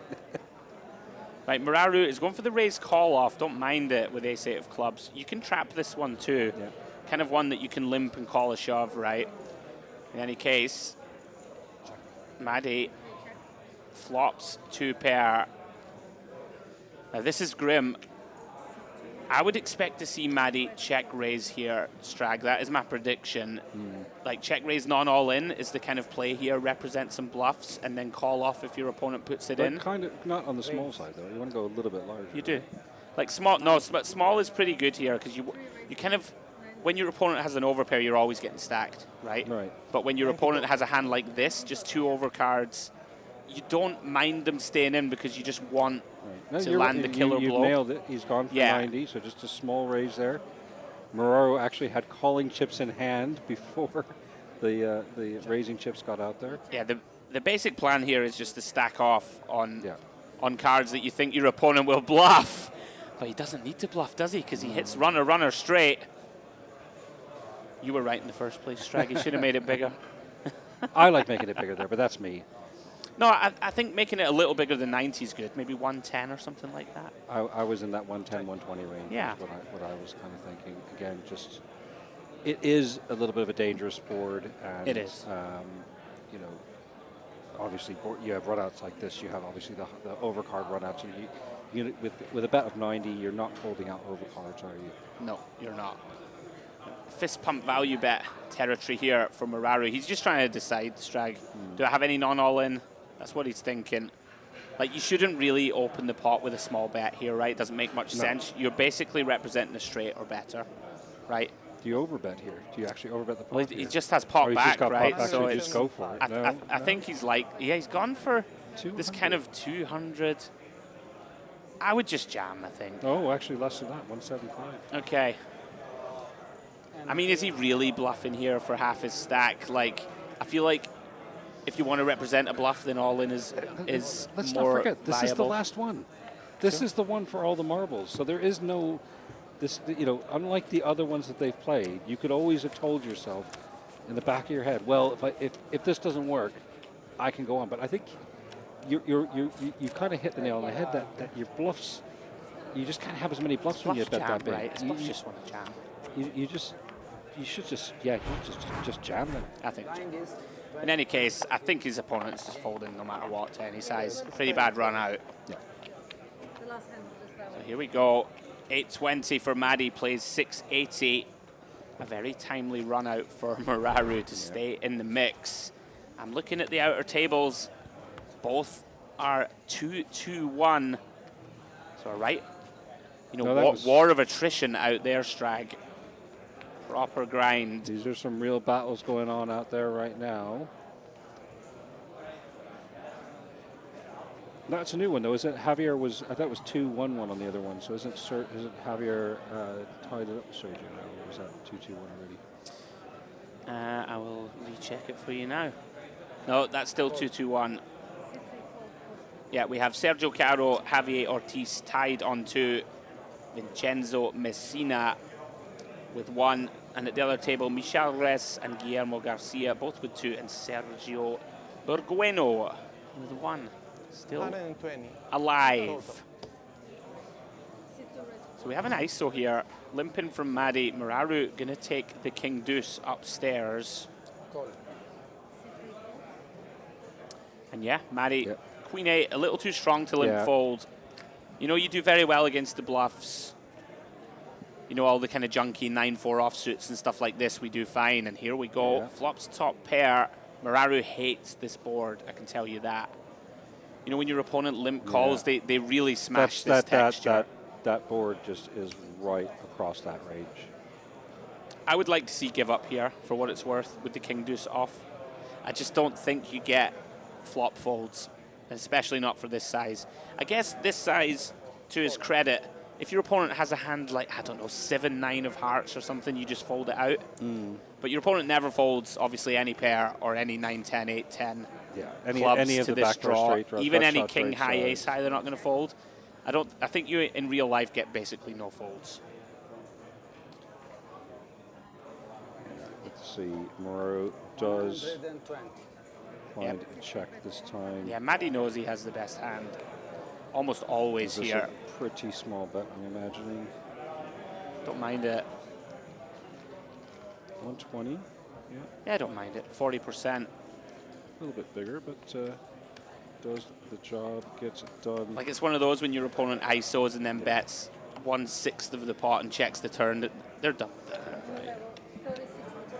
Don't let them catch that Miracle King on the river. Right. I agree with you.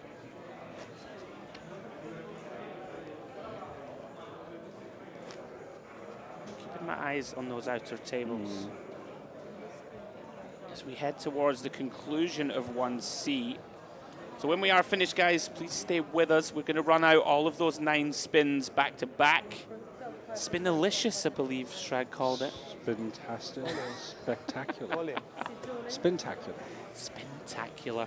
Spinominal. Oh, see, I prefer that.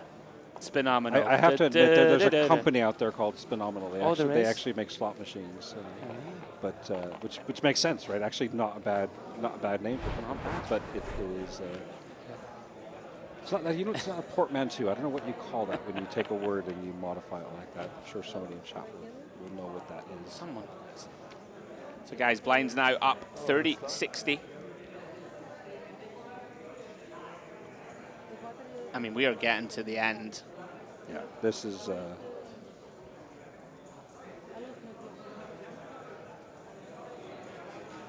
This is quite the battle. 10 bigs effective. Sudden death match. 30-60. Mararu versus Maddie. The battle of the two Claudios. Papo MC has departed. As I said, guys, we're going to do those 9 spins back to back. Then we're going to take a short break. And then we're back for coverage of round 2. We're going into the wee small hours in Barcelona, so please do stay with us and don't stray too far. Although, to be fair, this being Spain, this being Barcelona, when we say Exactly. the wee small hours. This is like dinner time. Yeah, exactly. Right. It's 11, just past 11 in the evening. Yeah, people are just now finishing up their dinner. You see, ever since I had my little boy, who's 10 months old now, I'm definitely. knackered at 11 o'clock. So it feels insanely late. Do you know? It's one of those things where the older you get, the more you realize that, yeah. It's just 10 o'clock. My God, it's 10 o'clock already. Why am I still up? It's like when someone rings you on the phone at 10 and who's calling now? This late. Who's at the door? This is an outrage. How dare you? Yeah. No, honestly, Strag, it's just since I had a kid, I'm knackered. And your life I'm changes. just knackered. doesn't it? I'm just knackered. Yeah, your life changes. Your priorities change. He's worth it, though. Oh, it's all for the better. He's a good boy.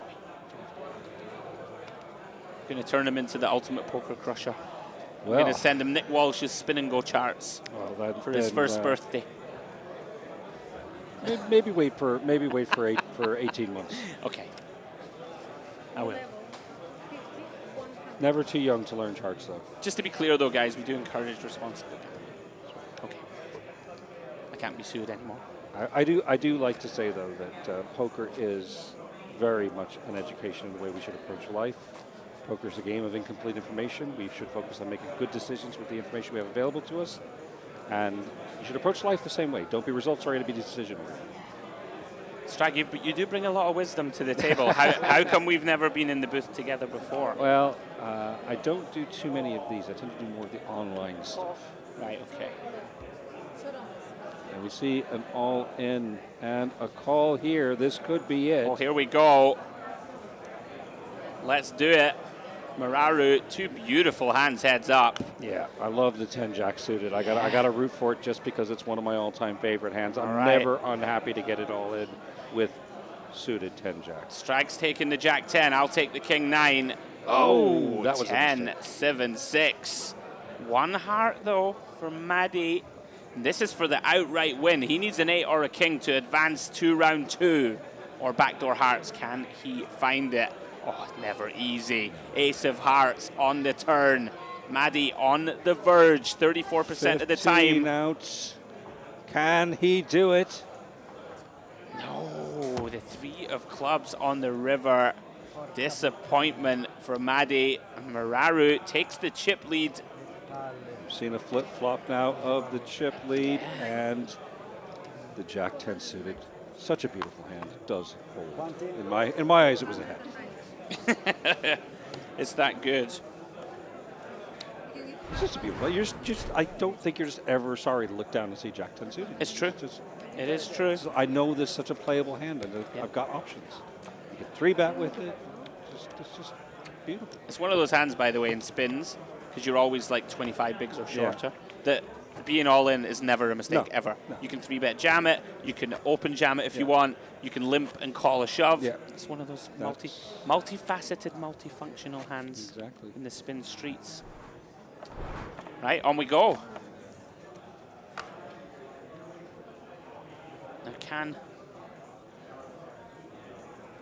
Mararu finish this off? No, I don't think we're going to see. Yeah. Wow, like that is a bad beat. You get ace queen, you need action, and you get walked. Pretty grim.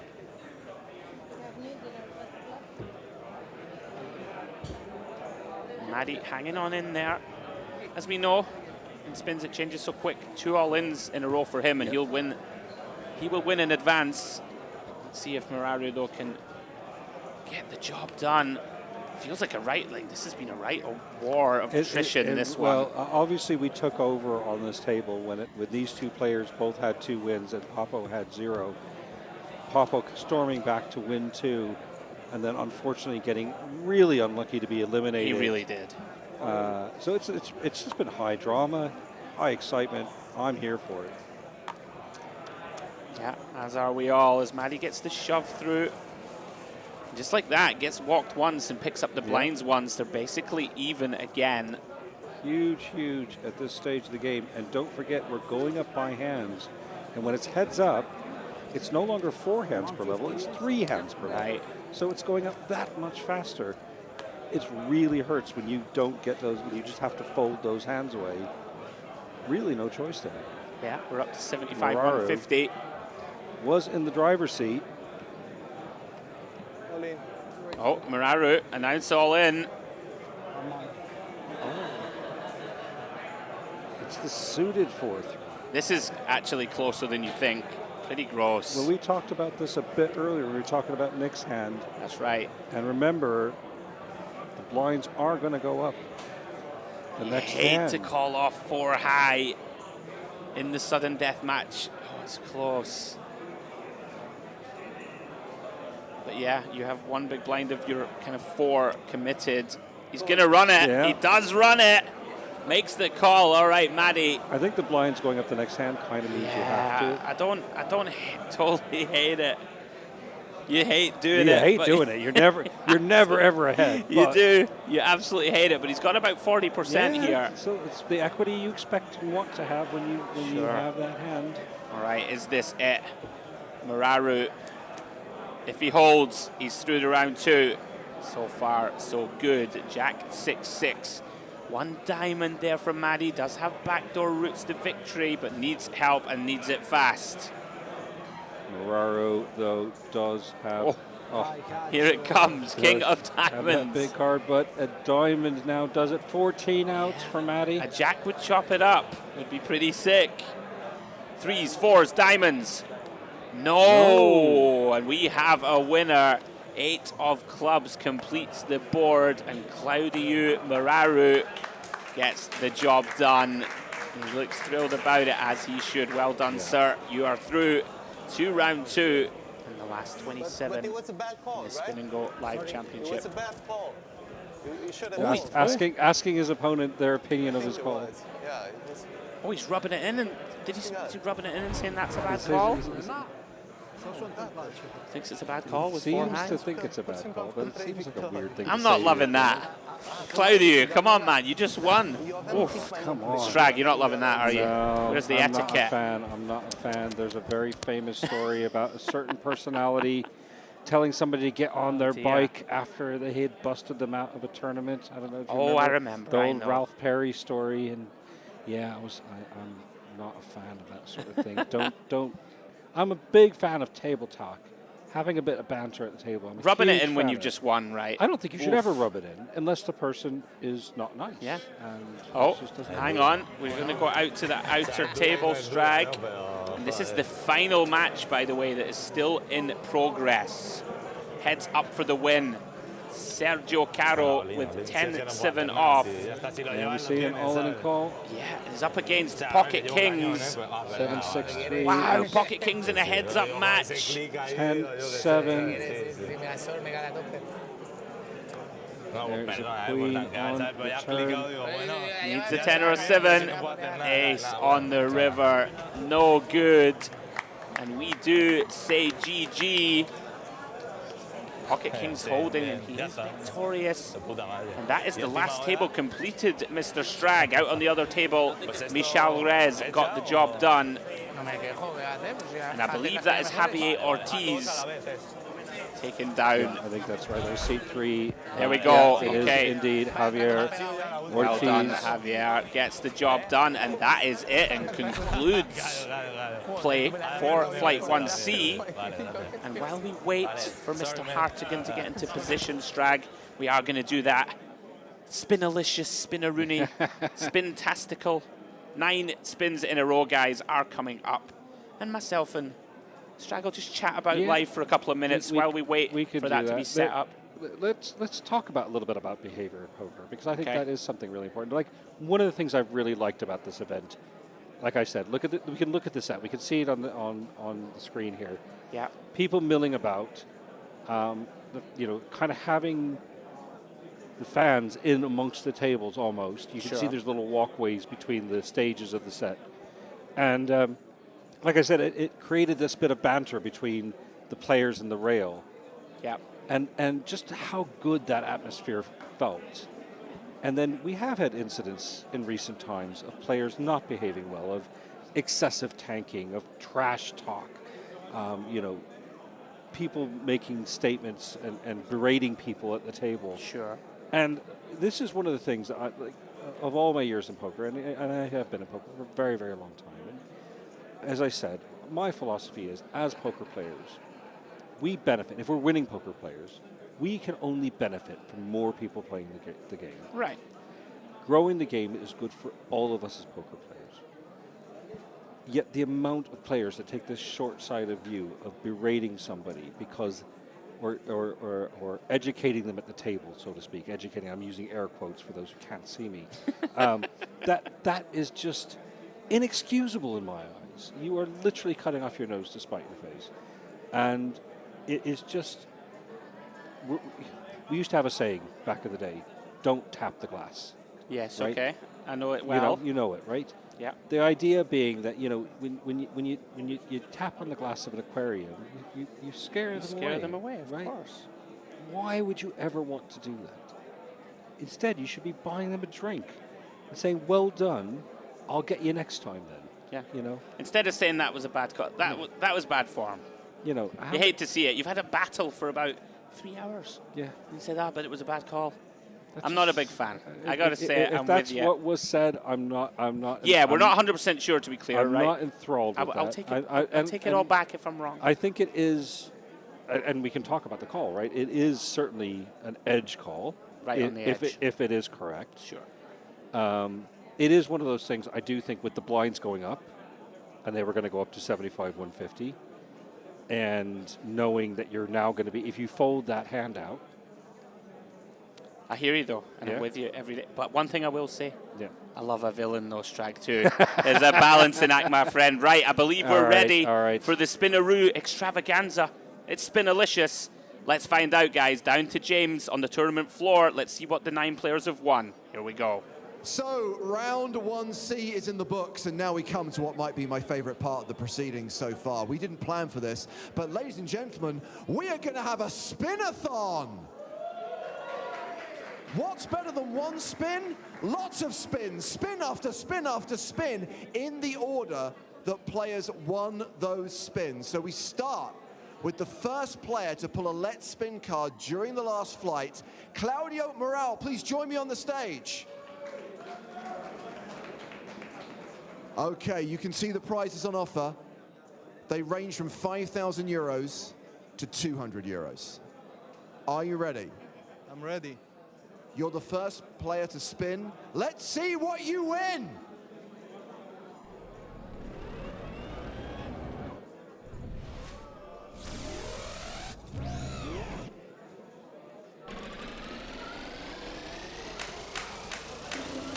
€300.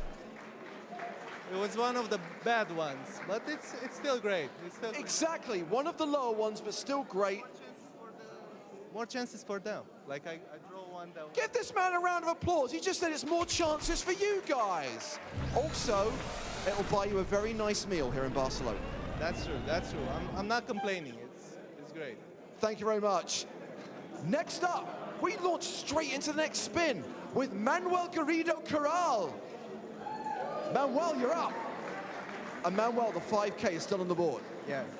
Plus, because that last spin was a low one, another 2,000 euros has been added as well.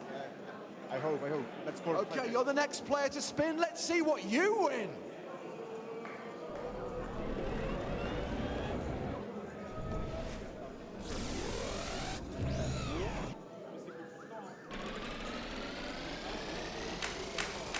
€2,000! Nice. He's happy. He's happy. Thank you, Manuel. Enjoy the money. The third player to come to the stage as this spin-a-thon continues is David Chirao. Okay. So still plenty of big prizes remaining, but because a 2K just got pulled, that's been replaced by a 300. But focus on the orange. Still 5K up for grabs. Yeah, 5. Okay, he's calling for it. He's calling for it. You're the third player to spin. Let's see what you win.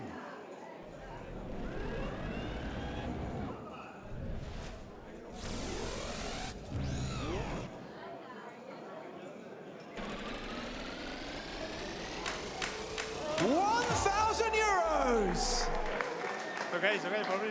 I'm so happy. You seem happy. Congratulations. Thank you very much.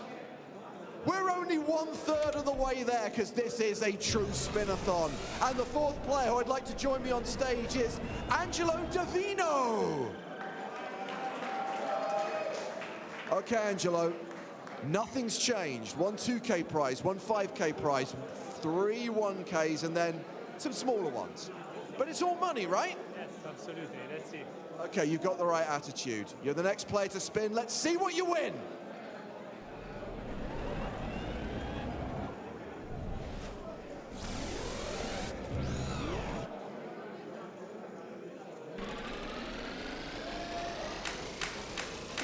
€2,000! Great. Thank you. You are more than welcome. Congratulations. Thank you very much. 4 down and 5 to go. So logic dictates that the next player up is player number 5, and that is Michael Rez. Michael, take your place along my side. He's wearing the Poker in the Ears t-shirt. He's a super fan. Michael, come and stand next to me. Have you had fun here in Barcelona, Michael? Yeah, very much so, very much. It's amazing, really. Okay, so the 2Ks are off the board. They've been replaced by 300s. That's the bad news, but the good news is the 5K is still available. Yeah, I've got a 5 in here in my pocket, so what does that mean? A number 5 chip, 5K on board. Is it serendipity? We'll find out. You're the next player to spin. Let's see what you win.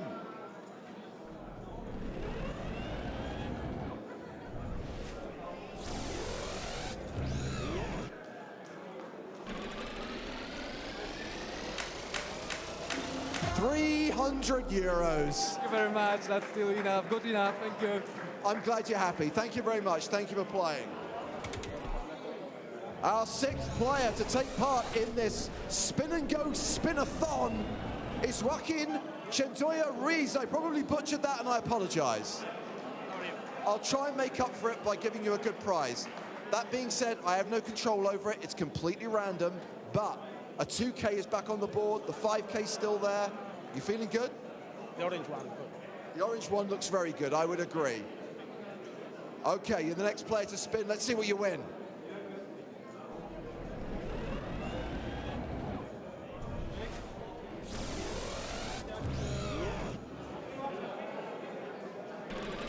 Is it going to be a big one? It's €200. Okay, thank you. It's still free money. I think he's happy. I'm not sure. Is it always coming 7 for Nick Walsh? The man they call Mr. Saggy. Mr. Saggy indeed, yeah. Okay, so lucky number 7, plus, because of those last couple of spins, the 2Ks are back. The 5K still there. Yeah, it's there. And look, at the end of the day, I feel so honored to be around my peers and just happy to be here and potentially buy a round of drinks, okay? Happy to be here. And we know you run so well in spins. What could possibly go wrong? You're the next player to spin. Let's see what you win.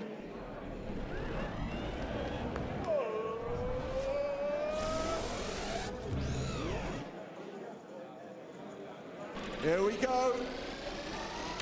200 euros. I love you all. Thank you very much. It's been my dream. Thank you for joining. To quote Nick Walsh, I'm happy to be here. I can buy a round of drinks. Thank you for playing. 2 more to go. Next up, in this spinathon, Matthew Arlo. Matthew, come and join me on the stage. And Matthew, I believe you are going through to round 2. Yeah. Well, congratulations. Let's see what we can bring you here. 3 2K slices of pie. You'll take the pink, but the orange is still in play as well. The 5K still in play. Oh, it can't be greedy, you know. Okay, I like that attitude. Let's see if karma rewards you. You're the next player to spin. Let's see what you win.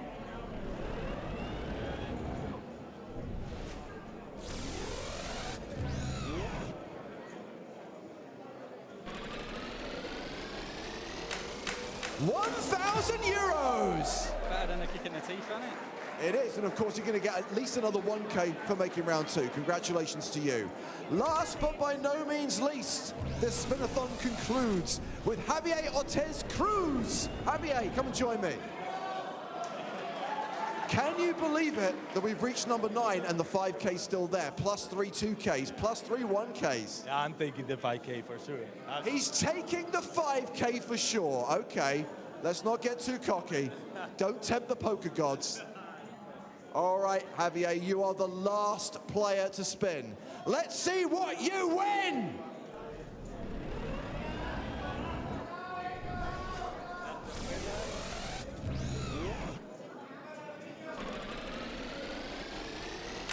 €2,000.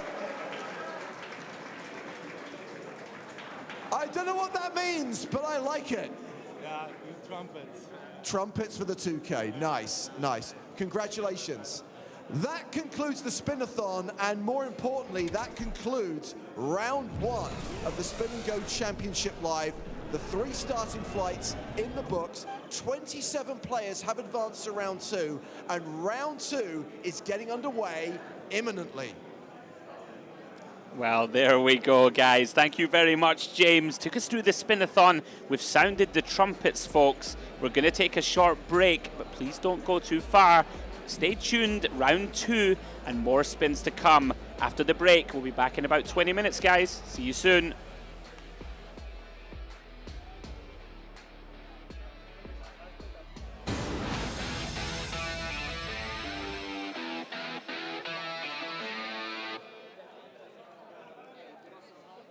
He is. Heads up versus Giada. He is. Heads up versus Giada.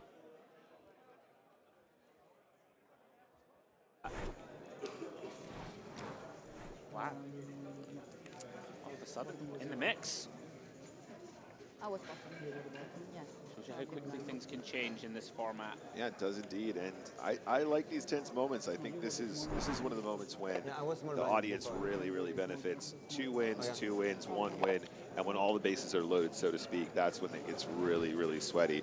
Because they might not know what they're playing for in the spin, like in a normal spin and go, but at that point they know that they're playing for the win. And starting tomorrow, guys, you will recognize how valuable that continuation is.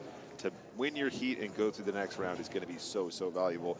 All will be revealed tomorrow when we kick off stream. Now then, Giada. Line still 10-20. Potentially lining up a limp shove opportunity in my eyes. Let's see. She is going to get that opportunity.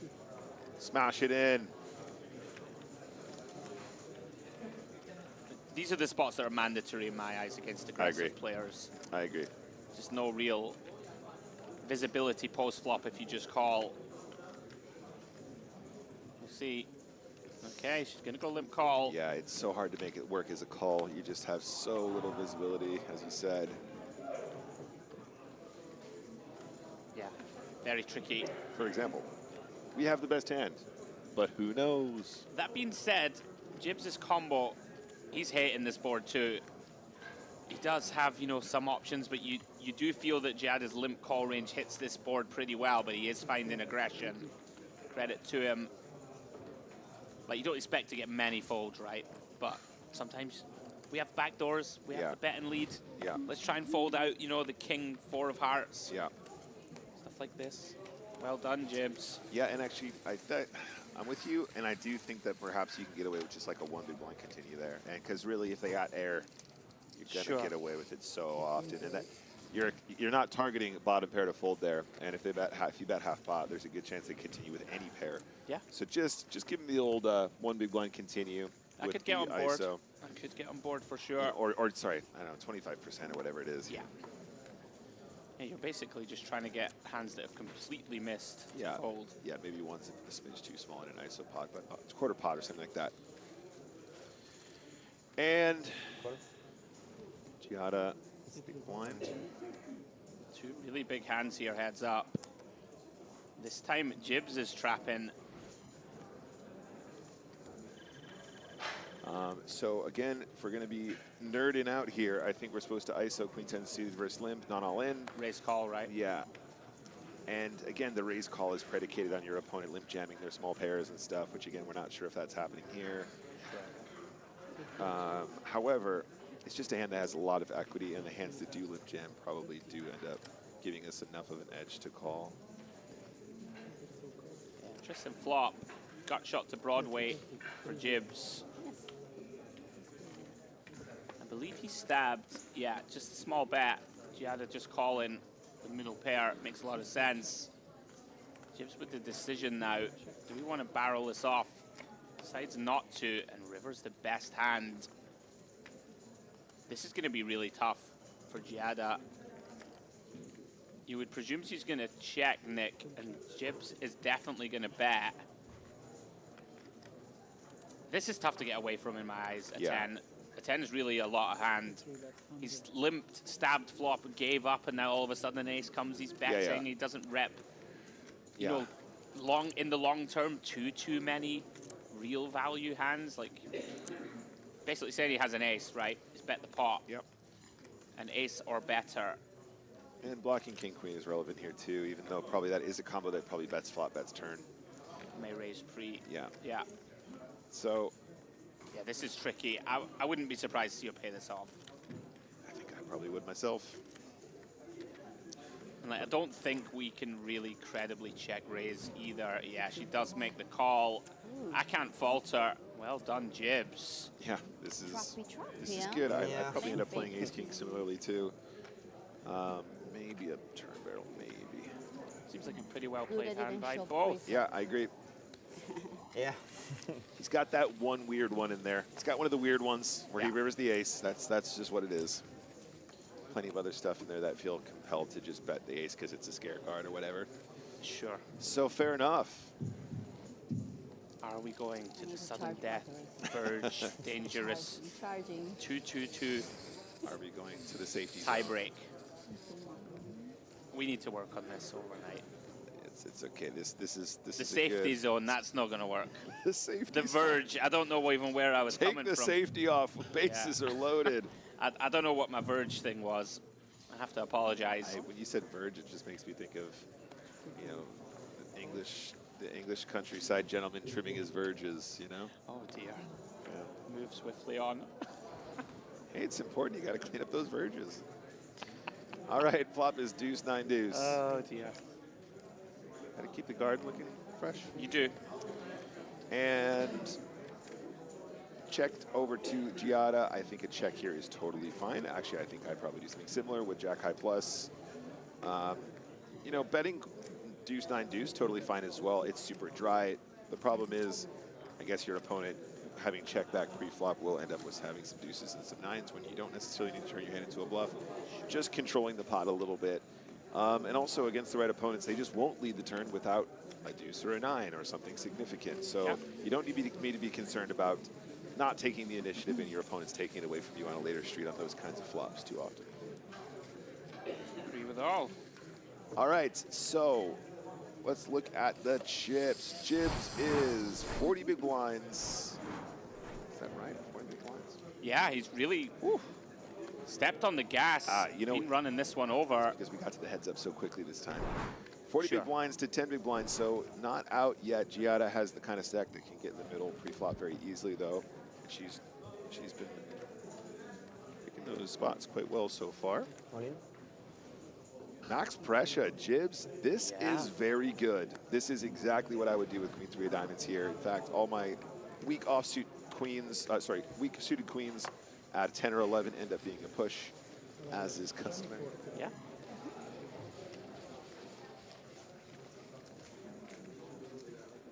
That's a running theme for me. That this might be the final really nerdy comment I would say.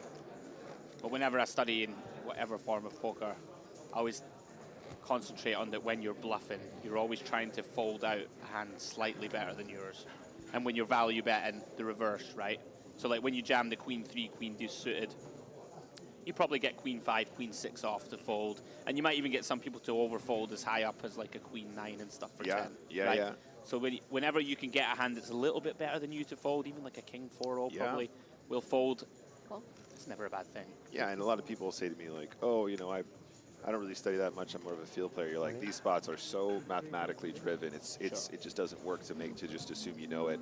And those are the same players where you might be jamming Queen 3 and they'll be folding King 5 suited or King 6 suited or whatever, right? And if they are, you're printing. Oh, you're printing. It's so hard to describe how much of an edge that gives you in those particular spots. Definitely. And that's where it really boils down to just being a nerd.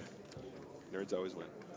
Go nerds. Go nerds. So is that Giada down to? Yeah, Jibs is. I mean, he did just wake up with jacks here, but he is really Yes, it's fine. slammed his foot on the pedal throughout this spin. You can see, look at the body language. He feels like he's back. If you can close this out, then we're going all the way. That's right. Going to our final game. Just in time for Giada. Does find the call offhand. Oh, yeah. Call. Wind it up. Yeah, get that panda ready. Wind up the panda.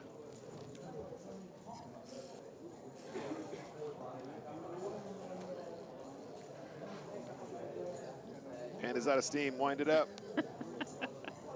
Jibs looking to land the killer blow. Looking for kings or deuces.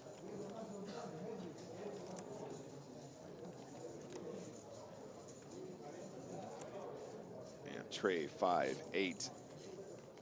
So far, so good for Giada. Yeah, 3-1 favorite to prolong this battle. No change on the 9 of spades. One pull left for Jibs. Can't find it. 220. 9 of diamonds completes the board. Nick and Giada, new life. Still alive. Staying alive. So she's got about 440, so approximately 1/3 of the chips in play.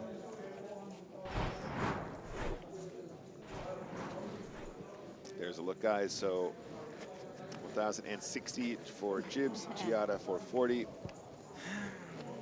And yeah, he's frustrated. He thought that was his shot at greatness, and one more game. One more game. One more game. There's always room for one more spin. Absolutely right. Unless we're playing it live and they're super slow. Like the first flight. Oh, it was tough. We got there. Let's bring him back. Let's have another spin. It was fun though. It was great fun. Great fun, of course. Today's been actually really. It's been something so different too. I'm enjoying the change of pace. Off to the flop we go. I think it's a limp and a check. Yeah. Check. 40. These are like the classic over-bluffed hands that you see a lot in spins when people limp. And it's understandable, right? You do feel compelled to start betting. This is very good from Yeah, Jibs as well. Jibs A lot of people just sign themselves off when they don't connect here, but the jack-high float with the gut shot is great. definitely not folding jack high here. And just have the best hand. Also drawing to a straight. Yeah. Giada turns a little bit of showdown. Doesn't necessarily need to bluff. These spots really always intrigue me. Like Jibs thinks that he probably still has the best hand a good amount. But you know when people cap themselves like this on the turn, like we have jack 8 with a spade, I'm just tempted to just stick it in and be like, good luck calling with your 5x Well, and your, you know, weak queens or something if they made a bad bet on the flop. It's the kind of run out as well where you can get a queen to fold, but also if they have a random 5 or a 4 where they're bluffing on the flop, it's so life tilt when you could, you know, you could have taken it off them. So like, just I mean, make it feels like they're going to have that a lot, right? Just make it like 180 on the river or something really polarizing and just love life. Yeah. I mean, at this stack depth with Giada, it could actually, as you said earlier, this might be the push on the river. I would jam this. It might be if I was going to bet at all. The near 2x pot, whatever. Yeah. Sure. I think you're right. And then you're allowed to do it when you have spades too, and then it really tilts when they have a queen or king. If you had a king, I don't think you And it might even sometimes be pushing the boundaries of what is quote-unquote necessary. Yeah. But I just think that people just never find the call. That's right. And whenever I want to exploit, right, whenever I want to do a max exploit and go, all right, well, if you somehow bet a flush draw on the flop and then checked it back and made a flush, then good luck to him. Well done. Yeah. I'm all in, buddy. Yeah, it's just such a conflicting mentality, right? The people that want to bet the flush draw on the flop will also appreciate that they can keep repping, and they're not the sort to bet and go, oh, what if he has a king? I don't want to bluff the turn. No. It's like two separate profiles. I agree. It's like two different accounts on Stars, and they're completely different characters. Yeah. And now you're telling me that they're playing the same game. That they're playing a mixed strategy. All in and a call. Giada finds it again. You say more than enough to click the call button. Cinderella story here, yeah. Yeah. Jibs needs to get there. Couldn't do it with the first king rag. Has another go at it. Oh, that's a great start for Giada. And don't forget, she's one away from potentially going to the Finalmente Mesa. Yeah, it really is. Backdoors for Jibs. That's not going to get it done, and that is that. All of a sudden, Giada 540, takes the chip lead. Yep. Jibs has run very poorly this whole session. 520. He's been very unlucky, and again, I just think super standard spots, like very standard stuff. He's made the right jam every single time. He's made the right call there too, I think. So. This is why spins can be life tilt. Oh, life tilt indeed. By the way, in fact, no, actually, guys, spins are wonderful and magnificent. They are, though. They are. They are, but that doesn't make them not life tilt. they can be so tilt.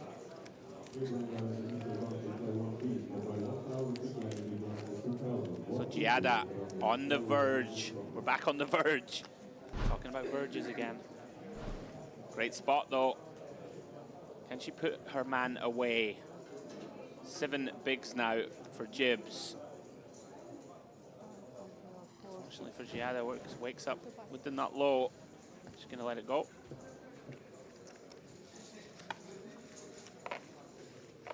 We must be getting fairly close now to the all-in, and it is such a decider now. Are we going on to sudden death in the final game where all players have 2 wins?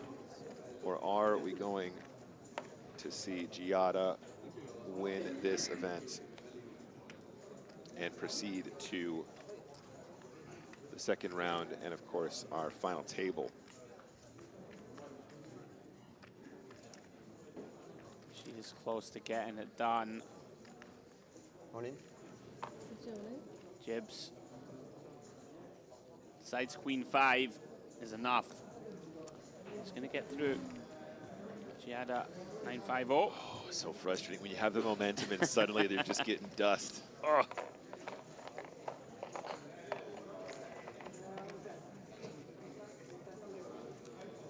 These last 2 have been a real battle, these last 2 spins. Proper grind. Credit to all 3 of these guys.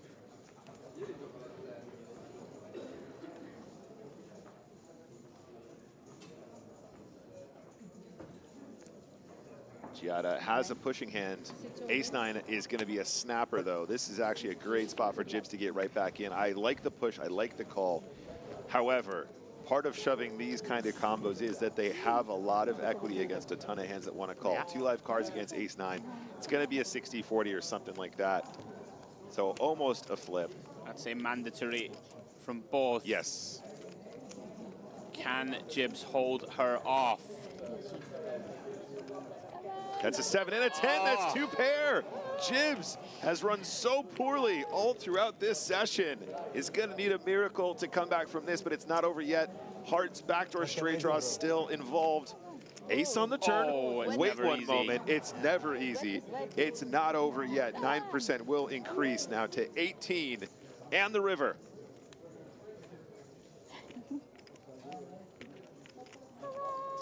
Is a 5. It's clean.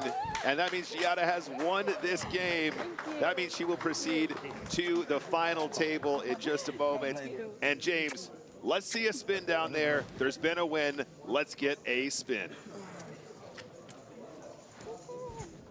Unlucky. How much? Congratulations to Giada Fang. I need to know, Giada, what is the story behind this? What is its name? Where did it come from? Oh, this is just the little panda that my little girl loves. So, and it's a comeback to me, you know, one of those animals that walks and come back. So it's like she borrowed it to me. I mean, actually, not voluntarily because she's only 9 months old, but I said, that's going to be my lucky charm. That's all. And just like the panda, the chips came back to you as well. So, first of all, let's get the prize money out of the way because, of course, that final win, your third win, is going to result in a spin. So let's do that spin and let's see what you win.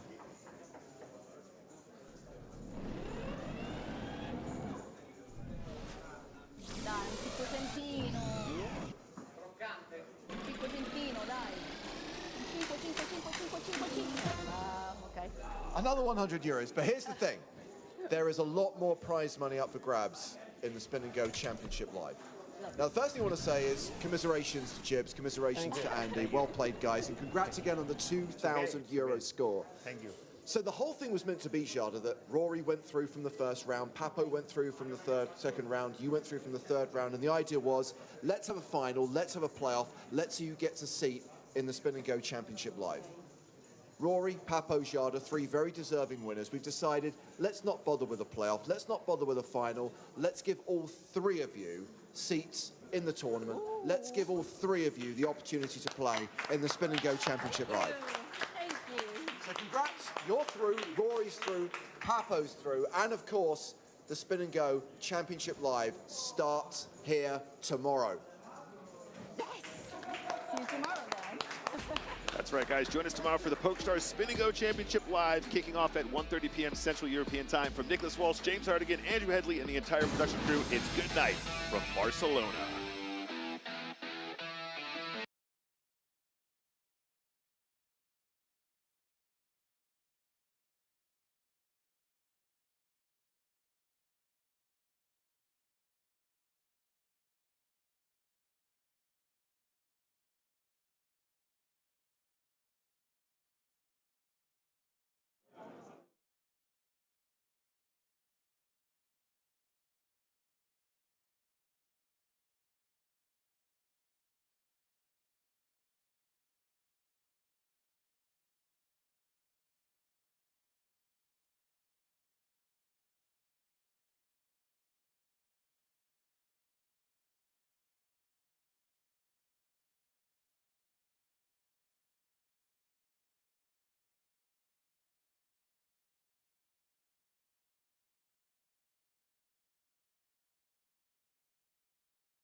And welcome back to Barcelona and the PokerStars Spin&Go Championship Live. We are live in Casino Barcelona for the second ever Spin&Go Championship, but this time it's cards up. Today is day one of the championship. We are headed into round 2. Oh, that was weird. That caught me off guard, didn't it? And we are down to the final 27 players who are looking to proceed into the later stages. It's Nicholas Walsh on commentary, joined by Chris Tragalis. Hello, hello, hello. And Andrew Headley. Picasso, how you doing? Hi, buddy. Commiserations, Nick.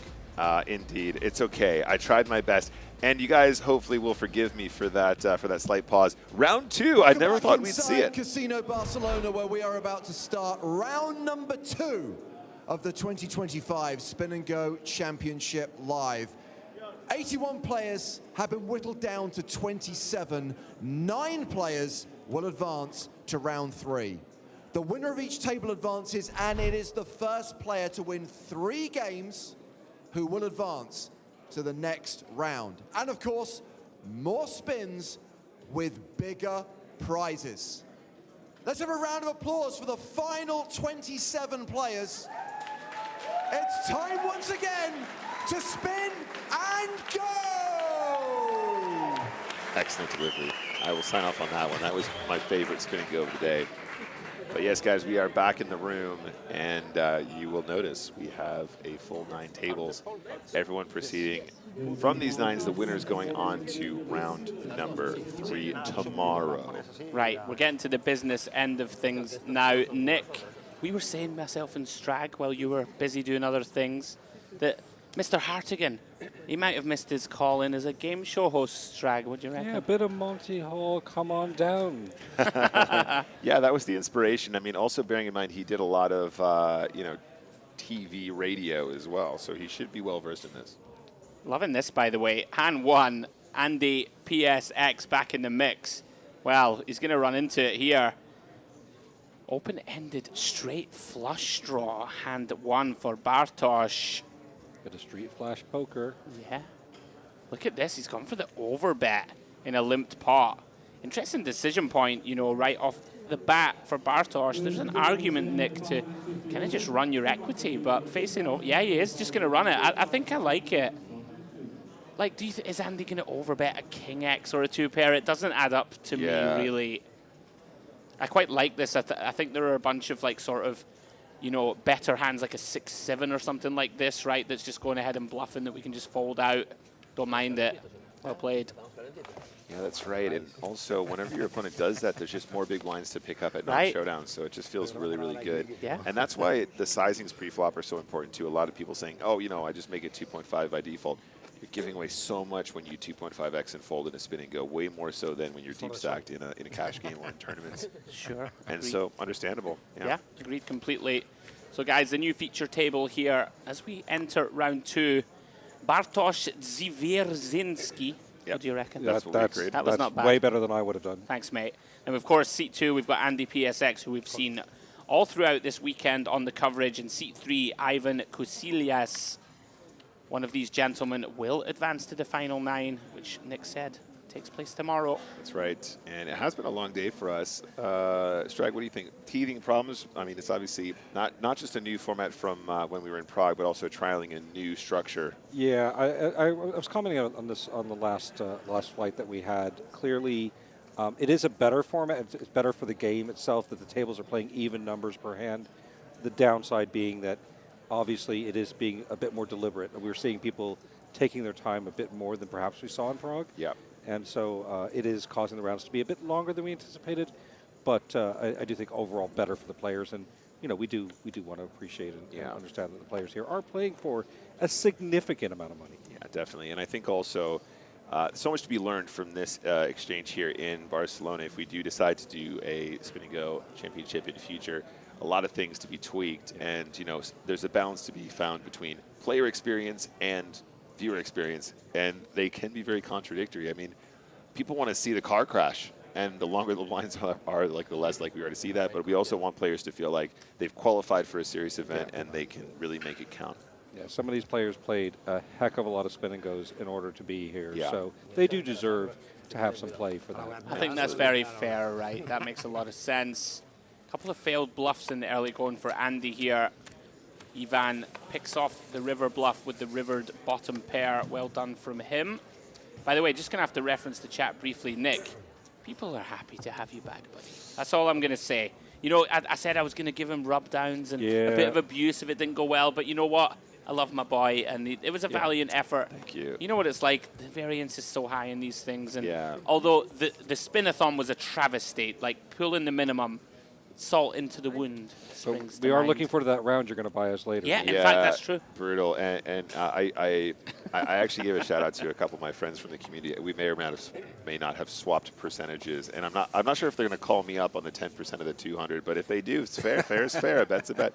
No, it's it was a shame, but also I feel like I ended up on a table with Giada and also another well-known Spin&Go Flash reg.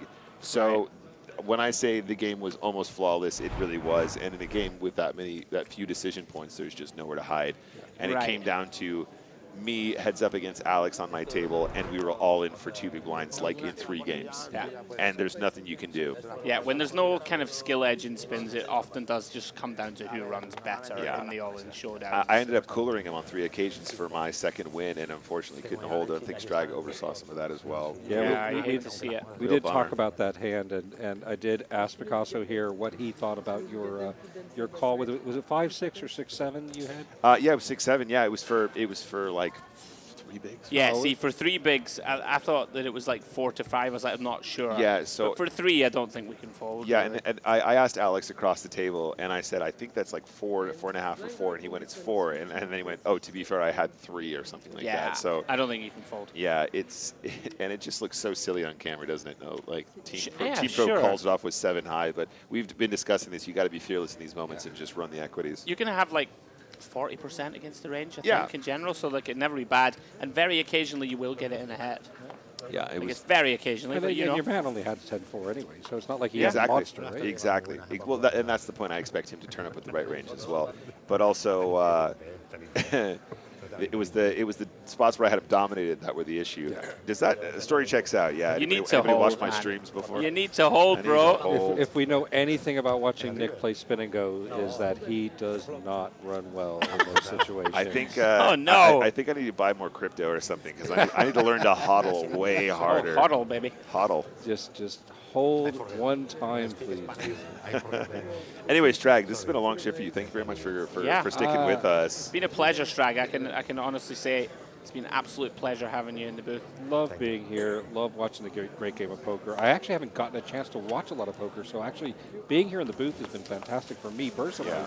I get to actually watch the game and see the cards up. I've been watching a lot of it live, but as we all know, watching cards down poker just isn't the same. As soon as PokerStars invented cards up, oh my days. Cards down streams, I've done a fair few in my time. Oh, woof. Ooh. Just really hard. I have to pretend I know a lot more about the game under those conditions, which is not ideal. You see, you need to be as old as me and have a lot of stories that you can tell to fill all those gaps. Right. I basically started in the era of cards up, so I never had that. And every once in a while, there was somebody that starts and went, do you think it'd be weird if this was cards down? Do you think you could try that, Nick? And I'm like, no, absolutely not. I cannot try that. Well, I don't know what I would say. A little bit. Speaking of coolerring type spots. Coolerage. There we go. That's what I was looking for. Andy has been coolered here. The effective spin cooler. Yeah. Ace-9, way too good to be folding blind on blind. Unfortunately, runs into Ace-Queen. Could be a great start here for Bartosz. He can hold off his man with the Ace-Queen. And doesn't get much better than flopping the queen with the ace of clubs. This is like 98% if my memory serves. There we go, 97 versus less than 1%. Not a great spot to be in for Andy. And it is showers in spin 1 for Andy PSX. You guys remember the micros, the little animation they did for a little while? Oh, yeah. And there was... No, what you got for me? It was... You don't remember the micros? The micros? It was like a comic strip or animated cartoon. Yeah, it was like an animated cartoon series. It was maybe a Full Tilt thing, possibly, kind of, sort of. No, it wasn't Full Tilt. It wasn't until later on. They got sponsored by Full Tilt later on. Yeah, okay. Right. And basically the guy's heads up, and he's like in this tournament he never should have played, and he just ran super hot. Now he's heads up, and he gets it in bad for the win. Right. And they're on the turn, and he goes, he's bluffing. I call. And then his friend at home goes, so this is what 1% feels like, or whatever. Yeah, really something. It's got to be still out there on YouTube somewhere. Check it out. Oh, God, if you guys haven't seen it. Oh, is it the thing with the kind of like mechanical voice? No, it's got real voice acting, but then it's kind of like their like Lego characters, like really bad animations. Sort of South Park-ish. You know what? I have a feeling that I might have seen it. You probably have. There was also a great comic strip called Plus EV. Did you Yes, ever see that one? I did, yeah. And those were great. There was a really funny one. A friend of mine did worked for a company, and a friend of hers did a Bill Film app. And I think I sent those to you one time. Yeah, you did, yeah. And it's this guy who basically does his Phil Hellmuth impression, but he's Bill Film app. and just like, it's just a great impression. Really funny. Really bad production quality, but amazing.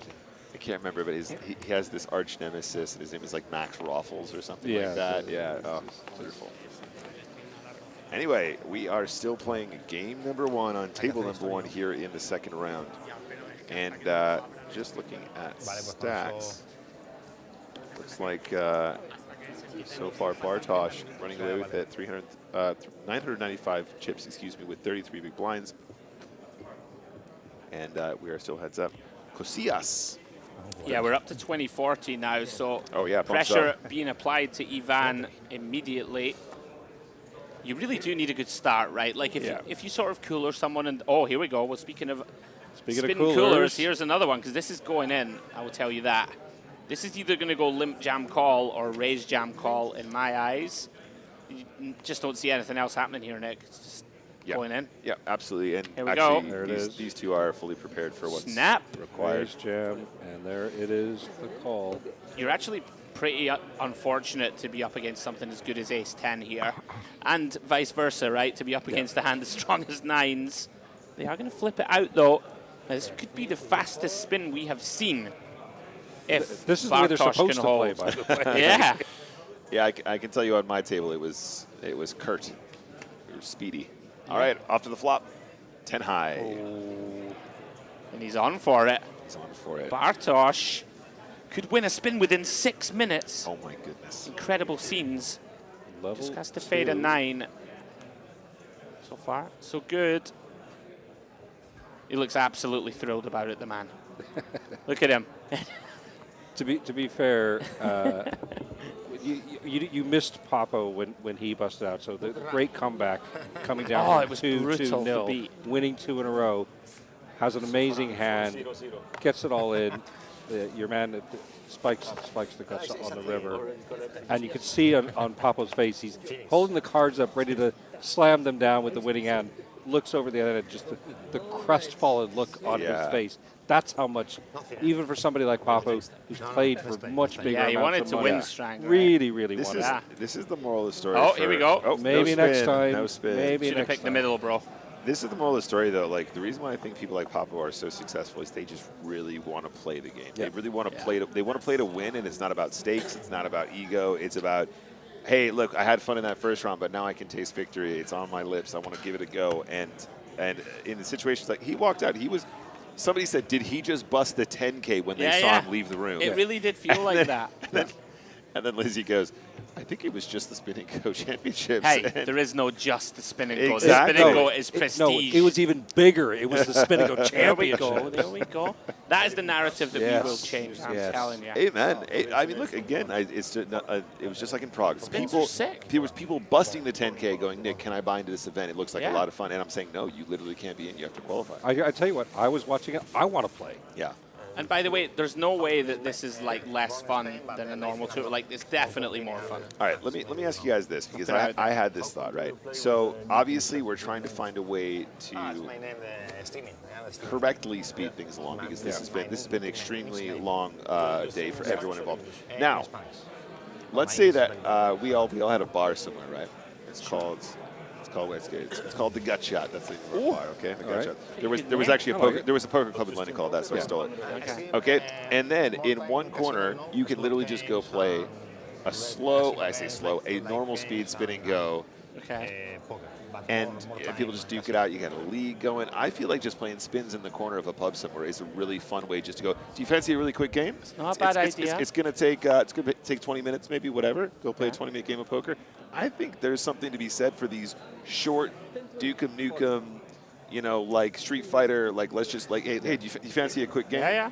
And I think that there's a way to do it where it will be longer than what we've seen here, but an appropriate amount of time for a single game that you might just go and have some fun. And you could like order drinks to the table, right? There's a button to press at the table. You can order with an app on your phone. These days it can be done. That's more money going into the pockets of the bar owner. My God, we are opening a pub, the Gut Shot, The Gut Shot, co-owned by Nick Walsh and the Strag, and I'll be the barman. There you go. We like that. Right. I'm happy with that. Let's go. I'll have the papers drawn up. Karaoke machine in the other corner. Post haste. Yeah, we'll have to work out how the licensing works on that. But you can have some Nick Walsh Bloody Marys served at the bar. Oh, you just wait. You just wait next year. They're going to be so good. There is a bit of an inside joke here, Picasso, but I am starting a Bloody Mary mix company for the United Kingdom. Are you really? And like a real? Is this a real? It's a real thing. It's actually genuine. Yeah, and Strag has yet to taste the real mix, but when I say it will on? change the world forever, it's going. He has made me a Bloody Mary before, so he does make a good Bloody Mary. That was too salty, but yeah, it was too salty. Like these random things that Nick Walsh does. That's pretty awesome. Anyway, onto the flop here. It looks like just a bet and a fold. That's fine. Perfect. Back to the Bloody Marys. I've actually got a sensational Bloody Mary related story for you. Oh, yeah? Oh. Hit us. We got some time. You got some time? Right. A very well-known UK regular who will remain nameless to protect his modesty. Jake Cody. Luke. Wow, how does... It actually is. Is it? It is. You trolling. I was totally joking. It is. It is him. Oh my God! Right, I don't know if I can tell it. That's a disaster. Jake, by the way, who just won an event like a week or two ago. He did. Right? He's still got it, baby. $500,000 He's back. Or something like that? Yeah, the Hard Rock. I noticed he had a bit more hair than the last time I saw him as well. Jake's changed image like 5 times in his life. Yeah. He had like the goth phase. He was emo. And then he had the goth phase, and then the sort of like handsome roguish phase, and now he's like embracing the red-haired firecracker phase, as I like to call it. This might be my favorite phase. I love Jake Cody, by the way. I love me and him are mates. We don't see each other often. Okay, let's run this hand. Let's run this flop one. here. So I believe did this just go limp call? Oh, no, it went raise call.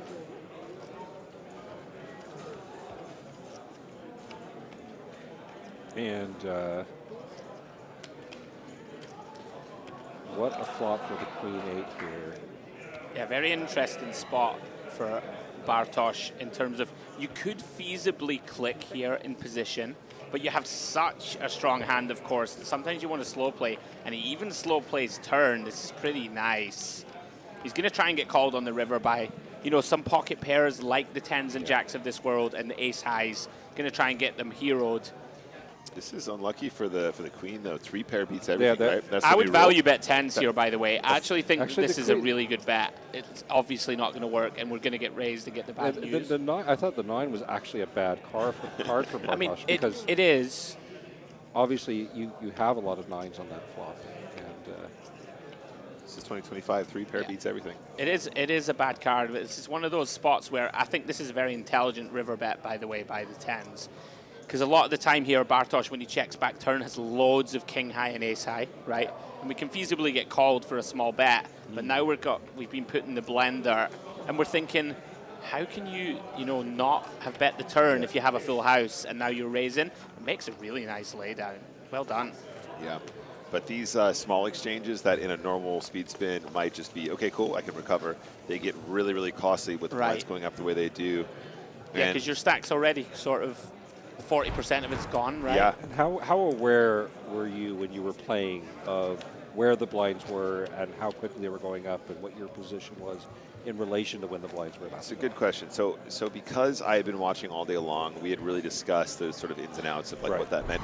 I was trying to keep track. I will say there was a significant glare, across the tablet that was there, so I couldn't actually make it out. So I was asking the dealer a lot, but again, that's a bit of a tell too. If you're in the middle of the hand and you say, "Dealer, do the blinds go up next hand?" It's tricky. So you have to track a little bit on your own. Again, if this was if we sort of designed a standardized spin and go structure, and it was the same every time we came back and did this for every PokerStars event we chose to do it in the future, I'm not saying we will, then I think people would get really used to it. They would kind of know what to expect.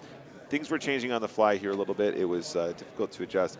I was trying to be aware of it, but also kind of aware of the fact that in my particular games, there were so many just insta-fold, like there was no room for wiggle, like no wiggle room whatsoever. Over at table number 6, we're spinning. We've had our first win that's resulted in a spin.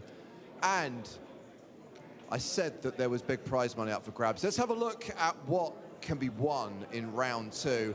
There are some sexy slices of pie.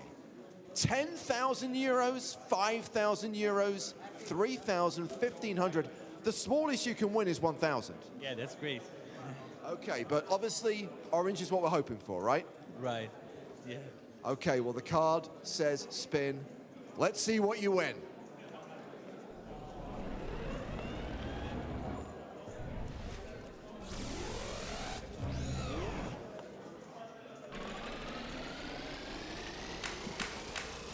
€1,000. Amazing. Anytime you can get a 4-figure score, you're happy. Plus, you're 1 game up at your table. Good luck to you all the rest of the way.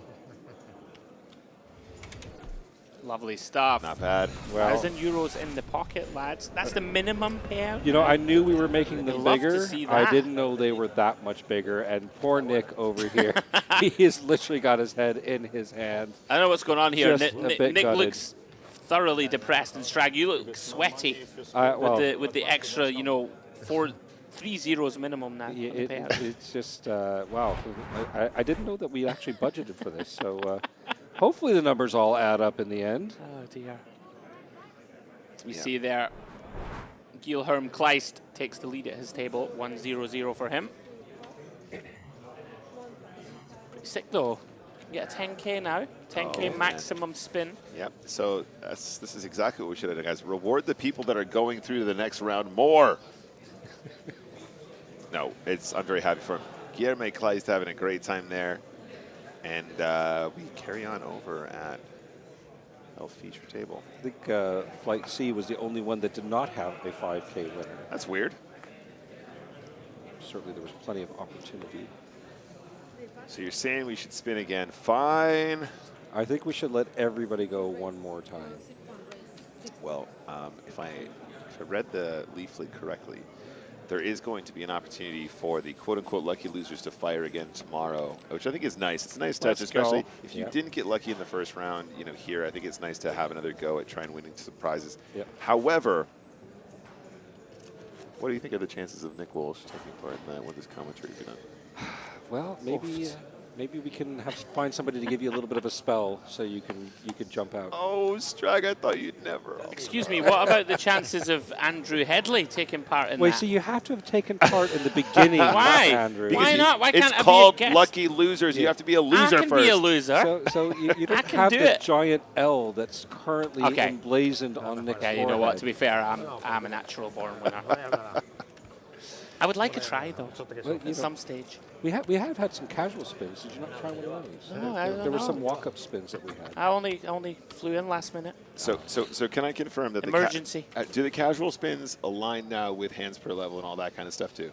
I have no clue. I need to look into that because that was something I requested after Monte Carlo. Big fan of the live spins. Sorry. They actually, I know the initial ones did because that was part of the learnings and why we did some of the initial changes. Gotcha. And we did do some tweaks based on what we learned from that. Good. But unfortunately, it turned out those casual spins were actually genuinely playing faster than what these guys were playing. So our calculations will still wound up being a little bit off. Yeah. But, you know, again, err on the generous side of fair. Let's do the right thing for the players. They are playing for a lot of money. And also, we want to see some great poker as well. Yeah, we don't want to just see, you know, a complete show fest. So Yeah. it is a balancing act, and so much appreciation. I know I keep repeating myself, but I don't think I can say it enough. How much appreciation I have to our staff, and we talk about long days, and our production team has just unbelievable. These guys were up at like 2 a.m. setting up this set, by the way, guys. I'm not exaggerating when I say that. And so, yeah, really shout out to those guys. And we get to enjoy the benefit of watching it now. So best of luck to everyone remaining. And just a limp here from Bartosz.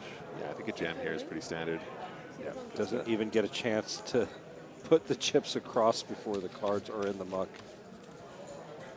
And Andy PSX, I saw earlier on a graphic, is a sports card collector. Is that right? Yeah, NBA. I believe. NBA. I was a bit of a baseball collector, card collector when I was younger. Had Ken Griffey Jr. rookie card. Oh, nice. That was probably one of the highlights of my collection. And as is typical, what happened to my baseball cards? Oh no. Oh. Yeah, it happened. It happened. Why can't they just let you live? You know, I don't blame her. They were taking up a lot of space, and most of them were not worth the pit. By the way, that could be a million miles off, but I'm going to say Chicago Cubs. Oh, is that baseball? That is a baseball team. Okay, thank God. That wasn't my team. Oh, no, I don't mean you. I mean Ken Griffey Jr. Oh, no, Ken Griffey Jr., no. No, who did he play for? Now you put me on the spot. There we go. That was the intention. That's true. It's not the Cubs, though.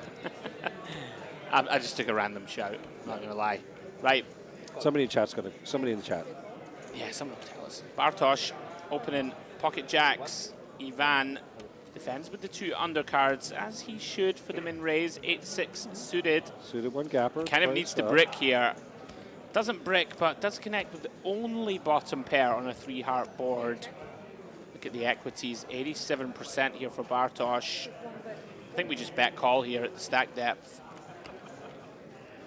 Yeah, makes sense. Nice fold from Ivan. Oh, Bartosz in the early going here, and I believe we are heading out to speak to Mr. Hartigan again. We have a spinner. Okay, well, more winning equals more spinning, and over at table 7, that was a very dramatic card pull. Who did you bring in to pull the card for you? Well, he's the luckiest man alive, so yeah, he's my friend. I had to get him to do it. It worked because you picked a card that said let's spin. Now on the board, because the last spin was the lowest amount on the board, 1,000 euros, that's actually been removed and been replaced by another 5K. 2 5Ks, a 10K, nothing less than 1,000. It's looking pretty good, right? Yeah, it is. Yeah. Okay, well. Forward to do it now, yeah. Okay, now we get the dramatic bit, right? Because the card said spin, let's see what you win.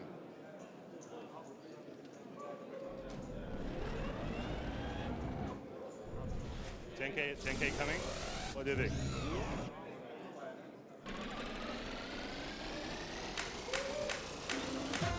€1,000. Enough.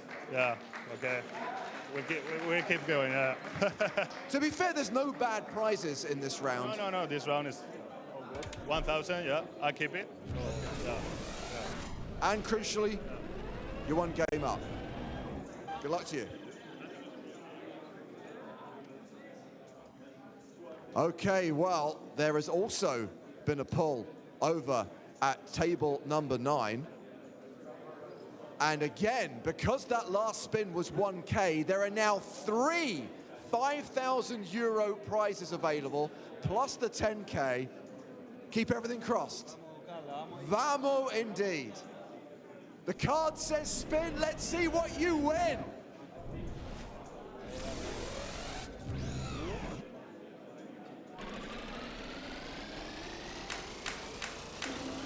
€1,500. No, bien. Bien indeed. Congratulations.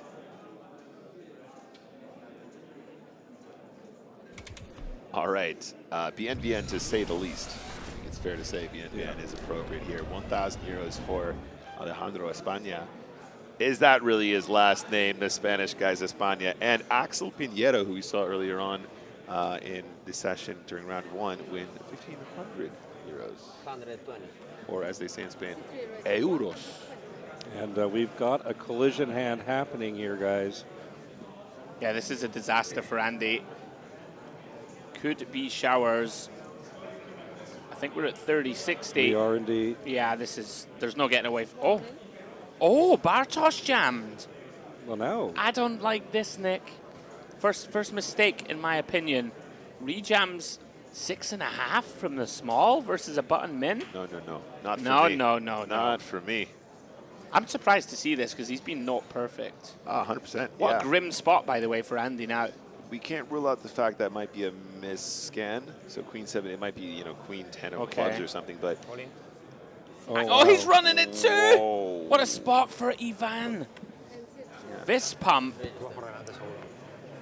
That's a horrible spot for the ace-10 of diamonds, right? Like, I can't really critique it too hard. Yeah, I guess the only get out of jail would be the queen 7 here, I suppose, but... I mean, the problem is, right, is that you need somebody to be min-raise folding a bluff. Yeah. And most of the ace-X have already gone all in. And at that level, and you need really the small blind min-raise to be folded? bluffing as well, which he is. It's a kind of intricate spot. Yeah. King's loving it. Oh! Ace on the flop. There's always an ace on the desk. That's what James says. And Andy does get quite fortunate on the flop, but it is never easy. Yeah, I mean, Bartosz, after having made a very suspect jam, can get there with a queen or a 7. 12%. Ivan needs a king and a king only, and Andy finds a hold. Wow. That almost does it, right? Not quite. Ivan left with 65 chips. Yeah, he's got a massive chip. I'm out here battling for every penny. Meanwhile, 3-way all-in with kings. Good Lord. And you're telling me there's more money on the board? There is. More to be won. At least 1,000 euros, Nick. I'm just grateful to take part in a wonderful event surrounded by my peers and fellows. That was a pretty wild hand, I must admit. Pretty shocked to see. I mean, unless Bartosz has played loads with Ivan in the past and knows that he has a lot of raised folds, right? Yeah. Like, it could be a thing. Right? That makes sense. Because this min-raise, though, it's so polar, Nick, on the button, right, with like 9 effective. It's either snap fold into shove or it's snapping you off. If we're really going to speculate, I would say that like maybe like hands like king 6 of spades and stuff. I like it. Specifically. Like, I know that sounds specific, but I mean that specifically because that's the ones that sneak in there. And is that because you have an overcard to 10s, jacks, yeah, and queens, right? There's something weird about king 5 of spades, king 6 of spades, where you start to like, it's like one combo, it's like 4 combos you sneak in there, you know, once in a while to balance up some other range. But I think it makes sense. I don't know. It does seem slightly out of character there, unless there's some additional info. But we can see here that now they gamble. I'm going to say, though, that from watching his early play, I'm not going to say this is some kind of like sicko reshove, because I'm not a huge fan, but there's clearly some thought behind it, I think, and he's not just gone, all right, no, he's going to punt it. He's not just clicking buttons, right? There's something going on there, and we'd love. And these are the moments you'd love to have a conversation with them, you know, midstream, and to say, hey, what do you think? Yeah, I've known this guy for, you know, we play all the time, and like he's always opening too loose in this spot, whatever. Again, there's an argument as if you're going to widen the ranges, queen 7 of clubs, the way you put it in. But maybe it might be like all of the ace-X have gone all in pre, so now the bluffs are coming from king X, which makes sense to me, right? Because like 9-10 suited and stuff is open jammed. Yeah. So the bluffs come from like a king 7, king 6 off, king 8 off. Yeah, well, it's and so having a queen is good. So we're all in. It's like you were, honestly, I think it might be. It's like you were saying yesterday about, you know, I like to think about the hands that I get to fold when I'm bluffing and the hands that I get to call when I'm value betting, right? Exactly. And that could be some. Like, I would love to have a conversation with Bartosz, and he goes, mate, trust me, like, look, I've done this one, and he shows you the math, and you go, this is brilliant. This is actually a really nice. Oh, hang on, other table. Oh, we're spinning. That's a spinner. This is Mateusz Zerko. I'm sure I've heard that name before. Well, Hello we were again. commenting on his... You're good at pulling the let's spin The one card. piece? Oh, the one piece. Here we are again. But this time, Anyway, shush. James is talking. we've got Sweats. a lot of big money up for grabs. There are now 4 5K prizes. The 10K is still in play. Are you ready to see it? Yep. The card says spin. Let's see what you win.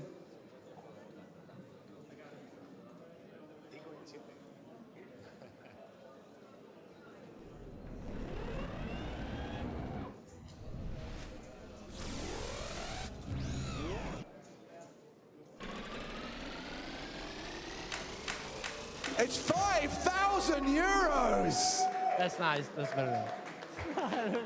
Very nice indeed. Congratulations. One of the big prizes on the spinner. Good job. Two spins. What was the first one again?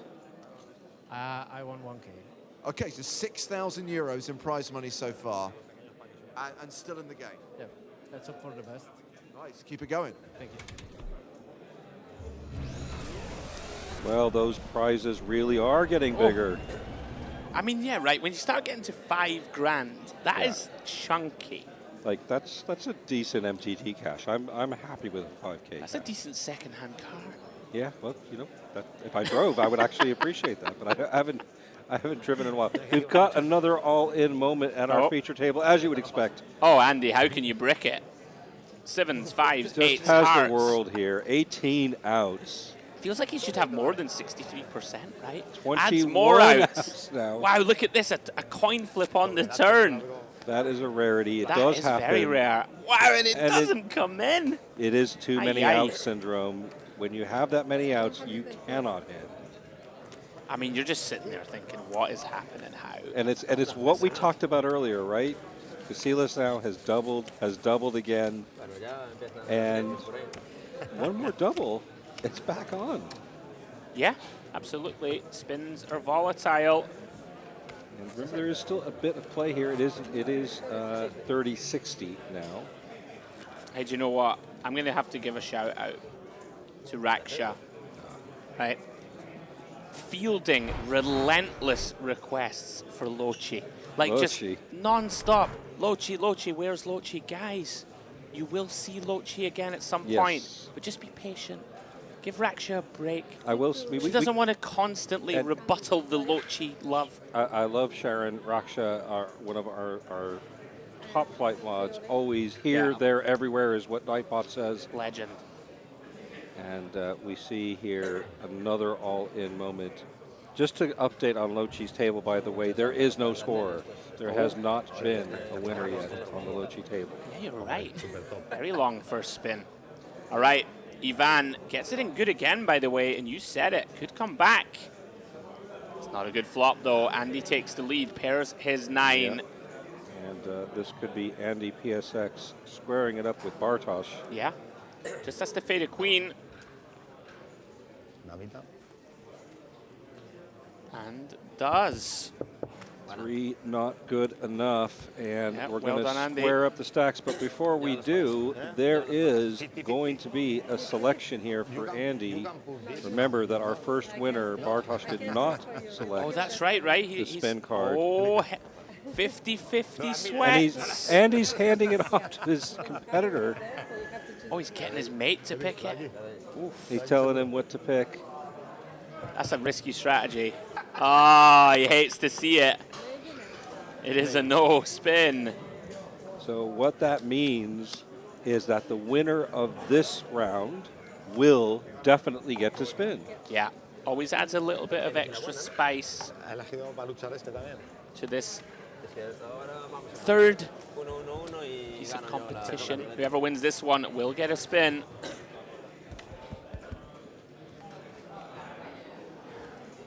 So really fortunate hand, that huge hand for Andy, even though did have to sweat through a few complimentary double ups, did manage to close it out in the end. And as Nick likes to say, on to the next one. That's right. Next game, please. On to the next one. That was meant to be a long-standing hashtag in my stream. Hashtag next game, please. Because I was trying to display to the community about how little I cared about what happened in the past and about how it was never results-oriented. Which you can see today on display. Yeah, it's very clear, that mental durability of the He's already shrugged it off. It's all about the journey. It's not about the Water destination. off his back. He doesn't care. Water off of a fish's back. Next time James announces a spin, just turn away from the screen and mute your headphones. Okay?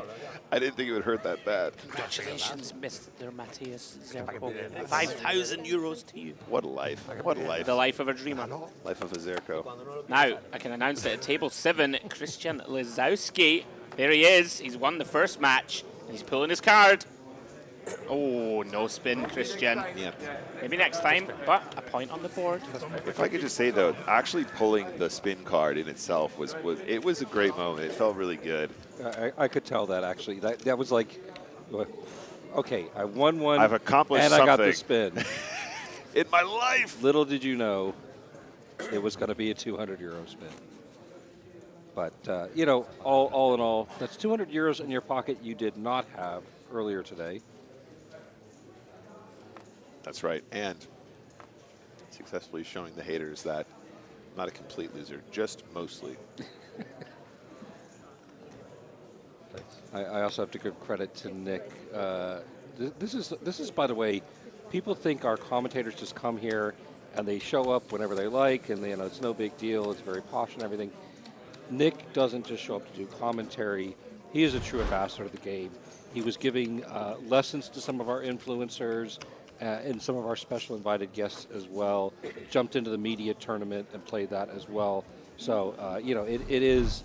When we say it's long days, these are very long days. We're all in it for the duration, and one of the challenges really is to figure out what day of the week it is sometimes. That is accurate. And look, everybody chips in. Definitely not a woe is me story, guys. Like Strag says, our staff, honestly, it's insane, especially our production crew. They are in it from the start until the bitter end, and then we get to show up and just enjoy the game. So love to be involved. That's very kind of you to say, Strag.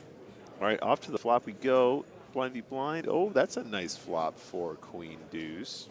And what do you think about leading here, though? So we discussed this earlier, Andrew. I like it personally. The lead is excellent because you would always kind of just bluff this flop, right? You're balanced. Yeah. Now, it's only appropriate if your opponent is capable of floating with King 6, for example, or Ace X, or even Queen High. And for Andy, what a bad turn card that is. Yeah, this is rough now. And the quick check, this is, again, that's why I was surprised high level, about the Queen man. 7 of Like, clubs. this is high level stuff. Bartosz is doing the right thing here for sure. You the allow 6 all is the such floats, an interactive card. Yeah. You look. It looks like your hand has a 3, or you were bluffing and you've given up, and now goes for. Wow, that's interesting. He's gone for pile.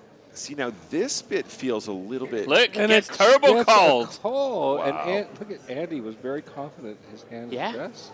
No thought, though. By the way, what a slow roll that is, by the way. I'm was- hating that. Yeah, that's not cool. That's not okay. Come on. It took ages. I mean. Oh, no. I mean. Andy's face says it all. Yeah, I don't know about that. And, controversial. And remember, Bartosz already has a win.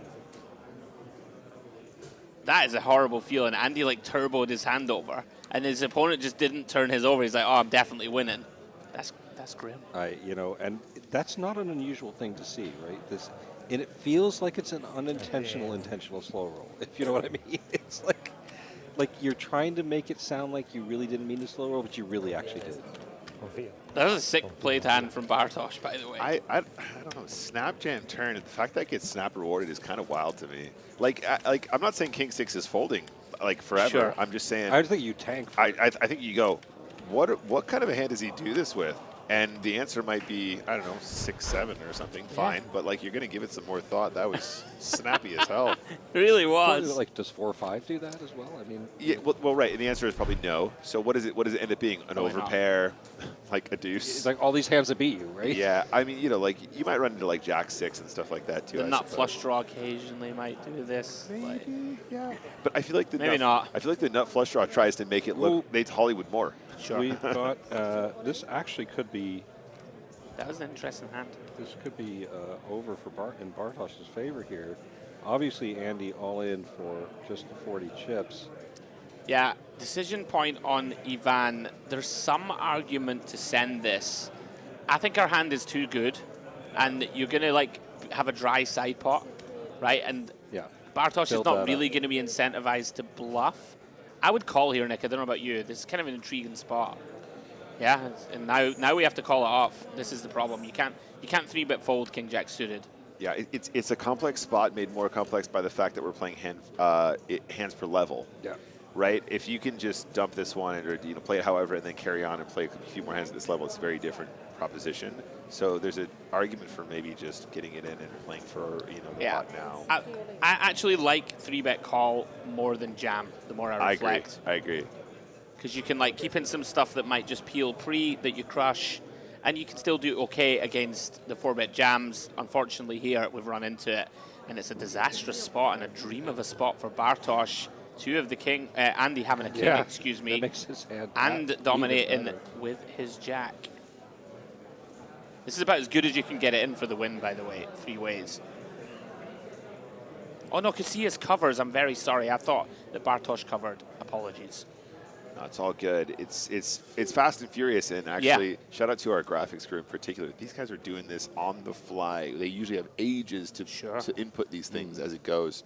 And there is a jack on the flop. So Andy is definitely in a world of hurt. Oh my word. Goodness. Not ideal. So Bartosz now needs an ace or a queen. Andy out of this one. Oh, what a spot now for Ivan. Almost shuts the door.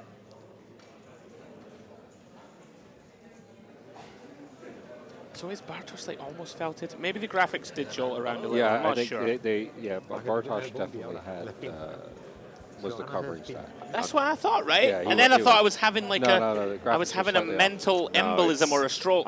On the plus side of these games taking longer than they should, at least we can confirm what's happening on the graphics. But it's so fast down there. I totally understand.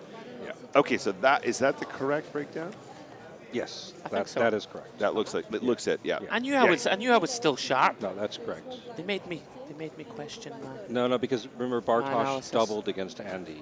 It did a full double against Andy. Andy only had 40 chips left, so Bartosz had over 1,000 at that point. Right, and he doubled through with the Queen Deuce fast play. And now it's swapped. It's basically swapped. Never let him know your next move. We're back, baby. We're back. We are so back. Don't let him dull your sparkle, Andy. You're good.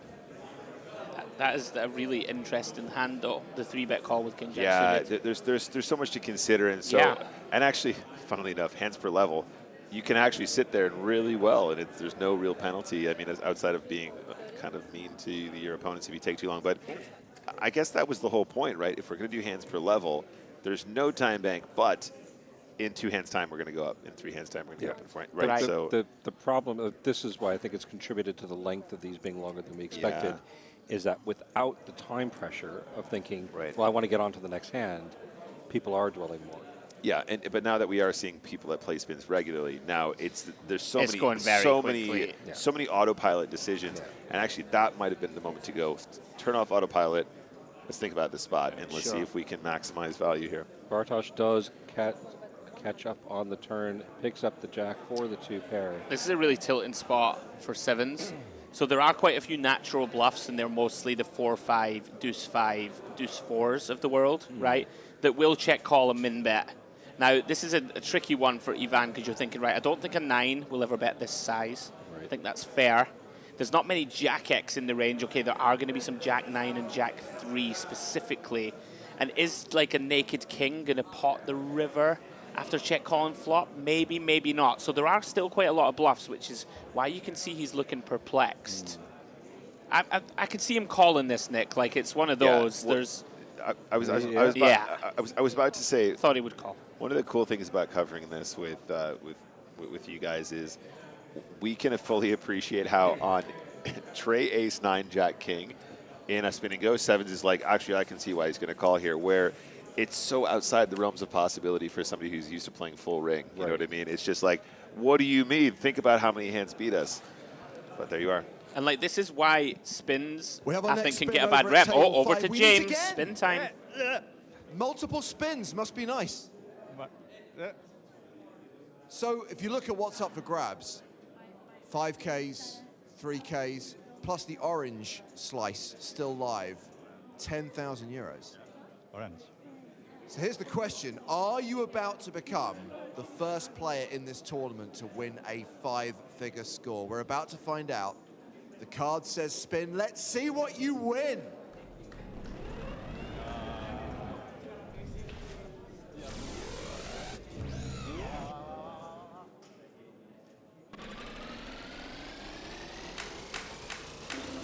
€1,500. It's okay, it's okay. It's okay. Exactly. It's okay. It's okay. It's good. It's good. It's money. It's more than €1,000. Yeah. It's all gravy. Yeah. Good luck to the 3 of you in the rest of this game.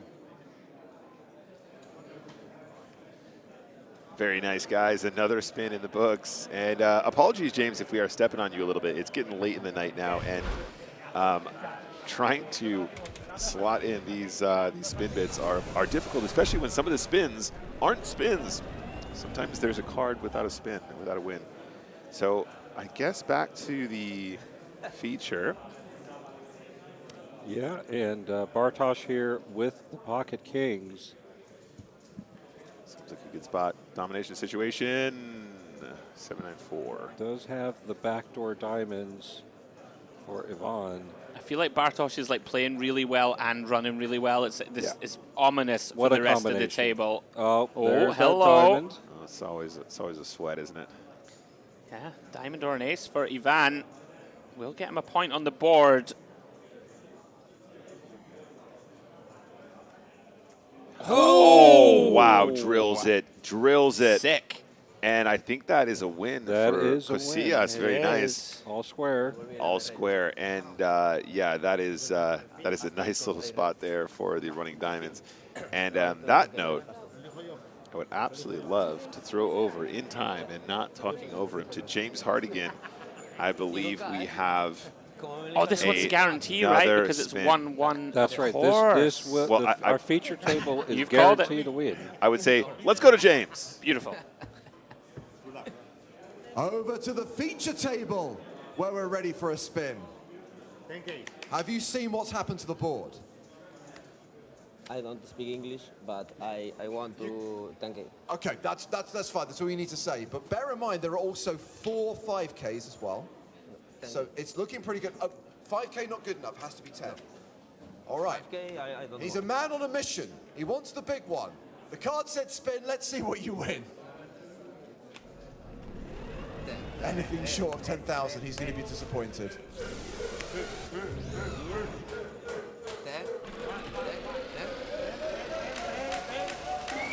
3,000 euros. He's crushed. He's disappointed. He may never play poker again. 3K's all right. I will go to 100K. There you go. Win it, 100,000. That's the right attitude. Good luck to you guys. I don't speak English, but I'll take the 10K. That's all the English you need to know, Nick. Okay, Strike, you know I like to steal these moments and put them on my stream, right? Like the Griffin Benger. If only there was somebody who was an expert at 25 big blinds. I'm stealing that, and that is about to be my sub alert on Twitch. I don't speak English, but I'll take 10K. He actually then said, I'm going to go to 100K. Yeah, This is a man that lacks confidence in his own abilities. It is impressive. Kind of loving it. That's the only English you're ever going to learn. Like, it's up there with the I want million guy. It is. You know, which is still going to be one of the most classic lines of all. We're also in Barcelona, the birthplace of Giuliano Flexinelli. Oh. No deal. My family is worth 30 million. Flexinelli. That was still one of my all-time, all-time all-time favorite, and some of my favorite people on that final table as well. It was absolutely stunning. It was actually the penultimate day that was actually the best part. Which is also Strag's favorite word. It is penultimate. If you don't know, Alex, it just is absolutely my favorite word. It's the best word in the English language. Are you going to give me a breakdown of why, No, or is it just a random selection? It's a beautiful word. It sounds great. It's like ultimate is almost a letdown, but penultimate, you've got multiple syllables in there. It's just, it's elegant. There's a lesson here. You remember I said it's the journey and not the destination. Ultimate is the destination. Penultimate suggests adventure. I like that. Yeah. This is the first time on the stream that I've been genuinely lost. That's not true. You're right. It's not true. You've been regularly lost. before. Right, back to the action, guys. Let's go. Open to 40 from Ivan with the 8-6 suited. Andy going to defend the baby suited connectors. And a little bit of an update for the fans in chat. Lochi, a little bit of bad news, by the way. Lazowski has taken the first game down at that table. By the way, let's see if Andy finds the solver check raise, because this is it. This is definitely a this solver check raise. This is the one. It doesn't feel great against half pot. Yeah, Let's but see. if you don't find it with 4 deuce, you're not doing it enough. Yeah, is the problem. I would have liked to see raise here. Obviously, call fine, but now we're going to get this pot taken away very often. I mean, the button retains all of the ace-X, of course, whereas Andy does not. This is a really good spot to bet turn. Although, like, one of the problems here is that, like, Andy's going to have a lot of king high, right, that calls flop. You don't get them to fold. It's kind of tricky. Yeah, the king, I like it though. I like the barrel. The king is of particular interest here because if you're a thinking player, the king highs actually get here a lot on the turn. Yeah, all the time. But Strag, we were talking about this earlier. Some of these guys have played I don't even think people appreciate how much poker some of these guys have played. Some of these guys have played literally a million Spin&Go's plus. And I don't mean that like hyperbole. I mean literally a million. And then they're giving away tells in circumstances where it doesn't really matter because lots of them aren't picking up. But there's a lot of smiling. There's a lot of there's a lot of chip You chip literally shuffling. are reading my mind. Yeah. Because I was walking around earlier watching this stuff live thinking every player at this table is a walking tell box. But at the same time, it doesn't matter. It doesn't because matter. the dwell psi is so wide. Yeah. Right? Normally a dwell psi is polarizing. Yes, correct. And these, like I saw you do it. You Dwell psi. He dwelled, threw it in, and it wasn't like, against somebody who's trying to give off a tell. That's always a strong hand, right? And then I showed 7 deuce. So. And no, but he showed like a medium strength hand. Well, talking of hands that are not medium in strength, Casillas flopped top 2 here. Interesting spot to decide what to do against an aggressive opponent on the button. Bartosz c-betting ace-10, which makes a lot of sense. Quite like this as a slow play. With the top 2, Ivan knows that Bartosz can barrel off. That is brutal. And he is always betting this card. You basically never get check raised, so a large size in turn. I'm quite surprised. It's kind of small. Maybe having the 10 in hand, Nick. Thinks he can go a bit smaller, like nothing to protect from. Yeah. As such, right? You don't want a queen to fold. Yeah, it starts to feel like we're only getting paid by King X, Queen X, and not the draws as much. For a queen that does come in, Ivan desperate for Bartosz to put in another bet. He already glanced. He's definitely betting. Yeah. And these are the moments, and I don't want to pretend like I'm in control of these two, but the one thing I am super aware of is that deep glance immediately after there's been an exchange or immediately after you see a card. Yeah. I mean, this is some bad acting right here. Not going to lie. Gives it the little furrowed brow. Yeah. Pull of the ear. Oh, I'm all in, this is by the way. puzzling. Should I go all in with my full house? Yeah, and what's interesting too, guys, is people go. No, nobody bluffs this spot. I don't know about this. I don't know about this.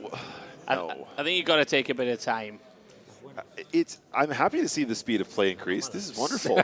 True. But we've actually had a couple spots where I'm going, please take a breath. I mean, what's he going to bluff with here? King X. He's not turning King X into a bluff, so having a 10 is actually pretty bad. Yeah. Because you want your opponent to be have 9, turning. 10 or right. Let's remember, guys, this has been a long day for these players as well. Sure. Right? And again, under the lights, and you do have this thing that I call the winner's weight when you have these shootout style formats. I wouldn't know, Strag. Well, I said winner's weight. You've got the lucky losers tomorrow. But the idea that you actually have this period of time where it's not always certain when you're going to come back and play, and so you kind of like you can't go off and do something. You can't really think really relax and let yourself let down a little bit. Yeah. And release. There's no release. There's no chill. It's the other thing is, like, when you play a normal MTT, you play for 12 hours, you're playing continuously through. But these guys are playing in spurts. They're playing sporadically. So you have, like, this really intense time and then, like, 2 hours of nothing. Yeah. And that's hard. You relax. And then also in the format itself, you're going, cool, no wins. Oh, he's up 1. Now there's a change in the energy, the anxiety, the dynamics change. Now I really want to stack this guy, but I want to want to go after her or whatever. It does change very rapidly. I agree with that 100%. And also, like we said, a lot of these guys not playing a lot of live, and now we're asking them to wait for all the time you just described, and now go on the feature table and do something and perform. And it's be a under big the lights. Yeah, that's fair. Yeah. So the human factor needs to kick in at some point. Well, Bartosz at risk now. Needs to get there and does. Yeah, King high. No waiting. Right in the window. Yeah.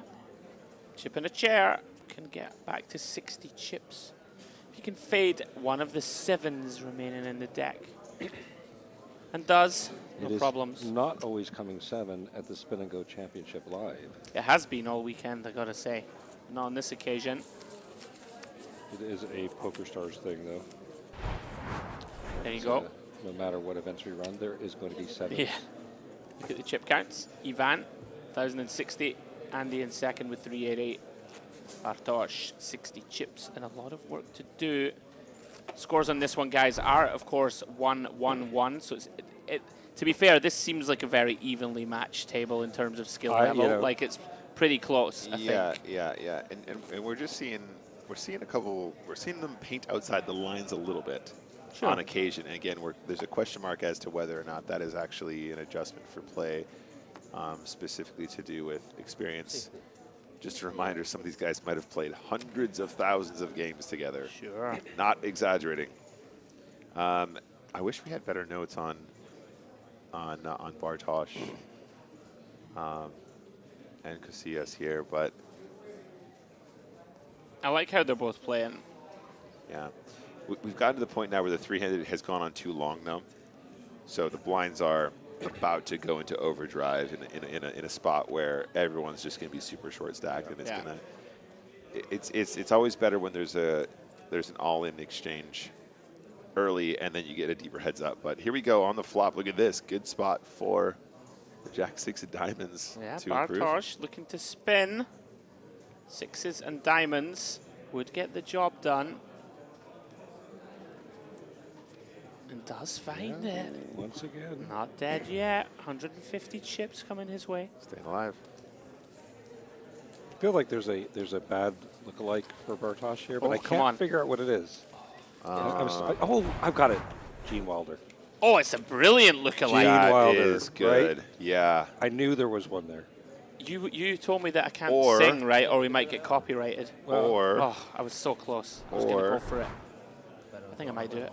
There is no earthly way of knowing. There we go. Come with me, and you'll be in a world of pure spin and go happiness.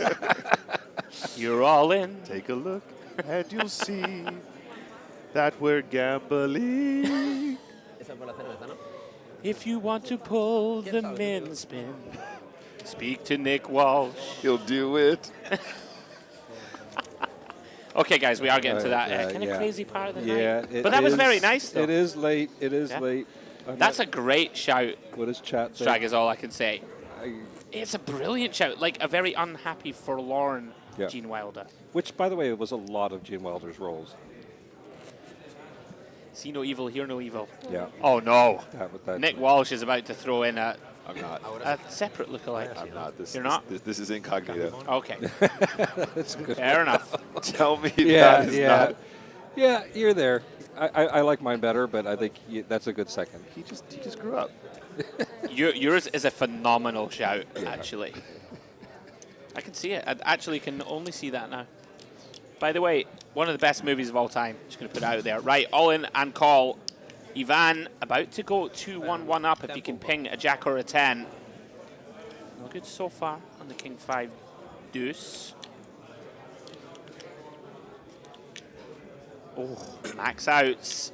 Jacks, 10s, and clubs for Ivan. We love Jack 10 suited. For win number 2. There it is. There it is. We love Jack 10 suited. Nicely done. And we are, guys, about to go and see Mr. James Hartigan once more. Table 2, Matthew Arlo has drawn the spin. Let's see what he wins.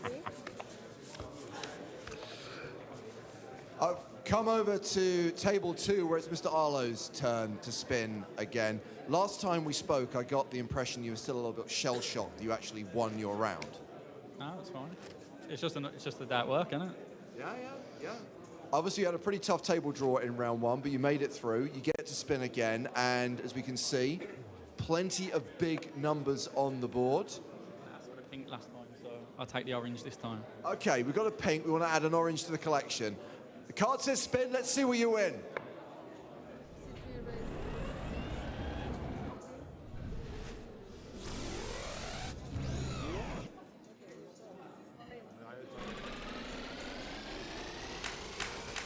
It's 5,000 euros. Better than last time. That's 2 pink slices. That's pretty good. Yeah. Good colour. It's a good colour. It's a good color. It's a good amount.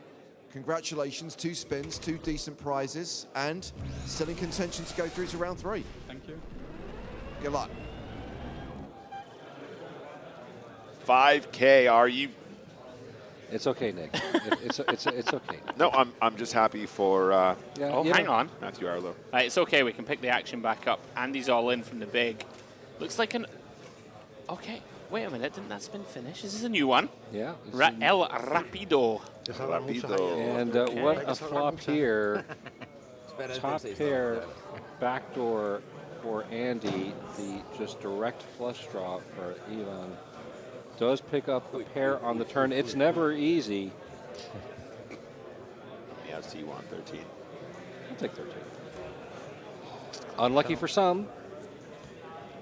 That happened fast. Yeah, there must have been a hand. I mean, we were not gone long, so there must have been a hand where Andy lost a decent amount of chips. I'm a bit confused, though. I feel like Ivan open jammed this hand because, Yeah. like, you're not going to raise calls, so it's kind of and like 8-7 suited is a great hand to ship, but Yeah. not for 25 bigs. right. I mean, maybe even at like 19, it seems pretty reasonable. Maybe the button was wrong, and like I think limp it was in a jam and a call. I think it could was see. like raise jam, maybe. Because Andy's now on the button. A little confused with that one, but they did get it in, and Andy held. Yep. So just a reminder, guys, this table, it's 2-1-1, right? To Ivan? It's 1-1-1. Is it 1-1-1? Oh, so that's what happened. We didn't finish the last one. Okay.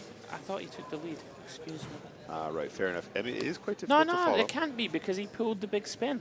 Remember? Yeah. Oh, yeah, you're right. Of course It's he did. definitely 2-1-1 Okay, maybe we're not updated. He pulled 3K, didn't he, and said, I want the 10K, remember? We're not updated Has yet. to be. No, that would have been the third game, though, because it's always the third. That's what I mean, but then he won the fourth right after.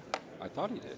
He definitely did, right? The commentators are confused, people. He rivered the 10 of We're spades going just to now. get this I'm not straightened out. confused, I promise you.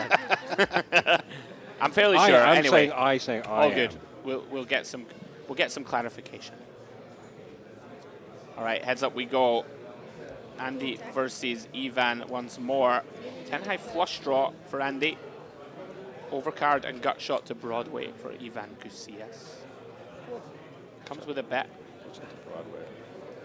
It's the name of our new band, bro. What about the pub? That's the band pub's that called plays Gut at the Shot. Gut Shot every Friday. Oh my God, it's all coming together. That table score is correct. It is 1-1-1.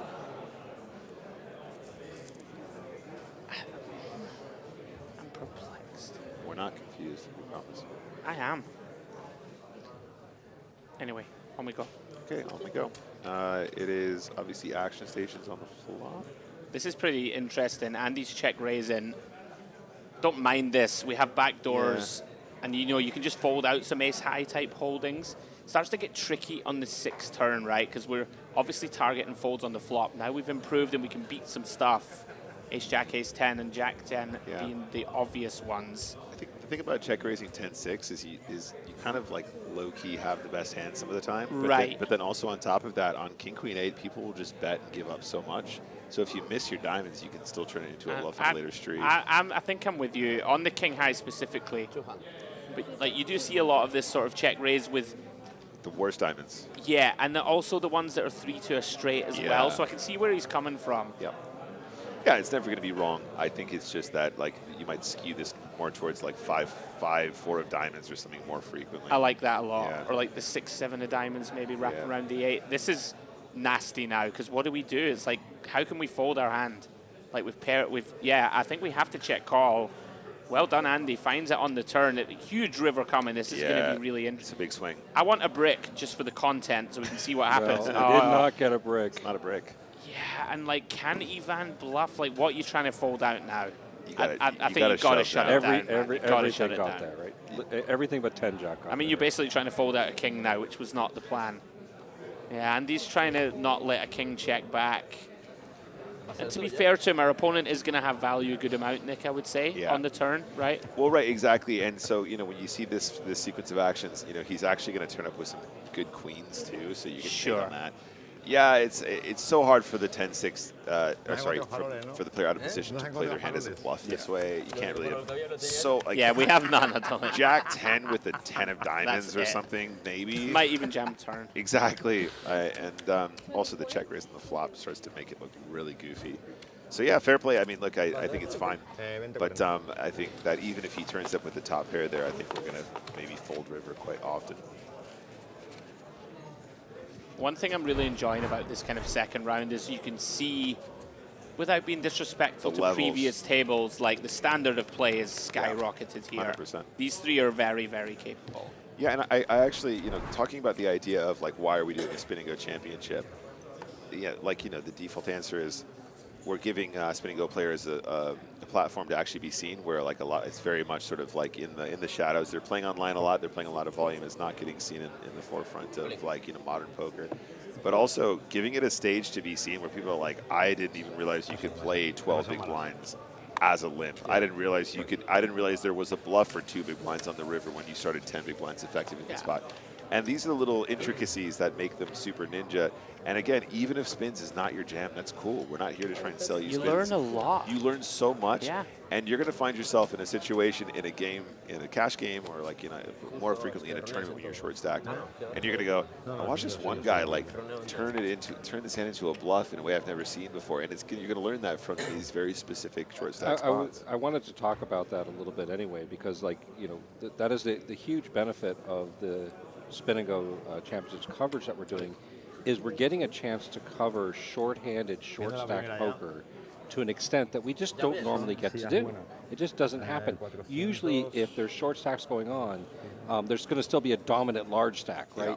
They're not all quite short. Yeah, the jeopardy is not there. Yeah. When you see a 10 big blind stack going to war against a 15 big blind stack and they find a triple barrel bluff, there are people that would say it's impossible to triple barrel bluff with a 10 big blind stack. Look at this call here, by the way. The all-in from the queen deuce, and yeah, this is Andy thin in the extreme, in fact. How many bigs is this? We're at 36. I think blinds may have just gone up, so it's 9 bigs, so it's actually pretty reasonable. Yep. I thought we were at 2040. This is in range. Excuse me. Look, Ivan, can't believe it. No, Andy's about to get another point on the board. Too bad about that deuce. Oh no! Oh no! Sorry, commentator's curse. Sorry. I was joking. I was joking. I'm walking out. He's standing up, putting his coat on. Can't happen. Backdoor deuces. All's right. We're back in the real world. Nick's allowed back in the booth. I was joking. One of the things I want to talk about, though, what's great about the Spin&Go format, and this is something I was having a conversation with somebody earlier this week about. Where's poker going from here? What is the next stages for poker? And obviously, there's a lot of exciting things going on in poker and a lot of challenging things going on in poker. One of the things I really love about this format, though, is through the coverage and through showing off the skills of Spin&Go players. As you said, you had people busting the 10K saying, when can I jump in? I've had multiple people come up to me and say, how can we do this as a regular buy-in event? I want to play one of these. Yeah. It's creating a new format of poker that people are really becoming attracted to. And we're accelerating that with the way we're presenting it here in Barcelona. Like I said, I'm going back and harping on the way we've laid out the stage, but the little walkways in between the set to let people kind of hang over the rail, banter with the players. And you were there. It feels like a different vibe, doesn't it? Yeah. It's lighter. It's more friendly, and it's more engaging. Yeah. And I do think that poker needs to get to that spot of kind of changing the dynamic. We need to get away from the hoodies and the sunglasses and just the kind of people with the stone faces, and we got to get back to poker being more entertaining. I agree. Like, cash games are too long for people that aren't really into poker. And they can be a little bit too laborious or a little bit too, we're too deep stacked, there's too much skill, right? Tournaments are too long if you want to short form something. Imagine just, like I said, okay, I was joking about the pub setup, but imagine just going, hey guys, I want to play a tournament and I wanted there to be some stakes where, one person wins and I want there to be a start and a finish. Yeah. But I don't want it to last 12 years and I don't want to be 900 big blinds deep. Let's just get this done and let's have the sort of jeopardy of that. And this is something that could be sculpted into that. And we've seen that the structure needs some tailoring. Yeah. And the speed of the game needs tailoring and whatever. But that's all things that can be resolved moving forward. Yeah. We're seeing it this happening is only the second one. Iron out the wrinkles, right? Yeah. All right, we'll jump back into the action briefly. Bartosz opens with the 4-5 suited. Interesting decision point for him. He decides to c-bet large. Ivan, of course, going nowhere with the open ender of his own. Turns a straight. Now, these spots always intrigue me in spins. Bartosz knows a 5 is no good ever. The decision point is, are we going to turn it into a bluff, or are we going to try to check and improve? And he does check and improves to 2 pairs. It's a really bad run out for him. Ivan has a pretty clear value bet. Like, I don't think your opponent's going to reopen the action for you, Nick, very often. Quite like this size in kind of half pot. Target some 2 pairs, target a strong 9, target an overpair. Don't get too greedy. He's getting called here, I think. Does get called. It's a nice bet. Like, these sizings, it's like perfect. It's like the perfect amount to get called by a curious sort of, you know, 1 pair type hand, or unfortunately for Bartosz. And I think that, again, it just seems so arbitrary when we're going, oh yeah, half pot. Like, it just seems like such an easy number to find. But it's these really, really fine finesse details, because you're going, I can bluff for this size successfully, and I can still get called when I do have the actual hand here. And it makes a big difference, because not getting called in a spin and go there and getting called there at the right frequency is a difference between literally being break even or winning. So when you go down like the deep paths of where does my value range start, like, we should be able to value bet 2 pair here ourselves, right? It's not like you have to have an 8. Yeah. Like, ace-9 should be able to value bet here. So it's not like every value bet has to be a large size. Right. Just to bring you guys a little bit of information from the outer tables, we didn't have pictures, but we have our 2 first qualifiers through to tomorrow's final 9.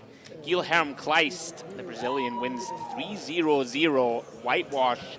Happy days for him, well done to Guilherme. And on table 7, winning and moving on to the next round, João Nascimento wins 3-1-0. So we have our first 2 winners, both Brazilian, eh? Vamos! Vamos, Brasil! All in and call. No, not all in and call, sorry. I thought the ace-9 did Ivan fold ace-9. What? Yeah. I was too busy giving my, you know, diatribe and love to the Brazilians. Diatribe.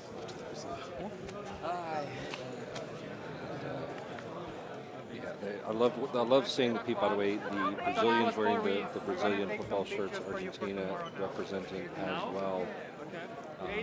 Really great to see that national parade.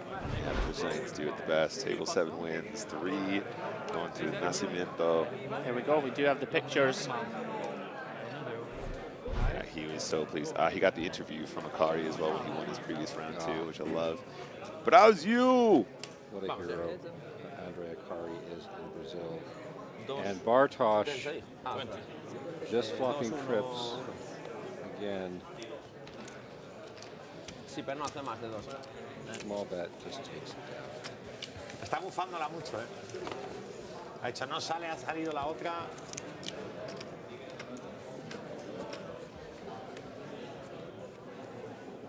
By the way, we were getting a lot of love for the singing on the YouTube streets, Nick. I was saying that was really impressive. You said great commentators and singers too. Well, how is this broadcast free? There you go. Well, this broadcast is free because it's brought to you by PokerStars. Because you're about to subscribe to my Substack. Now, I tell you something. I will sing you to sleep for a small fee.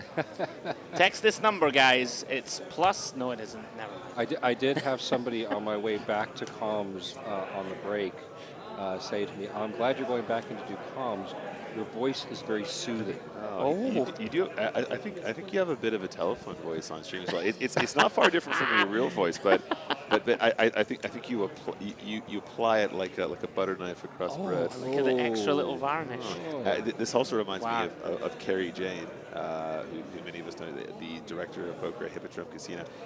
She has a real calm telephone voice. She uses not so much, not nearly. She does way more of a telephone voice than you, Strag, but yeah. And I said, "Oh, that's great. I put you to sleep." I've had people literally say, "Nick, don't take this the wrong way, but I turn on your stream to fall asleep." I guess that's a compliment. It is a compliment, I think. 7 deuce. Show him who's boss. That's 9 high. You're supposed to show. No, that was something else.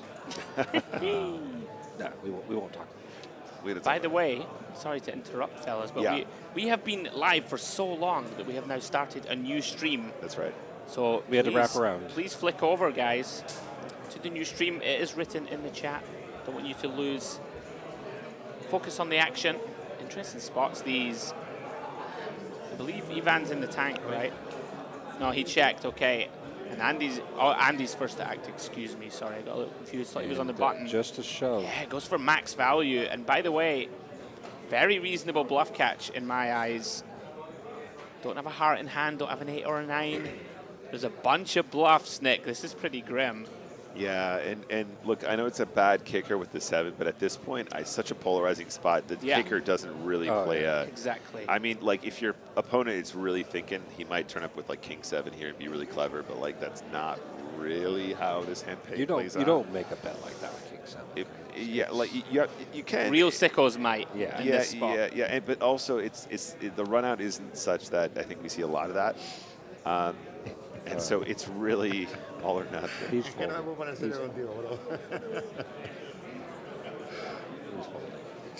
I think so. It's a very nice hand funeral.